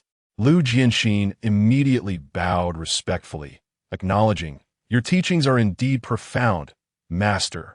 Yangshi, with a cheerful wave of his hand, reassured, fear not, elder brother. I shall not hold any grievances against Sister Jinxin. Subsequently, Yangshi seized Zhang Chen's hand, leading him to the front of the flying vessel to admire the scenery, while enthusiastically recounting the transformations of the landscape over the past century. Meanwhile, Lu Jinxin sat alone within the vessel, her brow furrowed, eyes closed in meditation. In the Hall of Starry Waves, within the Tianxing Sect, Yue Lishuang sat upon a black jade chair, her demeanor fraught with anxiety as she occasionally cast glances towards the hall's entrance, her gaze betraying a distracted mind. After a prolonged wait, hundreds of elite disciples gathered within the hall, alongside two elders, the Grand Elder Murong Fei and the Second Elder Chen Kun. Dian Kuwen. What is the situation? Where are the third Elder Man Kuei and the fourth Elder Mei Li? Yue Lishuang surveyed the assembly below, her brow slightly furrowed, her tone tinged with displeasure. I have a significant announcement today, and all key members of the sect must be present.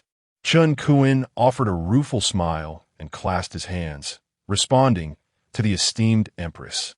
The third Elder Man Kuei was gravely injured by Zhang Chen's sword energy and is currently recuperating. As for Mei Li, he shook his head, refraining from elaborating further. After all, it was common knowledge that ever since Zhang Chen had implanted the hatred curse within Mei Li, she had been tormented daily by boundless animosity, reduced to a state of torment that rendered her neither fully alive nor dead. In just a few days, she had become a mere shadow of herself, oscillating between moments of clarity and madness, unable to meet anyone. Very well, let us proceed.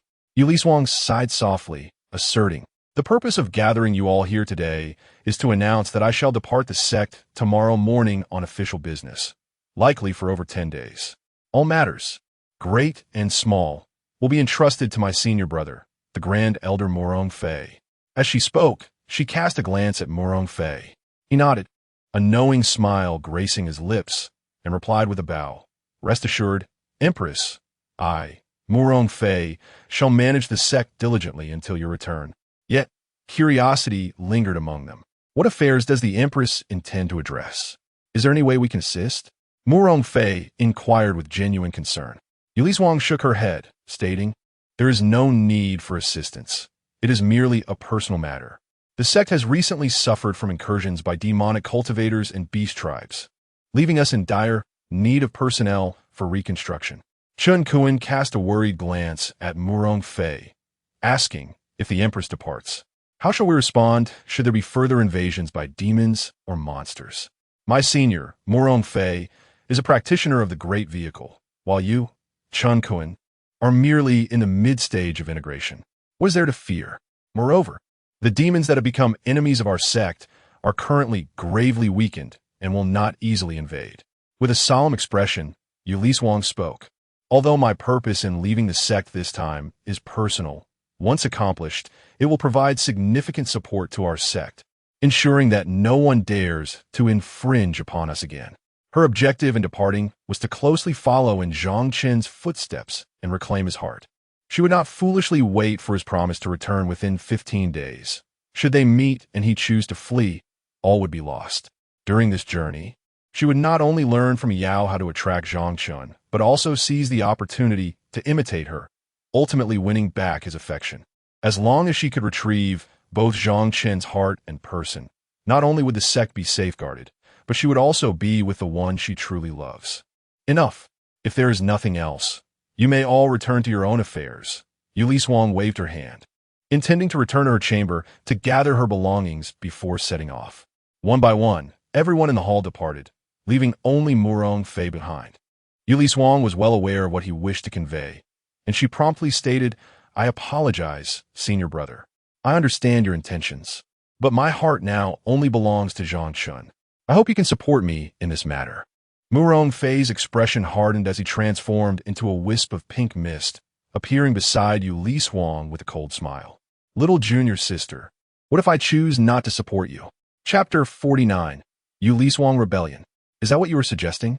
Yue Lishuang exclaimed. Brother, please stop this.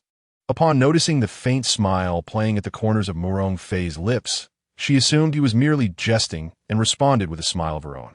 Ever since he stepped into the Tianxing Sect, he had been obedient to her every command, diligently assisting her in fending off formidable foes intent on invading their sect, while also voluntarily shouldering the responsibilities of managing various affairs within the sect.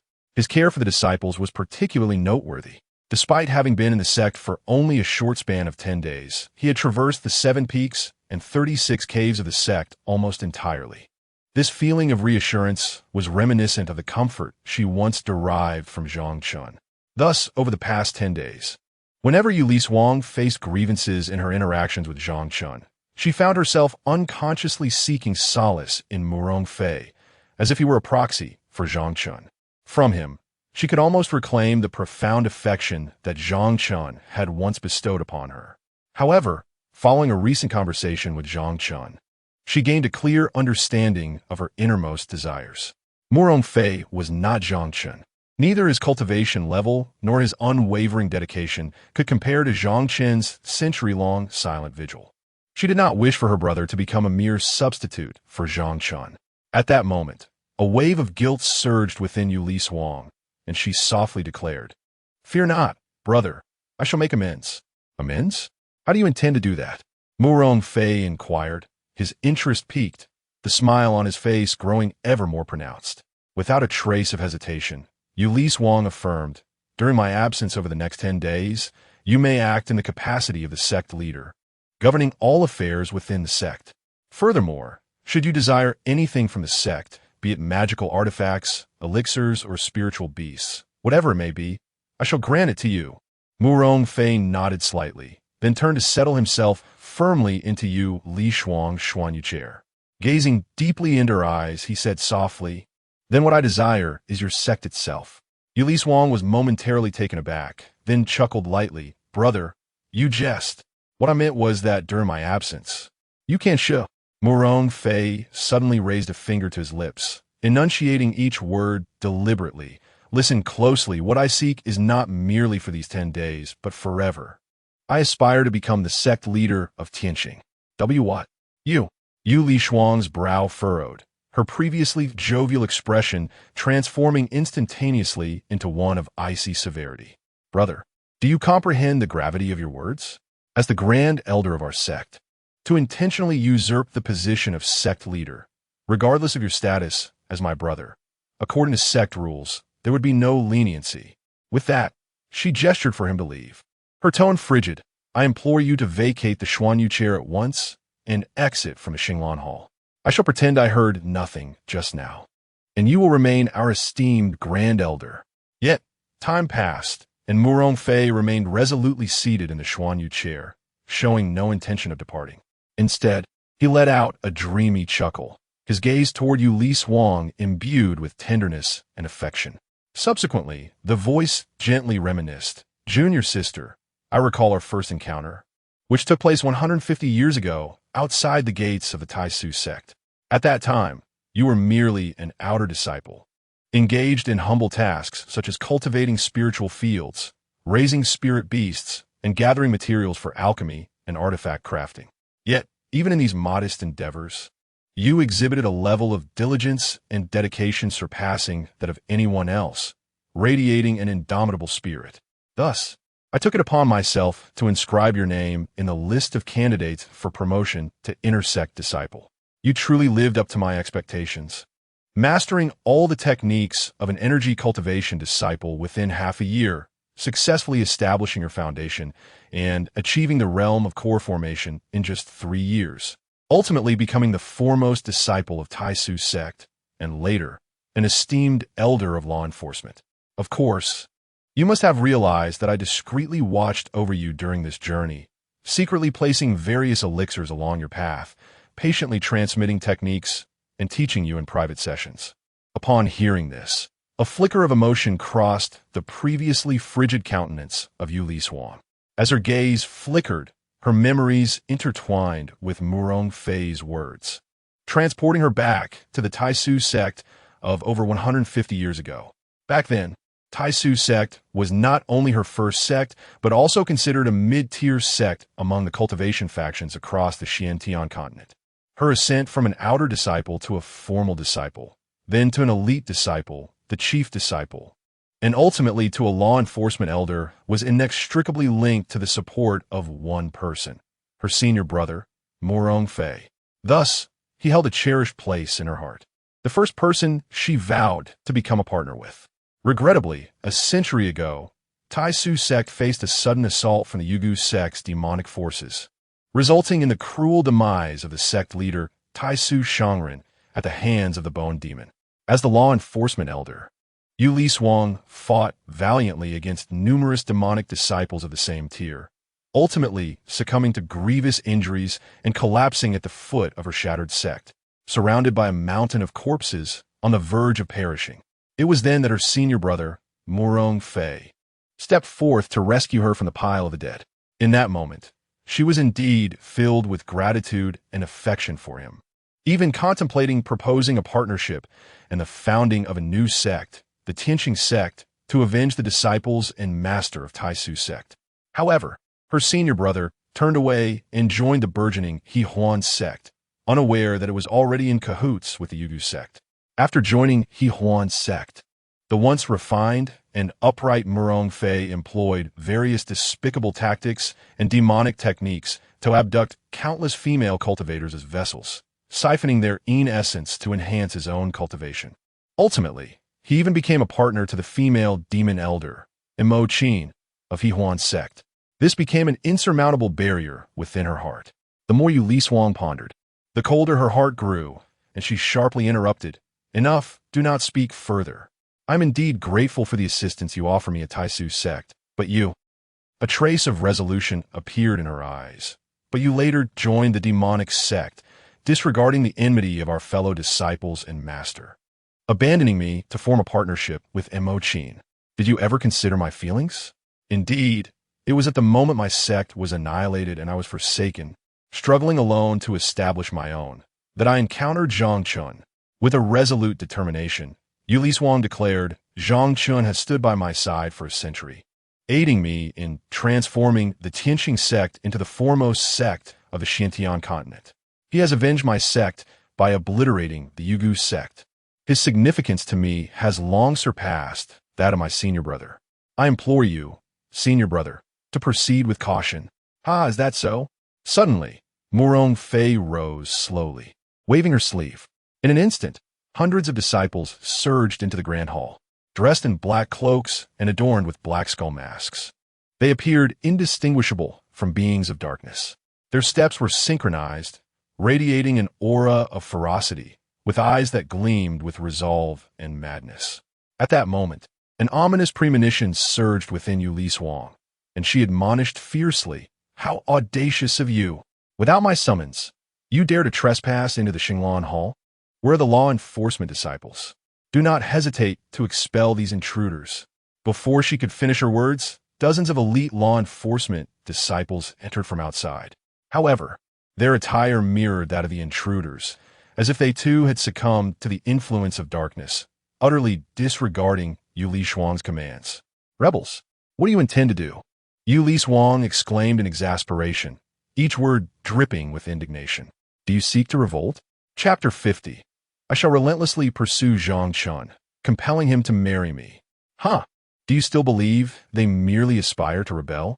A mocking smile danced upon Murong Fei's lips as he stood tall at the edge of the platform, surveying the hundreds of disciples below with an imposing gaze. He bellowed, Speak up. What is it that you truly desire? To elevate the Tianxing Sect, and to see Murong Fei as our leader. In an instant, the voices of the disciples resonated in unison, like a thunderous declaration. They are clearly intent on rebellion. Yue Lishuang glared furiously at Murong Fei, her eyes ablaze with indignation and dawning realization. Now I understand. You have only been at the Tianxing Sect for less than 10 days, yet you have traversed the 7 peaks and 36 caves. I thought you aimed to emulate Zhang Chen, to better comprehend the workings of the sect. It turns out you have long harbored treacherous intentions, forming factions and colluding. Oh dear, my little junior sister, you remain as obstinate as ever. Murong Fei sighed softly, interrupting her with a hint of exasperation. Listen closely. What they just proclaimed was to elevate the Tianxing Sect, and only thereafter did they mention me becoming the leader. What does this imply? He narrowed his eyes, a glimmer of sharpness in his gaze. It signifies that the current you would only lead the Tianxing Sect to ruin and cannot continue to elevate it. Murong Fei pointed towards the hundreds of elite disciples below, most of whom had followed you for a century, steadfastly loyal to both you and the Tianxing Sect. Can I truly deceive them with mere words? Do you still not comprehend? Their sole desire is to elevate the Tianxing Sect, to restore its illustrious reputation as the foremost sect, and I happen to be the one capable of aiding them in this endeavor. Murong Fei crossed his arms, exuding confidence. Nonsense. Yue Lishuang, in a fit of anger, laughed derisively, her smile laced with scorn. You are but a member of the demonic sect, having spent less than 10 days in our presence. What do you understand? The Tianxing Sect stands as the legitimate leader of the cultivation world in the Xuantian Continent. What right do you, a demonic cultivator, have to elevate the Tianxing Sect? Only I possess the capability to— Foolish junior sister, cease your fanciful dreams. Murong Fei shook his head with a weary smile, his gaze tinged with pity. I concede that you have indeed excelled in the past century, transforming the Tianxing Sect from an inconsequential faction into the foremost sect. Such accomplishments are commendable.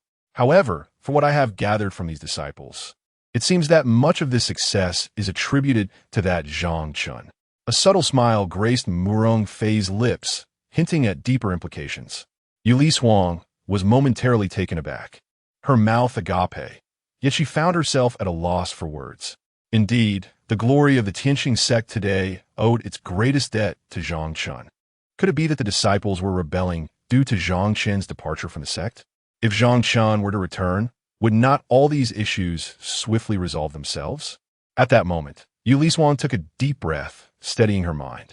Gritting her teeth, she faced the assembly of disciples and resolutely declared, "Esteemed colleagues, my absence from the sect for over 10 days was not without reason. I sought to bring you joyous news." With a firm voice, she assured them, "The primary purpose of my departure was to retrieve Zhang Chen, to lead our Tianxing Sect back to its former glory." However, despite her assurances, the disciples below appeared unmoved, standing in silence with a hint of cold indifference in their gazes. Ha ha ha! At this juncture, Murong Fei's laughter rang louder, laced with derision. "My dear junior sister, your naivety persists. It is truly endearing yet foolish." Indeed, Zhang Chen once held immense respect in the hearts of these disciples. But they had all heard his words from yesterday. Murong Fei raised his voice further, as if to ensure that every ear could catch his disdainful tone. "Zhang Chen has lost all fighting spirit. He merely wishes to leave the sect and seek a mundane life with his beloved. Pray tell, how can a man devoid of ambition restore the Tianxing Sect to its former splendor? Why not?" Yue Lishuang retorted with a cold laugh, her eyes brimming with defiance. "Even if he cannot, I, as the sect leader, shall guide them. Who are you to interfere? TSK, TSK, TSK. Murong Fei gazed at Yue Lishuang. Disappointment etched deeply in his eyes. "Have you yet to comprehend that the true source of this calamity is you, the sect leader?" Suddenly, his expression hardened, his tone turning grave and serious. "Look at what you are doing. Your mind is consumed with thoughts of retrieving Zhang Chen, how to win his affection, how to emulate that Ayao to captivate him." As he spoke, his heart ached with sorrow, and his eyes brimmed with indignation. Where has that resilient junior sister I once knew gone? The one who became an elder of enforcement in less than 50 years. Who single-handedly battled over a dozen demon cultivators of the same rank, driven solely by the desire to avenge the sect. How has she transformed into someone so fixated on men? Is it true what that bear demon said, that you can only survive by relying on a man? Murong Fei's words struck Yue Lishuang like sharp daggers, piercing her heart deeply. She trembled slightly, as if struck by an invisible lightning bolt. Her white palace gown slightly disheveled from nearly stumbling, yet she paid no heed to her appearance.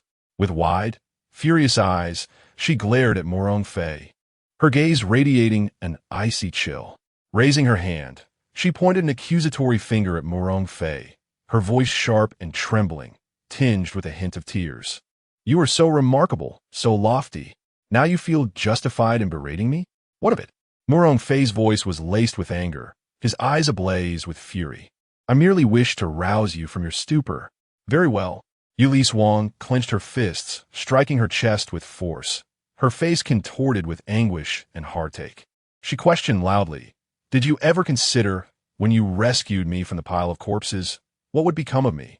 Did you ever care about my feelings?" Her voice trembled with a hint of choked emotion, her eyes brimming with heartbreak, as if recounting the grievances accumulated over many years. "Let me tell you, I no longer harbor any affection for you. I am resolute in my desire to win Zhang Chen back." Her voice quivered, her eyelids reddened, and tears cascaded down her cheeks. "Do you have any idea what sort of torment I endured when I first established my sect? The elders of the smaller surrounding sects struck me down, causing my cultivation to plummet several realms. Each assault felt like a heavy hammer, mercilessly pounding upon me, inflicting excruciating pain. I was nearly abducted by the nearby demonic cultivators and monsters, nearly turned into a furnace and ingredient for their vile purposes, leaving me with enduring terror and despair. Even passing rogue cultivators would come to kick the sect's stone tablet, slaying several disciples, subjecting me to profound humiliation. The echoes of their derision still resonate in my ears like a sinister melody, rendering me utterly mortified." She clasped her hands over her ears, her face a mask of anguish and sorrow, tears blurring her vision, yet she stubbornly continued to speak. "It is precisely because I am weak, lacking a formidable backing, that I have been bullied by everyone. Only Zhang Chen has stood by my side for a century. And you betrayed me for the He Huan sect. surrounded by various enchanting women and demonic cultivators who adore you. Your life is carefree and prosperous. At this juncture, her gaze was filled with vehement hatred directed towards her senior brother, Murong Fei. As she ascended the stone steps, tears streamed down her face like pearls from a broken string. She bellowed, "I will reclaim Zhang Chun's step by arduous step." Ultimately, she stood dazed at the pinnacle of the steps, clutching her pained chest, nearly frenzied as she cried out, "I want Zhang Chun to marry me. I no longer wish to be bullied. Only Zhang Chun can provide me with a sense of security. In his presence, I am confident and powerful, capable of anything. I need Zhang Chun." She stood there, lost in a trance, her gaze vacant and dazed, tears cascading down her cheeks, pooling on her garment. Her hands weakly lifted forward, fingers slightly curling, as if longing to grasp something. I want Zhang Chun to love me alone. To love only me, it must be me," sobbing softly.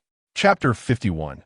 The Empress, times have changed. Surrender the sect master S ring. Sighing softly, Murong Fei gazed at the dazed and deeply obsessed Yue Lishuang, a profound sense of melancholy washing over him. Alas, my junior sister. He took measured strides toward her, his footsteps steady as he approached the staircase. For the sake of our brother-sister bond and your infatuation with Zhang Chun, I shall no longer press you. As he spoke, his gaze fixated on the golden ring adorning Yue Lishuang's right wrist, a flicker of barely concealed greed glinting in his eyes. Simply relinquish your sect master's ring to me, and thereafter, I shall not impede your desires to wander wherever you wish. After all, possessing the sect master's ring granted access to all the resources and influence of the Tianxing Sect, including the 7 peaks, 36 caves, and 72 islands. It would enable him, Murong Fei, to stand against the other demonic sections. Upon hearing the mention of the ring, Yue Lishuang snapped back to reality, a flash of panic igniting in her eyes. She hurriedly clasped her hands over the ring, retreating in disarray, her head shaking vigorously like a rattle drum. No, that cannot be. The Tianxing Sect was founded by both Zhang Chun and me. By what right do you claim it? Moreover, I cannot afford to lose the Tianxing Sect. If I do, Zhang Chun will surely look down upon me even more. Junior sister, Murong Fei's patience seemed to have waned, his tone suddenly turning grave. Do you truly believe you still possess the qualifications to govern the Tianxing Sect? I have shown you considerable leniency. Do not force my hand. As his words fell, a surge of spiritual power erupted from him, an overwhelming wave of pink spiritual pressure surging forth like a tempest, rippling outward to engulf the great hall. In an instant, the hall was beset by a furious wind, tables and chairs overturned, candle flames flickering erratically, and an oppressive aura permeating the air. All disciples within the hall were sent reeling backward by the sheer force of the spiritual pressure, crashing heavily to the ground, their faces as pale as parchment, filled with terror and despair, their bodies trembling uncontrollably. Even Yue Lishuang was not spared. She was tossed about by the overwhelming force, stumbling like a leaf caught in a storm, utterly disheveled. Desperately, she flailed her arms, striving to regain her balance. Yet the pressure bore down upon her like an invisible mountain, pinning her firmly in place. Strands of hair fell chaotically across her face, sweat soaking her garments, rendering her appearance quite pitiable. After a prolonged struggle, Yue Lishuang finally steadied herself, and a flicker of anger and confusion crossed her features as she raised her voice. You are unscathed? Your powers have been restored? The intensity of the spiritual pressure Murong Fei had unleashed moments ago was seared into her memory, its strength exceeding that of his confrontations with Zhuo Lungma and the bear demon by several magnitudes, seemingly having reached the pinnacle of the initial stage of the Great Ascension. This is all thanks to you, dear junior sister, for procuring those elixirs from Zhang Chun. Murong Fei chuckled softly, a triumphant and mocking tone lacing his laughter. It is no wonder you are so infatuated with him. He possesses quite an array of valuable treasures. The elixir bestowed by Zhang Chun was given 7 or 8 days prior. In an instant, memories of past events surged through Yue Lishuang's mind, leading her to a sudden realization. With a voice laced with fury, she demanded. You have already restored your cultivation. Were you merely pretending to be at a disadvantage against Lungma and the bear demon to garner my sympathy? And what of the incident at the Heavenly Book Pavilion and the affairs concerning Zhang Chen's disciples? The more she spoke, the more her anger intensified, and regret flooded her heart. Her body trembled uncontrollably, lips quivering, her face etched with remorse. In the past, Zhang Chen had fought valiantly for their sect, defeating and vanquishing opponents without reservation. His loyalty had been unwavering, devoid of any ulterior motives. Yet, when it came to Murong Fei, he had resorted to schemes and machinations, never once offering her genuine dedication, only coveting her position as the sect leader. Murong Fei was indeed not Zhang Chen. How foolishly she had once adored him, for he was unworthy of her affection. On the contrary, she had long misjudged and wronged Zhang Chen. Even in the wake of the tragic loss of 2 of his disciples, he still willingly assisted her in completing one last task. This realization deepened Yue Lishuang's regret and self-reproach, solidifying her resolve. Zhang Chen had treated her with such kindness. It was she who had betrayed him, and she must seek him out to make amends. Thus, she could not afford to lose the Celestial Star Sect they had built together. Not only would she marry Zhang Chen, but she would also ensure he became the sect leader. Ha ha ha, little junior sister, look at your adorably foolish and belated understanding. How could you possibly lead a sect? Murong Fei observed the myriad expressions on Yue Lishuang's face, a mocking glint in her eyes, her lips curling into a sardonic smile. Now that the mask has been torn away, I shall no longer pretend. The reason I risked returning to assist you is that I desire your Celestial Star Sect. Will you willingly hand over the sect leader's ring, or shall I retrieve it myself? Never. Yue Lishuang bit down hard on her silver teeth, a glimmer of determination flashing in her eyes. With a gentle stomp of her foot, the ground nearby instantaneously crystallized into a thick layer of ice, spreading rapidly to ensnare Murong Fei's legs, firmly immobilizing her. Simultaneously, she sent a telepathic message outside the hall calling, Second Elder Chen Kun, Third Elder Man Kue. What are you waiting for? Come quickly and assist me in vanquishing the demon cultivators. After all, Chen Kun and the others had previously expressed discontent towards Murong Fei. This was an opportune moment to expel her from the Celestial Star Sect, and they would not let it slip by. Indeed, scarcely had her words faded when 3 beams of light shot into the hall. It was Chen Kun, Man Kue, and even her dear sister Mei Li, who seemed to have regained her senses and rushed to assist her. Seeing this, Yue Lishuang's complexion brightened, a glimmer of hope igniting in her eyes, reigniting her fighting spirit as she secretly calculated. Excellent. Chen Kun and Man Kue were already mid-stage cultivators. Their strength rivaled that of typical late-stage practitioners. Though Mei Li was merely at the initial stage, her mastery of various secret arts would prove invaluable in their support. Moreover, with the pinnacle of their combined powers, the 4 of them stood undaunted before Murong Fei. In an instant, Chen Kun, Man Kue, and Mei Li descended beside her. Yue Lishuang smiled with satisfaction and pointed at Murong Fei, whose legs were encased in ice, exclaiming, Now, united, we shall confront this demon cultivator and... Her words faltered abruptly, her pupils constricting slightly as she froze in place. Zuher Astonishments, Tian Kun, Menkui. And Mei Li inexplicably approached Murong Fei and stood alongside him. In the next moment, Mei Li employed violet flames to melt the ice ensnaring Murong Fei's legs. What? Mei Li, what are you doing? Are you still in your right mind? Yue Lishuang's eyes widened in disbelief and fury, her hands clenched into fists, ready to spring forward and rouse Mei Li from her stupor. Indeed, I am not a sound mind, Mei Li retorted, glaring back at Yue Lishuang, her eyes reflecting deep disdain. That is precisely why I spent a century as your sister. In retrospect, how foolish I was. Mei Li, what nonsense are you speaking? Yue Lishuang's voice trembled with indignation, her eyes filled with incredulity. I have never wronged you in all these years. Why would you aid Murong Fei? He never wronged me? Suddenly, Mei Li erupted in a olio laugh. Let's not dwell on past grievances. Just recently, I was grievously injured by Zhang Chen, who planted a curse of hatred within me. He even killed my 2 disciples and set fire to the Zili Hall. And how did you respond to my plight?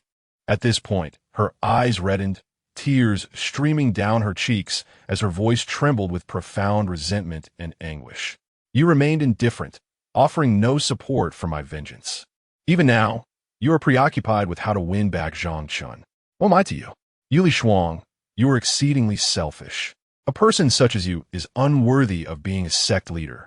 Wiping away her tears, she approached Murong Fei, linking her arm with his, her face radiating gratitude and admiration. Only Brother Murong not only helped me dispel the curse, but also personally tended to my wounds.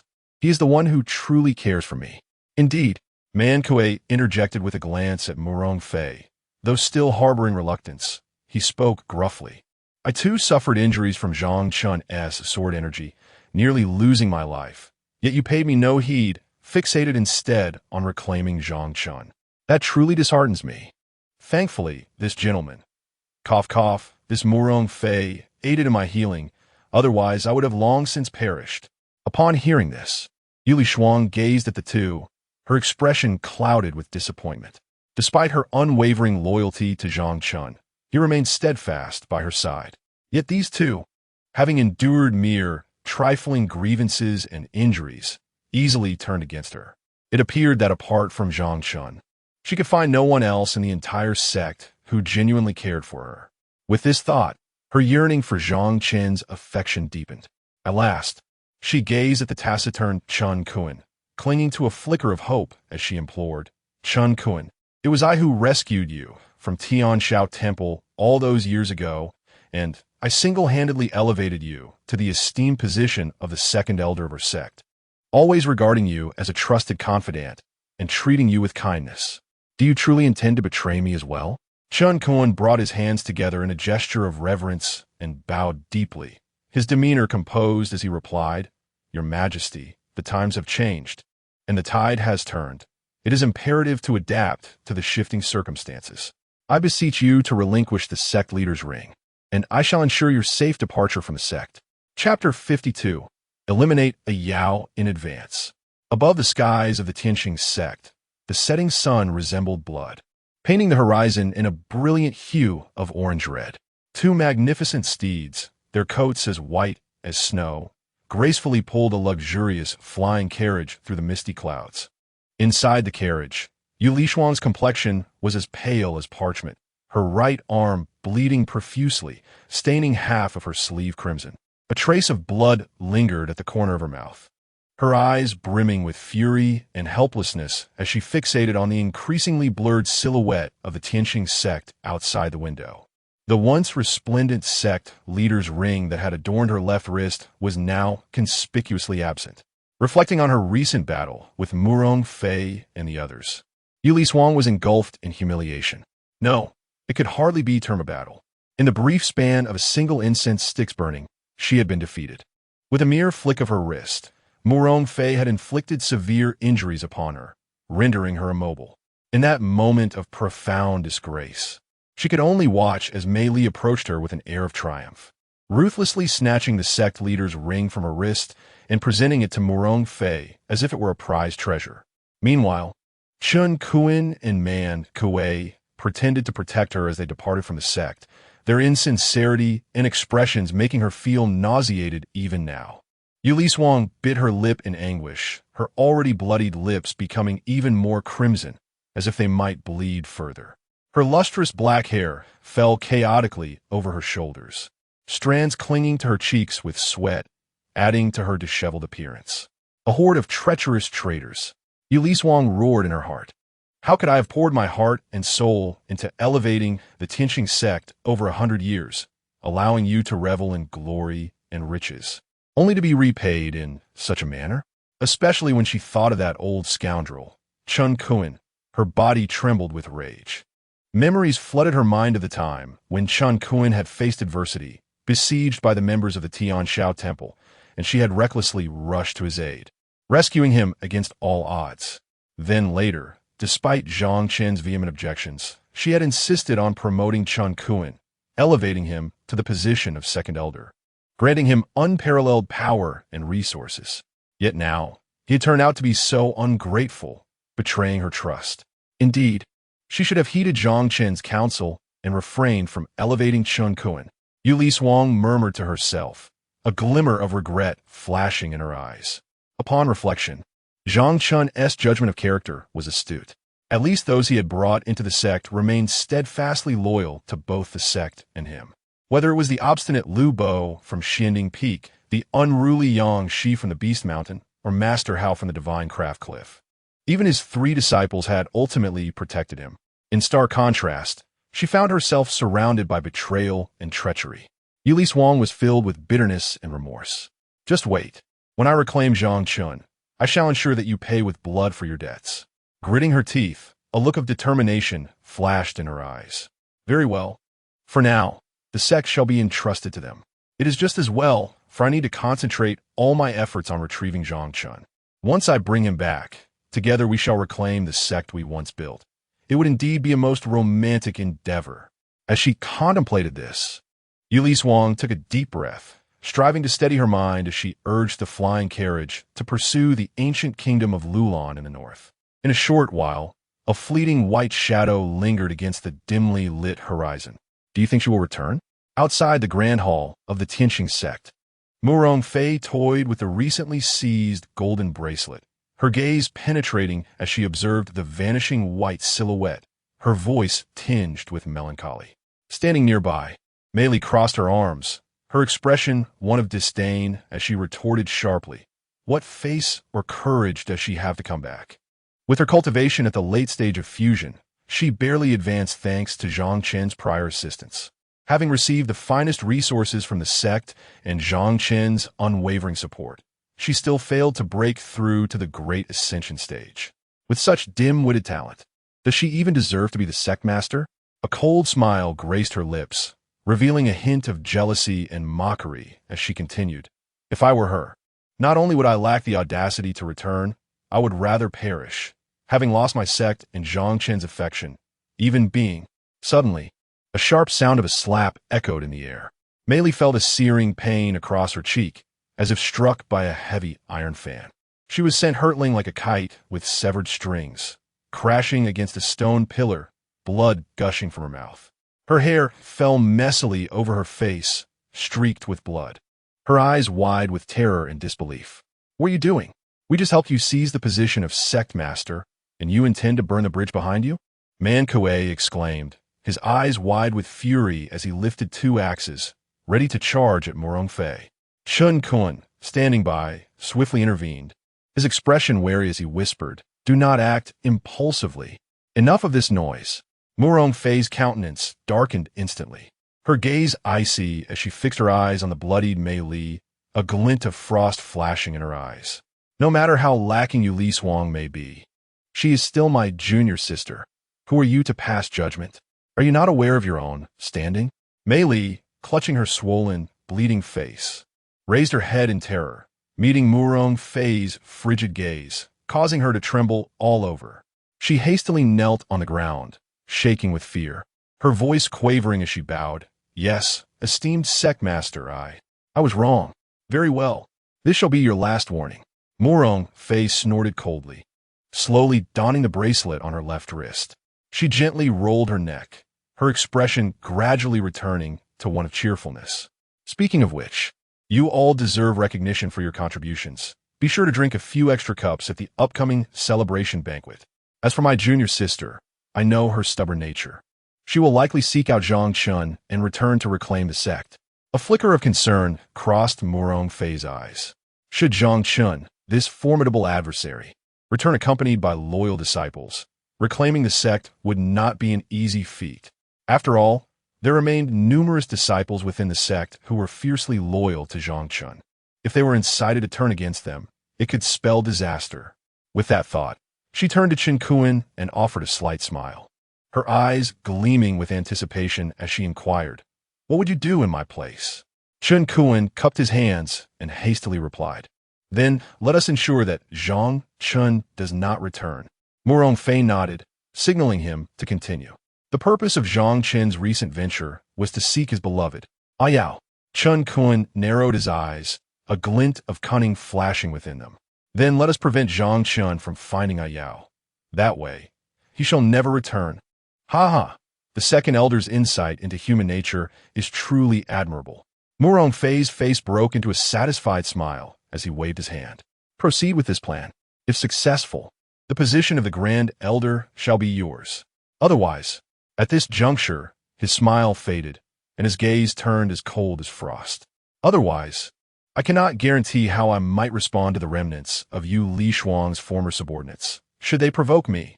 Rest assured, esteemed sect master, the three of us shall set forth immediately to accomplish this task. However, Chen Kun asked with a sycophantic demeanor, might the sect master write a letter or a token to facilitate our search for assistance from the Ima sect? Murong Fei regarded Chen Kun with a bemused smile. The Ima sect? Why seek their aid?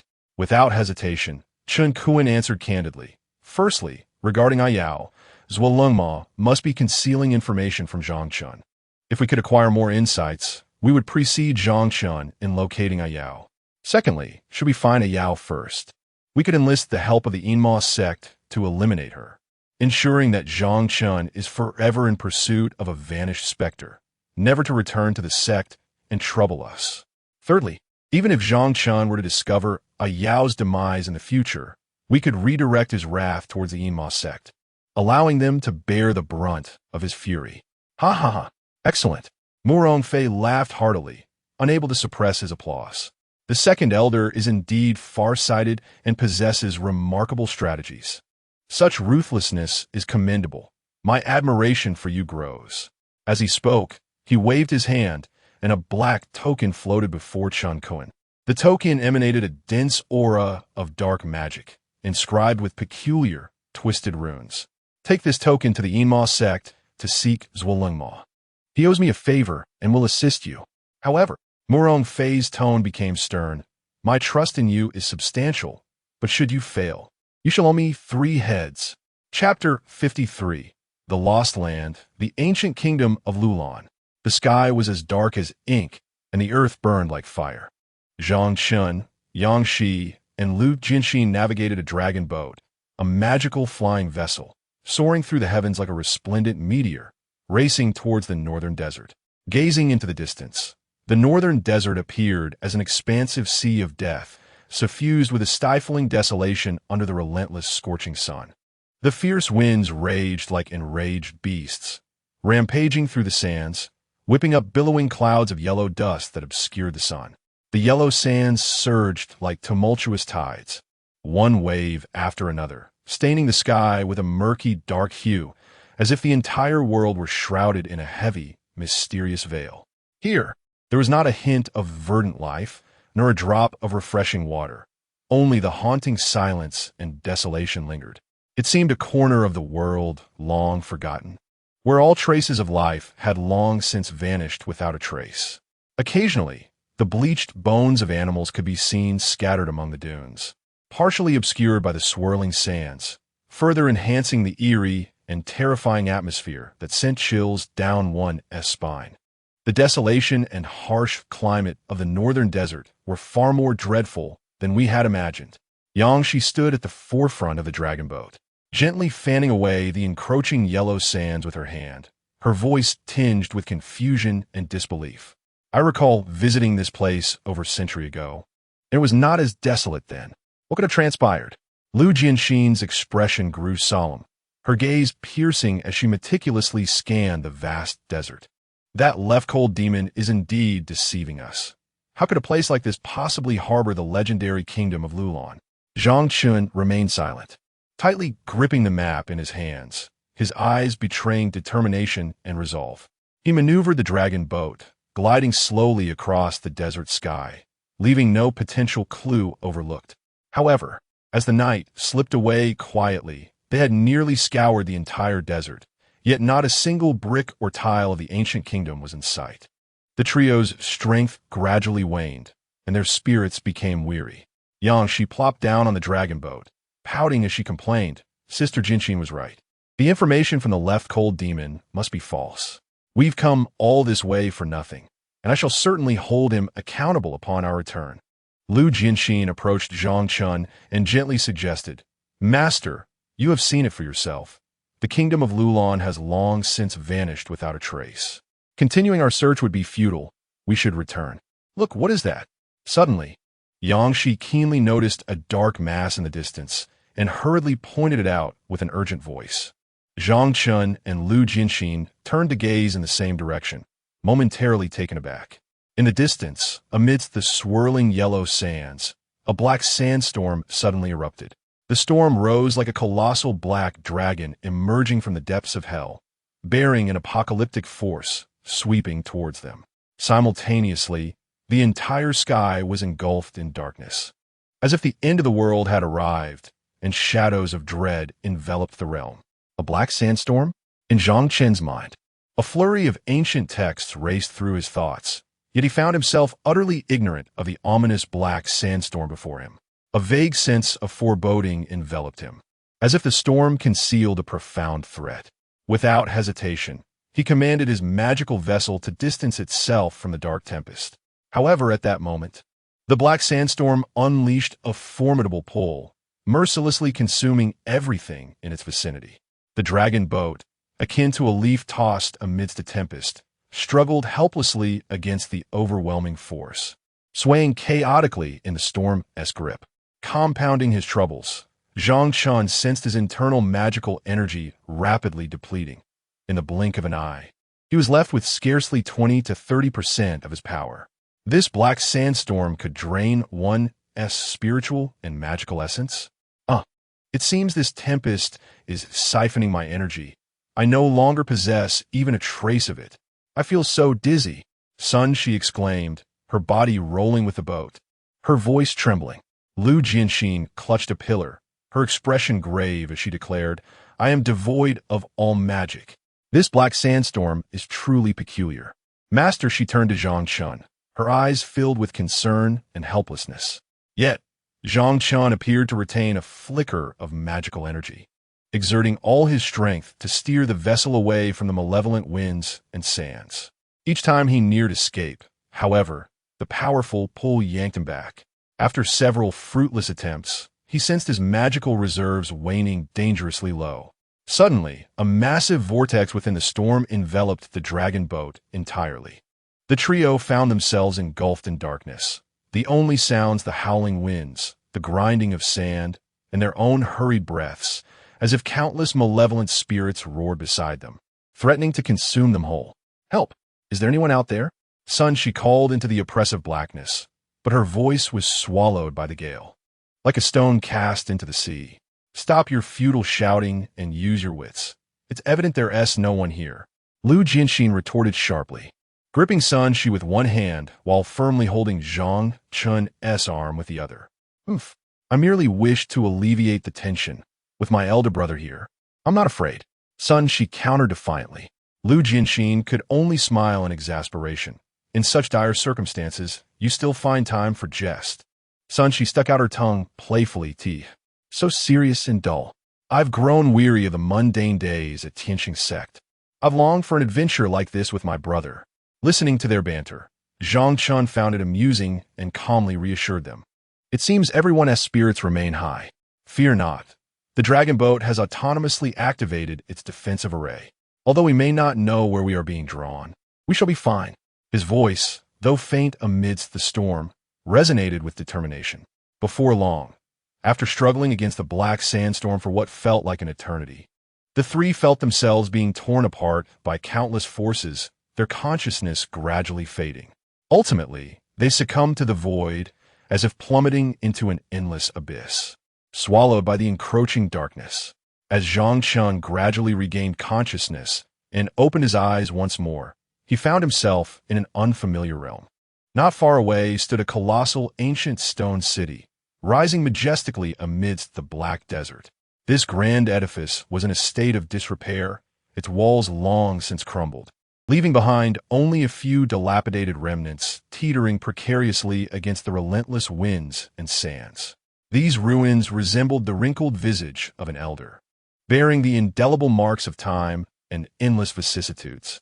The city gates had vanished without a trace, leaving a gaping maw that resembled the cavernous jaws of a monstrous beast, exuding an aura of eerie dread. Within the confines of the city, most structures lay in ruins, reduced to heaps of debris and crumbling walls. Occasionally, shattered ceramic vessels and rusted weaponry could be glimpsed among the ruins, whispering tales of once thriving prosperity and conflict, now replaced by an overwhelming silence.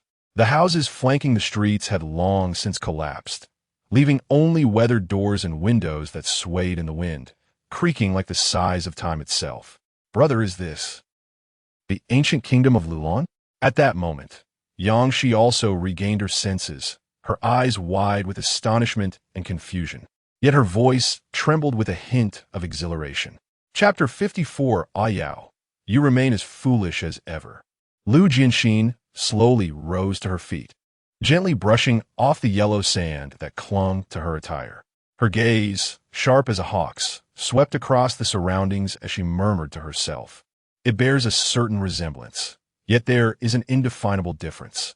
According to legend, the ancient kingdom of Lulan was once a city of remarkable civilization, where human cultivators practiced their arts.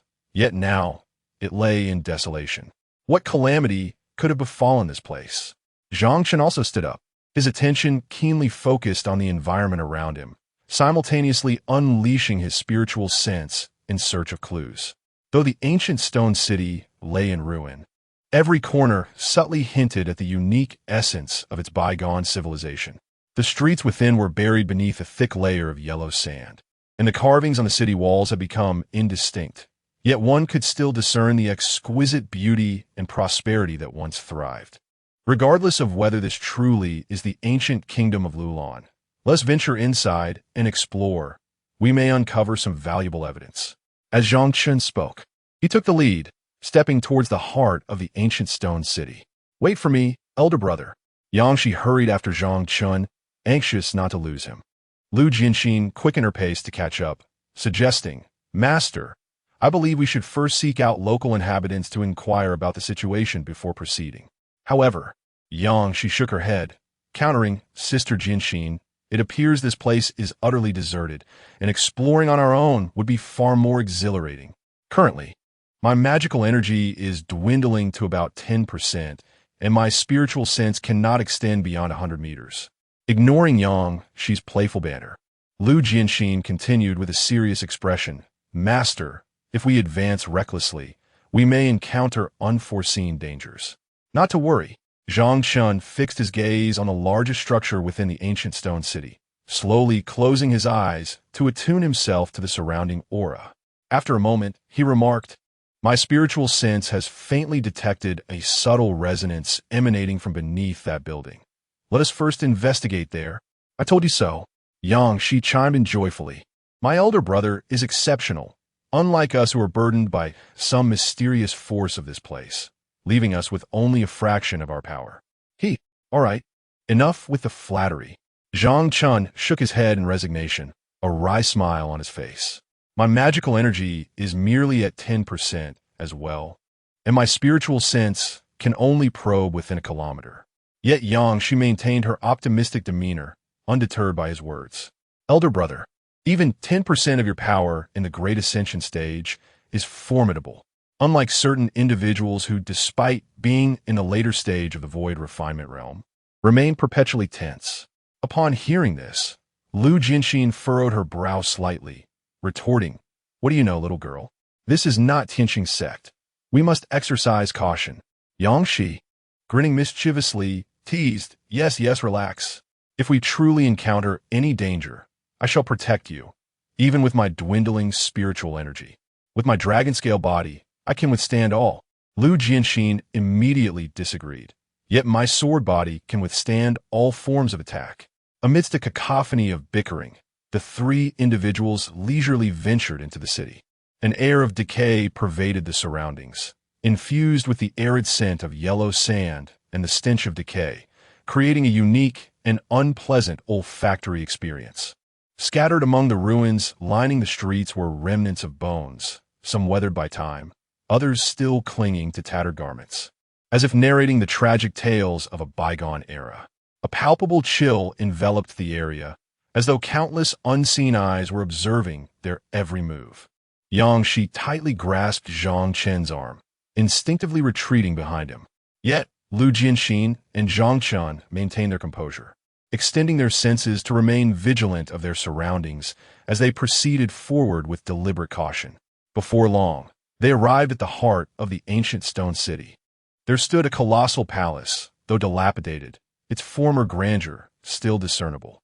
The grand entrance had long since collapsed, revealing a dark, gaping maw that exhaled a thin veil of mist, obscuring the interior and amplifying the eerie and ominous atmosphere. Taking a deep breath, the trio resolutely entered the palace without hesitation. Inside, darkness enveloped them, rendering visibility non-existent. Lu Jianxin retrieved a luminous orb from his storage pouch, casting a gentle glow that illuminated their surroundings. It was only then that they noticed the palace was shrouded in dust and cobwebs. The once vivid murals on the walls now faded to indistinct forms, reminiscent of an ancient civilization, whispering tales of past splendor and history, now rendered unrecognizable. You were right, elder brother. This place seems to have once been of great significance. Perhaps we can uncover clues about the ancient kingdom of Lulan, Yang Shi remarked, her eyes shimmering with curiosity and anticipation as she began to examine the murals adorning the stone walls. At that moment, she noticed her elder brother, Zhang Chen, standing before a weathered stone mural, his expression grave and his gaze distant, as if ensnared in profound reminiscence. It was the first time she had witnessed such an expression on his face, prompting her to approach him with intrigue and join him in scrutinizing the mural. This particular mural was relatively well preserved. Although much of its color had faded, the figures remained distinct. A faint aura lingered around the artwork, suggesting that it was this residual energy that had allowed the mural to endure without decay for so long. The depiction illustrated a woman in white, gracefully kneeling, her hands emanating a soft white light, enveloping several individuals sprawled on the ground, their complexions a shade of ashen blue, evidently afflicted by a potent poison. Scattered nearby were herbs and clay pots, hinting at the woman's arduous efforts to heal the poisoned souls. The fluidity of the mural's lines conveyed the woman's focused and compassionate expression, particularly her features, which bore a striking resemblance to those of Yue Lishuang. "It's Yao." Zhang Chen suddenly spoke, his voice hoarse, imbued with an unmistakable surge of emotion and concern. "Wonderful, elder brother. At last, we have not misidentified our destination." Yang Shi exclaimed, her face alight with joy, her eyes sparkling with delight. At this moment, Lu Jianxin approached, gazing at the mural, and remarked, "Master, is this the woman you seek, Io? By her appearance, it seems she is tending to those poisoned. How benevolent." The attire of these individuals reflects exotic characteristics, and, considering the background, this must be Lulan, with Io healing the Lulan people. Zhang Chen, suppressing his excitement, nodded with hope. Indeed, since there are clues about Io here, there must surely be other traces left behind. Let's continue our search. Thus, the three began to meticulously explore the palace. Before long, they discovered another mural related to Io on the stone wall. In the second mural, Io stands at the edge of an oasis, eroded by eerie black sands. With arms outstretched, she radiates a brilliant light, forming a formidable barrier against the encroaching sands. The ground beneath her feet is cracked, indicating the immense pressure she endures, yet her posture remains erect, eyes filled with unwavering determination. In the corner of the mural, several Lulan people cower behind a broken wall, their faces reflecting both fear and hope. They gaze at Io with gratitude and reverence, as if she were the savior of their hearts. The third mural, though significantly damaged, can still be discerned. It appears to depict Io wearily leaning against a massive stone, a water pouch by her side, gazing into the distance with profound exhaustion. Yet her lips hint at a stubborn smile. Nearby, a few ancient Lulan characters are faintly inscribed. Though indecipherable, they convey a sense of steadfastness and dedication. Lu Jianxin, moved by the mural, remarked, "Her stance against the black sands is evidently arduous. Such resilience can only belong to one of great fortitude." In this ancient Lulan city, shrouded by black sands, where even the practitioner's powers barely reach 1/10.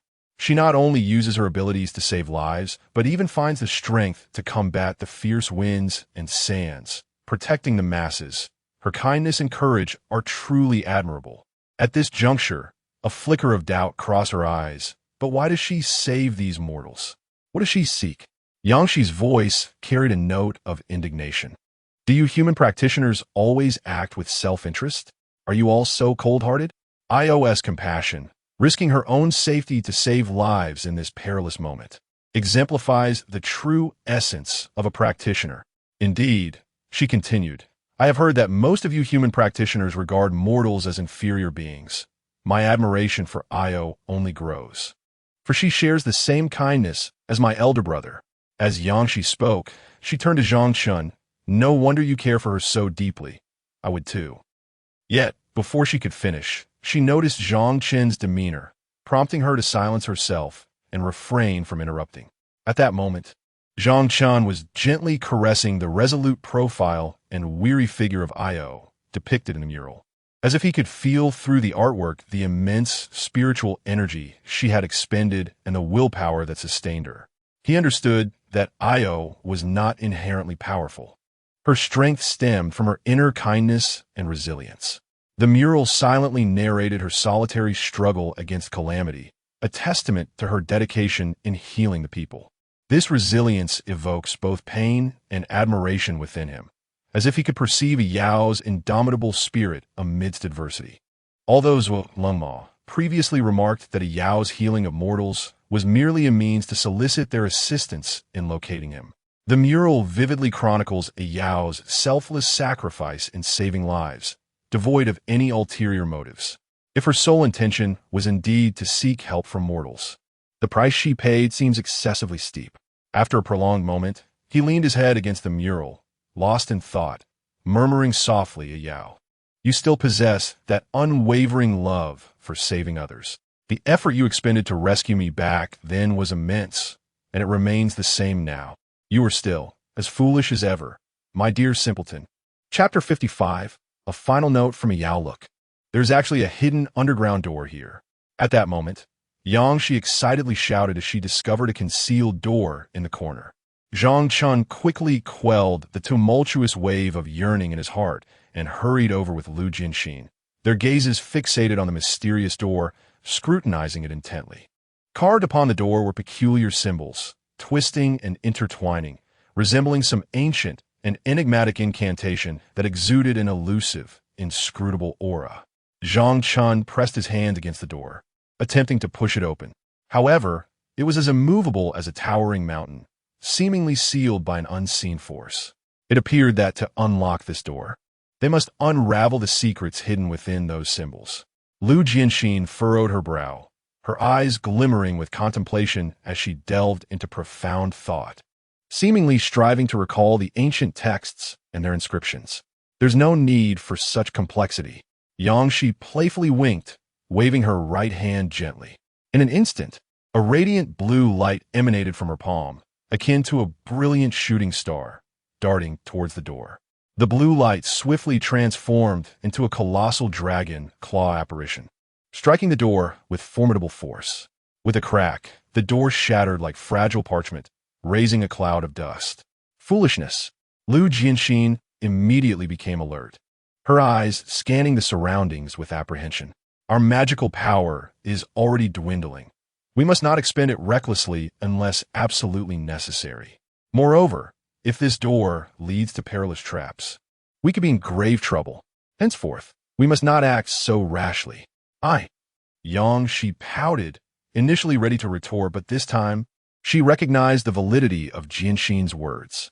In this perilous realm, it was indeed prudent to conserve their spiritual energy for crucial moments. Well, although Yangxi's actions were somewhat reckless, they did save us considerable time, Zhang Chen remarked, gently ruffling Yangxi's hair with a smile. Yet, Lu Jinxin is correct. We must utilize our resources wisely. Now that the door is ajar, let's press forward. With that, he stepped forward, leading the way toward the underground door. Yangxi and Lu Jinxin closely followed, cautiously entering the unknown darkness. Beneath the stone steps of the door lay a narrow passage barely wide enough for a single person to traverse, permeated by a pungent odor reminiscent of decay and dampness. The walls on either side flickered with eerie light, dimming and brightening, as if ghostly eyes were watching them from the shadows, sending shivers down their spines. The trio cautiously advanced into the passage, where the dim light rendered it as dark as night, their soft footfalls echoing in the silence, heightening the tension in the atmosphere. After an indeterminate amount of time, they finally arrived at the end of the passage. At the end lies a vast chamber, adorned with ancient artifacts and books.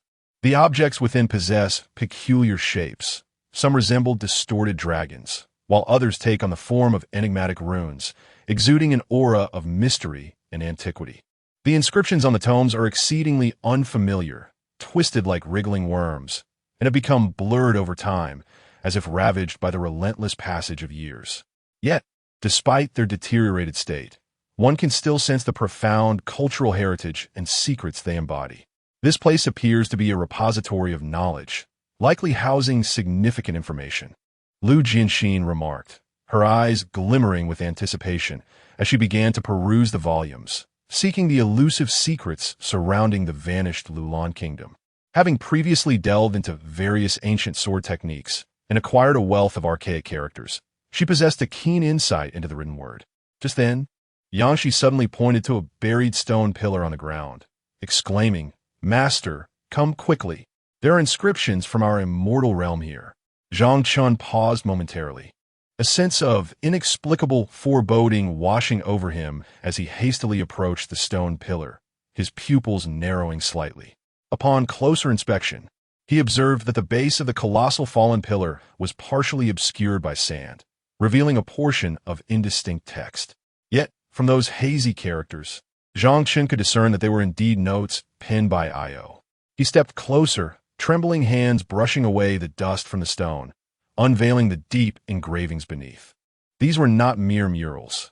Rather, they were inscriptions etched with a sharp implement, each stroke seemingly infused with Ios' entire essence. The carved content gradually became legible. The winds and sands rise once more, as on the day you departed in fury. 37 souls afflicted with plague. One named Tianxing, a child burning with fever, deliriously calling for his father, heart wrenched like a knife. The city walls are fortified, yet the heart's fortress crumbles. At the sound of camel bells, I startle awake, mistaking the figure in white for you. A century of traces, 10,000 miles of frost, seeking you. Yet to no avail. This body, like a solitary wild goose, wanders without anchor. Only thoughts of your well-being linger, even if we're never to meet again. Yao, inscribed on a night of despair. Adjacent to this was a smaller, more chaotic inscription, seemingly stained with tears. Zhang Chen. Where on earth are you?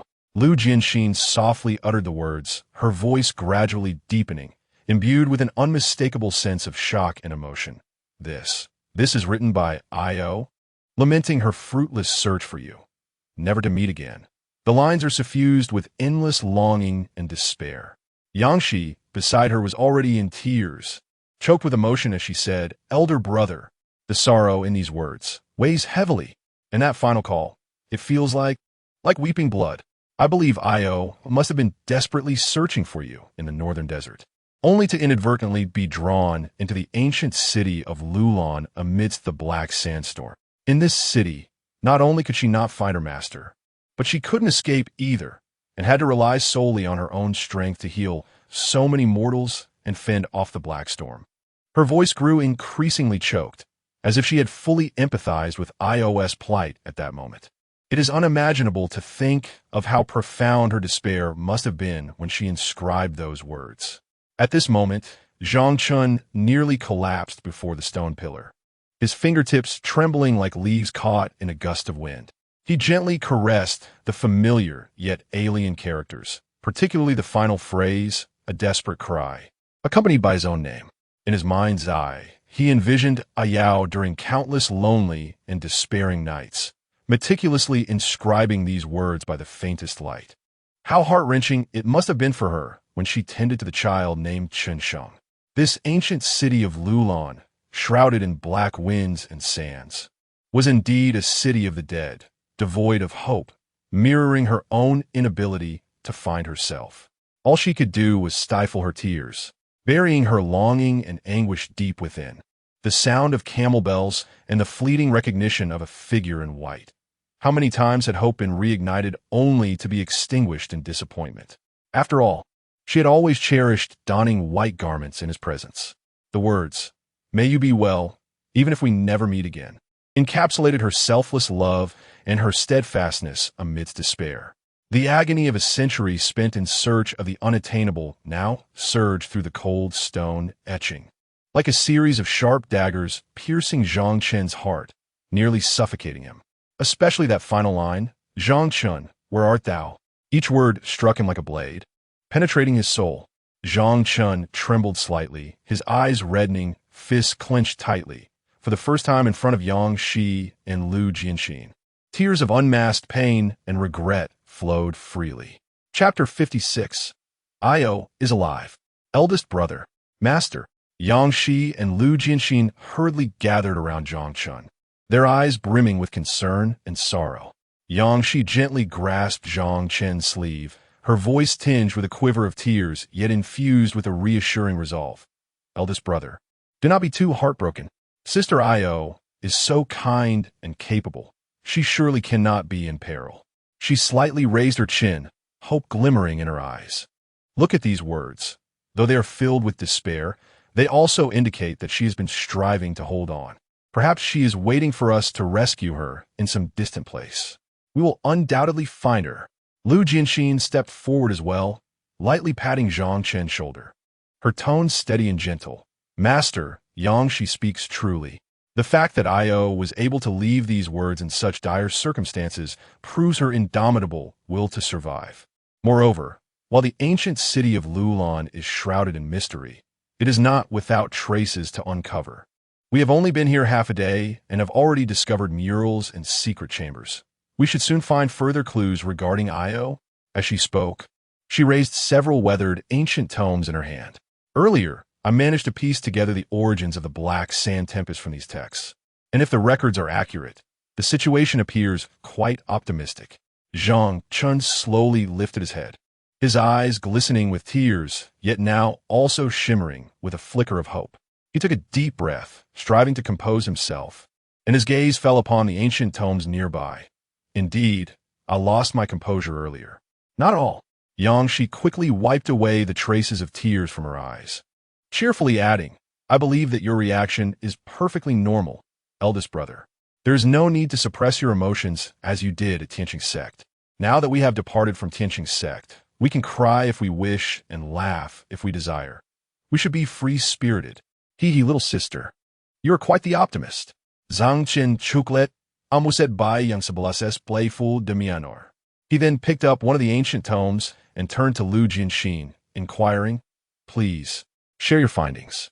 Lu Jianxin nodded, gazing at the tome as she earnestly began to interpret its contents.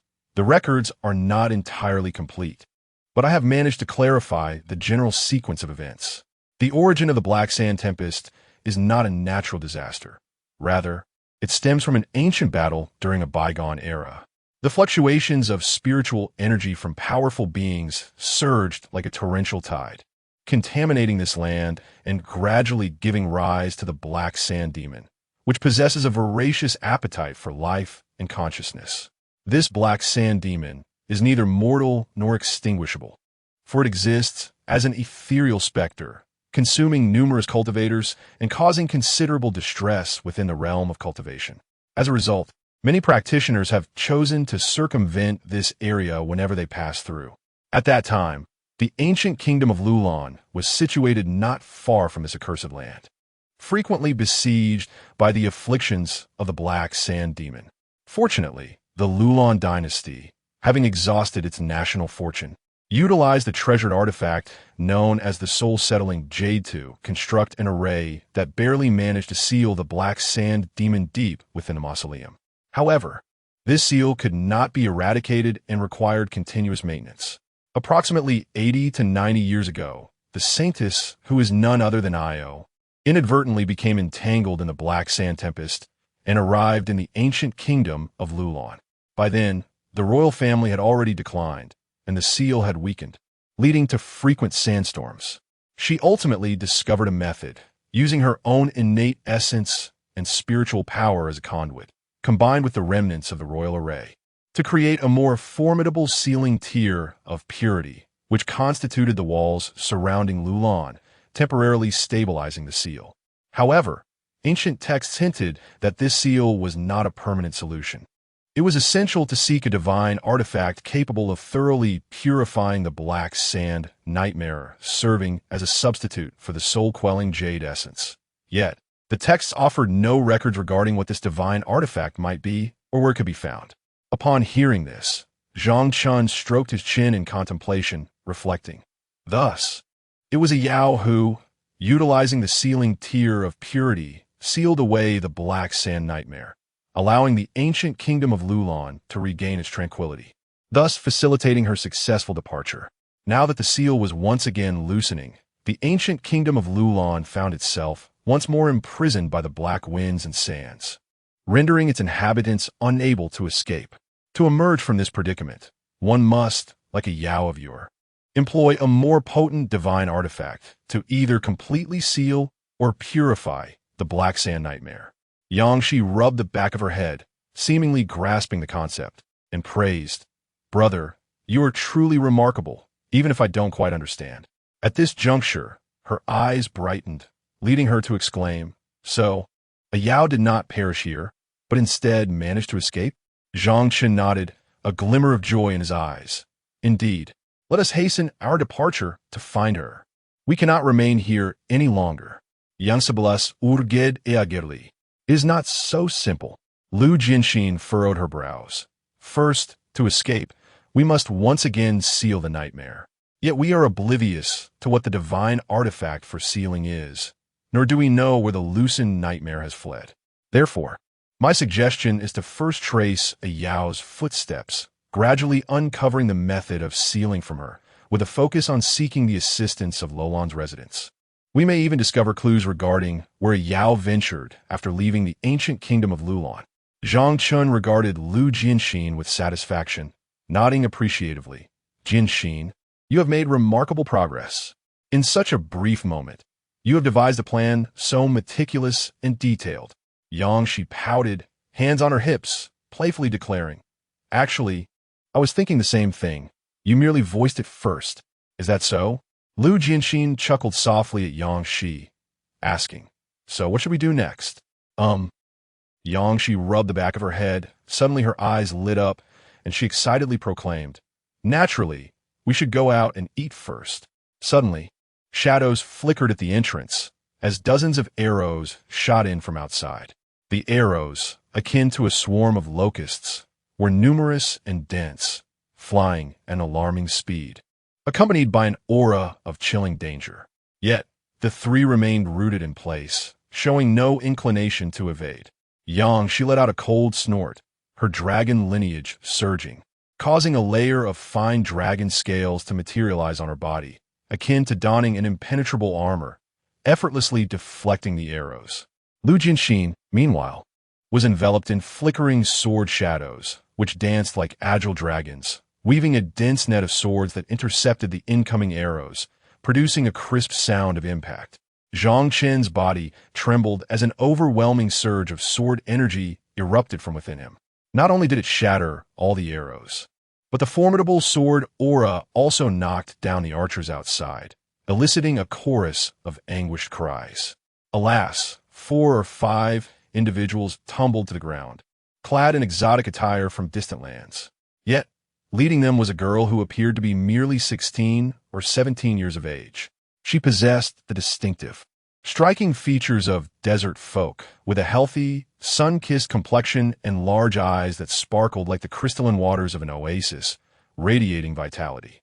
Dressed in a brown skirt, she clumsily rose from the ground, brandishing a curved dagger, her gaze fixed warily upon the trio as she exclaimed, Who are you?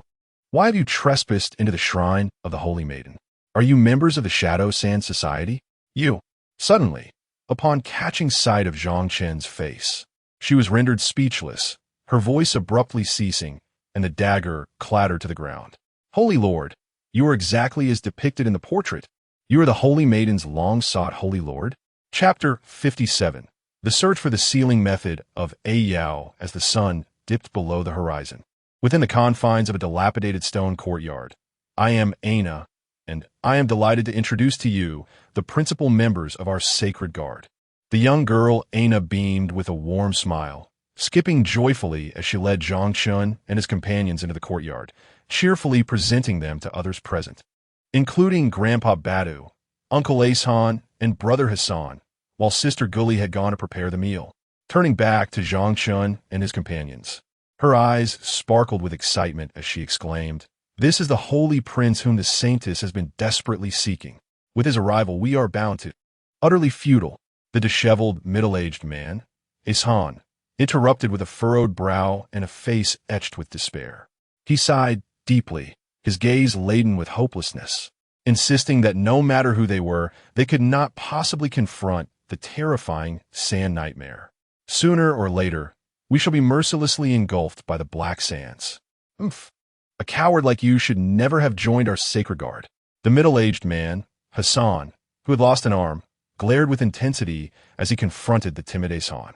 He then abruptly turned to Zhang Chen, casting a cold, unmasked look of disdain, questioning if this was truly the Holy Prince, a mere heartless coward. Our revered saintess has searched for him for years, yet he is hidden away like a coward. What good does his presence serve now? With that, he dragged Asan toward the courtyard's entrance, muttering, "Aina, we shall patrol now, lest a coward like him provides the Sand Shadow's minions with an opportunity. What is wrong with these people? We have come with good intentions to assist them." She gazed at the departing pair, her cheeks puffed with indignation, her face flushed with anger. The aged Badu sighed deeply, his voice tinged with melancholy. Slowly, he raised his hand to stroke his graying beard, addressing she earnestly, "Please do not be offended by their behavior.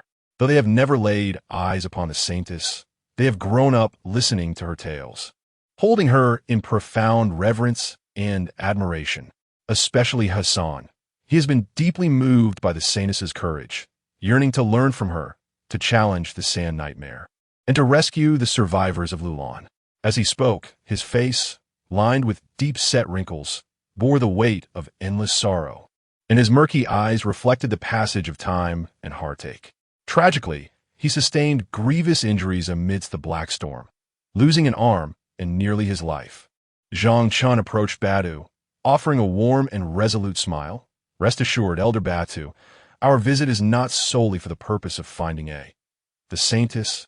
We shall also endeavor to fulfill the tasks she once undertook." "Splendid. I believe in you," Aina exclaimed in excitement, her eyes shimmering with joy. "I have heard the stories of you and the saintess. She speaks of you as a person of similar kindness." However, at this point, a flicker of reproach crossed her eyes, and her voice softened. "Why did you abandon the saintess, leaving her to search for you in vain?" She even wept throughout the night, causing the surrounding city walls to weep as well. Upon hearing the question, Zhang Chen's expression instantly darkened, as if shrouded by a pall of gloom. At that moment, he found himself at a loss for words, uncertain of how to respond. Perhaps, as Hassan had once remarked, he had indeed been rather timid, fearing that his abilities would not measure up to those of Yao. He hesitated to seek a way to sever ties with the sect after realizing that Yue Lishuang was not a Yao. Instead, he chose to remain in hiding, striving to enhance his strength, hoping to become worthy of a Yao before finally unbinding himself from the sect to seek her. Little did he realize that a Yao had been more devoted than he could have imagined, searching for him for a century, missing out on countless moments of joy they could have shared. In retrospect, he recognized his own folly. A simple, tranquil life could have sufficed. What was the need for such turmoil? "Ayina, my master is neither cowardly nor irresponsible. He is simply overwhelmed by anxiety." At this moment, Lu Jianxin, observing Zhang Chen's self-reproach, understood everything and stepped forward to alleviate the tension, asserting that he wished to improve himself before presenting himself before the saintess. Indeed, Ayina seemed to grasp the situation as well, tilting her head thoughtfully and remarking that the saintess, having saved all the people of Lulan, deserves someone even stronger and more perfect to be worthy of her. Yang Shi, eager to extol Zhang Chen's virtues, began, "My master is truly formidable. He is." "Enough," Zhang Chen gently interjected, shaking his head. "Ayana, could you lead me to the city wall where the saintess once wept? I wish to commence my quest for the method to seal the sand nightmare from there." Ayana nodded, replying, "Certainly, but it is getting late today. We shall go tomorrow." However, the wall is situated at the edge of the city and is frequently besieged by black sandstorms and sand demons. It is quite perilous. "Do not worry. You simply guide the way, and I shall ensure your safety." At this juncture, Lu Jianxin inquired of Elder Ba, "Elder Ba, what do you suppose the Sand Shadow Society is?" From Hassan's tone, it seems they are not a benevolent association. "Oomph, that group is nothing but devils," Ayana exclaimed, a spark of indignation lighting her cheeks as she placed her hands on her hips. How dare they be so audacious as to attempt to assist the Sand Nightmare in breaking free from its seal, seeking to harness its power? Their greed knows no bounds. Moreover, I suspect that the recent loosening of the seal, which has once again subjected the kingdom of Lulan to the Black Sandstorm, is due to their covert machinations. Badu, trembling with indignation, concurred, "Indeed. According to the sacred texts, the last seal laid by the saintess could confine the Sand Nightmare for over a millennium. For it to loosen within less than a century is truly illogical." Lu Jianxin gravely analyzed, "Thus, if we can locate the members of the Sand Shadow Society, we may uncover the whereabouts of the Sand Nightmare that has escaped its seal?" Bada nodded, "It is highly probable." "Then, Master, let us split into two groups." Lu Jianxin declared decisively, "Tomorrow, I shall seek out the members of the Sand Shadow Society to trace the escaped Sand Nightmare, while you all will head to the city wall to search for the sealing method." "Indeed, this approach proves to be remarkably efficient," Zhang Chen remarked in agreement. "However, the circumstances surrounding Sha Yin remain ambiguous, and your magical prowess is barely at 1/10. Therefore, it would be prudent for you to accompany Yang Shi. I, along with Ai Na, shall proceed to the city walls." Originally, Yang Shi intended to accompany her elder brother, Zhang Chen, but upon hearing his resolute words, she reluctantly moved to stand beside Lu Jianxin, smiling brightly as she said, "Do not worry, Sister Jianxin. I shall ensure your safety. Who is to protect whom is still uncertain." Lu Jianxin's brows furrowed even deeper, adding, "Furthermore, if you are to accompany me, you must heed my commands and refrain from causing any disturbances. What kind of elder sister listens to her younger sister? You ought to follow my lead. Then I shall not accompany you. You may amuse yourself alone. Oh, if it were not for my brother's request, I would not be with you at all. Do you think I desire to join you? Your mind is simplistic, and your physical prowess is all you possess. You would only disrupt my plans." "What? What are you saying? I of the Dragon Clan am innately intelligent, and you cannot underestimate me." In an instant, the playful banter between Lu Jianxin and Yang Shi intertwined with the laughter of Zhang Chen, Ai Na, and Batu, resonating within the dilapidated stone courtyard, painting a scene that was both warm and brimming with hope. Chapter 58. The Conspiracy of Zhua Lungma dinner is served. In no time, the resonant voice of Guli resonated throughout the room, as if it could penetrate every inch of the stone courtyard, enveloping the space with an irresistible fervor. She appeared robust, striding confidently out of the kitchen, her apron splattered with flour and oil, yet this did nothing to diminish her commanding presence. With steady hands, she carried several large wooden bowls filled with steaming sand lizard stew, the rich aroma wafting through the entire courtyard like a gentle mist. Aina hurried over to assist, introducing Guli to Zhang Chen and the others. Sister Guli is the backbone of our community kitchen, in this place where resources are painfully scarce. She is like a miraculous sorceress, transforming the most ordinary sand lizard, cactus, and the meager supplies into heartwarming delicacies. Zhang Chen and his companions wore smiles, eagerly helping to arrange the chairs and set the table. However, their expressions shifted slightly upon seeing the spread before them. Sand lizard stew, roasted sand rats, fried earthworms, and steamed cactus, among other dishes. Come, everything is ready. Only with a full belly can one muster the strength to endure and await hope." Don't just stand there, come and eat. When Gully noticed that they hesitated to pick up their chopsticks, she placed her own wooden bowl on the stone table and handed each of them a wooden spoon with a hearty laugh. Dig in. I've saved food for Hassan and Iyer. Zhang Chen swallowed hard, about to express his lack of hunger. But Gully briskly approached him, thrusting a steaming bowl of sand lizard stew into his hands, exclaiming, "Outsider, how can you search for things on an empty stomach? Eat up."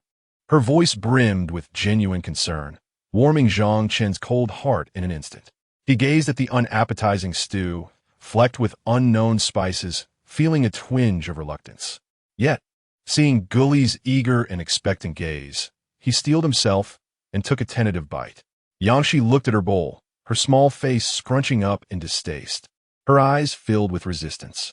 Having grown up in luxury, feasting on exquisite delicacies, even at the Tianxing Sect, where she often savored the fruits of her own cultivation, she had never encountered such peculiar fare. But Gully was relentless, pulling her to the stone table, placing the bowl before her, and saying, "Little girl, don't be picky. This stew is delicious. You must try it." With no other choice, Yangshi reluctantly picked up the wooden spoon, cautiously scooping a small spoonful, closing her eyes tightly as she brought it to her mouth. After just a couple of chews, tears streamed down her face, and through her sobs, she mumbled, "Delicious. So delicious." Her comical yet endearing reaction elicited laughter from those around her.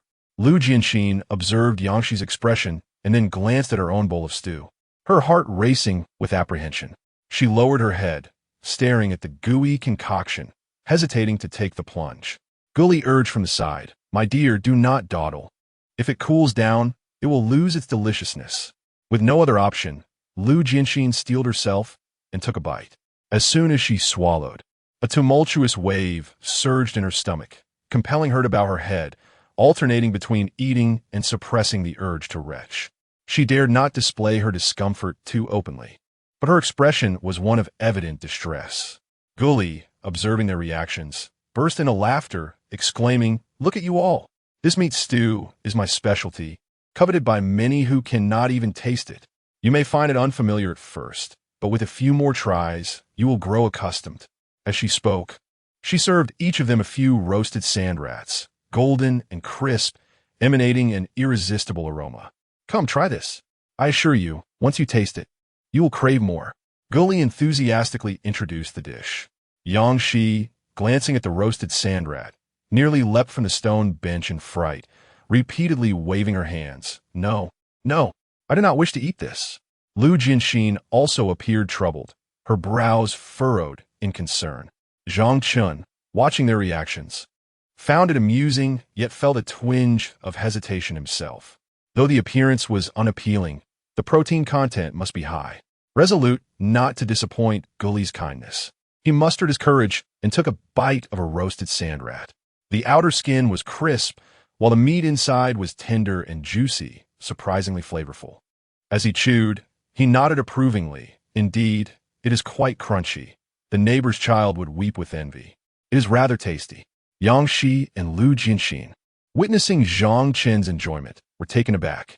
After a moment of hesitation, Yangshi gathered her courage and picked up a roasted sand rat, closing her eyes as she took a small bite. Gradually, her expression relaxed. "It seems it is not as dreadful as I imagined." Observing the two of them, Lu Jianxin felt compelled to follow suit, cautiously biting into a roasted sand rat. To her surprise, the flavor exceeded her expectations, and astonishment graced her features.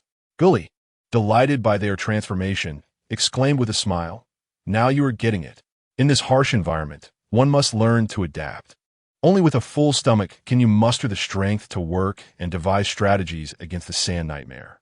Meanwhile, as the three hesitated to savor their meal, Grandpa Badu and Aina had long since finished theirs, watching with great interest as Zhang Chen and the others displayed an array of peculiar expressions. The small, dilapidated room was frequently filled with bursts of cheerful laughter. In the shadowed demon sect, within a dimly lit grand hall, the atmosphere was stifling. Dian Guwen, Man Kuei, and Mei Li sat with somber expressions on their stools, resembling three silent statues. "Does this left-cold demon intend to belittle us?" Man Kuei could no longer contain his frustration. Raising his voice, "We have been waiting here for 2 days, yet we have not seen a trace of him. Does he think we are here begging for scraps? Old Chen, let us leave." His tone grew increasingly discontented, his eyes ablaze with anger. "This left-cold demon has no intention of assisting us. I refuse to believe that the 3 of us cannot find a mere yellow-haired girl. Cease your reckless words." Chen Kuan spoke with an air of calmness, stating that the world is vast. Even our esteemed Xuantian Continent occupies less than 1/10 of the global territory. Despite our status as cultivators, finding an individual without any leads is an arduous and time-consuming endeavor. Mei Li nodded in agreement, saying, "Indeed, elder brother. Since Zhang Chen has already acquired some clues from Zhuolanma, we must ensure that we do not locate Yao before he does."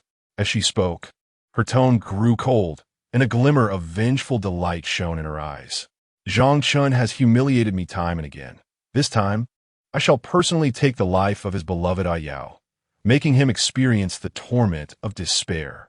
At that moment, a wisp of dark mist wafted in through the main door. As the mist dissipated, it revealed the chilling figure of Zhuolanma. Without hesitation, Chen Kuan presented the token given to him by Murong Fei to Zhuolanma. The latter paused momentarily, accepting the token into his sleeve with a knowing grin, exclaiming, "I never anticipated that Murong Fei would seek my assistance so promptly. Now, what is it that you wish for me to do?" Chen Kuan wasted no time in articulating their intentions. However, Zhuolanma's expression shifted to one of concern as he sighed. "You are also searching for Yao?" Alas, Man Kuei immediately expressed his dissatisfaction, asking, "Why can you inform Zhang Chen but not us?" Mei Li gently interjected, "Yes, esteemed, you must possess greater knowledge regarding Yao's whereabouts. We implore you to share it with us." After a lengthy silence, Zhuolanma finally spoke, "Since we are all allies, I shall speak candidly. The painting given to Zhang Chen was obtained from a cultivator who escaped from the ancient nation of Lulan. As for the map, it was not meant for Zhang Chen to locate Yao. In truth, it was intended for him to assist me in gathering another item." His eyes glimmered with a mysterious green light, suggesting a hidden scheme of unfathomable depth. Chapter 59. The Emergence of the Heavenly Demon Pearl. "Are you assisting us in gathering items? What exactly are these items?" Man Kuei inquired with a face full of skepticism, pressing for an answer. "Stop with the evasiveness. If you do not wish to help, just say so outright. I detest those who beat around the bush. Speak plainly. Will you assist us or not?" Hee. A chilling laughter escaped from Zhuolanma. "For Murong Fei's sake, I shall indeed provide assistance. However, regarding what I intend to collect." A flicker of dark green light danced in his eyes as he shook his head. "This matter pertains to the secrets of my sect. I cannot divulge that information." "Stop dallying, behaving just like that effeminate Murong Fei." Man Kuei's frustration boiled over as he retorted, "I care not what you wish to collect. We merely seek your help in locating a woman named Yao. Can you assist us?" "Not possible," Murong Fei replied calmly and unhurriedly. "However, I can provide you with several map locations where, perhaps, the woman named Yao may be found." As he spoke, he waved his hand, and a dark map, imbued with a hint of demonic energy, materialized before them.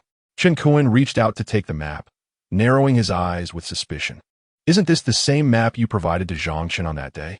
"Indeed, I never claimed there was only one copy of the map," Zhuolanma replied with a sinister smile. "Moreover, I did not entirely lie that day. The woman named Yao might very well be collecting those items during her search for Zhang Chen. Thus, following the red dots on the map to find her should prove fruitful." Mei Li gracefully approached Zhuolanma, a soft smile gracing her lips. "Oh, Senior Zhua, what exactly is it that you speak of collecting? Please do enlighten us." Zhuolanma sighed deeply, appearing troubled. "It is not that I cannot disclose it. Have you ever heard of the Heavenly Demon Pearl?" "The Heavenly Demon Pearl?" Suddenly, Chen Kuan, who had maintained a composed demeanor, brightened with excitement, his breath quickening. "Could it be the fabled Heavenly Demon Pearl that, once 7 are gathered, can summon the Heavenly Demon Dragon? If one successfully summons the dragon, any wish of the summoner can be granted?" Mei Li was momentarily taken aback, her expression filled with confusion. "But, brother, that is merely a legend. If such a pearl truly existed, why would those in the cultivation world toil away? They would simply gather the heavenly demon pearls and wish to enhance their cultivation. Exactly. Man Kuei chimed in. The heavenly demon pearl is clearly nothing but a ruse. Zhuolongma's expression darkened, his voice cold as ice. Friends, I'm only willing to assist you and share this significant secret out of respect for Murong Fei. The map has been provided. Do as you wish. Chun Kuan hurriedly bowed in gratitude, saying, Thank you, Taoist Zhua. We apologize for our earlier offense. Whether the heavenly demon pearl exists is of no consequence to us. We merely seek to locate a Yao on behalf of the esteemed Murong Fei zone. Zhuolongma waved his hand and said, Why are you still standing there? This map I have provided is fully unsealed, with every location clearly marked. Unlike Zhang Chen, who must activate the next area only after visiting each place, you can proceed directly to your next destination. I would advise against visiting the ancient kingdom of Lulan in the north, for Yao has long since departed from there, leaving behind only a solitary heavenly demon pearl imbued with lingering demonic energy and a remnant of the sand nightmare. You may venture to the next site, or should you dare to be a bit bolder? He left the thought unspoken. However, Chun Kuan seemed to grasp his implication, shaking his head with a smile. Thank you for the reminder, Zhuolongma. With that, he exchanged glances with his companions, Man Kuei and Mei Li, who both bowed and followed him out of the Grand Hall. The three soared out of the heavenly demon sect. Unable to contain his curiosity, Man Kuei exclaimed, Hey, Elder Chun, what exactly is the deal with that heavenly demon pearl? And what did Zhuolongma mean by being a bit bolder? Damn it, as a demon cultivator, he speaks with the same cryptic airs as those pretentious scholars. Not straightforward at all. Chun Kuan, gripping the map with a serious expression, replied, The matter of the heavenly demon pearl is likely true. I once perused an ancient tome. The reason the heavenly demon pearl is regarded as a legendary artifact is that it appears in this realm only once every 10,000 years. Each time it manifests, it does not take the form of a pearl, but rather appears as a demonic nightmare, a beast of darkness, or even reincarnates as a human. That is why it has eluded detection. As he spoke, a profound smile emerged on Chun Kuan's face, though he pondered how Zhuolongma had managed to create this map.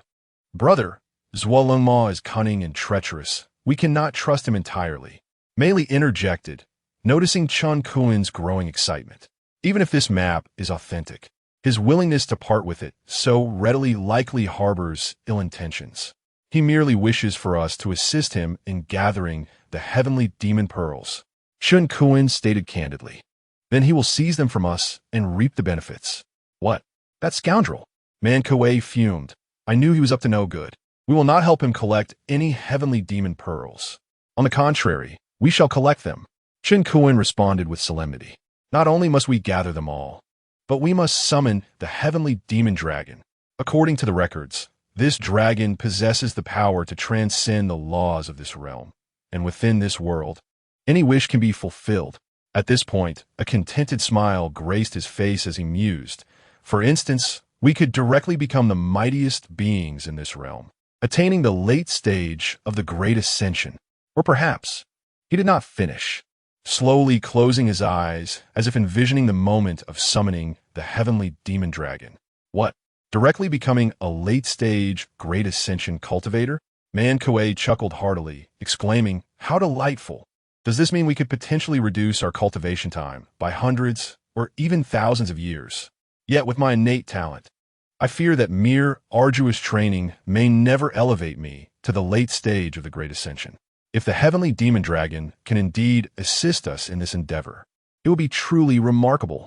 However, Mei Li remained composed, shaking her head as she remarked, Nevertheless, since Zhuolongma has entrusted us with the blueprint, he is likely to have contingencies in place.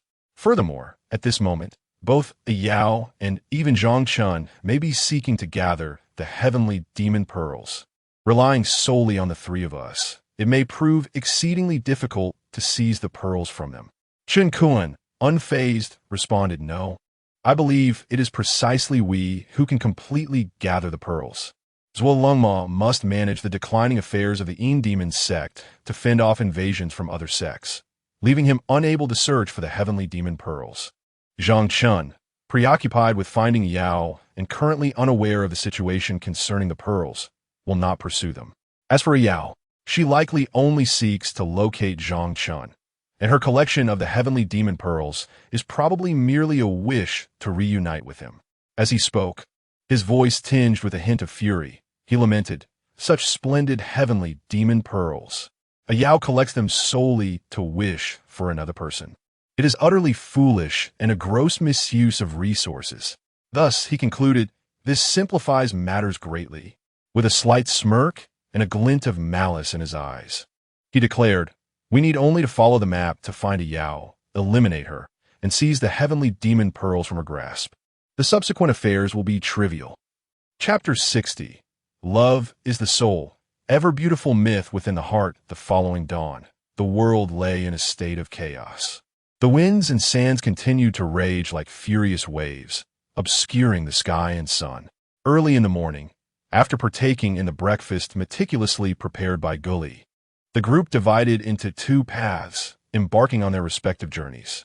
Lu Jianxin and Yang Shi, under Bada's guidance, hastened towards the territory of the Sand Shadow Society, while Aina led Zhang Chen towards the walls at the edge of the ancient city of Lulan.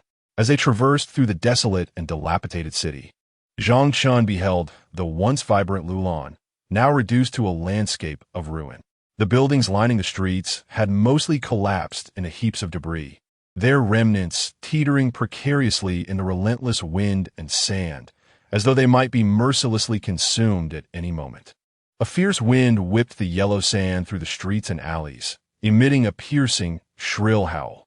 The air was thick with a nauseating stench, and what was once a bustling marketplace now lay in shambles, littered with shattered stalls and scattered goods, most of which had been buried beneath the sand. Occasionally, a few survivors could be seen, their eyes vacant and hollow, their faces gaunt and weary, their spirits crushed by despair for the future. Even upon receiving water and food from Zhang Chen and Aina, there was no flicker of hope in their eyes.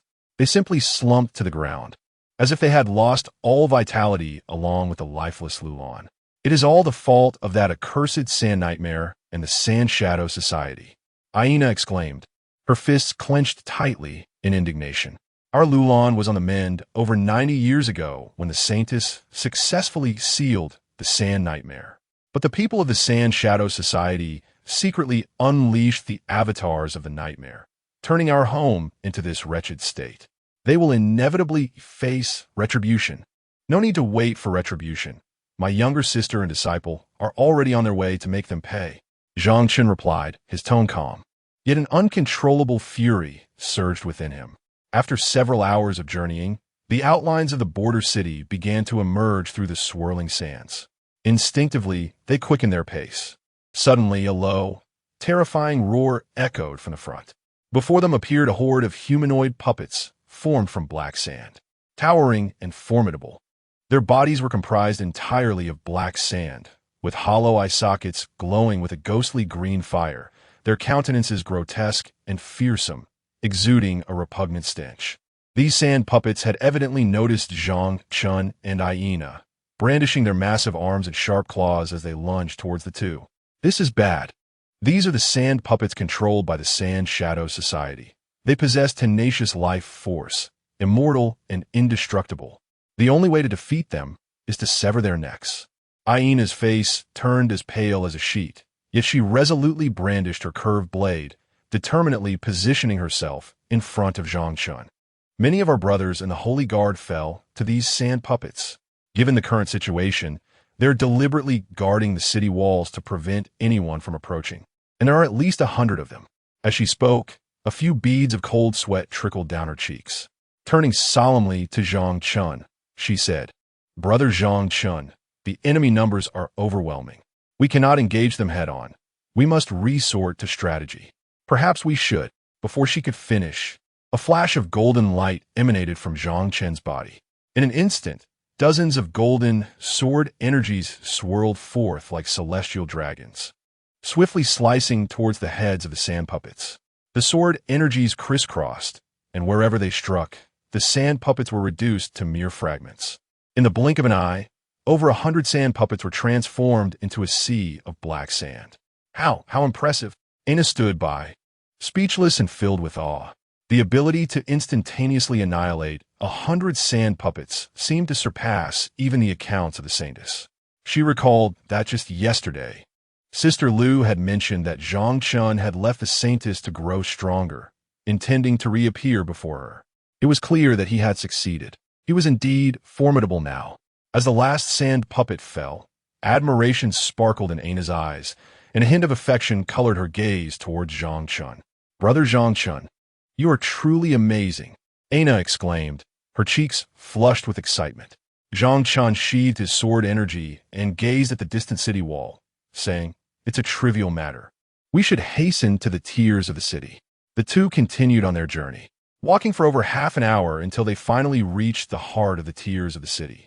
Before them stood a grand and majestic wall, which, despite having endured the ravages of time and the erosive forces of the sandstorms, still emanated a mysterious and powerful aura. The surface of the wall shimmered with a crystalline brilliance, and these lights intertwined to form a formidable barrier, repelling the encroaching black winds and sands. Zhang Chen approached the wall slowly, his usually calm demeanor betraying a flicker of long-lost joy. At this moment, he could distinctly sense a familiar wave of spiritual energy enveloping the wall. This energy was gentle yet potent, unmistakably the essence of a Yao. He gently closed his eyes, his heart racing with excitement, as if a Yao were right beside him, softly calling his name. This is the tiers of the city. It is said that the saintess wept here for the saint, causing the wall to collapse, and then used her own strength to restore it. Aina spoke softly, her eyes filled with reverence and reflection. Zhang Chen extended his hand to lightly touch the wall. A faint cool light emanated from the surface, yet it felt exceptionally gentle, as if responding to his touch. As he infused his spiritual energy to probe the wall's structure, a powerful illusion surged forth like a tidal wave. Images unfolded before him, depicting the night a century ago when a Yao wept and restored the wall. Scenes intertwined, and soon they played out before him like a moving picture. Torrential rain poured down, and fierce winds howled through the air. A Yao knelt before the ruins of the collapsed wall, soaked to the skin and covered in dust. Her hair clung messily to her face, and tears mixed with raindrops cascaded down her cheeks. Her eyes brimmed with despair and anguish. Her hands clutched tightly at the earth beneath her, as if seeking to expel all her sorrow. "Zhang Chen, where are you? Why have you abandoned me?" A Yao cried out in desperation, her voice barely audible amidst the tempest, yet laden with boundless sorrow. Her body trembled in the storm, as if it might be toppled at any moment. Yet, on the brink of collapse, fleeting images of cherished moments shared with Zhang Chen surged in her mind. In a vibrant forest, sunlight streamed through the gaps in the leaves, casting dappled shadows upon the ground. Zhang Chen and Yao stood upon a clearing, surrounded by piles of stones. It was here that they had jointly constructed a wall for protection against ferocious beasts. Zhang Chen patiently instructed Yao on how to stabilize the foundation with spiritual energy and arrange the bricks.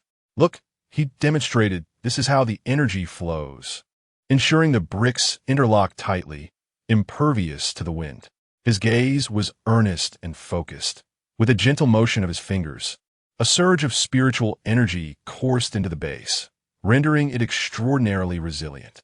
Yao absorbed his teachings with utmost seriousness, her eyes fixed on his actions as she mimicked the flow of energy. In the process, a smudge of dirt adorned her face, but she paid it no mind, instead beaming with joy. Seizing an opportunity when Zhang Chen was distracted, she playfully smeared some of the dirt on his face, transforming them into a pair of comical, disheveled creatures. Observing her clumsy yet earnest efforts, Zhang Chen's eyes softened with tenderness as he gently grasped her hand. "Do not rush. Take your time. I shall always be here to guide you." Yao's cheeks flushed with a rosy hue, yet she pouted. "If you keep teaching me, it will make me seem foolish, and that simply cannot do. Today I must learn. If I do not, you shan't sleep." Finally, The two of them sat back to back atop the freshly built wall, gazing at the sun as it dipped below the horizon. The evening sky was painted with hues of orange and red, resembling a magnificent canvas. Release me, my most enigmatic weight, as the stars fall and the wind stirs. At last, to hold you close again as our hearts tremble. Believe me, my unwavering heart. After a millennium of waiting, my promise remains. No matter how many harsh winters we endure, I shall never let go. At that moment, Yao softly hummed a beloved tune, their shared melody resonating sweetly within the forest, akin to celestial music. Zhang Chen's deep and magnetic voice harmonized with hers, weaving together a beautiful symphony. The gentle evening breeze caressed their hair, while Yao, still humming, sneaked a glance at Zhang Chen's profile, which appeared exceptionally handsome in the afterglow of the setting sun. Her heart raced with affection, as if this moment were eternal, a memory she longed to cherish for a lifetime alongside Zhang Chen. Thus, she sang the final line with greater volume and boldness. Love is the sole truth in my heart, the unchanging, beautiful myth. The melody lingered in the air, intertwining with the whispers of the wind within the forest. Love arose with the breeze, and though the wind ceased, her longings remained unquenched. The sun descended toward the mountains and seas, where profound meanings lay hidden. Chapter 61. Has the Saintess Yao returned? As she re-entered the illusion, memories of warmth with Zhang Chen flowed through Yao's heart like a gentle stream, bestowing upon her boundless warmth and strength. The tears that once streamed from despair gradually ceased. Her gaze, initially clouded with confusion and hopelessness, transformed into unwavering determination. Yes, I cannot falter. Zhang Chen is still waiting for me.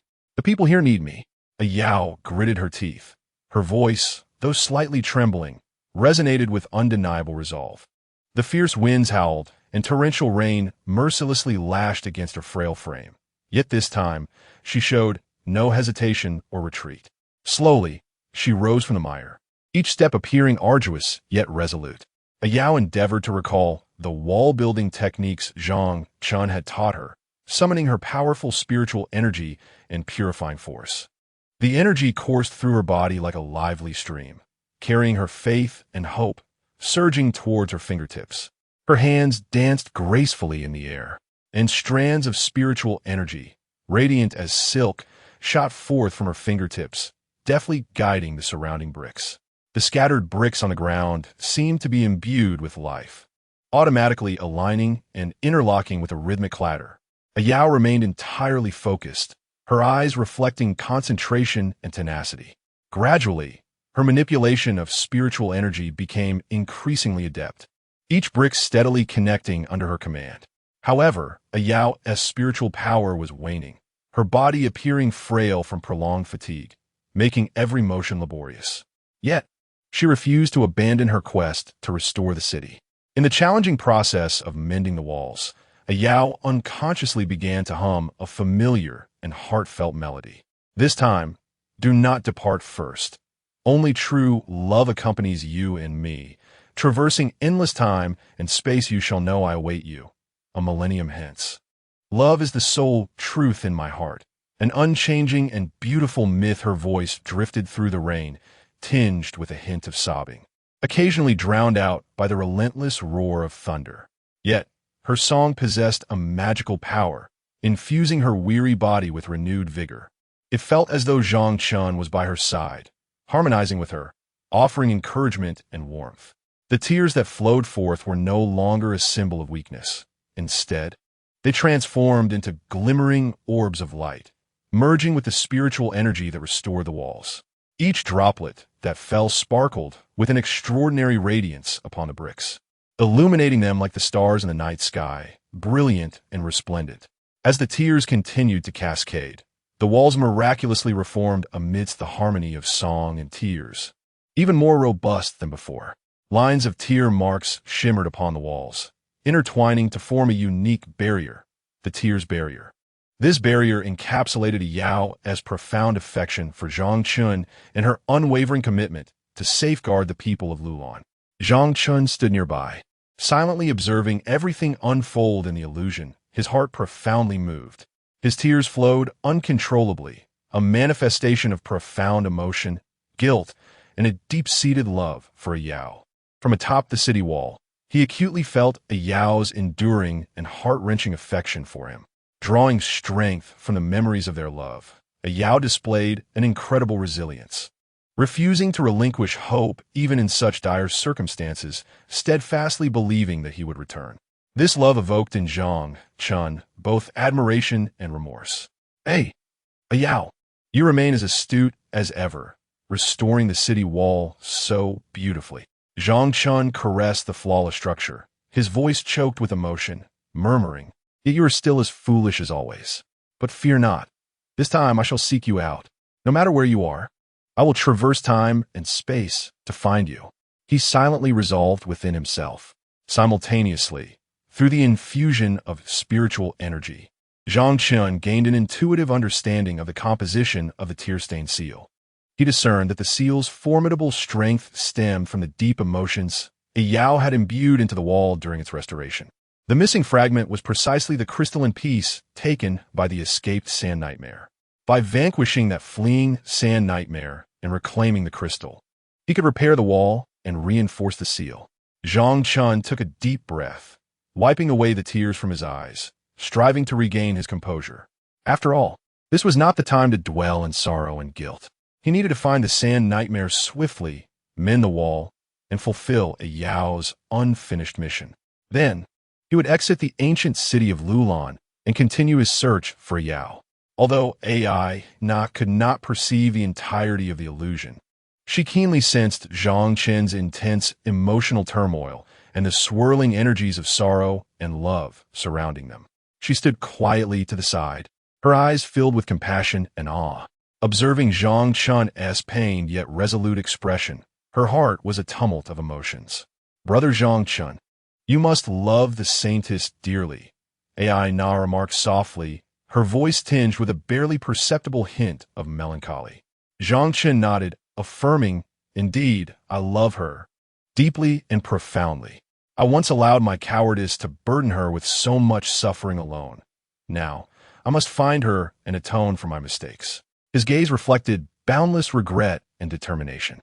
AI Na, witnessing Zhang Chen's unwavering resolve, felt her own disappointment deepen, yet a surge of admiration welled within her.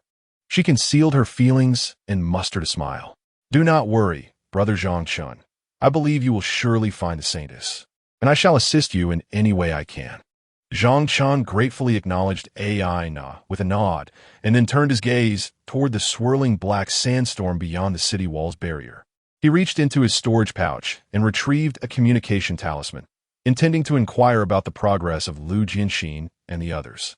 After all, nearly a day had passed, and by now, they should have made some headway.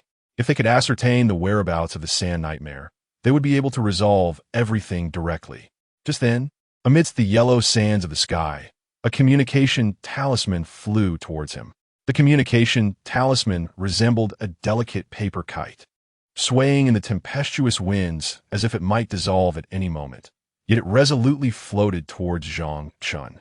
A flicker of realization ignited within him. It appeared they had uncovered some significant clue, prompting their swift dispatch of the talisman. Without hesitation, Zhang Chen gestured, and the talisman gracefully settled into his hand. Upon its surface, the urgent voice of Yang Shi emerged, accompanied by several golden characters. "All the inhabitants of the ancient city of Lulan are gathered excitedly around the statue of the Holy Maiden, fervently proclaiming that the Holy Maiden has returned. Brother, you must come and witness this." Chapter 62. The Impostor Saintess and the Blood Sacrifice Array. "Brother Zhang, has the saintess truly returned?" Ana's eyes sparkled with excitement as she caught sight of the shimmering golden characters on the communication talisman. Her exhilaration was palpable. It was splendid news, for it meant that her brother would no longer need to. "Impossible." Zhang Chen's countenance darkened suddenly, shaking his head in disagreement. According to ancient texts, the Saintess Au had departed from the ancient nation of Lulan over 90 years ago, and the people of Lulan were mere mortals with lifespans that seldom exceeded a century. Consequently, The vast majority of Lowlan's inhabitants had never laid eyes upon the true visage of the saintess, relying only on faded portraits and stone statues for reverence. Thus, the words of the talisman alone could not confirm whether that woman was indeed Ayu. Despite his words, Zhang Chen hastily gathered his belongings and summoned a small boat-shaped artifact. The vessel emanated a soft glow, adorned with mysterious runes, a superior flying artifact. Nevertheless, it was imperative to venture to the Saintess Plaza to uncover the truth.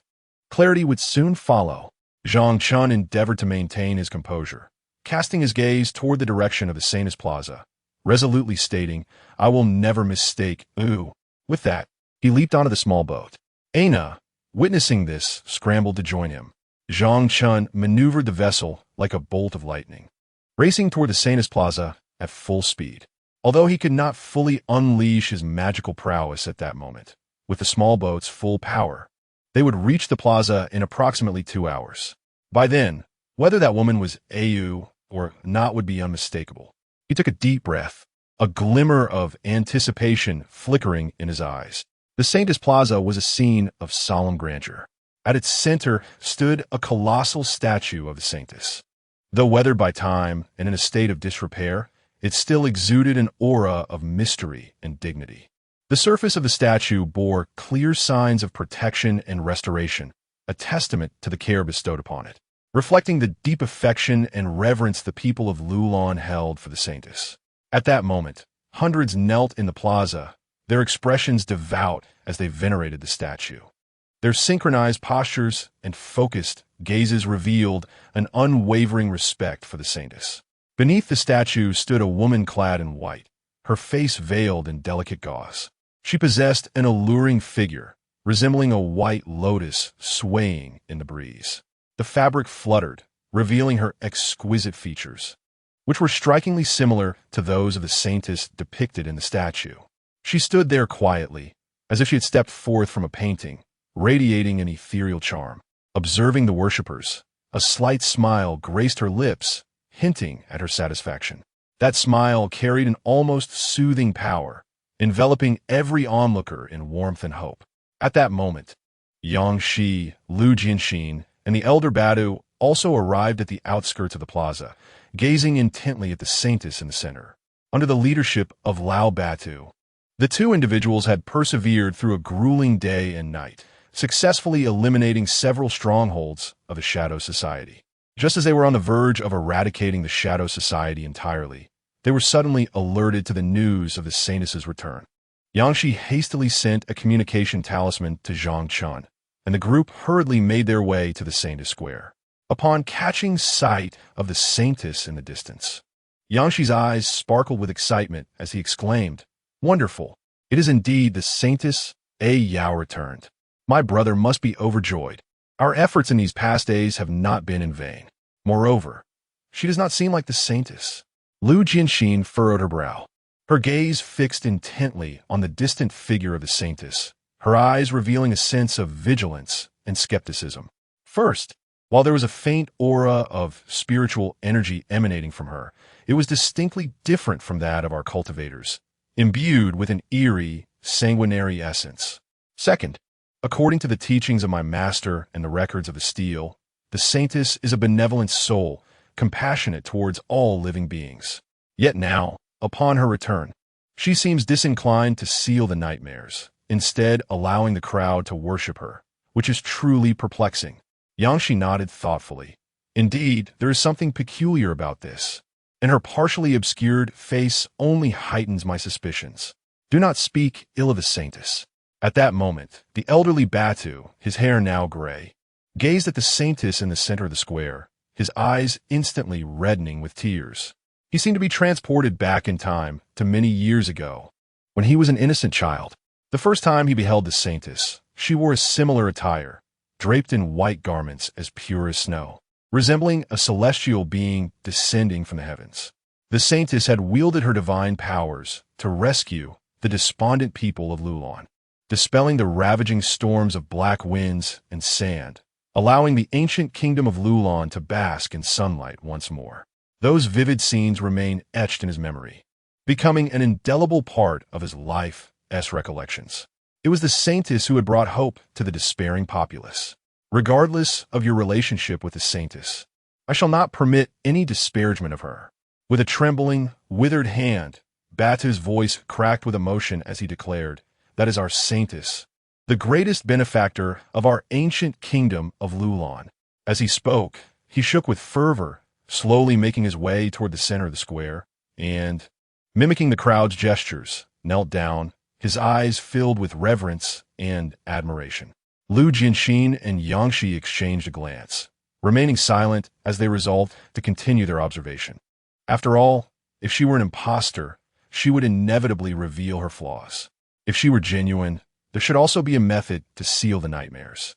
Sure enough, after a brief moment, the saintess noticed that nearly 100 people had already knelt before her and cleared her throat, proclaiming loudly, "My dear citizens of the ancient kingdom of Lulan, you have suffered greatly. I have returned to assist you in vanquishing the nightmares and to restore the former glory of our kingdom." Upon her words, a wave of jubilant cheers erupted from the crowd. People waved their arms excitedly, their eyes sparkling with the light of hope. "Hooray! The saintess has returned. Our ancient kingdom of Lulan has hope." They cried, "Oh, the saintess is finally back. We support you. You will surely lead us out of our plight and rebuild our nation. Beloved saint, please feel free to tell us what we can do. We shall certainly lend our humble assistance. Indeed, we are entirely at the service of the saint."